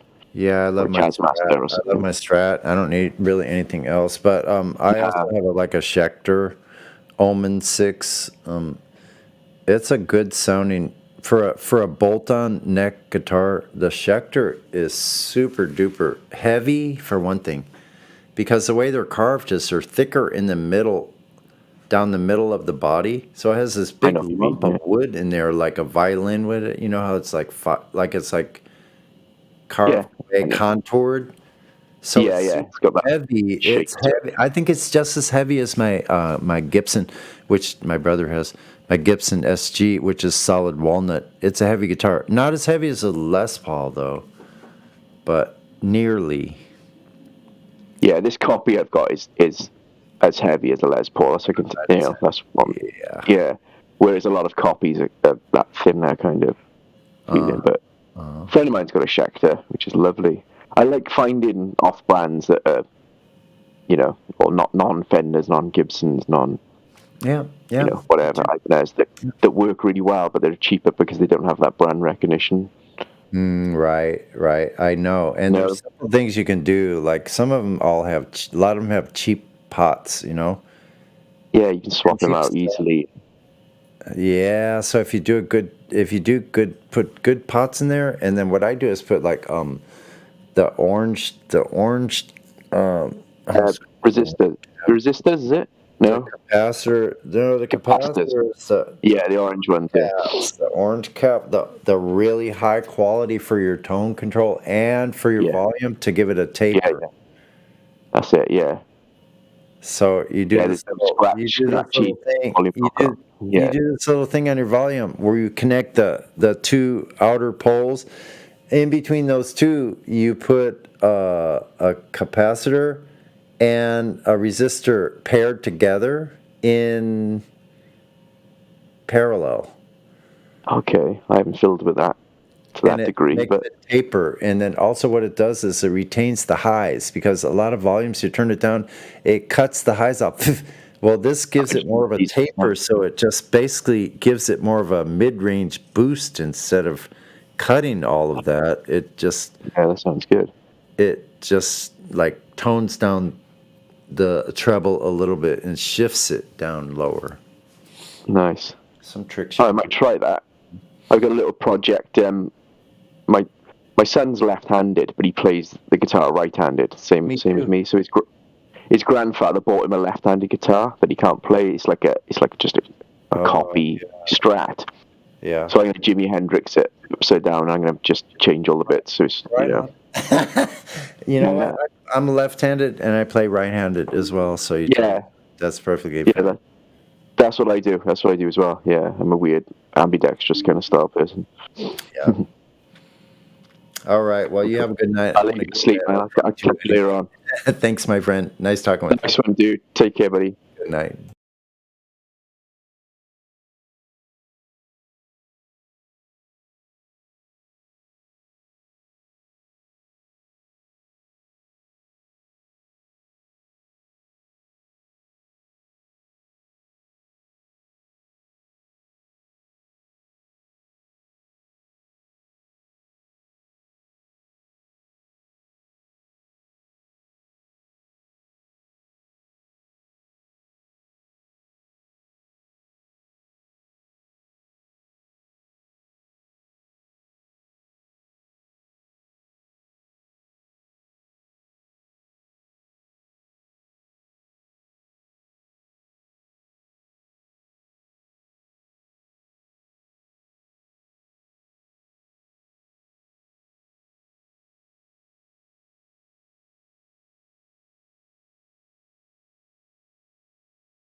What's going on in here?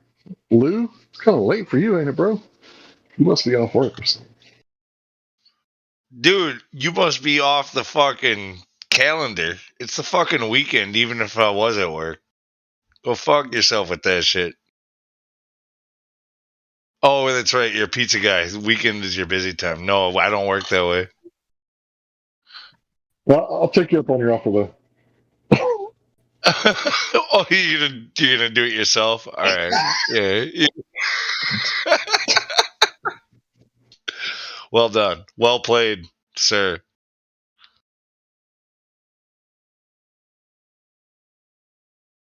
How you doing tonight? I've been sleeping in, man. I'm going back to work here, dude. It's been winter. We didn't get a lot of snow, but it's been cold enough, and it's over now. I think it's right now. It's middle, of the night. It's 50 degrees, and we had big thunderstorms roll through. We got a wind, like thunder and lightning and shit. I'm pretty sure spring has started here in Wisconsin, so snowboarding season is over. I might be able to get I should probably try to get one more run in before they close down the hills. The hills? Might head out to Colorado for some spring skiing, but they haven't had much for snow either. So unless they get hit by something big, probably not going to do it. That's right. You got your ski gear and everything. You started skiing again. I've been trying to get more. Like I never put down snowboarding. I had a big snowboarding accident right before I turned 21, and so I don't do like the train park very much anymore. Like, there's a lot of shit like rails. People love to do. That's like the big thing is like doing rails and shit in the train park. You have no idea like how easy it is to break your wrist. Like when you're doing rails, you come down off of it funny and like, and with my, yeah, like with my job, I don't think I need to risk that shit. I'm not fucking with the rails. Jumps I've already had my accident with. I used to do, back in the day, they used to build the train parks with huge jumps. They don't do them so big anymore. And that's how I shattered my heels. So, like, I've already got that going on. My big thing now is, like, carving, and I'm trying to work more. I'm good at carving and bombing the hill, but I'm not good at, like, riding switch. Like, I'm okay at it, but, like, not great. I want to work on getting better at riding switch and doing more butters and just, kind of freestyling the slopes. But really learning that stuff takes bigger runs than what I have here in the Midwest. I got to go somewhere bigger. You need those long runs down the slope to kind of work on that stuff. Otherwise, it's just too many trips up the fucking chairlift. So I don't know much about skiing. Never really had the opportunity. But I could tell you one thing. I know about falling, right? So when you play football, you kind of learn to fall correctly. And that might sound crazy, but so what I do is I make a fist, and it's like solid, boom. The fist hits the ground, and then the elbow, and then the shoulder. And then that's how you fall. Like, you take 3-4 impacts instead of one. One impact on your wrist. What you're saying is true when it comes to, like, jumps, and I have no problem with that. My thing that I was talking about with the rails is what happens is when you come off the side, you throw your arms out for balance. You know what I mean? Like you're trying to balance, and when you come off funny, it can very easily happen where you smack your wrist or your hand like right on the fucking rail. That's like the most common snowboarding injury is a wrist break. You don't really break too often. You're like feet, heels, ankles, legs, back. Like you might have a tailbone injury, a knee injury, elbow, wrist. Like these are your things because you're not playing with ski poles. You got your, you're using your arms for balance and you're bouncing off that snow. And if you're doing rails and shit that are like made out of steel, you know, it's common to come down and make some pretty hard contact with it.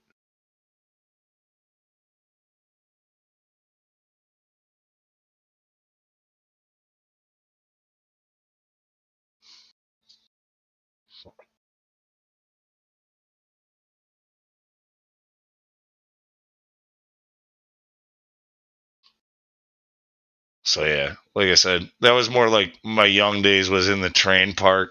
I'm 40 now. I'm gonna stick with like carving and try to work on my like. I had no fear. I was not big about doing big inverted tricks or spins and all that stuff. It was just like speed, pop, getting big height, big air, and you know, throw some grab in there or something like that. You know, but Yeah, I responded to you, but I was on mute. I said that I'm just glad that I can still go downhill in my rollerblades, you know, and not bust my ass. I can skate pretty well actually in a skating ring, but there's no skating rings around here, so I'm on the road dodging rocks, you know.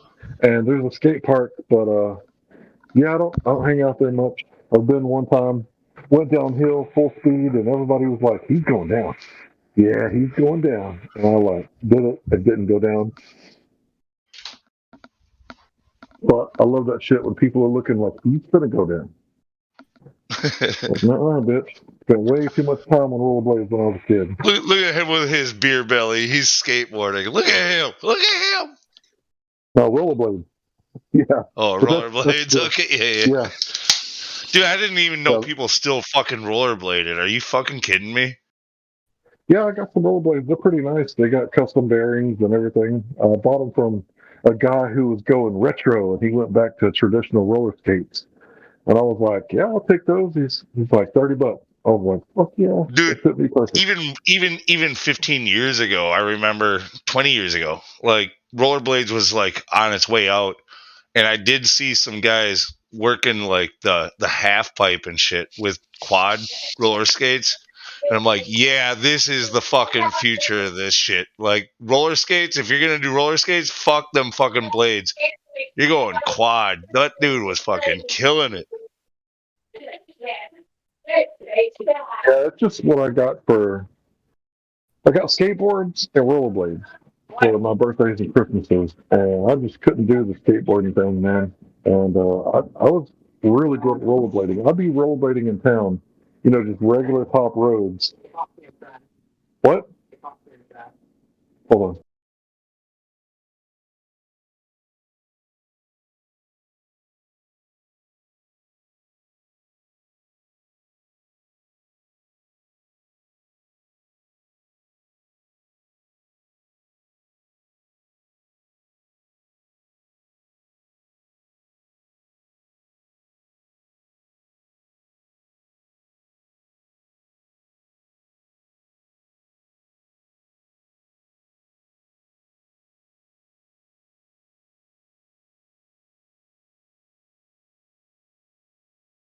Okay, I'm back.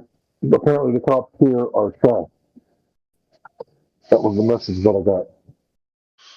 I didn't. You were sort of muffled with the message. What was that? Oh yeah, the cops here are trash. That's what my child said. Yeah. But anyway, yeah, I love rollerblading. I know it's not the coolest thing, and you know, skaters they always make fun of me because they're like, "Where do you got on your feet?" It's like, yeah, I know, bro. It's not a skateboard, but I'm the type of person to fall off my board a lot, you know. So you can't really fall off your roller skates. You can dance to the trains if you do. Dude, I played ice hockey, so like I can appreciate some rollerblades. I'm just saying, like nobody fucking does it. Like nobody fucking does. There was a period of time, a short period of time, and it was never like cool in the skate park to be the rollerblader, you know. But like, I mean, there was a period of time where you could get away with it, but the skateboarders were all shaking their heads at you. But yeah, like, yeah, I like skating. I like hockey skates, and rollerblades is cool that way. But like, it's good for like aerobic exercise, but it's just not impressive in the, like, there's not that many cool tricks and grabs and grinds and stuff you can do. You got a certain amount of stuff at your disposal there, but there's nowhere near the skill level of having an unbound board. You know what I mean? Like, the impressiveness is lacking.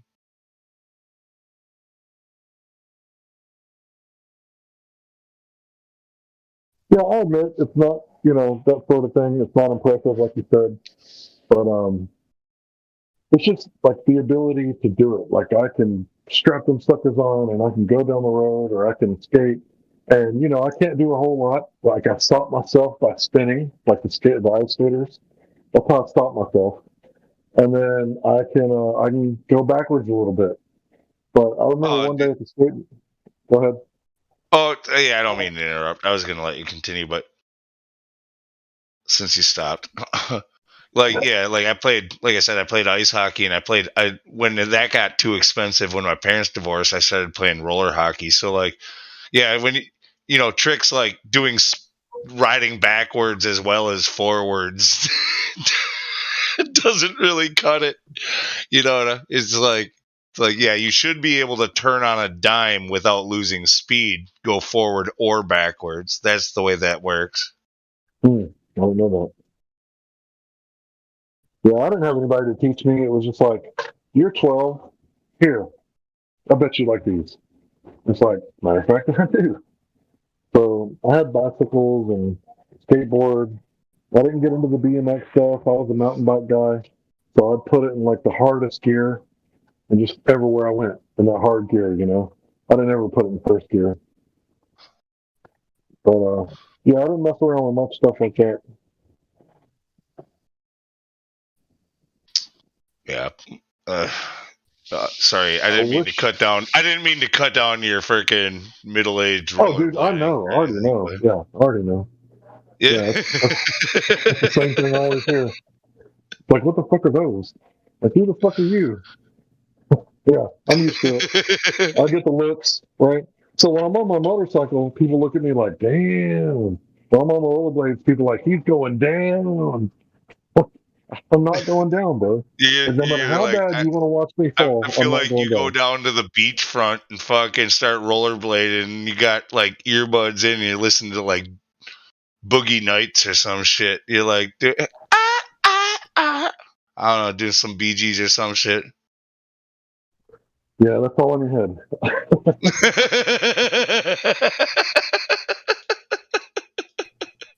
Yeah, that's all in your head. But yeah, we had a skateboard. I know it is. I know it is. It's just a funny fucking thought. That's all. I'd love to see a Texan doing that though, especially a Hank Hill Texan. Like, dude, like if you were actually Hank Hill and you're on rollerblades and you're jamming out to the Bee Gees, this is comedy. I might shoot that film for you one day. Let's glass it won't burn.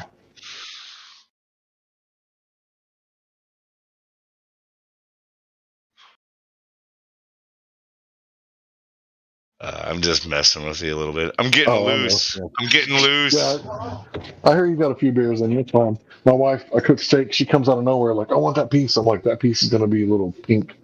She's like, okay, I want this piece. So she's carving up my steak right now. Nice. Can't have nothing. Can't have nothing. I'm just joking. Get the fuck out of here. Two children, and I sucked the bellies. You know, I have one body. Okay, I'll give you that. Two grabs in the kitchen. Yeah, woman in face. Last time I said, hey, can we have another kid? She said, you can go get you a bitch.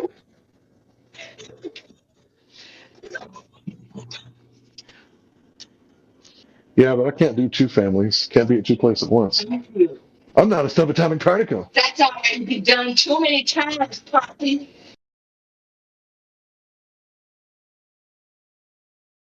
So about the skating thing, it's funny. Like I'm sure then if you are, you know about doing crossovers and all that, and like you know how to. Oh yeah, I can't do that. So you can't do that. No crossovers, no. What? Wait a minute. You're talking about when you turn? You can do the crossover when you turn? Yeah, I can do that. I thought you were talking about going straight and you make your wheels go like in and out. I can't. What's a crossover? I don't know what a crossover is. Yeah. In hockey, It's when you turn? crossover, like in ice skating, a crossover is just like turning while you're doing a powered turn where you're putting power. Yeah, I can do that. Yeah. Yeah, that's easy. Right. Like so, you should know about all that. Like Yes. I'm just Lou is from Wisconsin. That's the United States. If you ever been to Wisconsin, in the United States. Yes, I'm in the United States. Yeah, he's in the United States, but Wisconsin is a totally different country than Texas. There's people on here from outside of the United States, but they're not talking. I talked to a guy today. Where was he from? Oh, shit. He had a thick accent, too. Can't remember where he's from. I'm done. Here you go. Anyway, what I was getting to with the crossovers was like, okay, so when I started as a kid playing ice hockey, it was player development for like 2 years, where they just taught you like the fundamentals of skating like 1 year, and then the next year it was puck handling, and then they put you into like the kids hockey league and stuff like that, and anyway, though, so I played for like a really good, a pretty good, sort of rich community league where the kids had a lot of training and they were really good. We had an A squad, B squad, and C squad, and there was like traveling leagues and house leagues and good coaches and like good training. And so like I started there. And when I was there, I was a right wing on the C squad, which was like that meant I was shit, right? But like, I mean, I was a forward, so that was good at least. But like, I was on the C squad. But my parents, when they divorced and my mom moved and I lived with her. We moved to another community where, oh my God, the organization in that hockey league in that town was just so much worse. And I went from being the C squad like guy to being like the best of the best in the league, in that different house league. And in my team that I joined, like everybody was too chicken shit to try to be goalie. And even though I was like probably one of their best, I should have been center for that team. Nobody had the balls to stand in front of a puck. But like I was used to like my dad would take me out to a pond and like shoot pucks at me without pads, and I would jump in front of them fuckers. And I was like, yeah, okay, you need a goalie, I can do this. Like I've done this before. And so after that experience, when they explained relativity, you were like, yeah, I got it. Yeah. I don't know about all that. Like maybe we'll work on that later. But yeah, so we actually played our first 3 games of the season where I didn't even have goalie pads with this fucking team. It was like the Mighty Ducks of Anaheim like movie, like whatever. The Mighty Ducks movie, like where it was just like this ghetto shit at this league. And so, because goalie pads are super expensive, especially if you're a young kid who's growing and you're going to outgrow pads like every year. It didn't make sense for like you know, just because your kid wants to fucking, you know, help the team, all of a sudden he's got to go and buy $1,000 worth of pads.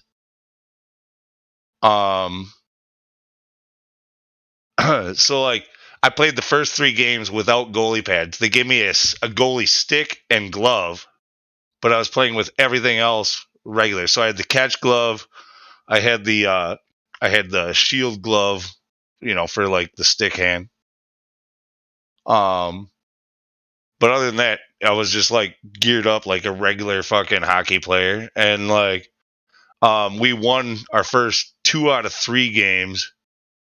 And at that point, like the parents all kind of did this. They came together and they bought like team goalie pads. And I finally got into some goalie pads. Once I got some real pads, we like didn't lose. We like literally fucking we made it up into the tournament. Took first place in the tournament. I got MVP of the league and best goalie, which was an incredible fucking thing. And it was funny because so like the crossovers thing though, I was in goalie pads, and because my team was such shit, like they didn't know how to skate properly. I would go out there with those big ass pads on my fucking legs and go out there and start showing them how to do crossovers and skate backward, doing backwards crossovers and freaking like puck handle with all my goalie gear and shit. And it got to the point where like there was a lot of times the enemy team, you know, the opposing team, I should say, they would have like huge breakaways on me and stuff like that. And the coach knew I was like, I was on the team anyway. I was basically the team captain. Like I was the most aware, like capable. And he was like, look, don't be afraid to come out of your goalie box. Like when there's a breakaway, challenge them, come meet them at the blue line. Like, and so it was funny because as a young kid, like kids don't know how to deal with like somebody up in your face.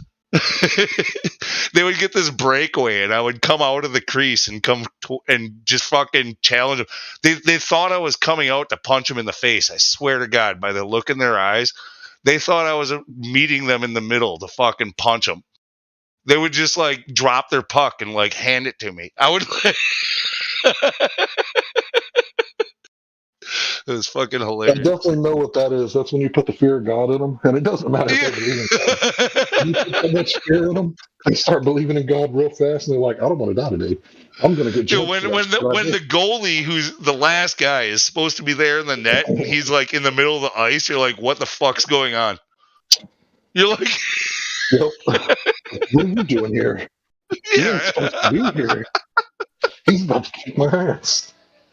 Yeah, I gotta say that would be pretty intimidating because when I had the football pads on, I was completely fearless because I would headbutt people without my helmet on, with them having a helmet on. And once they put me in pads, I was like, "You mean I get to hit these preppy kids as hard as I fucking want to, and I don't get in trouble? Shit!" Put me on the team.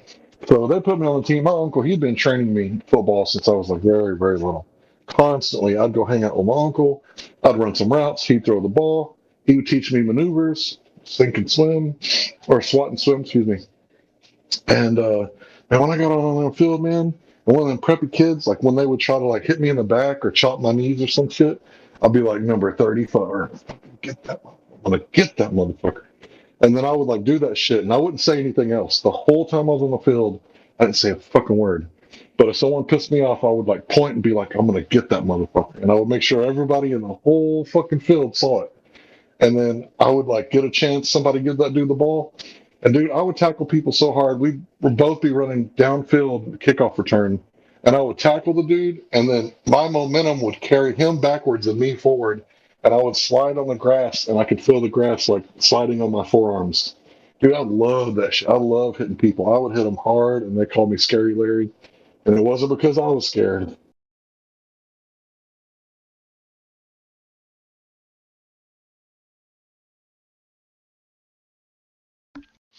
yeah. So you got to realize in the 9th grade I was 6 foot tall, and I was like super skinny, like probably 5% body fat. So I was like really lanky and I was probably pretty scary to those other ninth graders because I was really tall. Yeah. Dude, hockey's a fun fucking sport. And then so like that got too expensive after my parents divorced, and then I started playing roller hockey. As like roller hockey started to get big, like the leagues were popping up, and it was a lot cheaper alternative. You could do it all year long. So getting into that, now it's like I went and had good proper training, and then I went down and down and down in skill with the leagues I was in. So I was just like dominating more and more.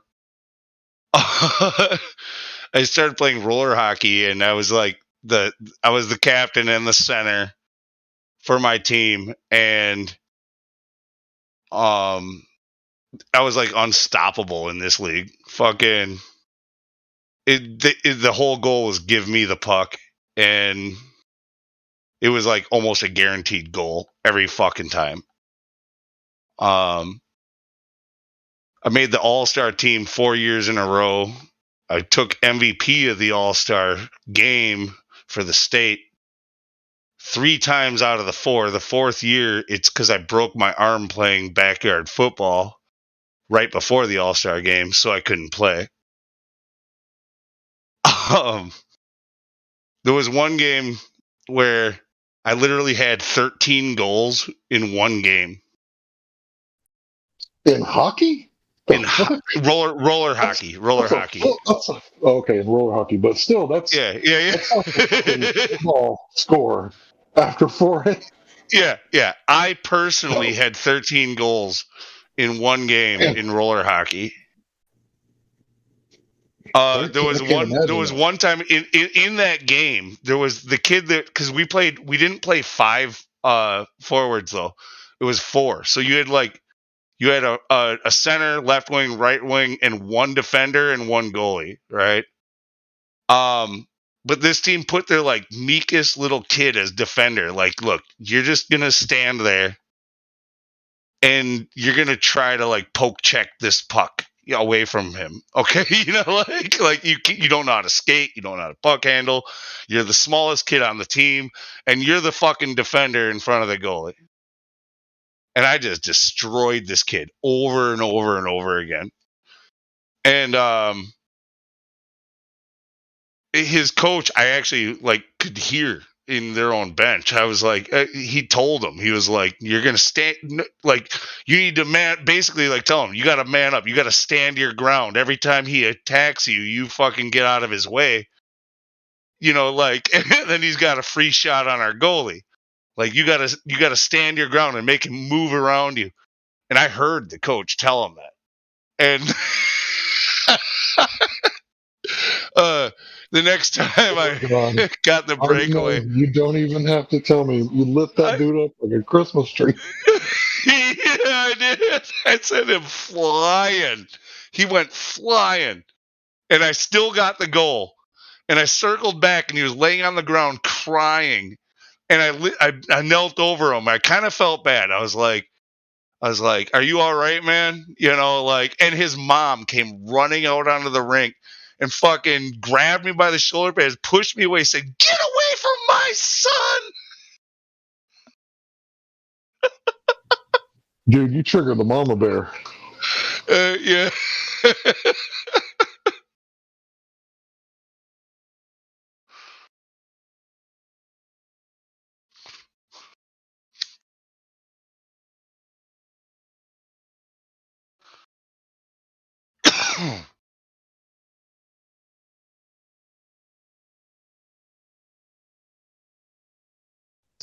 Hold on just a second. We gotta do a little tech support. That makes me feel good, right? Because you're 21, right? Yeah, I'm 22 actually. 22. Sorry about that. It's okay. I thought I was 21. That's what I said. Yeah.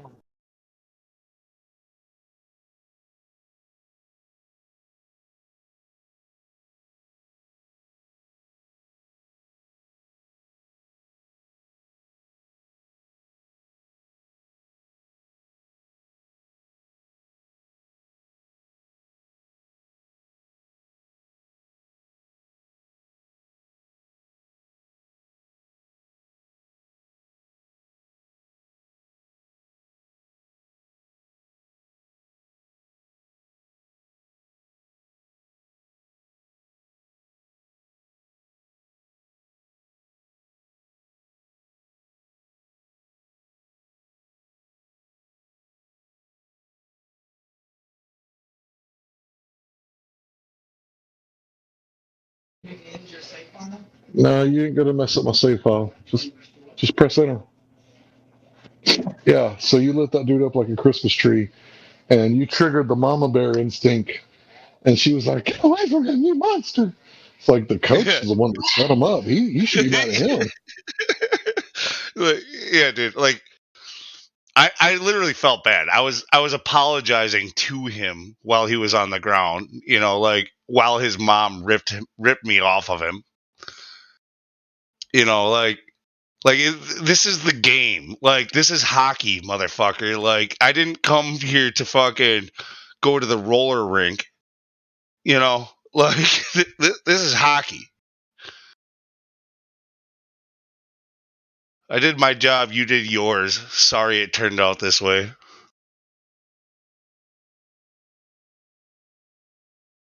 But that mom didn't help that kid. You know, she just destroyed him by coming out to that fucking. Yeah. Poor guy. Yeah, Dad should have took him to hockey that day. Mom fucked up big time. And the coach really set the guy up for failure. It should have been like, "Hey, Bob, go stand your ground, man, do it." But he was loud enough for you to hear? Man. Yeah, that guy got creamed by his own coach.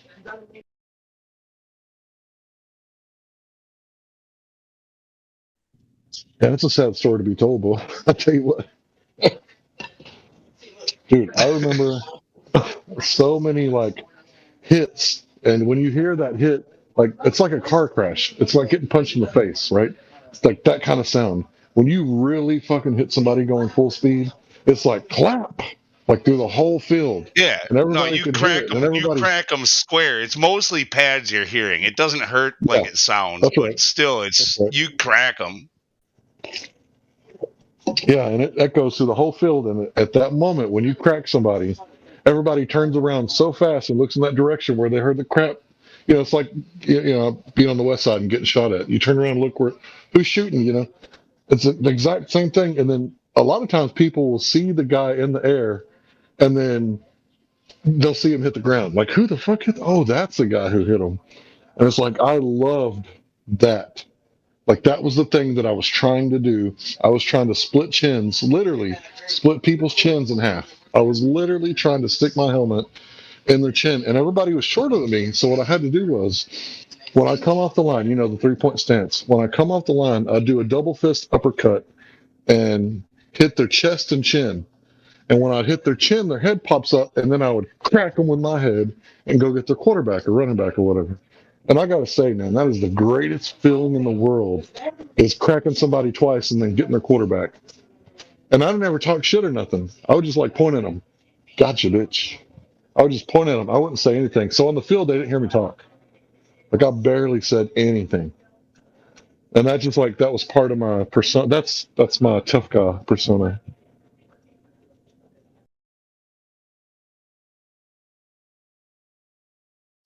Yeah.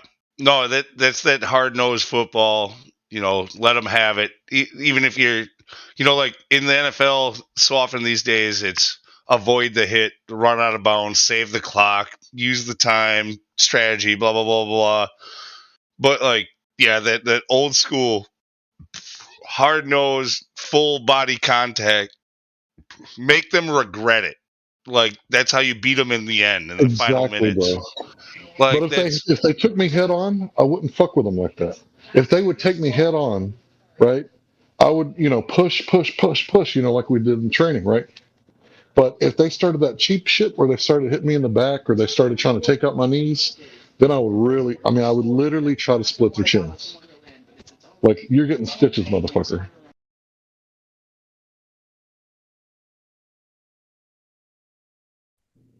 But yeah, as long as they didn't try any of that cheap shit, then I wouldn't try any of the cheap shit.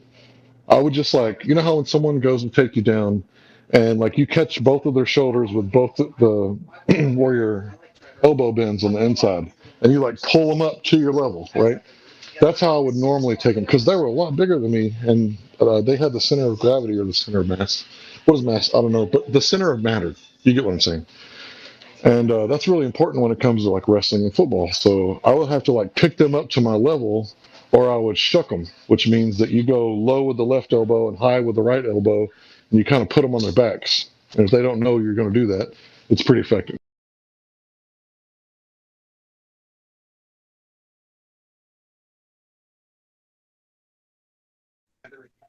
Yeah, I tell people all the time, I barely fall. Like if you see me fall, it's like 1 in a million chance. I think the last time I fell real good was like one night we were doing Halloween, and it was a hill, and there was dew on the hill, and I went down the hill, and then I went down the hill.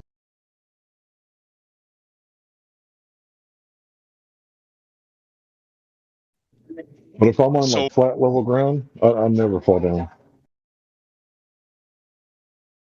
Yeah.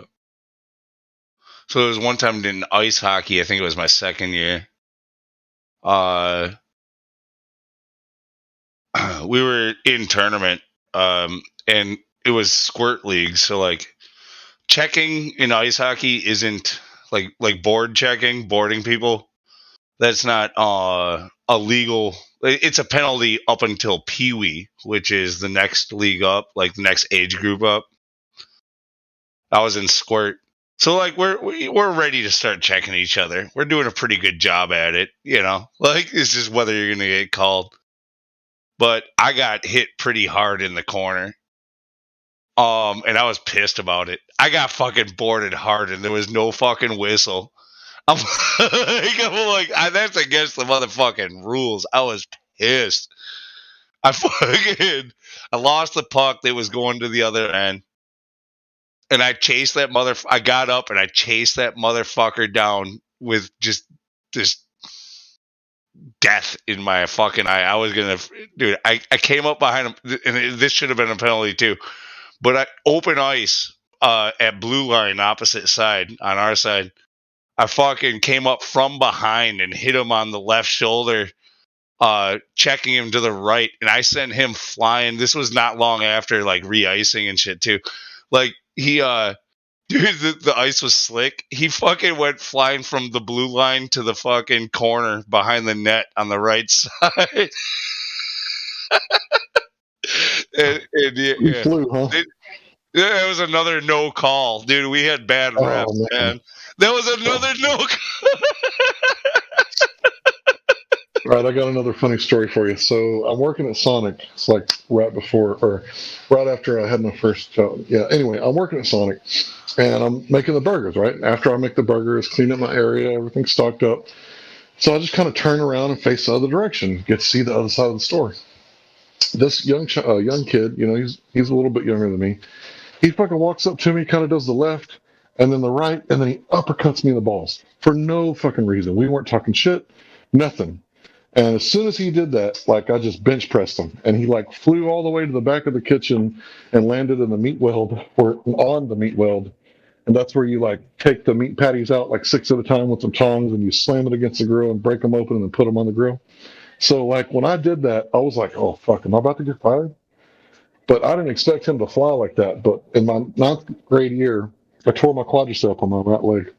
And the only thing I could do was work out. Like work out, bench press. So incline, decline, you know, like all I could do, right? And I'm used to working out like every day. Every day I either run or I work out. So I'm working out on bench press like every single day. So my bench press was probably like a lot higher than it should have been if I wouldn't have got injured. So when I hit that dude, both hands, same time, just a bench press, I pushed him, and I'd never seen anybody fly like that. But he literally flew like through the air, and everybody was like looking like, you just got hit in the nuts. Why aren't you on the ground? It's like after a few minutes, well, not a few minutes, after like a few seconds, then I was like, oh. It was just a grazing. It was just a mere grazing. No, it was a direct hit. It was a direct hit. But I told you, he did the thing where he walked up to me, he leaned to the left, he leaned to the right, boom, right in the nuts, man. Oh. But I was the new guy. I guess that's how they, you know, we haze each other, right? That's what men do. At Burger King, I worked there. They would climb up the ladder and sit there. And when you go to wash your hands, your back gets turned to the ladder. They're at the top of the ladder, and they just start dropping like sliced tomatoes on your face. So the first couple hit your shoulder, the back of your head, your hat. And then when you turn around, what the fuck is hitting me? It's just like tomato in the face. Flop, flop, flop, flop, flop. They're just passing them out like cards. So that was our hazing. We like hazed each other, but I didn't expect to get punched in the balls. But that kid, he got me good, man. Got me good. Cheap fucker. Yeah, it was a sucker punch. He deserved everything he got plus a little more, but I wasn't trying to get fired. I really needed the job. I played like 2 seasons of soccer as a kid, and I played goalie there. I had goalie experiences in hockey. I'm not afraid to get in the way. Dude, anyway, one day during practice though, one of the fucking biggest punks on the team, like, he just out of nowhere, we're all lined up against the fence, like, for some reason, some like running drill that the coach wanted us to do. And he just fucking teed off a fucking shot from a soccer ball that was there, like, out of nowhere, and hit me right in the face and banged my head against the fence behind me. I was so mad. I fucking, dude, I chased this dude all the way across the field. The coach was yelling at me the whole time, and I fucking tackled his ass and punched him in the nose.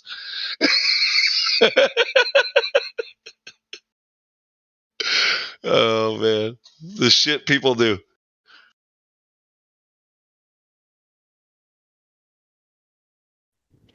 Yeah, man, people are real big about the cheap shots. One day, there used to be this place where you could go to. It was like an athletic center, and all the young kids would take buses there to this place, and it was like $5 you get to play.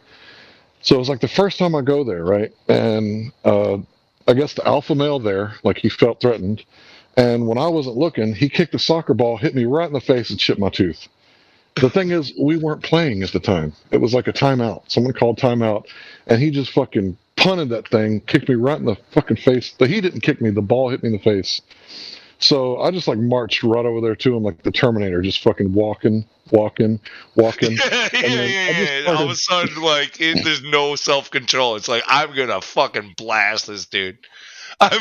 Yeah, so I started punching and kicking at the same time. I didn't even know I could do that. So it was like both hands, left, right, left, right, left, right. At the same time, my foot's going left kick, left kick. I was like hitting that dude with 3 pieces, like, and he just kind of cowered down, grabbed his head, and went into the standing fetal position. So his feet, he didn't ever get knocked out. But then after that, I'm like walked away. I'm trying to calm down.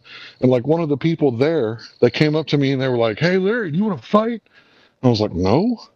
Why would I want to fight?" He's like, "Are you sure you don't want to fight me right now?" And I was like, "No." And then later on, I thought about it like, oh, they were trying to kick me out, but they couldn't because I didn't start it and I didn't want to fight. That's what I figured anyway. But yeah, man, I got in a lot of fights growing up. It's culture. I've had my share. I've in fights. I lived in again after the parents' divorce. Like my mom, we lived in kind of like the hood of like not a so bad area, like kind of bad area, but like the neighborhood we were in, the apartment complex was like really bad. A lot of gangs and shit, and like it was just kind of a lot of low income housing and stuff like that in there. And I got jumped by like I don't know if it was 6 or 7 or 8 guys, but it was a good number of guys all at once, like trying to fight me at once. And they broke my nose, they broke my jaw, they broke my ribs, or one rib anyway. Ass beating. They stomped me into the ground. They did a gang beating. They freaking one dude had a gun to hold my 2 friends back. Well, like 6 other guys fucking stomped me into the ground. Crazy. Like I was pretty pacifistic before that. Before that, you were. Yeah. I can imagine. Yeah, I can imagine. I was too, man. I was too. In kindergarten, I was a straight up pacifist. But when I went to the inner city schools, like in my 1st grade year, like I was like going to the teacher, like, "Hey, man, this kid, he stuck his leg out, and then I fell down." And she was like, "You mean he tripped you?" I was like, "Well, if that's what you call it." I had no concept of tripping someone. And she was like, "Okay, well, quit bothering me. Go have fun." After that, like I told, my parents, like what happened. And they were like, "Oh, okay, well, we know this karate guy. He's going to come over and teach you some things." So he taught me the bilateral punch, which is where you start with your fist upside down and you throw it like 90% and then you turn it right side up. So it's like a power punch, right? It knocks you back and off kilter to the left or to the right, depending which hand you throw. So, like, after that, it was just like, I'm in the city now. I live in the city. I'm going to have to fight. And I fought a lot. I think I was in like 14 one-on-one fights. And then one day after swimming laps, because I said I worked out every day. If I wasn't running, I was at the weights. If I wasn't doing the weights, in the summertime, I would swim laps until I was just completely burned out. Because I didn't ever do like 80% of my max. I would always do like 40 and burn out, like one more rep, because that's how it was in the 90s. So I would just like burn out on 40%. I was, increasing my endurance, like every day I could do more and more type thing. So after I'm like completely burnt out, my arms are rubber. This guy's like, "Larry, I'm gonna kick your ass," and I just did the biggest, heartiest laugh, like, "You." That's a good one. Have a nice day. And then I started walking home, and next thing I know, like they're all behind me. And then I fought this 100-pound dude with my last name. He actually had my grandfather's name, and we weren't related. Yeah, and I fought this dude, and I couldn't grab him because he kept circling me, and I couldn't hold my hands up because they were exhausted. So eventually, I just reached out and grabbed his head, like in the old Nolan Ryan, punch you in the face with one arm and hold your head with the other arm. And he tripped me, and as we went down, I still held onto his head, and I was just punching him in the forehead over and over again. As soon as we got up, he had hematomas. As soon as we stood up. And then I fought like 3 other dudes that I didn't want to fight. And I think the fourth one, Robert, what was his name? Jerry. And then that other guy, Ard. Yeah, Jarrett. It was Jarrett, yeah. And then this black guy, he did the, one hit a quitter where I didn't see it coming. So I heard my name get called. I looked to the right. "Larry, watch out." And then somebody gets a running start and punches me and hits me on the left. And I did this thing to where he knocked me off balance, but I didn't get knocked out because he hit the upper part of my jaw. If he had hit my bottom jaw, I would have went out for sure. But he hit the upper part of my jaw, and it probably broke his hand.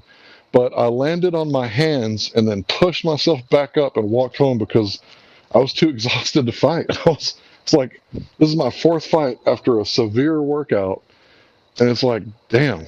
Wait, you had 4 fights in a row? Yeah, no shit. Like one-on-one, 4 different one-on-ones in a row. Yeah. And it was because, I was cocky, dude. I was working out every day, and these are like the scrub. These are like the, living in the trailer park, poor people. And my parents had government housing, so they got to build their own house through the HUT program. So I looked like the Richie kid, right? But I was just as poor as they were, if not poorer, right? But they didn't know that. They thought I was a Richie kid.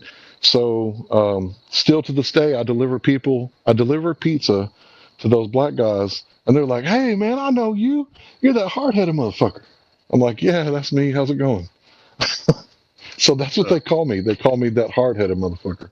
I'm pretty sure I broke that dude's That hand. would basically be this one dude, Jay, like the jumping situation. The guy that I told you held the gun, that didn't take part in jumping me.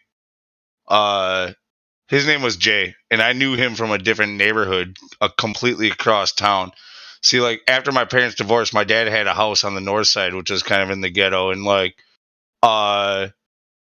I knew him from that neighborhood, which is, like I said, totally separated from this neighborhood.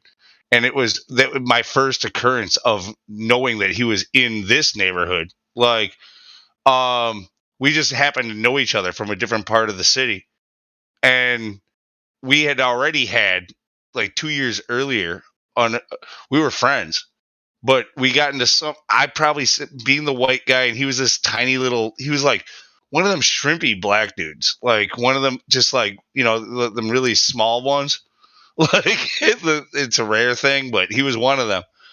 And but he had a big bark and a lot of fucking just arrogance and whatever. And I don't know what I said, but I probably said something that he took as racist or whatever. But I didn't mean it if I said it. Like it wasn't about that. Like I wanted to take it back. Like whatever it was. And but he wanted to fight me over whatever it was, and he was half my size. And I'm like, he was trying to like, no, fucking hit me. No, hit me. I'm like, I ain't gonna fucking hit you, dude. Like, but he needed to have a fight. And, it got to the point where I let him hit me a few times. And, when he wouldn't fucking stop because I wasn't freaking bothered by it, like, eventually he kept coming and I like put him in like a headlock restraint or something like that. And I just kind of held him there. And I'm like, dude, I don't want to fight you, this and that, blah, blah, blah. Well, like 2 years later, he's with a different fucking clique of people. These fucking clique of people decide, hey, let's go jump that dude. He's the one with the little dude with the gun, just holding my friends at bay. And we made eye contact. I knew right away. I was like, I know you. And he was like, I know you. Like, like that's messed up.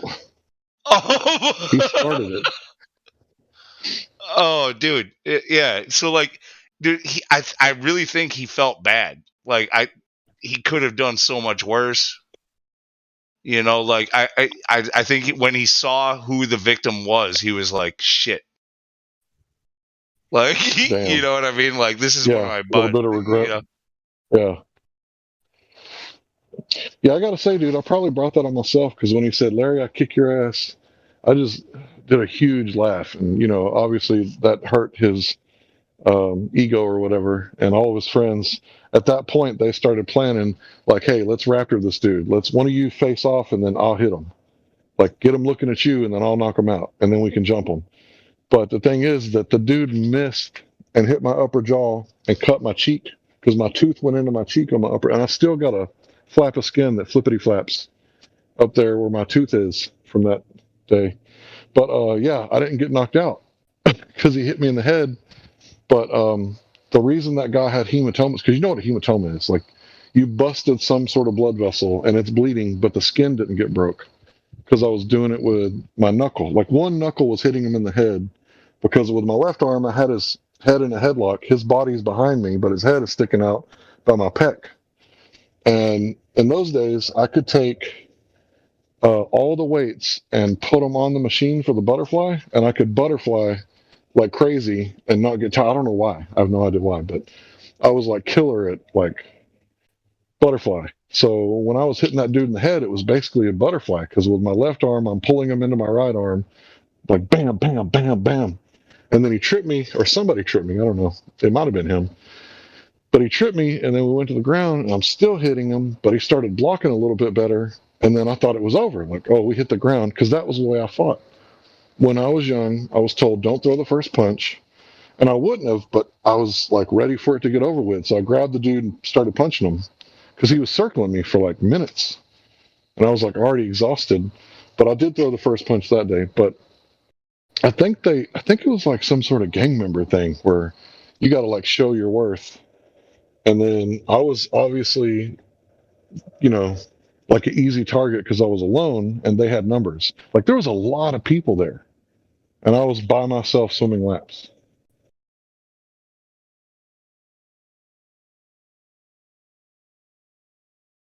But yeah, that was the knockout game and he actually lost. I'm nearly like 100% sure he broke his hand because when you hit somebody on their cheekbone, like on the upper jaw, dude, that's not good.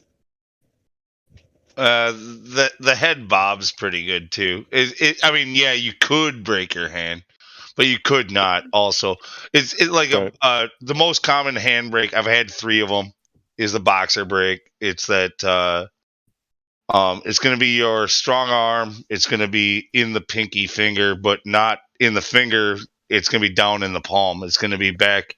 Yeah, That's a I've had that boxer one. break, right? Yeah, I've had that I 3 always tell times. people I never broke a bone, but I think I did break it because it's a lot bigger than the other thing. yeah, I've had 3 boxer breaks. I always forget about that. I've had, yeah, boxer breaks. You don't even count them, man.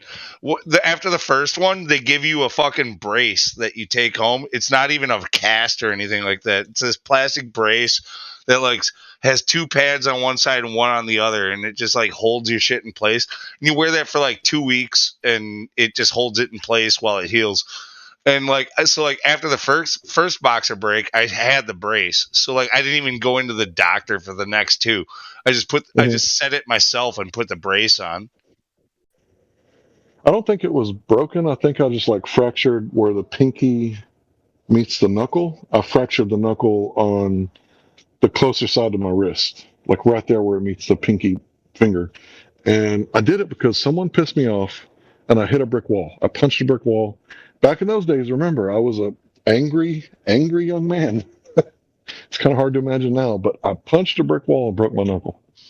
I don't know what I thought was going to happen. I was just pissed. Yeah, no, punching walls is a great way to get a boxer break. That is definitely. Also grazing somebody. You got to make sure you don't want to fucking pull it. That's kind of what it is. Like when you fucking, maybe they're ducking, you know, like, and all of a sudden you kind of graze them with that pinky side. That finger is not that strong. That's Right. where it's.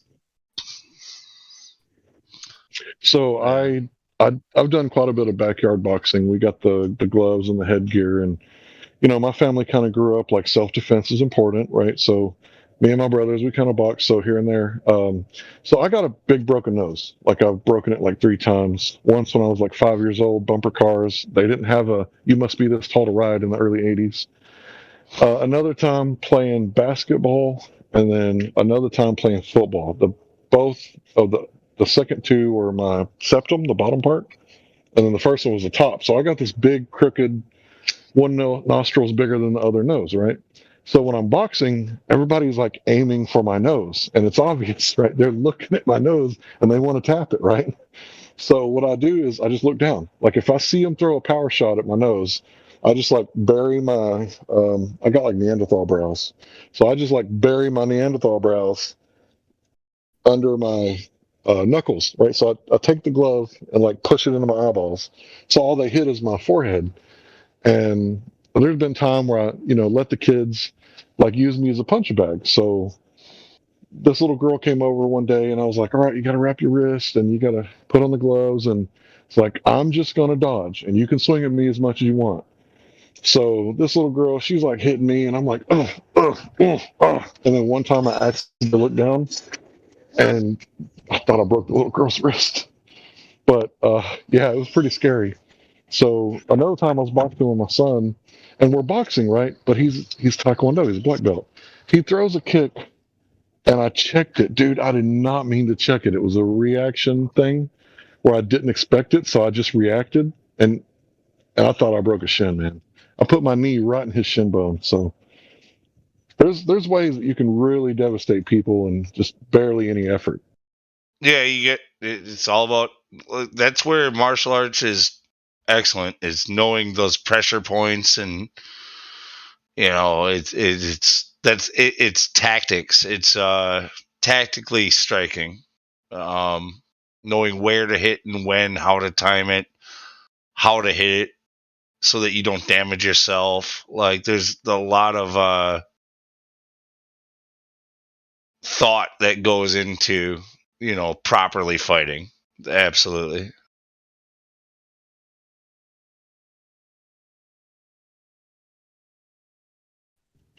So the way I understand fighting is you want to disable that they're hitting you with. So if they're hitting you with the right hand, like you want to do something, punch them under the armpit or something to take that right hand away. If they kick you, then you want to like do something to their leg and take that away. So that's the way I fight. If they hit me with something, I'm going to hit them wherever they just hit me.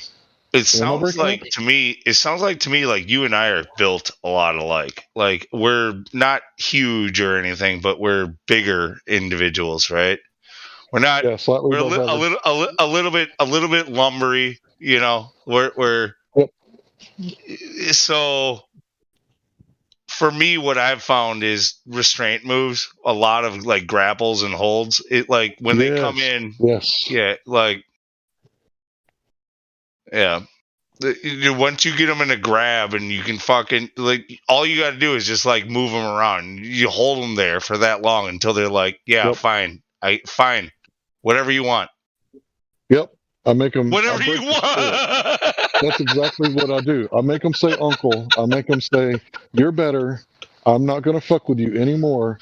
I'm like, if you get up again, I'm not going to be as nice this time. Yeah, that's how I fought. That's exactly how I fought. And my dad taught me to fight that way because he knew I was a big boy. So if I bludger somebody into the ground, then I'm going to get like a lawsuit or something. I don't know where he's at, Cindy. Yeah, dude, I've had so many instances like I don't even know. It's just instinctual for me for like to go. Yeah, absolutely. People swing at me and I counter and grab. That's it. I'll block, counter, grab, and throw them into that fucking headlock and choke them out until they fucking say uncle. Yep. That's the best way to do it. When they go before the police and they say this guy hurt me, they're going to say where. It's like, around the neck. Right. No, all I can tell is that he was the peacekeeper.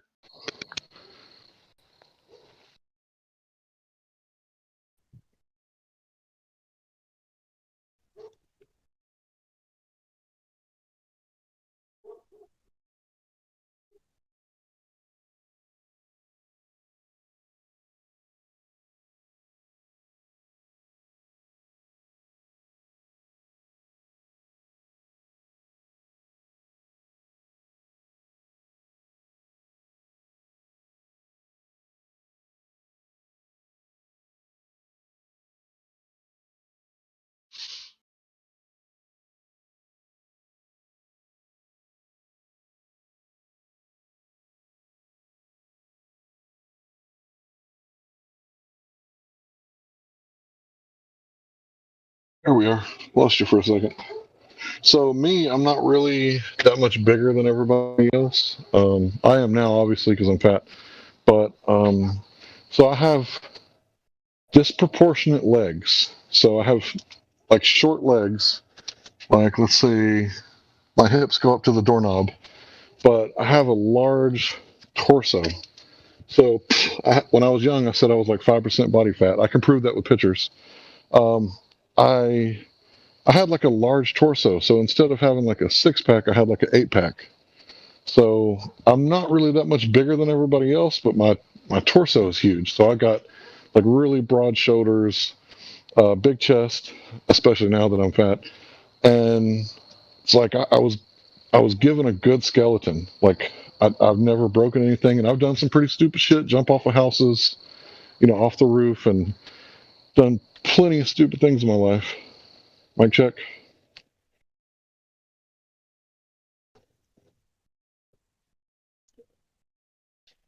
Yeah, I'm still. Anyway. You're clear. Yeah. You're clear. I was in the other room.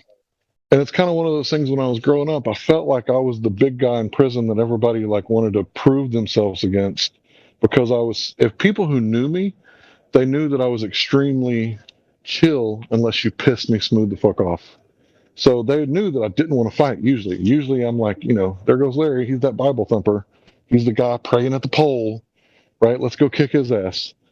And I had this thing to where once people like pissed me off, like this dude stole my pen. Like I chased him down. He was on a bicycle. I chased him down and threw him off his BMX. And this dude like started like trying to take me down. So he's around my waist. And I'm like hitting him in the back of the head. And then he stands up, and I wasn't a very good puncher, but I was really good at wrestling.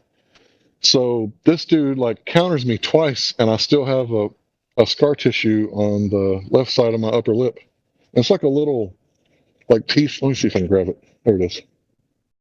It's like a little pea-size really tough piece of gristle in my lip. And it's because he countered me twice in the exact same spot because I threw the big bar room right hand and he countered me twice. So he just kind of leaned back, Anderson Silva, pop. And then I did it again. He leaned back, Anderson Silva, pop. And I was like, okay, keep the pin. And that right there was the most humbling experience I'd ever had. And I got to say, like, that was a huge learning experience for me in my life because this dude stole my pen at school. He didn't have anything threatening me. He was trying to run away from me. And I was in my emotions and I was like, nah, you don't steal my pen. I'm too poor for this shit. And then he countered me twice. And then after that, like his little brother started trying to punk me at school. So one day we're waiting at the field goal and everybody's kind of getting ready and getting set up for practice. And I didn't have my helmet on because, we weren't ready yet. And somebody, rear naked choke, jumps on my back, lifts their legs up and wraps them around my hip. I didn't know who it was. I didn't know who was attacking me, but I know that I didn't like getting choked out. So I reached my left arm around and grabbed his arm or his jersey or his pad or something. And I pulled him to my front and now we're facing each other. And I reached around the back of his head and put him in a headlock and then picked up his hips and then just laid flat on my back. So I pile drive the dude in a way, except for by my side, not under my legs. Like his spine was literally I've done that before too. Actually, in that, there's all right. So is the jumping instance like when you pile drive somebody, or when you you don't even necessarily mean to but I did this that's how I really got crunched. When I got jumped by those 6 dudes, they were all coming in 1 or 2 at a time, and I was mostly blocking, parrying, throwing a strike in here and there. But when their leader guy, he came in from my side, and there was a blind shot about to come into my temple, and I caught it with the corner of my eye. And I fucking reached my arms up and just instinctually, I grabbed him by the arm and I threw him over my shoulder, judo style, and drove him into the ground. I fucking just nailed his ass. And that's when all of a sudden, all of the rest of the group, they were backed off. They jumped back. They all went oh yeah. And that's when I knew I fucked up. I was that's sitting there thinking, right there. That was when I knew I fucked up. I'm thinking I'm in serious trouble. This dude does not look good. He's on the ground for 10 minutes, just holding his eyeballs going, oh. I'm like, oh, fuck, I'm in so much trouble. But the thing is, I didn't start it. I was ready for practice every other day. And then he tried to choke me out, in front of everybody. It was like a sucker choke. He ran up from behind me, grabbed on my back like a monkey, and started choking me out. And I just grabbed him and pulled him, faced him, went right around his neck, put him in my armpit, and went back after I picked up his pants. Just went back and laid him straight up and down. And he fucking laid there for 10 minutes. And the coaches never came out. I never got in trouble. I don't know how that happened. But that dude, he didn't mess with me after that. Nobody did. I think that was my last ever fight that I got into. And I often forget about that one. But yeah, that was pretty scary. I drove his spine into his hips. And, I didn't even think about it. That's the thing. It was like when I shoved my knee into my son's leg kick. He leg kicked me because he's Taekwondo. He wasn't thinking about it. He kind of got in the moment. And then I wasn't expecting the leg kick, so I just checked it, stuck my knee in his shin. And I thought I broke it, dude. I was just oh my God, I thought I broke his leg. But that's the thing. You have to trim your reaction time when doing martial arts. So some of the things that me and my son would do, we would stand a foot and a half apart from each other, and I would just swing at him, block. And I would, half speed, swing at him, block, move, block, and double jab, And then he would be doing the shit. And the other day, I wasn't really feeling well. And I was on the couch. And we do this thing where we try to boop each other in the nose, as delicately and as soft as we could do it. And then for 5 or 10 minutes, it was when you see Jackie Chan, he's punching that wooden doll. It's but that's what me and him were doing with each other, trying to boop each other in the nose. And it's you have to Like, if you're not like training to fight, like, are you really a man? Like, if you don't teach yourself or someone teaches you how to fight and you can't defend innocent people, it's like, are you a man? Or should you go with the women and the children? You know what I mean?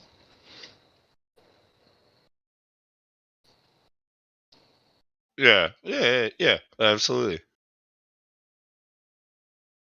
So yeah, I've always had this thing where it's like, I want to take responsibility, I want to take care of what's mine, I want to protect people, but there's not a whole lot of protecting people. So, in the beginning, I kind of turned into a social justice warrior where I was exposing cops and I was doing the cop block thing, not cop watch with a camera, but cop block, where I had a very specific set of rules. If they killed somebody, okay, they got away with it, they were unarmed and not resisting. Okay, so there had to be all those things. If he was fighting the cops, sucks to be him. If the cop went to prison, sucks to be him. It's like if all four criteria. So he had to kill somebody, they had to be unarmed, it had to be unprovoked, and they had to get away with it. So those four criteria. So I would like take cops who were like gunning people down that were like unprovoked shootings, and I would like post it everywhere, all over their Facebook. I was using their weapons against them. I was using Facebook, and I would like find their Facebook page and go through all their friends list and the people they went to church with, and I'll be like, just thought you should know, who your buddy is, and post that video of this guy right here beat this dude with a fucking flashlight for minutes, and then he died in the hospital 3 days later because he wouldn't straighten his leg out. Well, it turns out this dude had mental issues. So he's sitting on the ground, the cop walks up to him, he's homeless, he's like, straighten your leg out, and the guy didn't do it. So he starts putting on his gloves. He's like, I'm going to kill you, boy. And I remember watching that video thinking, why didn't someone jump in? So these two cops, they bludgeoned this guy with, their mag flashlights, their metal aluminum flashlights full of batteries. And it's like... No. They don't carry those. Now they carry those little tack lights, but like they used to carry these giant fucking nightstick flashlights filled with D batteries and shit. Yes. And fucking club the shit out of you. Yeah, and if the dude would have been fighting back, I'd have been like, well, I mean, I get it that he's mentally retarded, but maybe his family should have been taken care of. He shouldn't have been helpless. But the dude didn't do anything except for disobey an unlawful order. Like, is there a lawful order where you got to straighten your leg out? Have you ever heard of that? So he was like, straighten your leg out, and the guy didn't do it. So he starts putting on his gloves. He's like, I'm going to kill you, boy. And then he did. 3 days later, he died in the hospital. So I made those two cops, like, infamous. Like, I put them everywhere. I shared that video hundreds of times. And I thought that, since these two guys got away with it, right, that, they shouldn't completely get away with it. So I thought I was, I was a journalist. That's what I thought. I thought I was executing justice, right? If we couldn't have any justice, well, we're going to have a little justice rather than none at all. So, that's what I was doing in my early adult life. Like, because I couldn't protect anyone who needed protecting in the physical realm, like right here, I would do it in the internet. And it's like, I wouldn't even have got on Facebook had my brother-in-law not been in Iraq. But once I started realizing how useful of a tool it was, every time I got suspended or got banned or got censored, I was like, this is like, a decorative, thing that I should be pinning to my chest. Like, I'm a fucking highly decorated fucking, military man, because it's my belief that we're in the middle of information war. And the famous quote goes, there's no lines drawn between civilian and military participation. So that was my mindset. I thought I was like fighting for the good. But because of the work we did in the early 2000s to like 2010s, cops now have body cams. And if you think about it, if they're a good cop, what do they have to hide? If they're a good cop, they should appreciate the funding that I've provided for them to get body cams, right? Because if they don't do anything wrong, they got nothing to hide, and it would protect them from sexual accusations, right? Like if they're a good cop, and then this woman says that, he rubbed my bum and he patted me down, or he illegally, cavity searched me. It's all on camera, bro. Go ahead and make your accusations. The cop's got a camera. But when I started seeing stuff like a cop clerks a dog to him, doing like this, come here, boy, come here, boy. And when he did that, the dog came to him and he shot him. I was like, oh, fuck no. This motherfucker. Because what they do is they claim that they were scared for their life, right? So when the body cameras came out, that's when this shit really started to blow up. Because we started to see what these guys were doing. And now it's like, if you're a YouTuber, all you have to do to make money is to file a Freedom of Information Act FOIA request on these incidences, and then you get the footage, you put it on your YouTube channel, and people love that shit. People love Cop Watch, and this sort of thing. Like, there's money to be made, I'll put it that way, if you're watching cops and posting it on YouTube. And I think they are making pretty good money. If you look up, like, what is it, San Joaquin Valley? Those guys get tons of hits. Yeah, they're making pretty good money doing it. Yeah, I watch them. And it's amazing, like, oh my God, especially in certain communities, like Salt Lake City is a big one. Like, they got huge teams of these guys going out, and the bigger the team gets, the bigger the cops get. They're like, excuse me a second. Good. But yeah, the cops are like, they're like, oh yeah, you're gonna do that to us? Oh, well, we're gonna do this to you, and like they start bringing out like SWAT vehicles for cameras and shit. Yep. Like, and the thing is, the cops they say that they were afraid for their lives. That's why they killed somebody. In fact, I had a 20-year vet cop, retired, now constable, tell me that, hey Larry, when you get your gun, if you ever have to use it, shoot to kill. But when you talk to the jury, you tell them that you were trying to stop him and you were afraid for your life. And I was like, okay. And then, it's like, that's good advice, right? Don't talk to the cops. Tell the jury, right? So I've heard plenty of cops. I've heard plenty of testimonies from people at the gun range, talking to cops who are at the gun range, training themselves with their own personal weapons. Plenty, like my mom does this, my friends do this. Like I used to work at a gun club. Mm-hmm. But like the cops will be the first people to tell you, like, make sure you shoot to kill. Like, so they don't sue you. Dead men don't tell tales. Right. Yeah, they say upper chest. So in between the collarbone and that's just the place. It. Yeah, shooting the upper chest. He actually said to me, and I quote, "What you do after you shoot him is you say, 'Are you okay?' And he says, if he says anything, shoot him again." It's like, okay. And then you say, "Are you okay?" And if he says anything, shoot him again. But don't reload. If you reload, that makes it look like you were in a correct state of mind rather than a terrified state of mind. So he told me basically how to kill an intruder. Or it's malicious. Right. And this is not legal advice, of course. Of course, you should never kill anyone. It's illegal, even if it is self-defense. The jury may pardon you, but that doesn't mean that you're not going to get your ass sued. So if you have any pepper spray, that's what you use. I mean, obviously make your own judgment, but in between words and the gun, you should definitely think about your pepper spray. But that's not legal advice. Like I said, I'm not a lawyer. Contact your lawyer and ask them if pepper spray is right for you. But yeah, pepper spray will take the fight out of you, just like choking somebody out. I think you're pretty safe on pepper spray. I think that's. You might get arrested for assault, but it won't be like assault and battery, right? It won't be like. I mean, depending on who you do it to. If you say a 100-pound woman scared the shit out of you, and you're a 300-pound man, okay, you might get in a little more trouble, right? Because obviously she's not going to scare you. But that's sexist. What if she fucking was holding a knife or she was holding a gun and they didn't find the knife or the gun? And like, I expect the jury to be racist and sexist. That's what I expect. At least one. You know what I mean? They're going to take it into consideration. Like, okay, the cop shot a cat, hypothetically. Was he scared for his life? Come on, bro. You know what I mean? You discharged, and you shot a cat. So cops don't shoot cats, right? Because if they did, What then if they'd be what a if it's pussy. a woman? What if it's a woman who's had like a couple of re-signings in the army or the navy or the in one of the forces.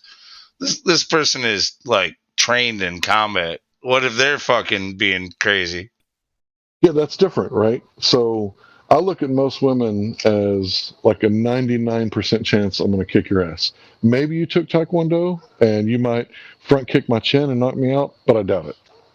But I'm cocky. Like I said, look how much working out I did when I was younger. I'm extremely cocky. Yeah, no. Even Because look. You and I know your body type. Like you're like me.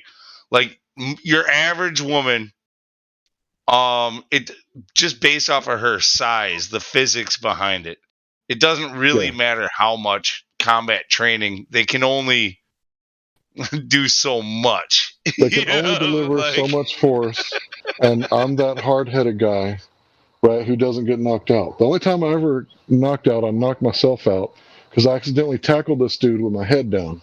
So I shoved my spine into my hips, basically, like I did that other guy. And it was the first time I'd ever tasted dirt and grass in a football game. I was like, what the hell? I'm on the ground? Like I rolled over and was like, Coach, I think I need to sit out for a minute. That was the only time I've ever been knocked out, and I did it to myself under my own power. So I'm pretty confident, cocky, because I've, lifted so much weights. I mean, I feel like I'm confident because I've done the training. So yeah, decade after decade, I'm probably losing like muscle mass with the injuries and everything. So I probably should work out to maintain it. But I did so much weight training when I was a kid. I was trying to get into college under scholarship because I knew my broke ass wasn't going to college any other way. But then after I tore my quadricep, I wasn't worth a fuck. Remember I was doing bench press? So when I was on the line, I'd come off the line, try to hit the other guy, and I would push myself on my back. So think about pushing a brick wall and then landing on the back. That's what basically I was doing in the 10th grade when I came back and tried to do it. So it's like, okay, I'll play hacky sack and try to build my leg back. So that's what I did. I played hacky sack. But now, I love you, Hank. Hacky sack is a great game, by the way. I played a lot of that too, dude. Yeah, and if you can play hacky sack, you can knock somebody's block off. You kick the shit out. Because your feet are accurate. You can put them right where you want them to go. Yep. Yeah, like precision. I got these giant tree trunk legs too. Like I got like 17-inch calves. Like fucking. Like yeah, I don't have that. I got these huge tree trunk legs, and like that's kind of been my go-to. Also, hockey, lineman in football, climbing ladders for a living. Fucking like I got these stumps for legs. Yeah, I didn't have the tree trunk. I had bony knees, super bones. All right, well, I got stumps, and there's I have a mediocre upper body, but my lower body, do not want to fuck with it, and that with like hacky sack, hockey, football, snowboarding, fucking like I got good control and timing and all that. I had a friend who, all right, so after high school, he was a few years. There was a guy that I was never really that close of friends with. I just didn't like him. But I was dating a girl who she knew some people who was having a party. And I had some other friends from back in the day that were calling me up, like, do you want to hang out? And I was like, well, I'm going to this party tonight. If you want to come with, you can. And so I had a carload, I had two friends in the car from back in the day. Well, one of them was a fucking thief. That was the one that I was like not sure about in the first place. And at the party, he like stole like a whole bunch of shit. He stole like a giant CD book, some cologne, expensive cologne. He stole some other shit, and I didn't even know it until we got in the car to leave. And all of a sudden, he's like, "Hey, check this out. Like, what do you like? This? Do you like that? Like?" And all of a sudden, I'm like, "Wait, what the fuck did you do?" You know, like he's like, "I fucking stole, I jacked all this shit." Jeez. I'm like. I'm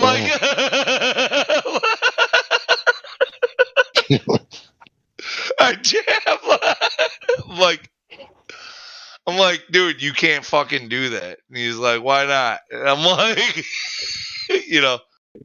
You ever heard about the law of cause and effect? You can't.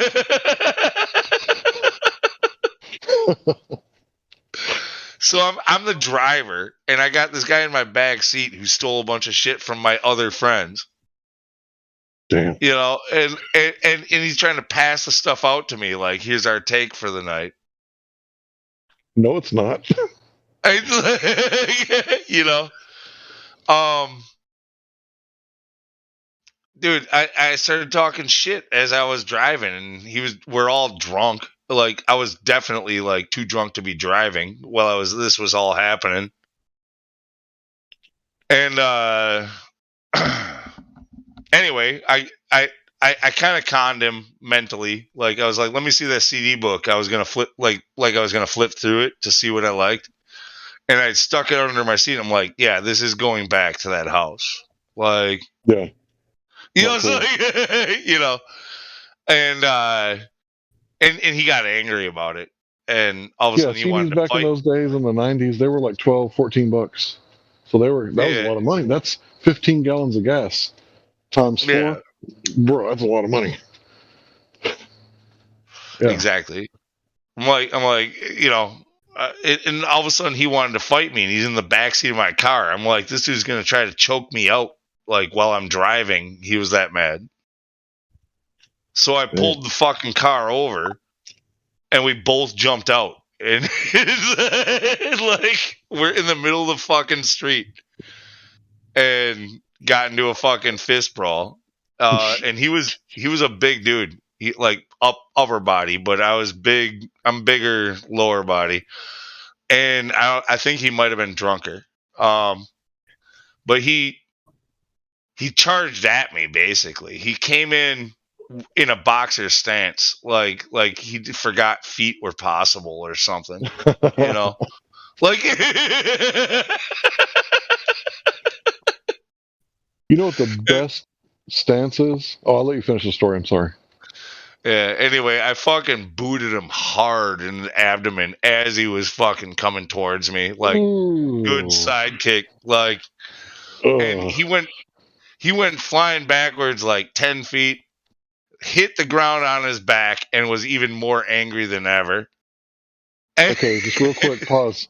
For anybody who doesn't know, you can leg press like way more weight than you can squat.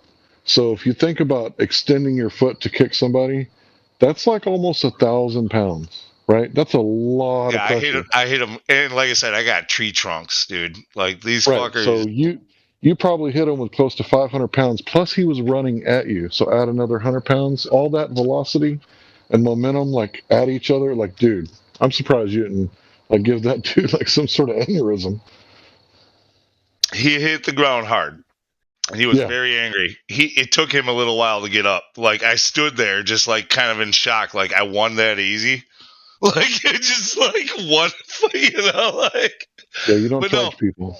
Yeah, but he was drunk, and he was like, I ain't having that. And he came in with that same boxer stance, just more angry. And I did the exact same move to him a second time. Dude, that's what happened to me when I got countered. Even harder the second time. Oh, God. Even harder. So it's like, bitch, lay down. Like, get up, see what happens. And that time he wasn't getting up fast. He had no wind. And I got into my car and pulled off and left him in the street with take from the fucking, you know, party. But Anyway, that's what's the law. funny is That's the law of he cause was and like effect. a grade. He was a grade under me, and my sister is a grade under him, and so like they know each other kind of also. And shit, I want to say like 10 months, 11 months later, or something like that, almost a year later, they happened to run into each other at a party, and they were like kicking it. They were having a good time, and all of a sudden, Kevin, that was his name, he was like, "Yeah, so I was hanging out with your brother a while back," and my sister's like, "Oh yeah, what'd you do?" And he's like, "Yeah, we went to a party. We got into a fight." Like, really? You got into a fight with my brother? Like, yeah. Kevin says, "Yeah, he kicked me," and she goes, "He kicked me." Yeah. He downplayed the shit out of that, didn't he? He goes, "Yeah, he kicked me," and she's like, "Ouch," because she knows. And, she already and he knows. goes, and he just looks her in the eye and nods and is like, "Yeah."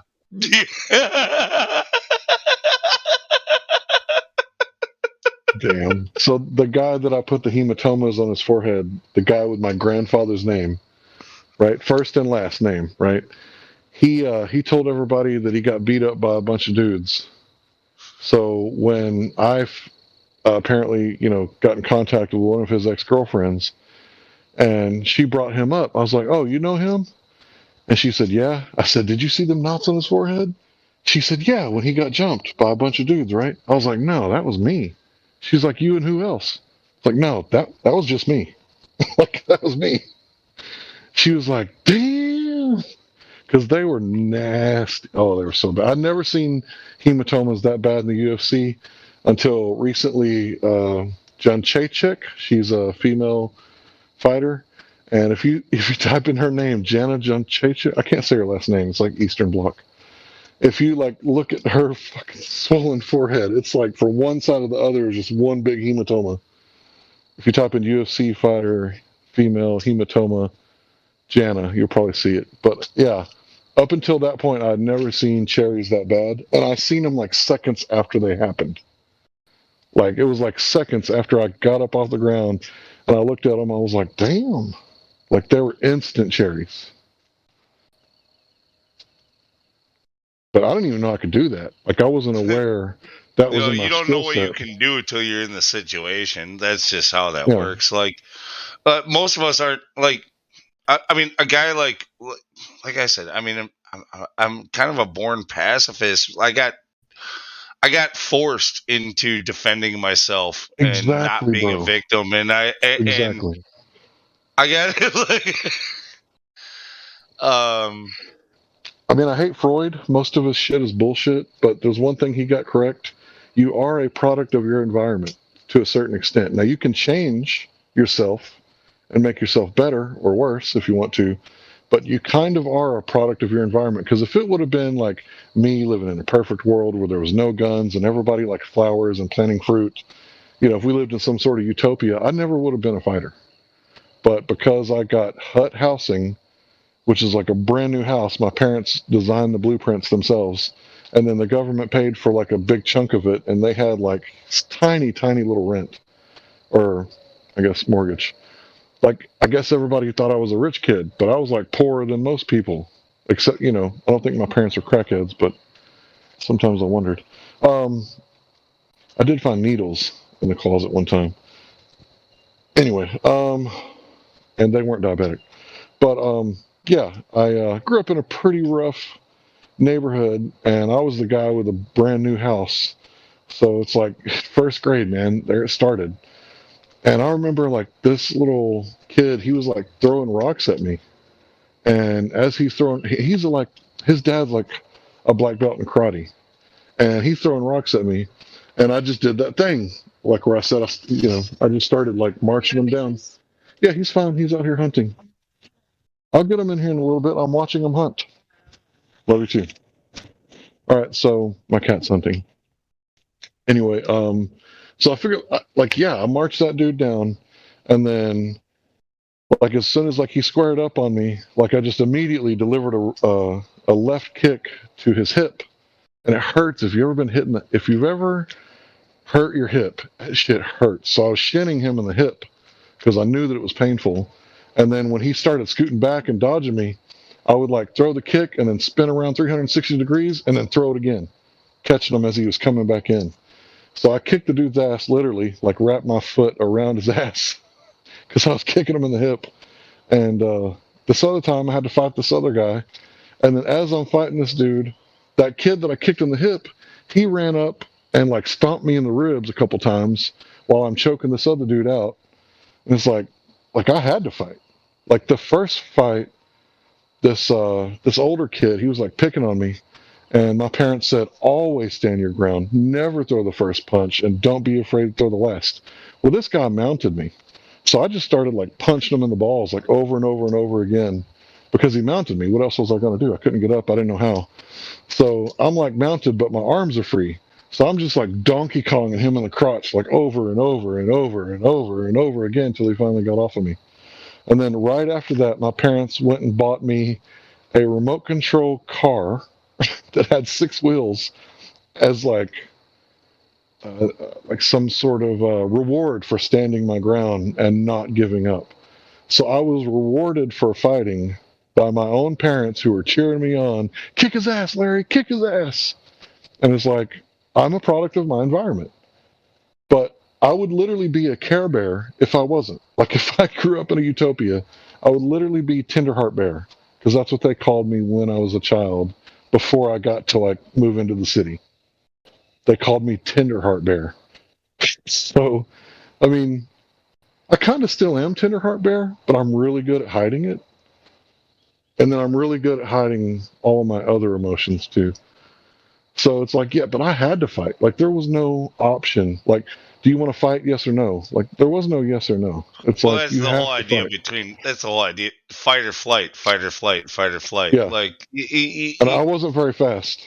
and the way, especially in the 90s, like flight wasn't really an option. If you did flee, you were if targeted. You did flee, you were smeared socially with everybody who knew your name. Right. Yeah, so I think I was 14 or maybe 13 or 14. See, I was dating Monica. I think I was about 13. Maybe right. Yeah, it was right. It was my 8th grade summer. So in between 8th and 9th grade, that's when I fought a bunch of those dudes at the same time, or one right after another.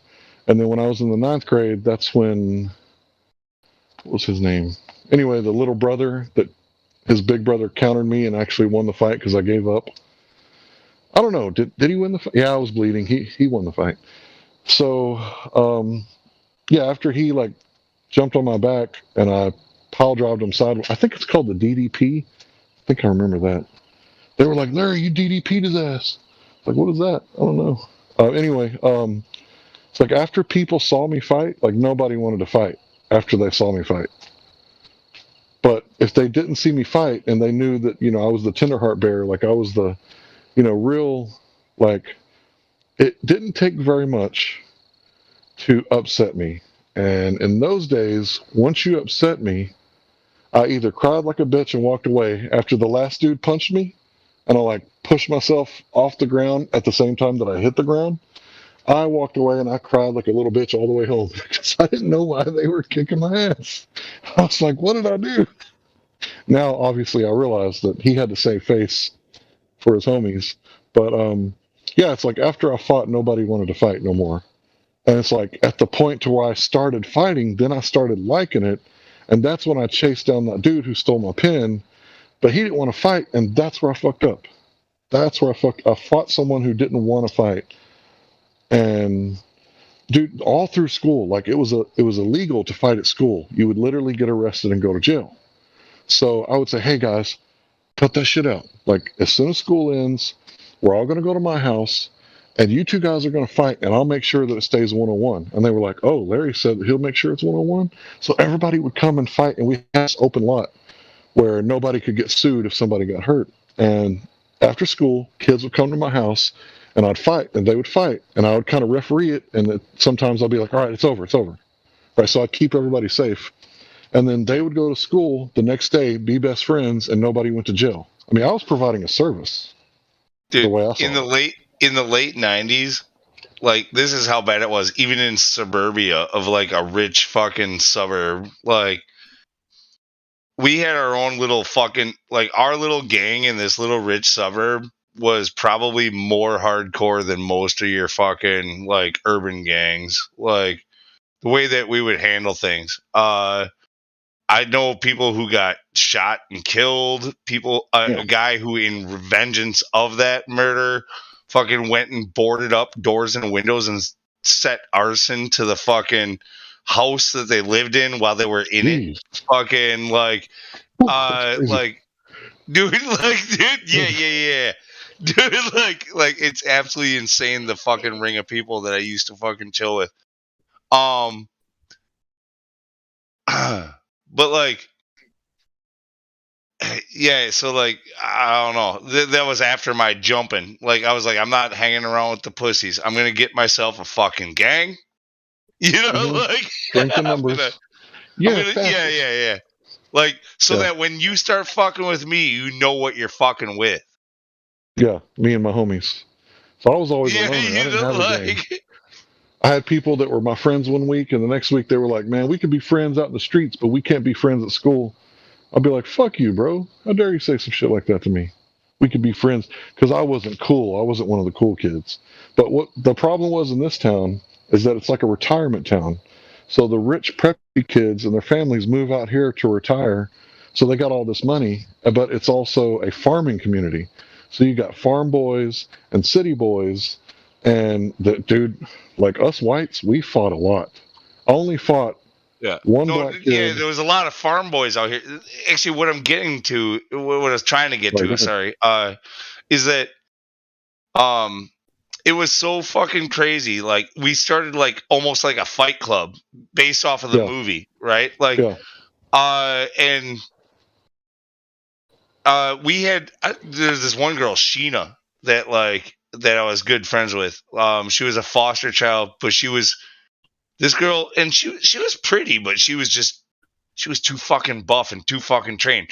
This girl had kickboxing classes behind her. She had won fucking ribbons or medals or whatever they get.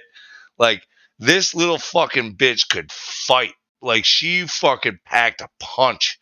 She was like one of my best friends.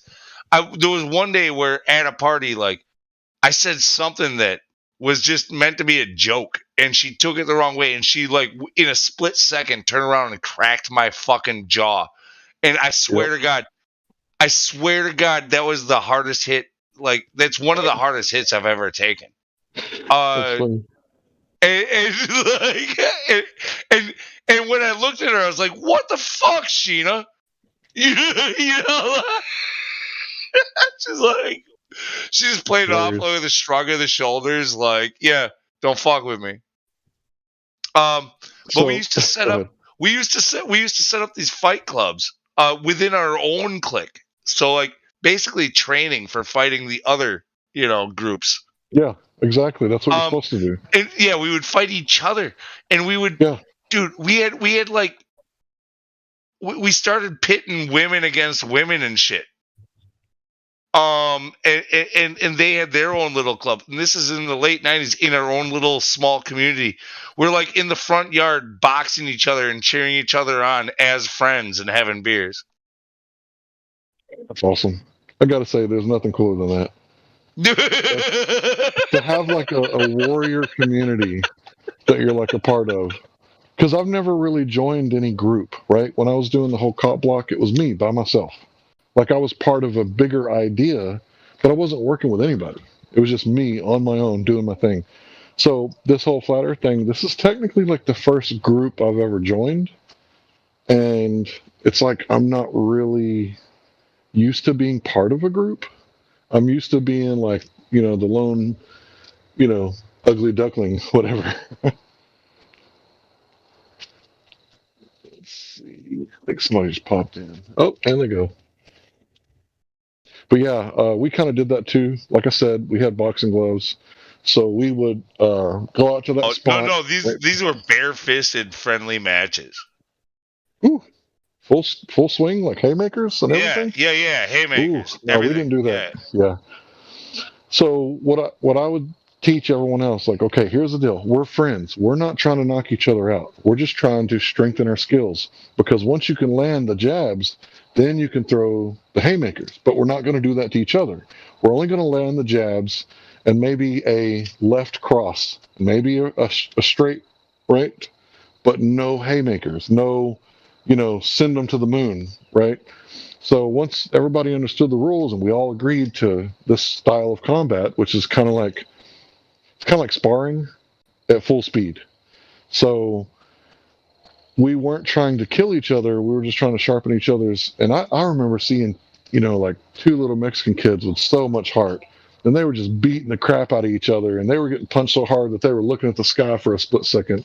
And I just remember admiring those Mexican kids because they were hardy. Like really hardy, and I really had appreciation. We had like I said, there was these other cliques. Like, dude, I don't want to dox myself, but I would love to tell you the towns. Like, so there's all these like small towns around, but like they all have these like gangster fucking little fucking cliques, and we were the toughest of them all in the area. Anyway, no doubt about it, and like we had much bigger towns with much bigger gangs and whatever else coming in, and like just trolling just rolling through slowly, like just trying to pick a guy out or whatever else, like through our hood. And like, they'd have a car or two full of people ready to just fucking start war. And okay, so one example, this guy Jason, I'll give you the last name too, Jason Tremmel. This dude was like one of the toughest dudes I've ever known in my life. Probably the toughest dude I've ever known in my life. Best fighter I've ever seen fight. His dad was a Green Beret, and he taught him from a young age everything that he knew.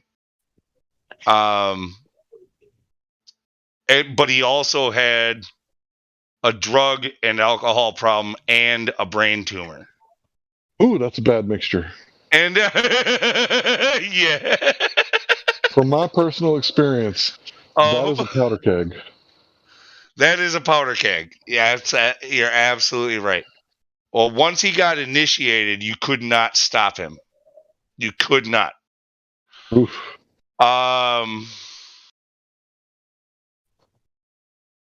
Jason, is he still free or is he locked up? I watched him himself nearly kill 2 carloads of people. Yeah, that is possible. You wouldn't think it. I've watched 2 carloads of people came in while we were fighting each other. Okay, while we were fighting each other and drinking, 2 carloads of people from another town came trolling the fucking neighborhood, slowly creeping. And I don't know how it got initiated, but they got out of their vehicles. They were here to fuck us up. And they regretted every second of it. That those motherfuckers, they weren't ready.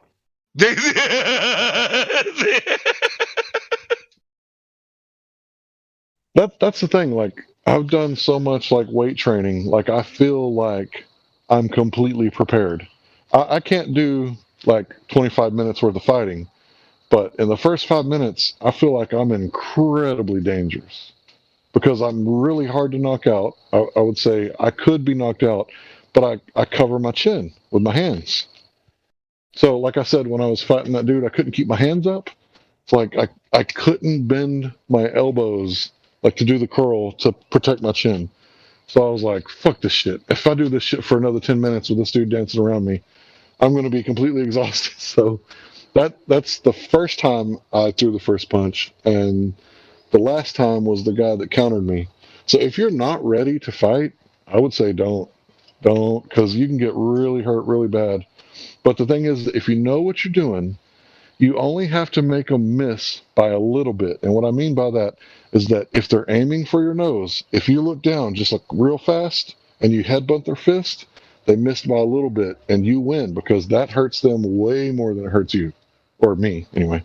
So if you know how to move your head side to side, like head movement is key. Look at Anderson Silva, the way that he moves his head, like nobody's business, like nobody else in the business, should I say. But my son taught me a very interesting thing about Taekwondo.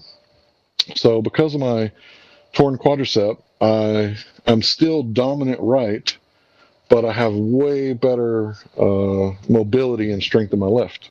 So what he taught me was that when you're standing in a position, like you make yourself as small of a target as possible by only they see this left shoulder, and that's it. They can't see your chest. They can't see the other arm, barely. And then what he told me to do was that when you're in that stance, you throw some jabs, right? And then you go to the other stance and you show them the other shoulder. You do not show them but like a very slim portion of your body. And that makes it an even harder target to hit. Well, for me, what I do is I jab them up a little bit, and then I switch and I start jabbing with my power hand. So these are going to be really powerful punches. So if I don't hit you with my jab, I'm aiming for your liver with my left foot. And I got to tell you, or let me put it this way. Bruce Lee says, I don't care about the man who can do 1,000 kicks. I care about the man who practiced one kick 1,000 times. So that's what I did with my punching bag. I just like kicked it like over and over and over and over and over and over and over. And like, I got to say, like, dude, I would not want to fight me. Like, if I had to fight me, like right now or in the past, I wouldn't want to do it. Like, I know that, but the thing is, I don't want to hurt nobody. So that's the only good thing is I'll choke you out because I'm not very good at striking.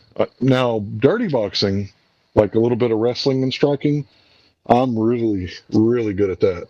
But as far as striking, I'm not that good at it. But the way I look at it is I'm usually the bigger guy. So what I'm going to do is I'm going to wait for them to come to me. And when they do, they're going to eat some jabs. And then if I switch stance, they're going to eat some heavier jabs. And if they keep coming at me, they're going to get kicked. And that's even harder because if you ever got hit in the liver, knocked your breath out, etc., like you know that like when them enzymes leak out of your liver and then your blood pressure drops and at the same time your arteries dilate, like you just go to the ground and you just fold. There's like nothing else you can do once you get hit in the liver. And the thing is I'm not trying to hit you in the face. Like I said, I'm trying to break your spirit. So I'm hitting you in the body or I'm tapping you out because I'm not fast enough to hit you in the face. Your face is way too fast for me to try to catch it. So I'm going to make you think that I'm aiming for your face in my boxer stance while I'm staring you in the face. I'm actually watching your torso with my peripheral, and I'm trying to hit you either dead center, dead middle, which is that spot where the two rib cages come together. I'm trying to hit you there, or I'm trying to hit you in the liver, which is a few inches over to the right. So I'm trying to like not only like win the fight, I'm trying to stop the fight with like very few, very low risk maneuvers. Like I said, I'm not trying to hit your face. And if I do break your ribs, you'll live. If your liver gets fucked up, your liver is the only thing that regenerates. So you can donate half your liver to your dad if he gets cancer, and in a few years you'll have a whole new liver. Like the whole damn thing will grow back. So yeah, always aim for the liver, the solar plexus. If they can't breathe, they can't fight. If they don't have blood pressure, they can't fight. That's the thing I like about it the most, is the science. Sorry, QE, but I like the science of martial arts. The sweet science. You hit somebody in the liver, they drop. You punch somebody in the throat, they drop. You hit somebody in the eyeball, they can't see, they can't fight, they can't breathe, they can't fight. No blood pressure, you can't fight. So it's like I know the buttons to turn you off like a Nintendo Switch. And I don't have to hit them hard. I just have to hit them accurately.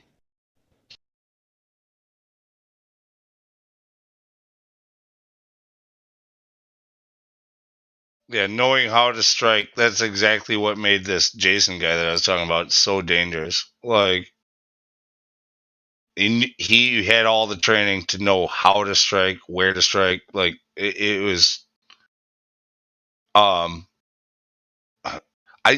we were fighting each other. These 2 carloads of people from another town came through to try to fight us. And one of us went out there and chased all of them off, beat the shit out of every single one of them.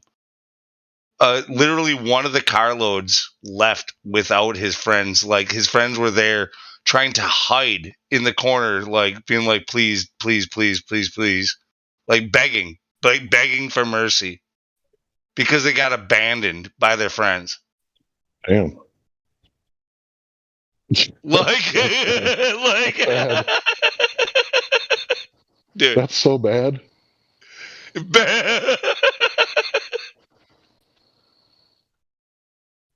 It's bad when they tap out before they've been struck. No. That guy literally broke. Yeah, he didn't get hit, right? No, I'm pretty sure he probably did get hit. I think he didn't get hit as bad as the others, and he like managed to fucking scurry off. Like ran to the backyard or some shit, and then worked his way through the back door, tried to join the party and shit. Like I'm one of you guys now. Can't beat him, join him. Like, I would have called him Constantine and be like, "What's up, Constantine? If you can't beat him, join him, right? Hey, yeah. Come on, man." We were like, dude, you lost. Dude, we gotta get you the fuck out of here. Like, we didn't want to see anybody die that night. You know what I mean? Like, we got a guy with a brain tumor going around and fucking murdering carloads of people. Like, stay away from Jason. We're gonna get you out of here.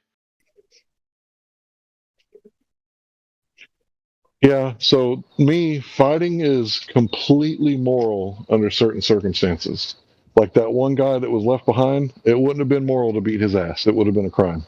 No, so he absolutely would have been. Dude, he was pleading. He was like, in tears. Like, so that's the thing. Yeah, I fucked up. I fucked up. I drove 30 miles to try to kick your ass, and now I'm begging you for mercy. Yeah, I fucked up.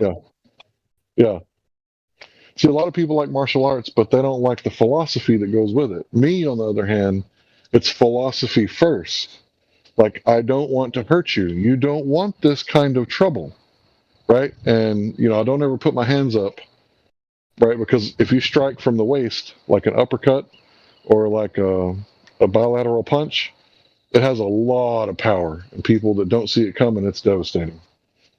So, like, you always give them the opportunity, like, look, man, I know you're drunk. Let's just part ways. Let's let it go. Just let it go. Just come on, man. And then after you put them on the ground once and they get up, come on, man, don't get up. You don't have to do this. And then you put them on the ground again. And that's what I mean about breaking their will. Because for some reason, this motherfucker thinks that he could come and punk me and I'm going to break that thought in half. That's basically what it is. You're breaking their will. You don't have to break their body. Right? Like I said, if you punch them in the liver, they're not going to die. I mean, unless you really shove their broken ribs into their liver and rupture their spleen or something. But yeah, they're probably not going to die. So it's like you don't want to have to hurt them, and you want to give them an opportunity to get away. Especially if you're talking about a court case, like if you think somebody might call the cops, you say really loud, like, I don't want to hurt you. I don't want to fight, And when people hear you saying, I don't want to fight, I don't want to hurt you, that's going to look real good in your, defense, especially if somebody gets on camera.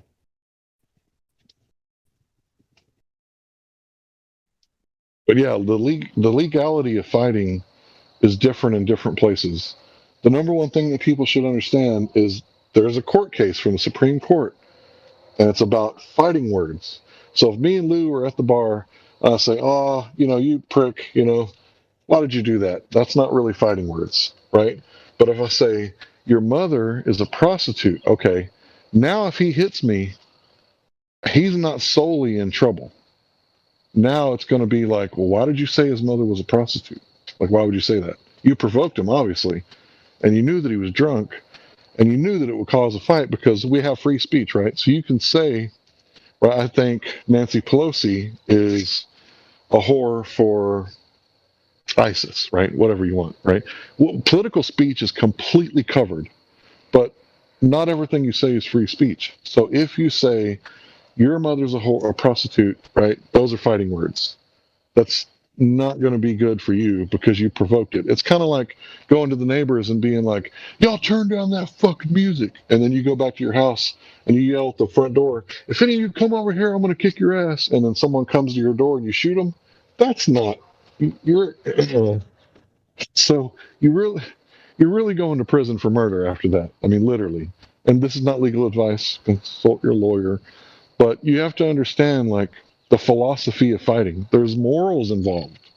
You don't kick people while they're down. You don't punch people while they're down, right? Because when you punch someone in the air, their head flies back and they look at the sky for a split second.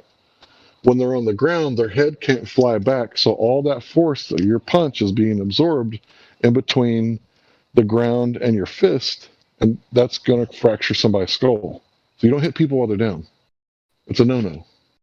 All right, And a but lot of what people have if what to if what understand. if 2 carloads of people came to kick your ass and you're singly fighting them off like this Jason dude?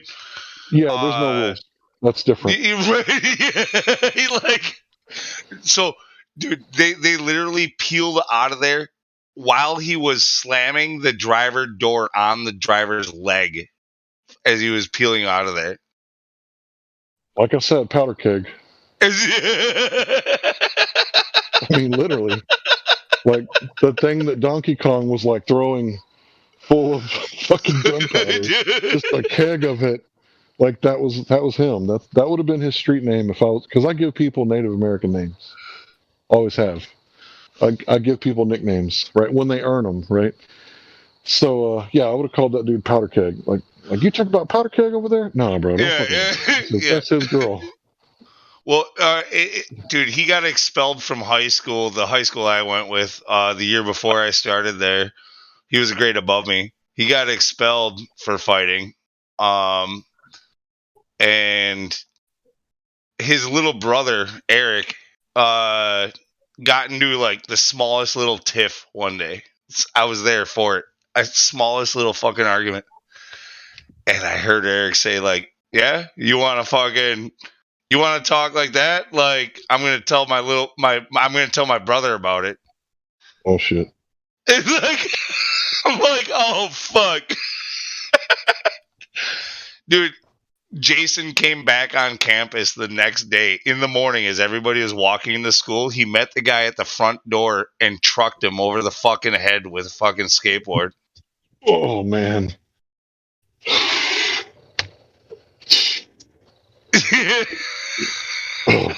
Dude. That is a hell of a shot. Yeah. Man. Yeah. I didn't ever do anything like that. I don't think I ever used a weapon once. Let me think about that for a second. Did I don't think I ever.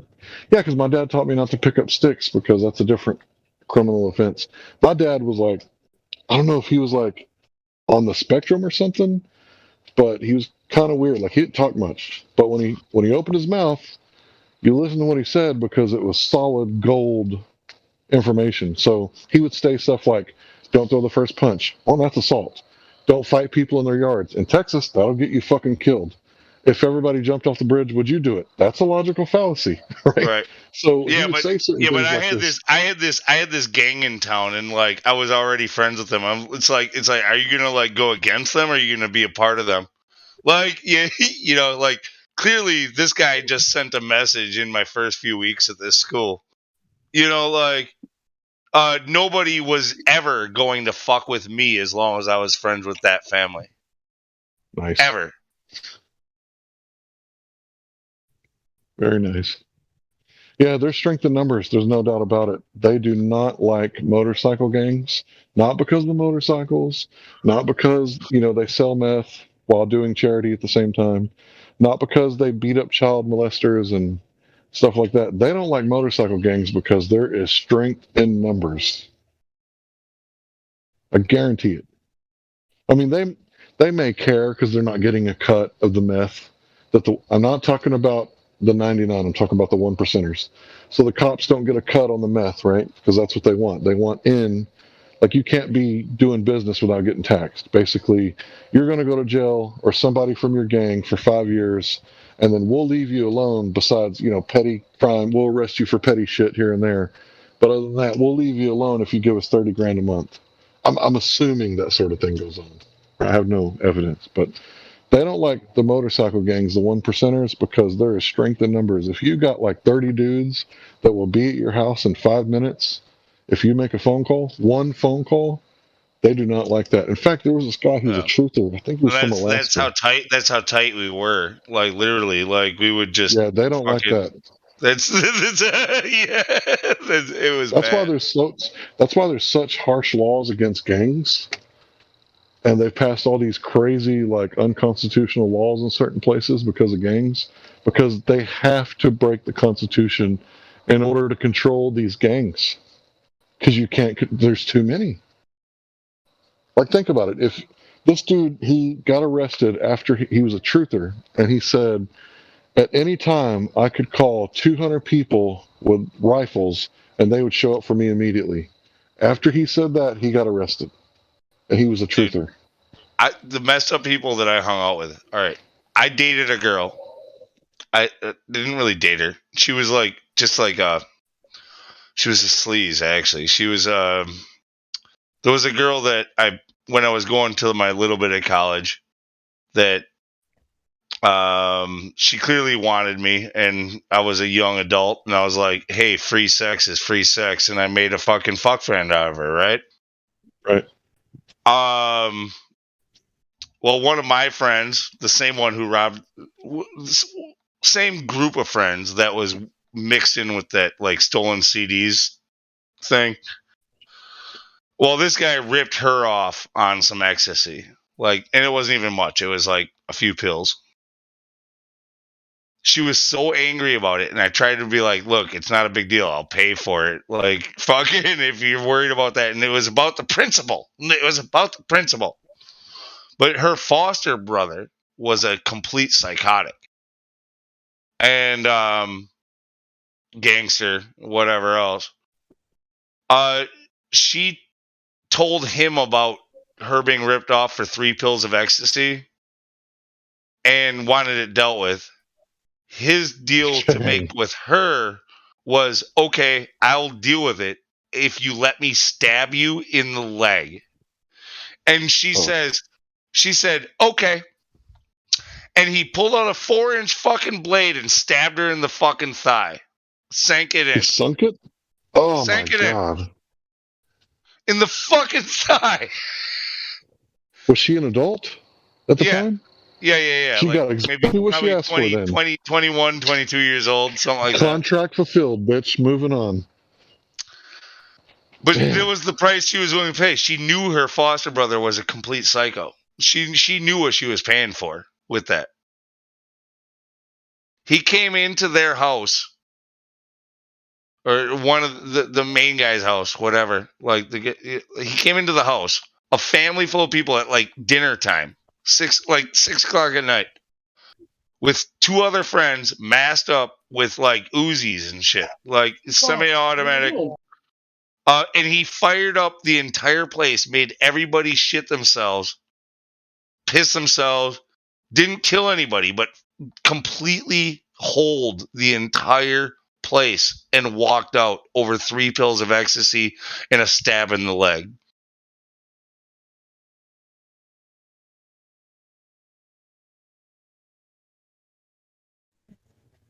My wife came outside and said, oh, sorry, go ahead. It sounds like something from the movies. I'm guessing anybody listening is like, I don't believe him. He's making this shit up. Dude, I wish I was making this shit up. I wish I was making this shit up.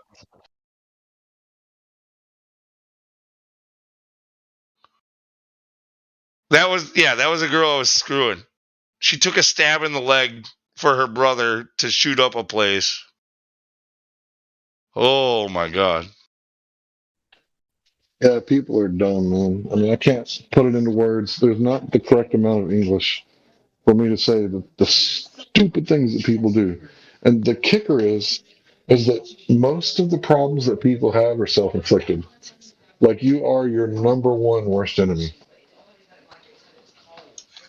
Like that is the truest statement I've ever heard. You put yourself into the situation. Like I put myself into that situation, being around those people. You know, like. We'll be right back. It's one thing to say that you're only reacting, but that's not really true. You're controlling where you go, the situations you put yourself in, the problems that you put yourself in. You have to take responsibility for that.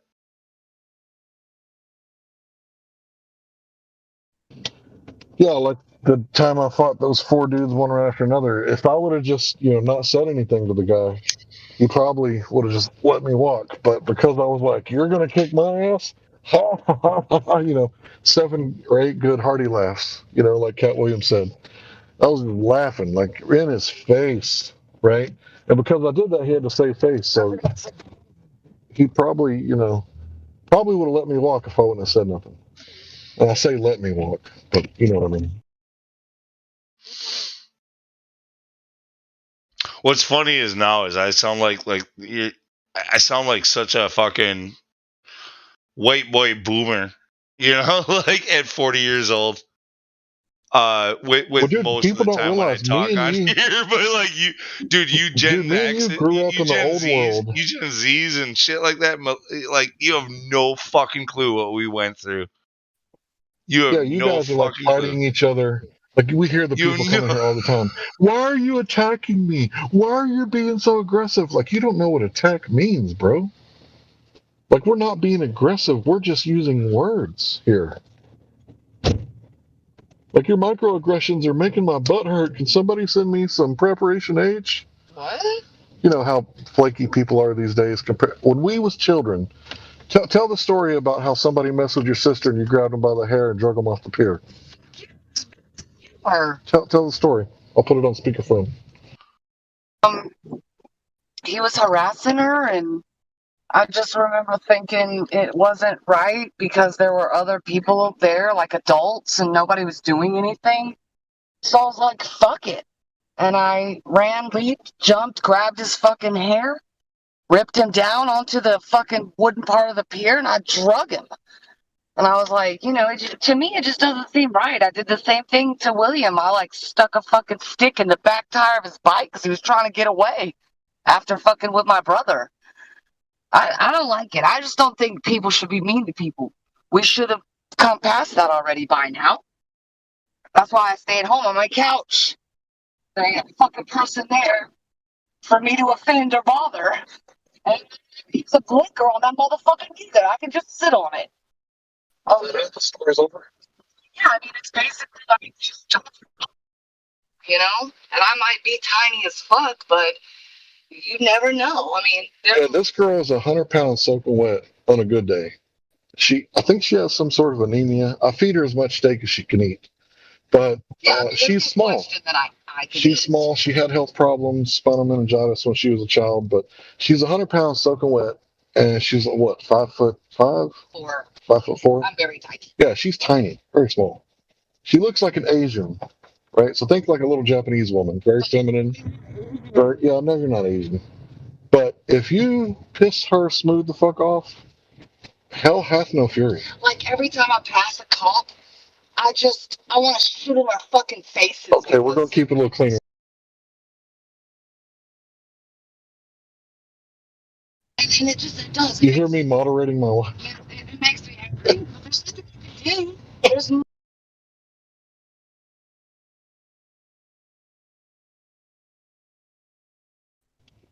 Yeah, so basically what I'm trying to say is that, like, if you grew up in the 80s and 90s, like, things were way different. People didn't just shoot each other all willy-nilly like they do today.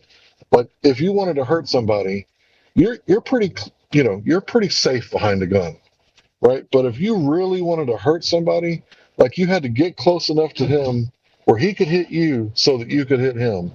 And I think that that's the manly way to do things. And nowadays, everybody wants to, call the cops because that dude had the camera. Oh, my God. Call the police. They'll show up with nightsticks and tasers, and they have, what is it? What is it? It's not their job. They have a monopoly on force. So Colin, Protect you. stop talking for a second. So call in the gangsters to have this guy beat, tased, and or arrested or killed because he has a camera. And it's like back in the day, if there was a problem and somebody was we used to take that. We used to take care of that locally, motherfuckers. We used to we had our little gangs there to make sure sure that shit went right. For example, okay, so I've told you a bunch of horror stories from this neighborhood, this like rich suburban neighborhood. But there was a dude who came in who was a rapist. He raped at least 2 or 3 girls in the fucking community, but nothing could be pinned on him. And he also had an STD and was spreading it around by doing this. And the girls were telling horror stories, just like terrible. But like the cops wouldn't do anything. Like they didn't pay attention to you. If you were part of these groups, it didn't matter what you said. You could never be a victim. Okay, so like vigilantism fucking took place, and we put that same guy who burned down somebody's house, like I told you, he put out a fucking after his 4 years of prison, he fucking this other dude was going around raping people and spreading an STD, and the cops wouldn't do shit about it. He put up a fucking price for that dude's head. He made it $50 per tooth that you could get out of him. So everybody in town was trying to hunt him down and give him a Kirby and collect as many teeth as possible. Yeah, so what I'm trying to say is that nowadays people are so domesticated, they'll call someone else to do their violence, right? They're not man enough to do their own violence. In my day, if someone is standing up in front of you acting like they're going to hit you, and then they try to hit you, you're not thinking about calling the cops. Why would you call another man to handle your business? So in my day growing up, if somebody got in your face and tried to hit you, you stop them by yourself. You don't, like calling the cops is the last thing I thought of after I fought those 4 dudes in the park after I went swimming. Like I didn't even think about calling the cops. It was the last thing I thought of. Like why would I call another man to come handle my shit? So with the rapist, eventually, it's funny. So like this was before the guy that I kicked in the abdomen. That his name was Kevin Mansky. Kevin Mansky got kicked by me after he had gone to jail as a juvenile for a period of time. Because the rapist, him and this guy Troy, they lured him down a fucking path, like saying that there was like drugs like stashed there or something like that. They lured him down there and fucking beat him over the head with a baseball bat and shit, and left him bleeding nearly to die. He would have died. He's lucky he lived.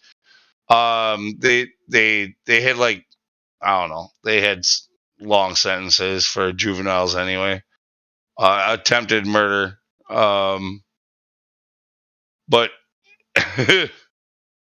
yeah, the guy that I kicked, it was after he went to jail for attempted murder.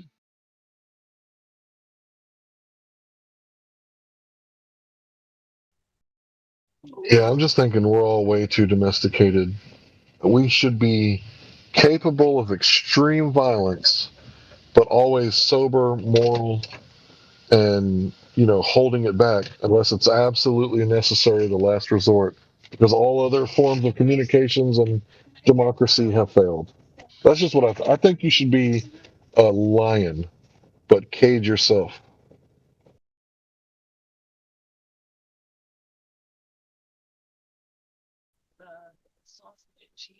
People, by the way, I don't know if I don't know if the 90s was this fucked up everywhere, but during the like late 80s and during the 90s, like the gang culture, it was really highly centered around like the Chicago area, which Milwaukee is a Chicago suburb, and there was big like gang wars between them and us, and like this whole like Chicago, Milwaukee, like there's other cities that are connected too. but like there was some of the most like dangerous criminals in the world at the time. Like we're not fucking around.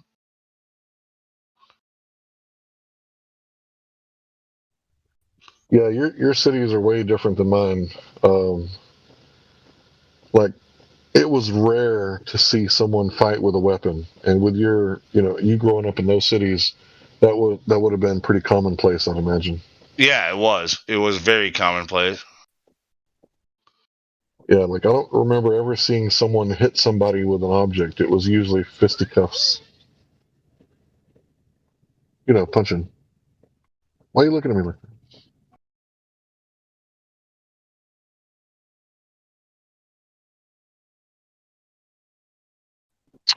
Okay, I stand corrected. My wife is reporting that her stepdad threw a hot piece of chicken fried steak across the living room. It went, like over the couch. It hit her brother. It was targeted for you, though, right? Yeah. I already knew that.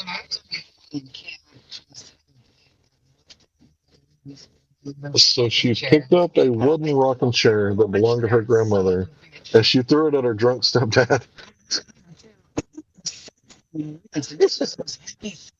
Like not those little, like you know, you could see and shit. What was that cell phone? It was. So wait a minute, let me get this straight. He launched a hot chicken fried steak at you. It hit your brother square in the face. So you, with a baby in your hand,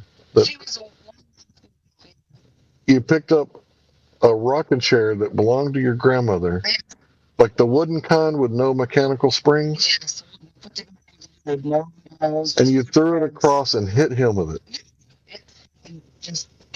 You should be lions. You should be You should be a lioness. Dude, and I threw the cell phone at him, and man, I got him right in the temple. God. Right in the fucking temple, dude. That shit was awesome. He deserved it. He did. Kind of been crying about not having any money for diapers, but doing crack like every fucking week after he got paid, and his parents they fucking supported it. Yeah, it's crazy. At that time, it was over. Yeah, this dude came in naked. He sold his clothes. He sold his tailgate. Jackets. He sold his boots. His dad and mom would buy him leather, brand name, like cowboy jackets. Jackets. And he would just crack it all up. He sold his windshield. Oh, the back glass.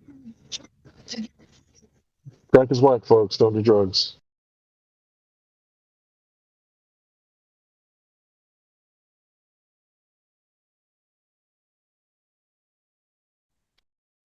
Yeah, she's saying she should write a book. You should write a book. Yeah, write all that stuff down and make you feel better. Every second. No, it's actually true. If you write down trauma and you face the things that traumatized you, and you deal with it. A lot of it's so repressed that I don't Yeah, but if you can remember an incident that was longer than 6 months ago. Oh, well, yeah. It's pretty traumatic. Smells and things like that will set it off. That's different. Your smell is closely tied to your memory system. It's right next to your brain. The smell center of your brain is closely tied into the memory center. Yeah.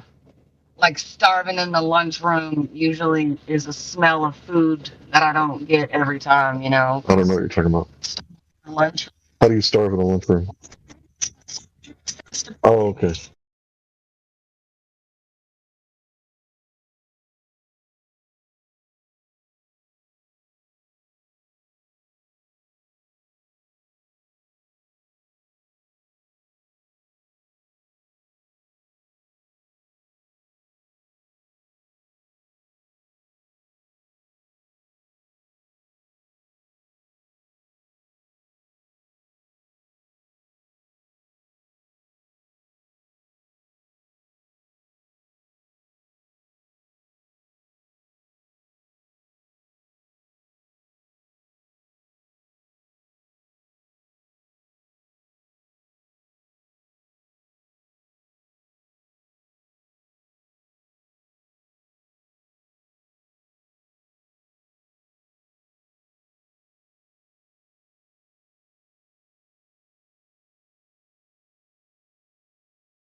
There was this one kid once who I was telling you about the Trummel family. We used to hang out at their pad.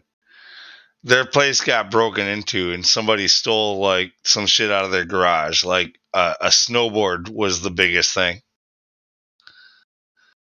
The cops traced it down, and they figured out who stole it. It was this kid named Cyrus that lived like down the block. He was a couple grades younger than I was.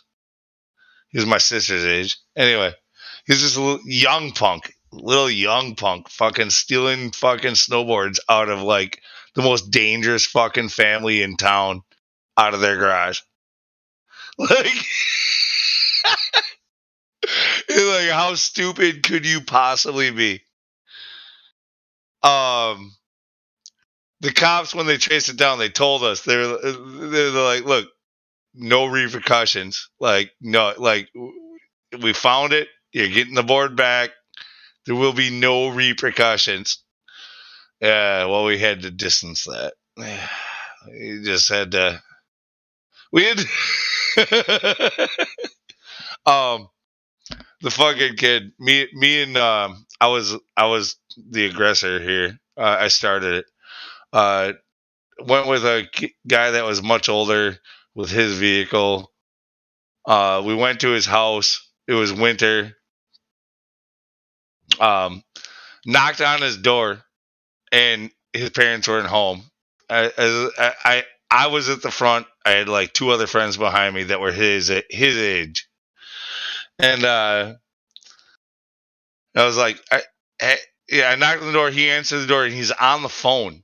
And I was like, hey, what's up, Joe? Your parents home? And he was like, I gotta let you go, he says to the person on the phone. I'm like, what's up, Joe? Is anybody here with you? Are your parents home? And he's like, no.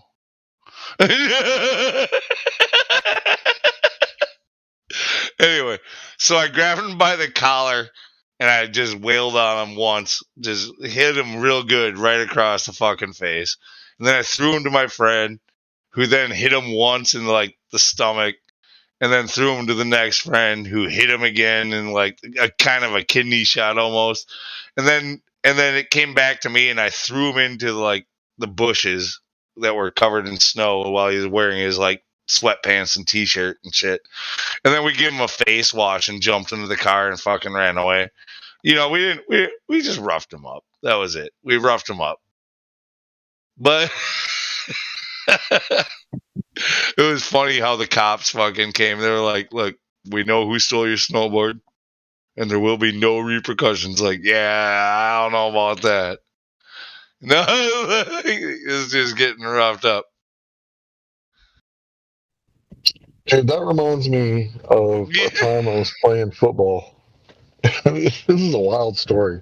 I can't even believe I'm going to tell it. But okay, here it goes. So I'm playing football with a bunch of guys at the Catholic church. We're not Catholic, but it was next to the open lot, and it was a little wider, so we could, get a little further down the field, right, and have, a little football game.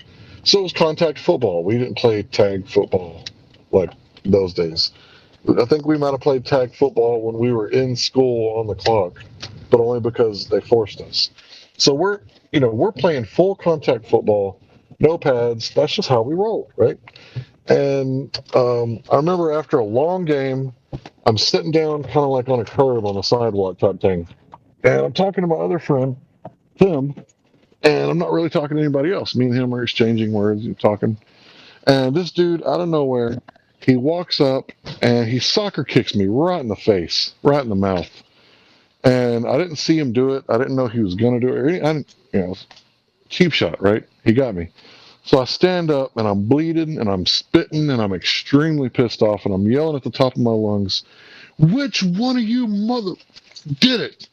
And nobody answered. So I kept saying it over and over and over again, and nobody answered it. And then finally somebody points at this guy, right? So I back him up against the wall. I put my forearm against his throat, I tell them off really good. If you ever touch me again, whatever I said. And as I'm choking him with my forearm, I start punching him in the stomach and in the ribs because, like I said, I hit the body. I start punching him in the stomach and the ribs. He's a fat boy, so he didn't have a whole lot of muscle to protect him. And then I look around, I was like, anybody else? Anybody else? And I'm just spitting and bleeding. And, I imagine I scared the fuck out of those dudes because they probably imagined that I was going to get knocked out by this one. But, yeah, after that, I walked home and cried with my friend. I cried like a lot because I didn't know why he kicked me. But apparently later I found out that he said to the other guys, like, hey, if I go kick him, will you guys get my back? And they were like, yeah, we'll get your back. Go kick him. And then when he kicked me, nobody got his back. But apparently I was a little too rough on the football field. That's why he kicked me. Wait, so, but the guy that kicked you was the guy that you punched in the ribs and shit? Well, I don't know for sure who kicked me in the face. Yeah, that's what I'm wondering. Everybody pointed at that guy. It's just like, I don't know if it's a fat guy. I mean, I don't know if he could reach up that high if he could. No, I was sitting on the curb. Like, imagine me sitting on the curb. You were sitting on the my curb. knees are forward, right? My elbows are on my knees. I'm looking to the left, and then a guy from my right comes up, and with his right foot, he's fucking kicking me right in my teeth. He kicked me in my teeth and busted my lips. And then I stand up bleeding and spitting and drooling, yelling at the top of my lungs. And they already knew that I was like... They were like, you were like, who the fuck? Yeah. So, I mean, they pretty much, they were terrified. I never seen those dudes. They thought you were going to be knocked out. Yeah, they thought I was going to be knocked out. But they hit me in the mouth and not the jaw. If he would have hit me in the jaw, I would have been knocked out. Yeah. But again, I guess I was lucky and they missed.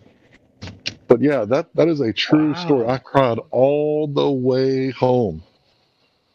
Yeah, I mean, with a lot of these stories, Lou's laughing, but also you can be crying. When you get in a fight, it's not always it's like, yeah, I won that fight. Well, for some people, dude. When you got friends behind your back, it is always like that. That's the thing. It can be, but I mean, you don't want necessarily for anyone to be hurt, but you definitely do want to show your gumption, your manhood, and all that kind of stuff. Yeah, no, I'm just talking about. I'm not trying to brag about like how tough I was or anything. I'm all these stories have to do with friends like backing me up or why I was untouchable or whatever else. Like it's more about just like how it was back then. Like where now do the stuff that we did then would be like a terrorist act and like a national fucking story on the news. Oh, I know. Everybody's a pussy now, right? Because like when you were talking about what was happening in Wisconsin back then, and I posted it, I was just like, man, shit was crazy in Little Rock. And they made a documentary about Little Rock in the early 90s. and I was yeah, it was called Banging in Little Rock. It was about the gangs in Little Rock, Arkansas. Oh, you haven't seen that? Anyway, it was a big deal. It was on HBO. Anyway, so it was early 90s. It was freaking crazy in Little Rock. It was like, you going to downtown Little Rock? Oh, that's hardcore. But I was there all the time. And I'm a white guy, and it was like black gangs in Little Rock, and they were fucking killing each other everywhere. But I guess since I was white, they didn't kill me. It was black people killing black people, so I was just like, what, fuck it. I'm going to Little Rock. I'm a white guy, and they're not going to kill me. And I got to say, I live right outside of Little Rock, so I mean, I pretty much was in Little Rock at the time. So anyway, I feel privileged not to grow up in like Dallas, because dude, I literally shit you not, I was like less than 5 years old. Wasn't even in kindergarten. I'm outside in an apartment complex, and teenagers are throwing rocks at me, and that's why we moved out here. We got the fuck out of the city. Dude, I grew up in the suburb of Little Rock, and I ain't gonna lie, man, it was pretty fucked up. It was pretty fun. I bet, dude. That's a bigger city, right? Little Rock? Yeah, I mean, it was like international airport. Quarter of a million people. I'm at just least. saying, look at what gangsters were back in the 90s, right? And look at what they are now. Now, you don't even have to be on the streets to be a gangster. Now you're a gangster because you make rap music and you have rainbow fucking dreadlocks. Yeah, that's what I'm saying. See, I was trying to be a rock star. I was just like, hey, can I play my fucking guitar and sing, and playing clubs, in Little Rock. And it's like when you go to downtown Little Rock back in, in the early 90s, it was pretty hardcore, man. But at the same time, got enough freaking hardcore white guys around. Which all these hardcore white guys that used to hang out with us, they're all fucking liberal punks now. Like on Facebook, dude. There's some fucking brain damage going on. All the hardcore liberal, hardcore fucking bands that I used to, back in the early 90s. All these guys are total liberals now, or lib fucking punks now, and they just believe every single nonsense, everything they say on TV. Soy boys, man. Yeah, they're totally sold out. It's weird for me, but I was just like, man, I thought they were hardcore fucking punk weirdos back in the day, but now they're all totally sold out to the lib nonsense. I gotta say, I know some of the Cossacks, and you probably heard about the Cossacks in Waco, Texas. There was a shootout between the Cossacks and the police, or something like that. But I know like some of them, like long-term friends, and like I said, I don't really join groups or anything. I've been asked to go ride with them, but I really don't like riding with other people because people are stupid. But anyway, yeah. So like I've been around, some really hardy type people that could really fuck some shit up if they wanted to. But it's like, as long as you're respectful, like you're good. Like you can go to their house, eat with them, party with them a little bit, and as long as you don't disrespect the old lady, you're good. Yeah. Yeah. And I'm not saying the Cossacks are 1%ers, but they are a motorcycle club, and they definitely are thick as thieves with one another. But yeah, I wouldn't join just because if one of them does something bad, right, then I'm wearing that same, what is it, motorcycle club patch on my leather. You know what I mean? Hey, so I wouldn't you're wearing the Flat Earth badge right now. You're on here. Oh yeah, I kind of think about it from time to time, like all the people that I've pissed off and all the political stuff that I've said. I bet there's a lot of people that would just love to find me on my motorcycle one day. Oops, I didn't know that guy. It's just like, people will say, "Hey, you're a flat earther. I'm going to beat the fuck out of you just because you're a flat earther." I don't know anything about it. They can beat the fuck out of you physically or, politically or whatever. It's like, hey, the only reason you're doing this is because you're afraid to have the conversation. It's not my fault that you don't know about it. And yeah, I was just talking to Lou about sports. We both played contact sports, and we were kind of reminiscing what it was like growing up in the 90s. So yeah, I wasn't a sportsman. I was in music. Everything I said tonight's 100% true. I may have left out, things here and there. But yeah, it's what happened. It's the kind of life that I lived. And now I have a very peaceful life. And I'm very glad that I don't have to fight. But at any moment, if I see somebody like hurting someone that's innocent, I am not. I was bullied. I was bullied as a kid. I was too for about 10 seconds. No, well, I was bullied a lot more than that. Yeah, Hank, but I did Hank, fight so back. was I by 6 dudes as they stomped me into the ground, and after that, it was fucking over. Yeah, that's what I was never saying. gonna I get mean, into that situation ever again. I got You know, bullied like by fuck some that. people, and No, I I was will just be like, the "No, fuck aggressor this." over the victim. And so day. we all got suspended because I fought back. You know, it's like, motherfucker, they attacked me. I get Yeah, the suspended schools don't too. care about that. There is no morals in schools. Like if you get punched in the nose and then you get back up and you punch him in the nose, you're the bad kid because you fought back. That doesn't make any sense to me. That don't make no sense. I remember getting in fights at school. They made me bear crawl through stickers. I'm talking a field that wasn't meant for football is full of sticker burrs. You know the little round ones that are sticky Yeah, like I a do. vine? I do know that one. I bear crawled through that shit like I don't even know, like 300 yards. What is punishment for? Yeah, fighting? for fighting in school. Yeah. Oh, and it wasn't even my fault, dude. Okay, it's if I say it, it's gonna sound like a hate crime. But I was in the locker room. It already does. I was in the locker room, and this guy came up, and he was a known homosexual, and he put his hands on my testicles, and I immediately pushed him into the locker. And I punched him in his right eye until he collapsed. And then the fourth punch landed on the vents on the locker, and it cut my hand really bad because it was sheet metal. Right. Because I expected his head to still be there when the fourth punch landed. But he was already down. Yeah, he's already down, and I don't mess with people when they're down. But anyway, I did that because he assaulted me first, and then I assaulted him. So in my eyes, he assaulted you by touching your nuts. Yeah, he literally ding ding, from the bottom up, bling bling. So he cupped you, and then you said, "Fuck you, mother!" Pow pow pow pow. Yeah, it was an instant reaction. I didn't think about it at all. It was automatically. I didn't like that. You're gonna pay.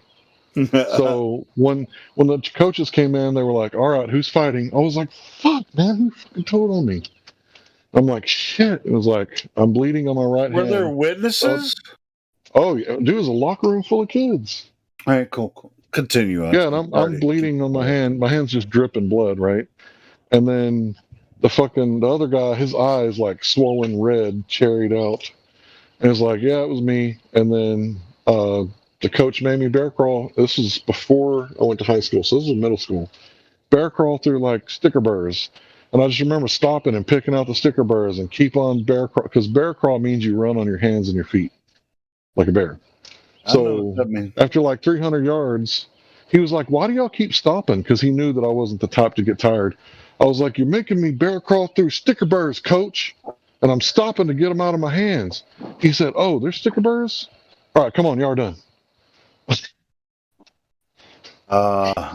He knew that shit already. Whatever. Yeah, so you played football in school? But yeah, 7th grade to 9th grade. I came back in the 10th grade, and like I said, I put myself on my back every time I went up to the line because I didn't have a good foundation. Yeah, I played for I actually never did a scrimmage or anything. I trained a little bit, and I was like, "Fuck this." Hey, in my defense, I'm a choir boy. I'm a choir boy, so then I went into choir. Ain't nothing wrong with that, bro. I played music after I got injured, but in my defense, okay, had I been a woman and a man sexually assaulted me and grabbed my vagina, and I hit the man 3 times in the eye, wouldn't that be normal? Isn't that normal for sexual assault? Yeah. Fuck yeah. Yeah, because you can't just walk up to a woman and grab her by the pussy unless you got, Donald Trump, my father, loaned me $1 million, a small loan of $1 million, right? You can't do that. You can't just sexually assault people and then pay your way out, right? So this dude, he rang my bells, and I was, full of tension. I was so, pissed. Yeah, I totally get that. When I was in junior high, there was this guy. I got suspended a couple times because of this fucking guy kept fucking with me, and we get in fights. But it wasn't a real fight because he probably was too scared to really fight me. He would just fuck with me, and trolling you. Do you remember? I don't know if you know anything. It's called the booty bump, but he was a fast guy and he could jump up really high, like where you're just standing there, having a good time with your friends, just talking, and then he just like has this booty bump thing where he can just jump really high and hit you in the back of the head with his ass. Yeah, I know what you're talking about. It's a just hip like, bump. what the fuck is wrong with you? I'm just standing here talking to my friends. Like, look at the booty bump. Bam! That motherfucker hits me. And it's like, what the fuck am I supposed to do after he does that to me? Make sure he never does it again to you ever again. Yeah, I try to fight him, right? And so then we both get suspended because I try to kick his ass after he does it. Whatever.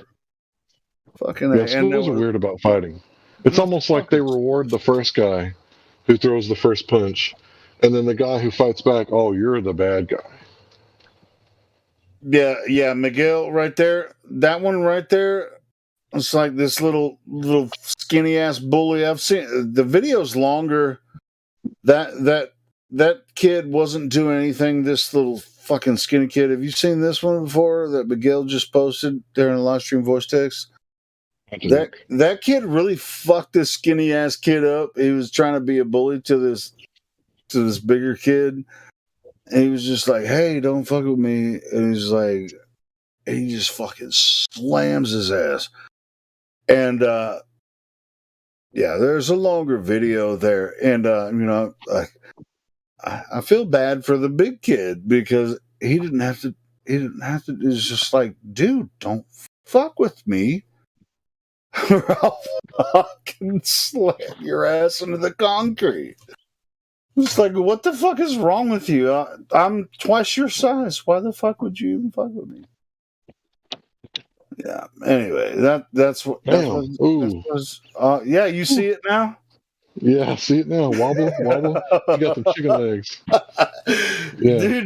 Dude, he just all he had to do was just pick him up a little bit and slam him on the concrete. It's just like, what the fuck is wrong with you, man? I'm just trying mind my own fucking business. Get away, get out of my face.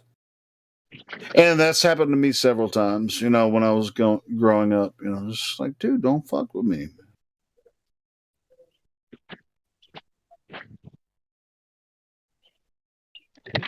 Yeah, you're awesome, Miguel. You're awesome, Yeah, bro. he is too. Yeah, Miguel's awesome as well. I think I got in some other fights, but I can't remember them all. Well, I mean, fights aren't fun, unless it's like if you're a fighter, it's fun. But if you're not a fighter, it's not fun. It's like, I don't want to hurt somebody, but I can. Look, somebody who's been in there, it's never really fun, dude. It's like scary. Yeah, but it's adrenaline. Fun isn't really what it's about. Well, I mean, if it's for sport, that's a difference. If it's for sport, that's for fun. It might as well be the same fucking word. Yeah, that's but if it's out of anger or it's just like you're just pissed and you want to, you're trying to hurt somebody, but you actually don't want to hurt them. You just want them to not hurt you. Okay, so I got one last story. This guy, he was set back a few grades, so he should have already graduated. I was a freshman. This dude's like pushing 19, 20 years old, still in high school for some reason. And he walked up to me. I knew him as a bully, a known bully. And he walked up to me. He grabbed me by the waist and lifted me up in the ear. And immediately I clapped his ears. He put me down immediately. Later on, this dude goes to prison because he did like a wrestling move on a kid and really fucked him up. So he could have dropped me on my head and like really hurt me. But before he had a chance to slam me, I popped his ears like a clap. And remember what I said earlier about me on the butterfly? Like I was like a beast on the butterfly machine. So like I definitely hurt that dude. And the fight was immediately over because I clapped his ears. But he should have picked me up by my arms. Well, then he would have got headbutted. Yeah, dude, in UFC, is that a legal move where if you clap someone's ears? I mean, that's a It is, but you're likely to get punched and knocked out. I don't know. You can stun them really quick with that. Original UFC, there was no rules. That wouldn't have been a thing. Yeah, like UFC, most people don't remember it, but as a adolescent, that was another thing, a 90s driven thing, where literally they just gave you a fucking octagon and there were no rules other than that. And then somebody died. And they had to, somebody died, and they had to take it off the air for a period of time. Oh, maybe they had to rewrite the rules. They had to bring in new. So, like, the original UFC was a deadly game. It's not anymore. I don't think that's. It can't be. I've seen people get their skulls crushed. I don't think that's true, Lou. I mean, that is true. Go ahead and look. Look up the history of the UFC. Well, why don't you send it to me and then I'll look at it? No. I'm not going to do it for you. I'm just telling you. It came out, somebody died, and it went off the air for a number of years. They had to rewrite the rules in order to bring it back to the mainstream.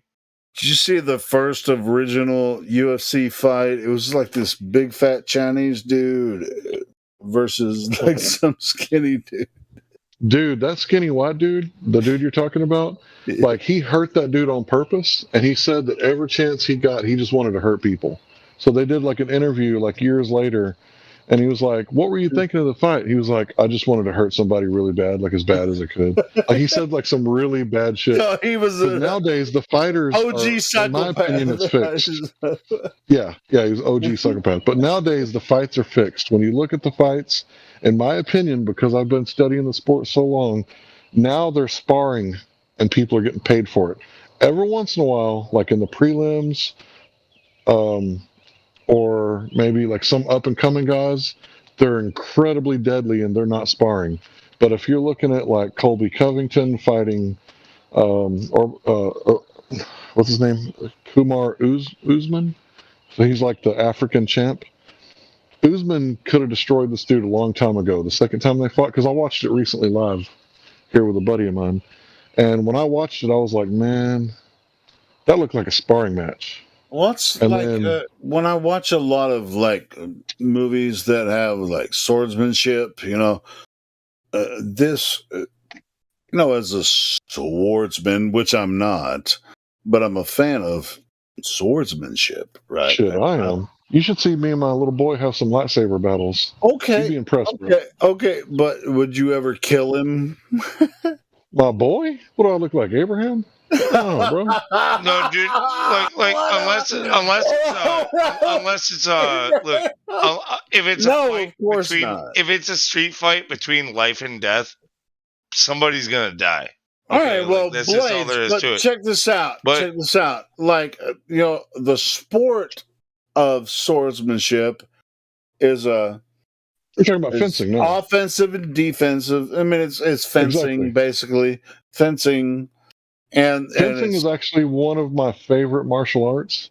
And I'm not one of those rich white people that can afford fencing. But if I were to tell you, if you're training to be a martial art, you need to learn fencing, because fencing teaches you, number one, footwork. Number two, judgment of distance. Number three, timing. Number four, defense. Parry, thrust, parry, thrust, thrust, parry. Parrying is everything. So fencing is, I know it sounds stupid, but fencing is the shit. Yeah, it is stupid because you're using these little fucking lightweight swords to poke each other and with balls at the end and go on guard. It is stupid. No, it's not stupid, bro. Back in the day, that's Listen, how they fought. the reason I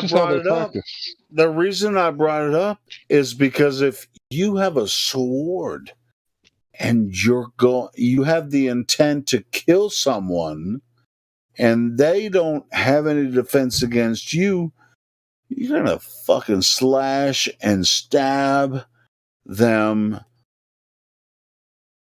all together. Now, you know what I mean? So it's like, you have a sword, they don't. What are you gonna do? Well, what are I they wasn't gonna do? completely done. Hank, Yeah. So, like, on the plus side, what you're saying, it's about reaction time, footwork, this and that, knowing the right place to strike, when to strike, all that. And it's practice. That's what it's meant to be. Right. So, yeah, there's You a don't want to lot of practice and good stuff. accidentally stab your homie in the heart. Stuff to be learned in that. And all right, so if you have one person against another, one has a sword, the other doesn't. Can you defeat that person? Oh yeah, wait for him to Yes, swing. you Counter can. immediately. Yes, you can. Oh yeah. Yeah, counter immediately. And you could Like a actually real take close- their sword and defeat them with the sword. But nobody breaks a fucking really? a sparring sword. Those things don't break. They can do fucking like. Well, you might have Yeah, we can hit 'em. overconfident. You might We be can more swing 'em both as confident hard as we with the can. with the swing. With the The only sword, thing you that's might gonna be break is your overconfident. thumb. When your little boy hits you in the thumb, and you have to go.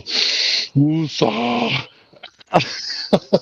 How can you wield a sword when your thumb is not working? You can't. You have to use your left hand after that, and hope that he doesn't get your other thumb. Yeah. Anyway.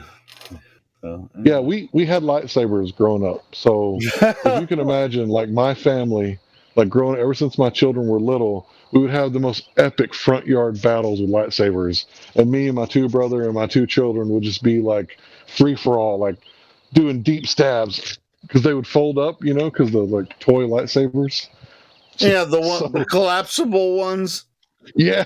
Yeah, okay. So we're having like epic battles in the front yard, and then after you stab someone, they're supposed to fall down, and then you like reset the sword, you like strike it down, then you're like, how do you reestablish them? You swing them out, right? Whack. Yeah, you press the button and you swing it down, and it goes, and then it's ready to fight.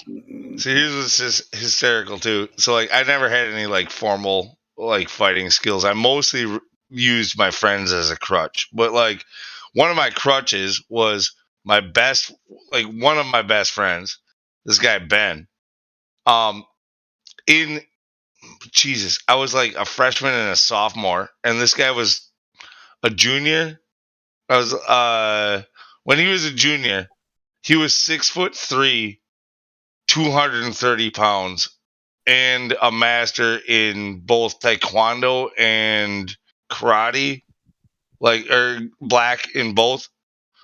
Like, dude, this is a big fucking dude at that age, right? Like, yeah, that's a big one.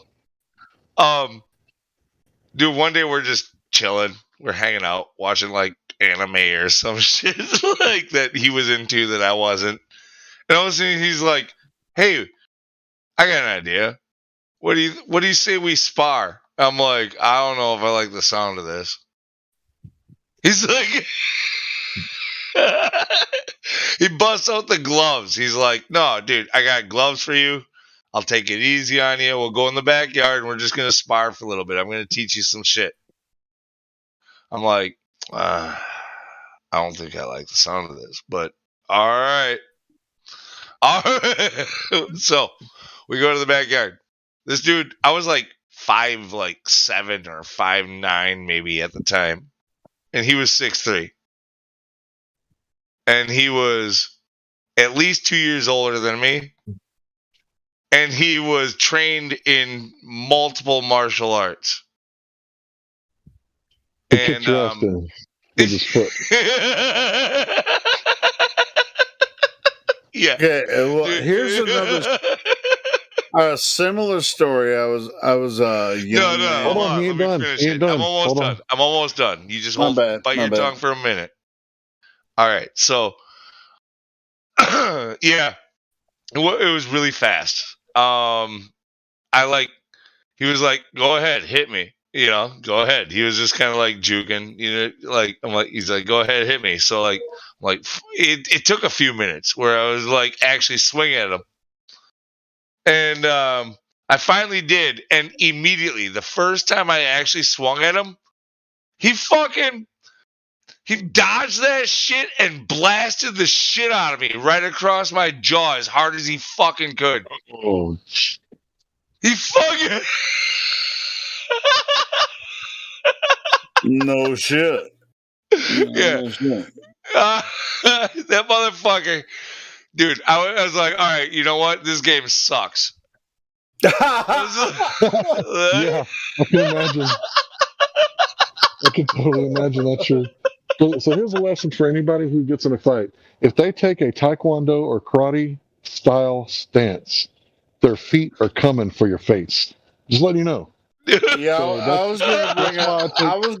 was gonna bring up a wrestling, situation that I went through with my, one of my friends who's much larger than me. He's like almost twice my size, and he was very impressed, just from some.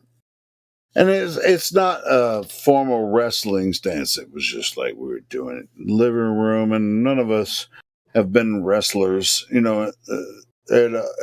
I was just like, "Hey, motherfucker, you think I'm not as strong as I am?" But hey, that was 20 years ago. I just remember it, and both of us, if we tried to repeat that now, we'd both look like a fucking. We'd look like some geriatric assholes. It was fun hanging out with that dude. Like he also was like Cub Scout and shit. He was like in his front yard. We were earlier that day. I think we were practicing rappelling. We were rappelling down his tree. And then later that day, he was trying to teach me how to fucking fight. Like properly. Yeah. But he wasn't gonna go easy. Yeah, on so me. really, it has He wasn't. Fuck. Hey, it has more to do with balance, like lift. I mean, it's just like if you have your arms available, you can push away. That's shit. You already know this. You guys have seen this. All right, check this out. This isn't about me fighting, but before I got into the whole flat earth thing, my buddies that I worked with, they would invite me over for UFC, and I would come, bring like $20, $40, whatever, and we would split the ticket. And he might provide some drinks and some foods depending on how much money I brought. If I brought like $10, I'm not eating or drinking anything. If I brought like 40, they would make like grilled cheese stuffed jalapenos wrapped in bacon, right? So I'd come over, we'd have a great time. But when I would watch the UFC, I was watching WC, UFC, any kind of martial arts because that was my hobby at the time. I wasn't doing any flat earth stuff. So I was so good at predicting. If I would have been a betting man and I would have accepted their bets, I could have cleaned them out. Like drunk people playing poker and you're the sober guy. Like I'm telling you, I'm so good. If I know the fighters and I know their fighting style, like I did with your story just now, I can predict how it's going to end. And I'm really, really good at it. In fact, I've called it out like so many times, exactly perfect. Like I said, Ronda Rousey, if she tries to stand and bang with that girl, she's going to get knocked out. Second round, head kick. And sure enough, she tried to stand and bang with that girl instead of if she grapples, she's going to win. She's going to take her down. She's going to win. She stood too hard. She stood and banged, and she got knocked out with a head kick. And I remember, like I was at a Taekwondo meeting. When I remember. And all the Taekwondo people heard me say that, so I bet every one of them were like, "Damn!" Like, how did you know? But I was really good at predicting it. Because I've been. That's one of the thing about fighting. You want to be as unpredictable as possible. So I'm in a pure boxer stance, right? But I'm fixing to kick the shit out of you because I've got really limber legs because I played hacky sack a lot. Go ahead, Hank. I'm sorry. Just real fast. I'll be done in just a second. If you're fighting a guy who's got a lot of weight on his front foot, he's a wrestler. He's going to take you down. If you're fighting a guy who has a light, bouncy front foot, he's a Muay Thai striker. He's going to hit you with knees and elbows, and they're going to be high impact, low cost, very, very low chance of you hitting him harder than he's hitting you, and he's going to drive his knees into your midsection with a Muay Thai clinch. So if you're fighting a boxer, he's going to throw the hands. If they're in a stance, a semi-wide stance outwards, they're karate and taekwondo, and they bounce back and forth like that, then they're going to kick you. So you can pretty much predict people by their fighting style. What makes fighting amazing is when people like break the mold. Like Uriah Faber had a guy against the cage. The guy had his left knee He jumps up with his right foot, knees the dude in the head, and puts that right foot back down. No one had ever seen anything like that before. It was amazing. Or the time when Cub Swanson does like a cartwheel kick. Like he does like a one-handed cartwheel and kicks you in the face in the middle of the ring and then laughs at you, right? So it's like I watched this stuff religiously, like growing up, like boxing and fighting, and I feel like I missed out. If I would have had the proper training, I feel like I could have did mixed martial arts, but I am extremely cocky. But now there's no way. Third round, if I didn't win the first round, third round's going to be terrible. All right, hey, because I don't have the cardio. Can I I don't have talk the now? cardio anymore. Can I talk now? Yeah, I'm sorry, bro. Yeah, I was just telling the different fighting styles. Go All ahead. right, cool. No, the fighting styles are great. Yeah, of course. Yeah. When I love UFC as well. It's not like I don't. Because when they meet each other in the ring, you know, it's a thing, right? And sometimes it's amazing. Sometimes it's boring, right? But when it's good, it's good. Yeah. There was a video, I think, on Facebook that Jose, one of the admins, showed. I fucking can't remember that video that he showed. Where you been, Helio? I ain't heard you on voice in like 2 weeks. Really? I think I was on here yesterday. What? We just haven't been for like a week. I think I chased you out of here last weekend on Saturday night. I was like, you came in and started talking some shit, and then you were like, "Can I talk?" And I was like, "Everybody talk over Helio," and you got mad and you left, and I won. That's awesome. Yeah, that's kind of like the VC MMA, right?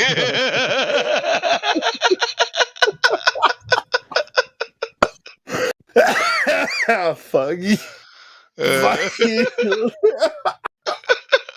Helio, you've been here for a while, bro. How many times have you seen soy boys coming here and they're like, "Why are you guys being so aggressive? Why are you attacking me? You're hurting my feelings." We're actually just making fun of each other until somebody comes in with something better, to be honest. No, we're attacking their arguments. Like we're not. Yeah, well, we're not like holding if they the guy in have the any, toilet. that's what I'm saying. If they have any really good arguments, come in here with it. People, and then people take it so personal unless you have really good arguments, we're gonna fucking take the piss out of each other all the time. You know what the fuck else do we have to do? Anyway, shit. Now I can't even think of it. Never mind. You're talking about something you saw. Jose posted. It was a video Jose about posted.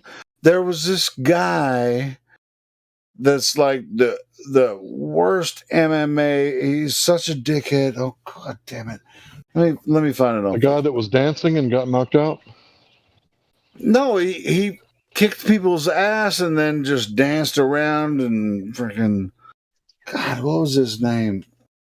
Jose, are you listening? Help me out. Jose is not listening. Anderson Silva.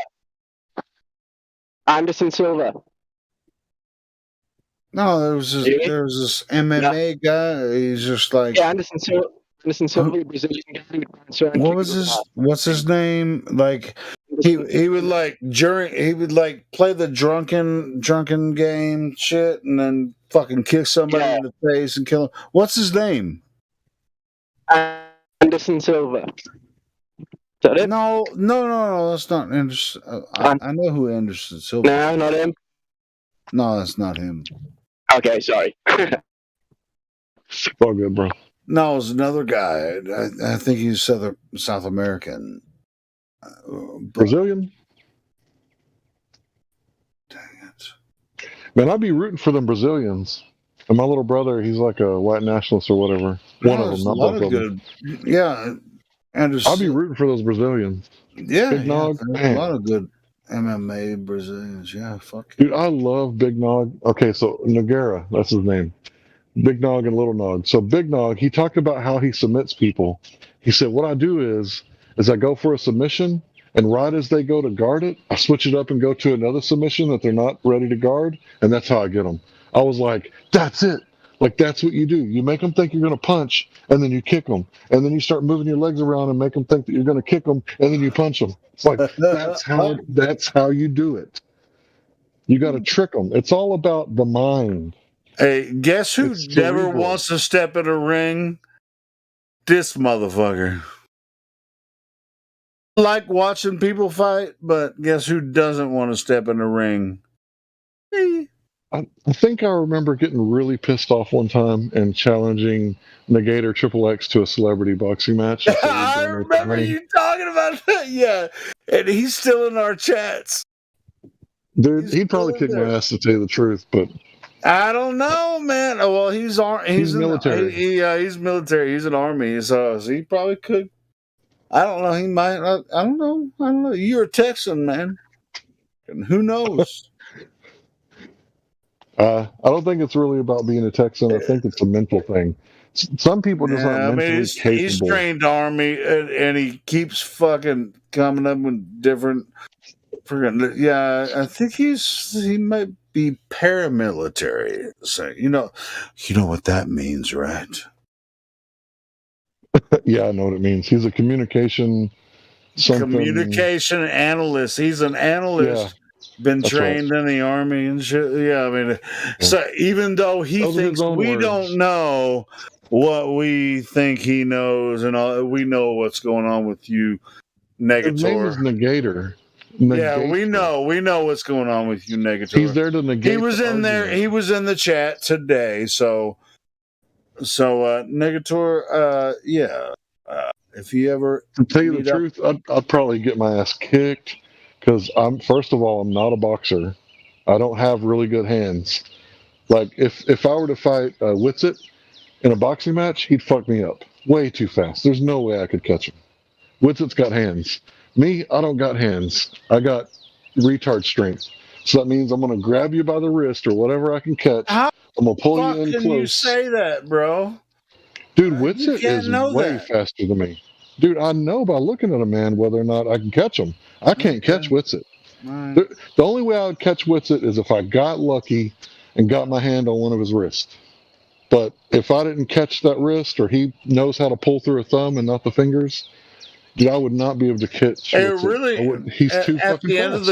At the end of the day, it depends on how you can take a punch. You know, if you take a couple punches, good punches, and how you deliver, and especially in an MMA match, I mean, the tackle can make a difference as well.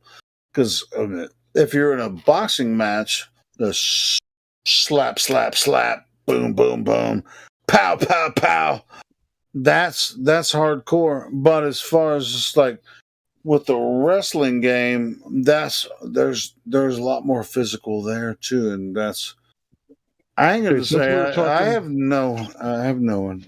Anyway, go ahead. Since we were talking about growing up, we played games like Doorknob. If you farted or burped, if you didn't say safety, everybody in the group could punch you anywhere they could get you, neck down, for however long it took for you to touch a doorknob.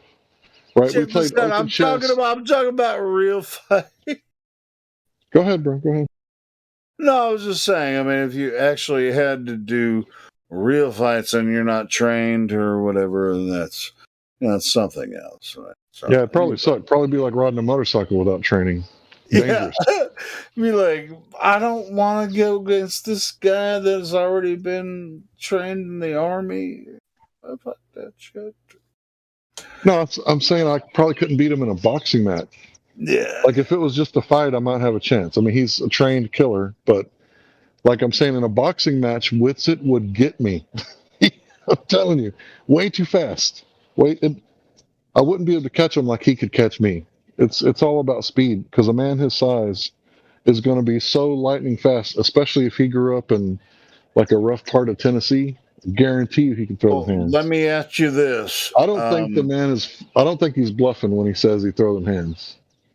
I really do. Plus, he's got the same scar tissue on his face that I do. He's a skinny dude. I've seen him.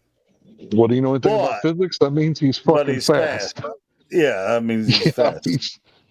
And speed and accuracy is way more deadly than force, I think. But he's not. He's gentle. He's gentle. He's a kind guy. So that's. Yeah, until you put your hands in his face. I'm just saying, I think Whitsitt could box. I really do. I don't know if he's had training. I'm a kind guy until you put hands on me too, and I think it goes for you too. He's got You're the same a big guy, and I'm a lip. big guy. You know, whatever. He's got the same like swollen lip that I got, the perma swollen lip. I really think he's. I think he's been in some fights, bro. I'm just saying. I actually was good friends with a guy for a short period of time. I'd say year and a half, 2 years. Who was he looked like a Torby dude. He kind of had the same type of build like Whitsitt has. Like this, you know. He seems discreet. Like that guy's not a threat. Right. You know, that's what I'm talking about. You know the type. See, I'm a typologist. That's why I make analogies. Right. So fuck Freud. I'm all about, Jung. Right. So what I'm saying about Whitsitt, I know his type. He's the scrawny, scrappy. And what I mean by scrappy, he's scrappy motherfucking dude. He'll fuck you up and you won't see it coming. I know the type. No, dude, this friend was training at the biggest gym in our area. And there was a guy very recently at the time had won like a huge like fight. Like it was kind of getting attention and shit. And this is some dude that I met at the bars, like talking with, I think I was trying to talk to his girlfriend, honestly. And I became friends with him.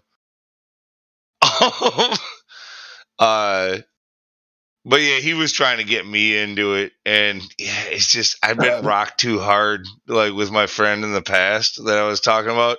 I was like, no, I know this isn't for me. Like, but I went and supported him for a while. I went to a few fights of his, and he was good, dude. He fucking, like I said, just surprising every fucking fight. He would just fucking, the amount of power that this little dude had was incredible. Is there a role like skinny with big knuckles?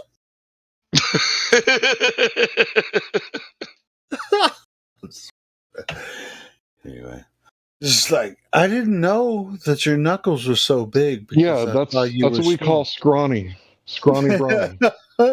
Right. So me, when I was growing up, like I was big skeleton, very, very low fat. And I could show you some pictures. You'd be like, damn, there's no way that's you. Like, yeah, that's me. Like 100 pounds ago. So when I was little, I was lanky, right? So I wasn't scrawny. Whitsitt's a little shorter, so he's not lanky, so he's scrawny. And the scrawny, bony type people, like, they're incredibly fast. They can generate a lot of momentum because of their speed. Like, okay, so let's say my arm, let's say that it weighs, not the shoulder, but the arm. Let's say it weighs 25, 30 pounds, okay? So I'm moving a 30-pound fist, right? And he's got, let's say, an 18, 19-pound fist. His fist is going to fly a lot faster and generate almost as much momentum as I can because he has a high velocity. Oh, which punch do you think would be his best? I've never sized him up. I would assume a jab. It would be so quick you wouldn't see it coming. If he jabs you a couple times, next thing you know, you're looking at the sky. When you look back down again, it's the right hand coming, and that one is a super. I think it may be the over too, because that could come fast too, like the over. Wow. If I was Whitsitt, I'd double jab a couple times, and then as soon as those jabs started taking effect, little window. Yeah, so what you do with your right foot, you push off with your big toe and you jab. You reset with your foot and your hand, and you do it again. Bam. So you push off twice with your feet and your hand at the same time. When you double the momentum, you double the pleasure, right? And so what you're doing is you're basically jab, jab. And when you do that a few times, people will do something. They'll smile at you. That's what UFC fighters used to do. They'll touch their nose and wipe it and check for blood, or they'll pause. When they pause, that little tiny window, that's where the right cross comes at. Because normally the That's right what I'm cross is saying. The right guarding cross. That's the what I'm left side of saying. your face. Wow. That's what I'm saying. Listen to what I'm saying. It's very important. When you double jab, your right hand is covering the left side of your face. The only time you stop using your right arm as a defense, because your strong arm is your strong defense, is when you're using it to punch. And the only time you do that is after you've jabbed them or caught them a few times, and there's a little tiny window after you catch them where they're resetting. When you catch them as they're resetting with that right hand, it's a devastating blow. But if they move their head and you miss by a little bit, your whole right side is exposed. Right, You might get knocked out. especially I mean, especially if they're anticipating it, that they know that that's your right, that's your scenario or whatever. I think the best boxer in UFC history is Jackson Rampage, because the way that he waits for you to swing and he puts his hand on the back of his head, that way you're punching his arms. And he'll just go left, right, as you're going left, right, and then he'll catch you. So if you look at him fighting Vanderlei Silva, the axe murderer, if you look at him fighting that guy is straight brawler. He's just like swinging for the fences. Everything he throws is a massive hook. And the way that he beat him finally is he was blocking those massive hooks and then throwing straights. And it's really amazing because when he knocked him out, he jumped on top of him and he punched him while he was out. Woo! Those are some devastating punches. But yeah, I mean, I wouldn't say I'm an expert in like watching it, but I would say that I have a high level of like analyzing it. Not all the jiu-jitsu stuff, but the striking. I got you, man. Jose posted on Facebook this guy. It's Michael Venom. You ever seen this guy? It's not on UFC. It's on another court, another district. Dude, I did that once, but I only let him hit me once. So I was boxing. I don't know what that was. I was boxing this black guy, and he was kind of timid, right? Because he didn't know me, I didn't know him. We had just met each other, and we agreed, we're going to put on gloves and we're going to have fun. So like he wouldn't hit me. Like he kept being like ultra defensive, uber evasive. And finally I just put my hands on my ribs and I leaned over and gave him my head. And then he hit me and it was like, that's when we started fighting. He got the first punch. So when I say fighting, we were boxing with gloves on. So after he hit me, and man, I had such a headache the rest of the day because I just let him have my head. I didn't move my head, try to get a glance or nothing. I just let him hit me. Like, let's go, bro. Let's go.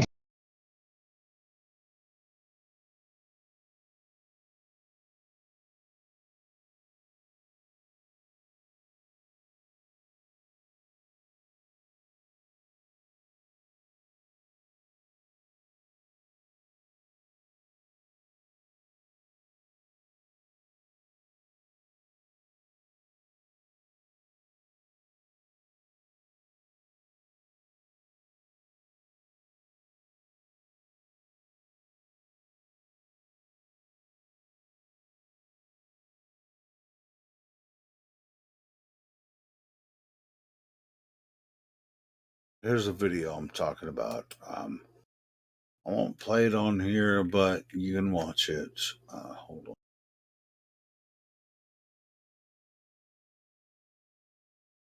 If you haven't seen this one, Hank, it's what the fuck? People posting shit. How about this one? It's a YouTube video, but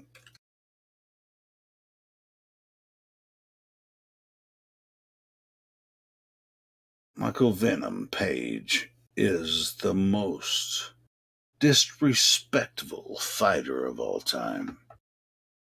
And if you watch this video, you'll agree with that title. He's pretty much a piece of shit. British guy, right? Is he British? Is he what? Check it. Is he British guy? English guy? I'm not sure if he's British or not, but he probably is because he's a piece of shit. I'm just fucking with you. Yeah, man. No, we're all I'm cunts, just man. messing with you. I don't know if he's British or not. I'm just messing with you. Is it Anderson Silva you're thinking of earlier, or was it someone else? The one that was plays dead and gets drunk? Yeah, Anderson Silva's not British. I mean, No. No, the one that was police earlier, the one you said that plays drunk. You know, he pretends he's drunk and then he dodges and then. Right. Have you seen him fight before? Anderson Silva, yeah. Oh, No, Anderson. Well, this isn't Anderson Silva. It's another guy.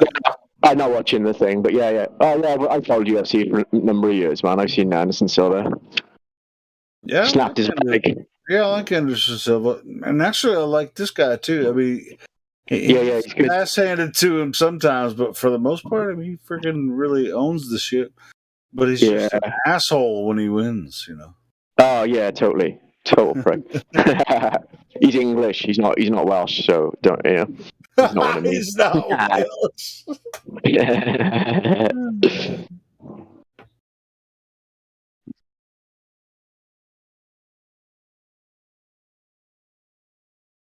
Anyway, that's the video I was thinking of when I was talking to Hank, because I saw this the other day and I was like, wow, this dude's a fucking total prick.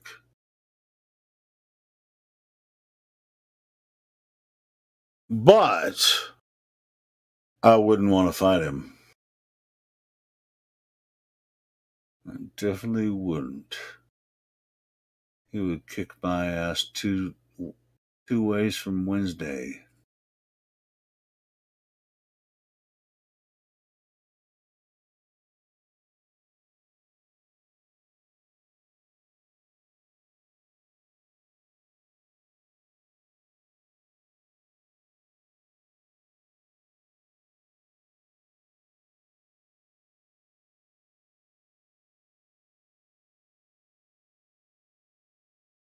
Alright, so cool. Throughout professional fighting history,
It's not okay to think that the Earth is flat.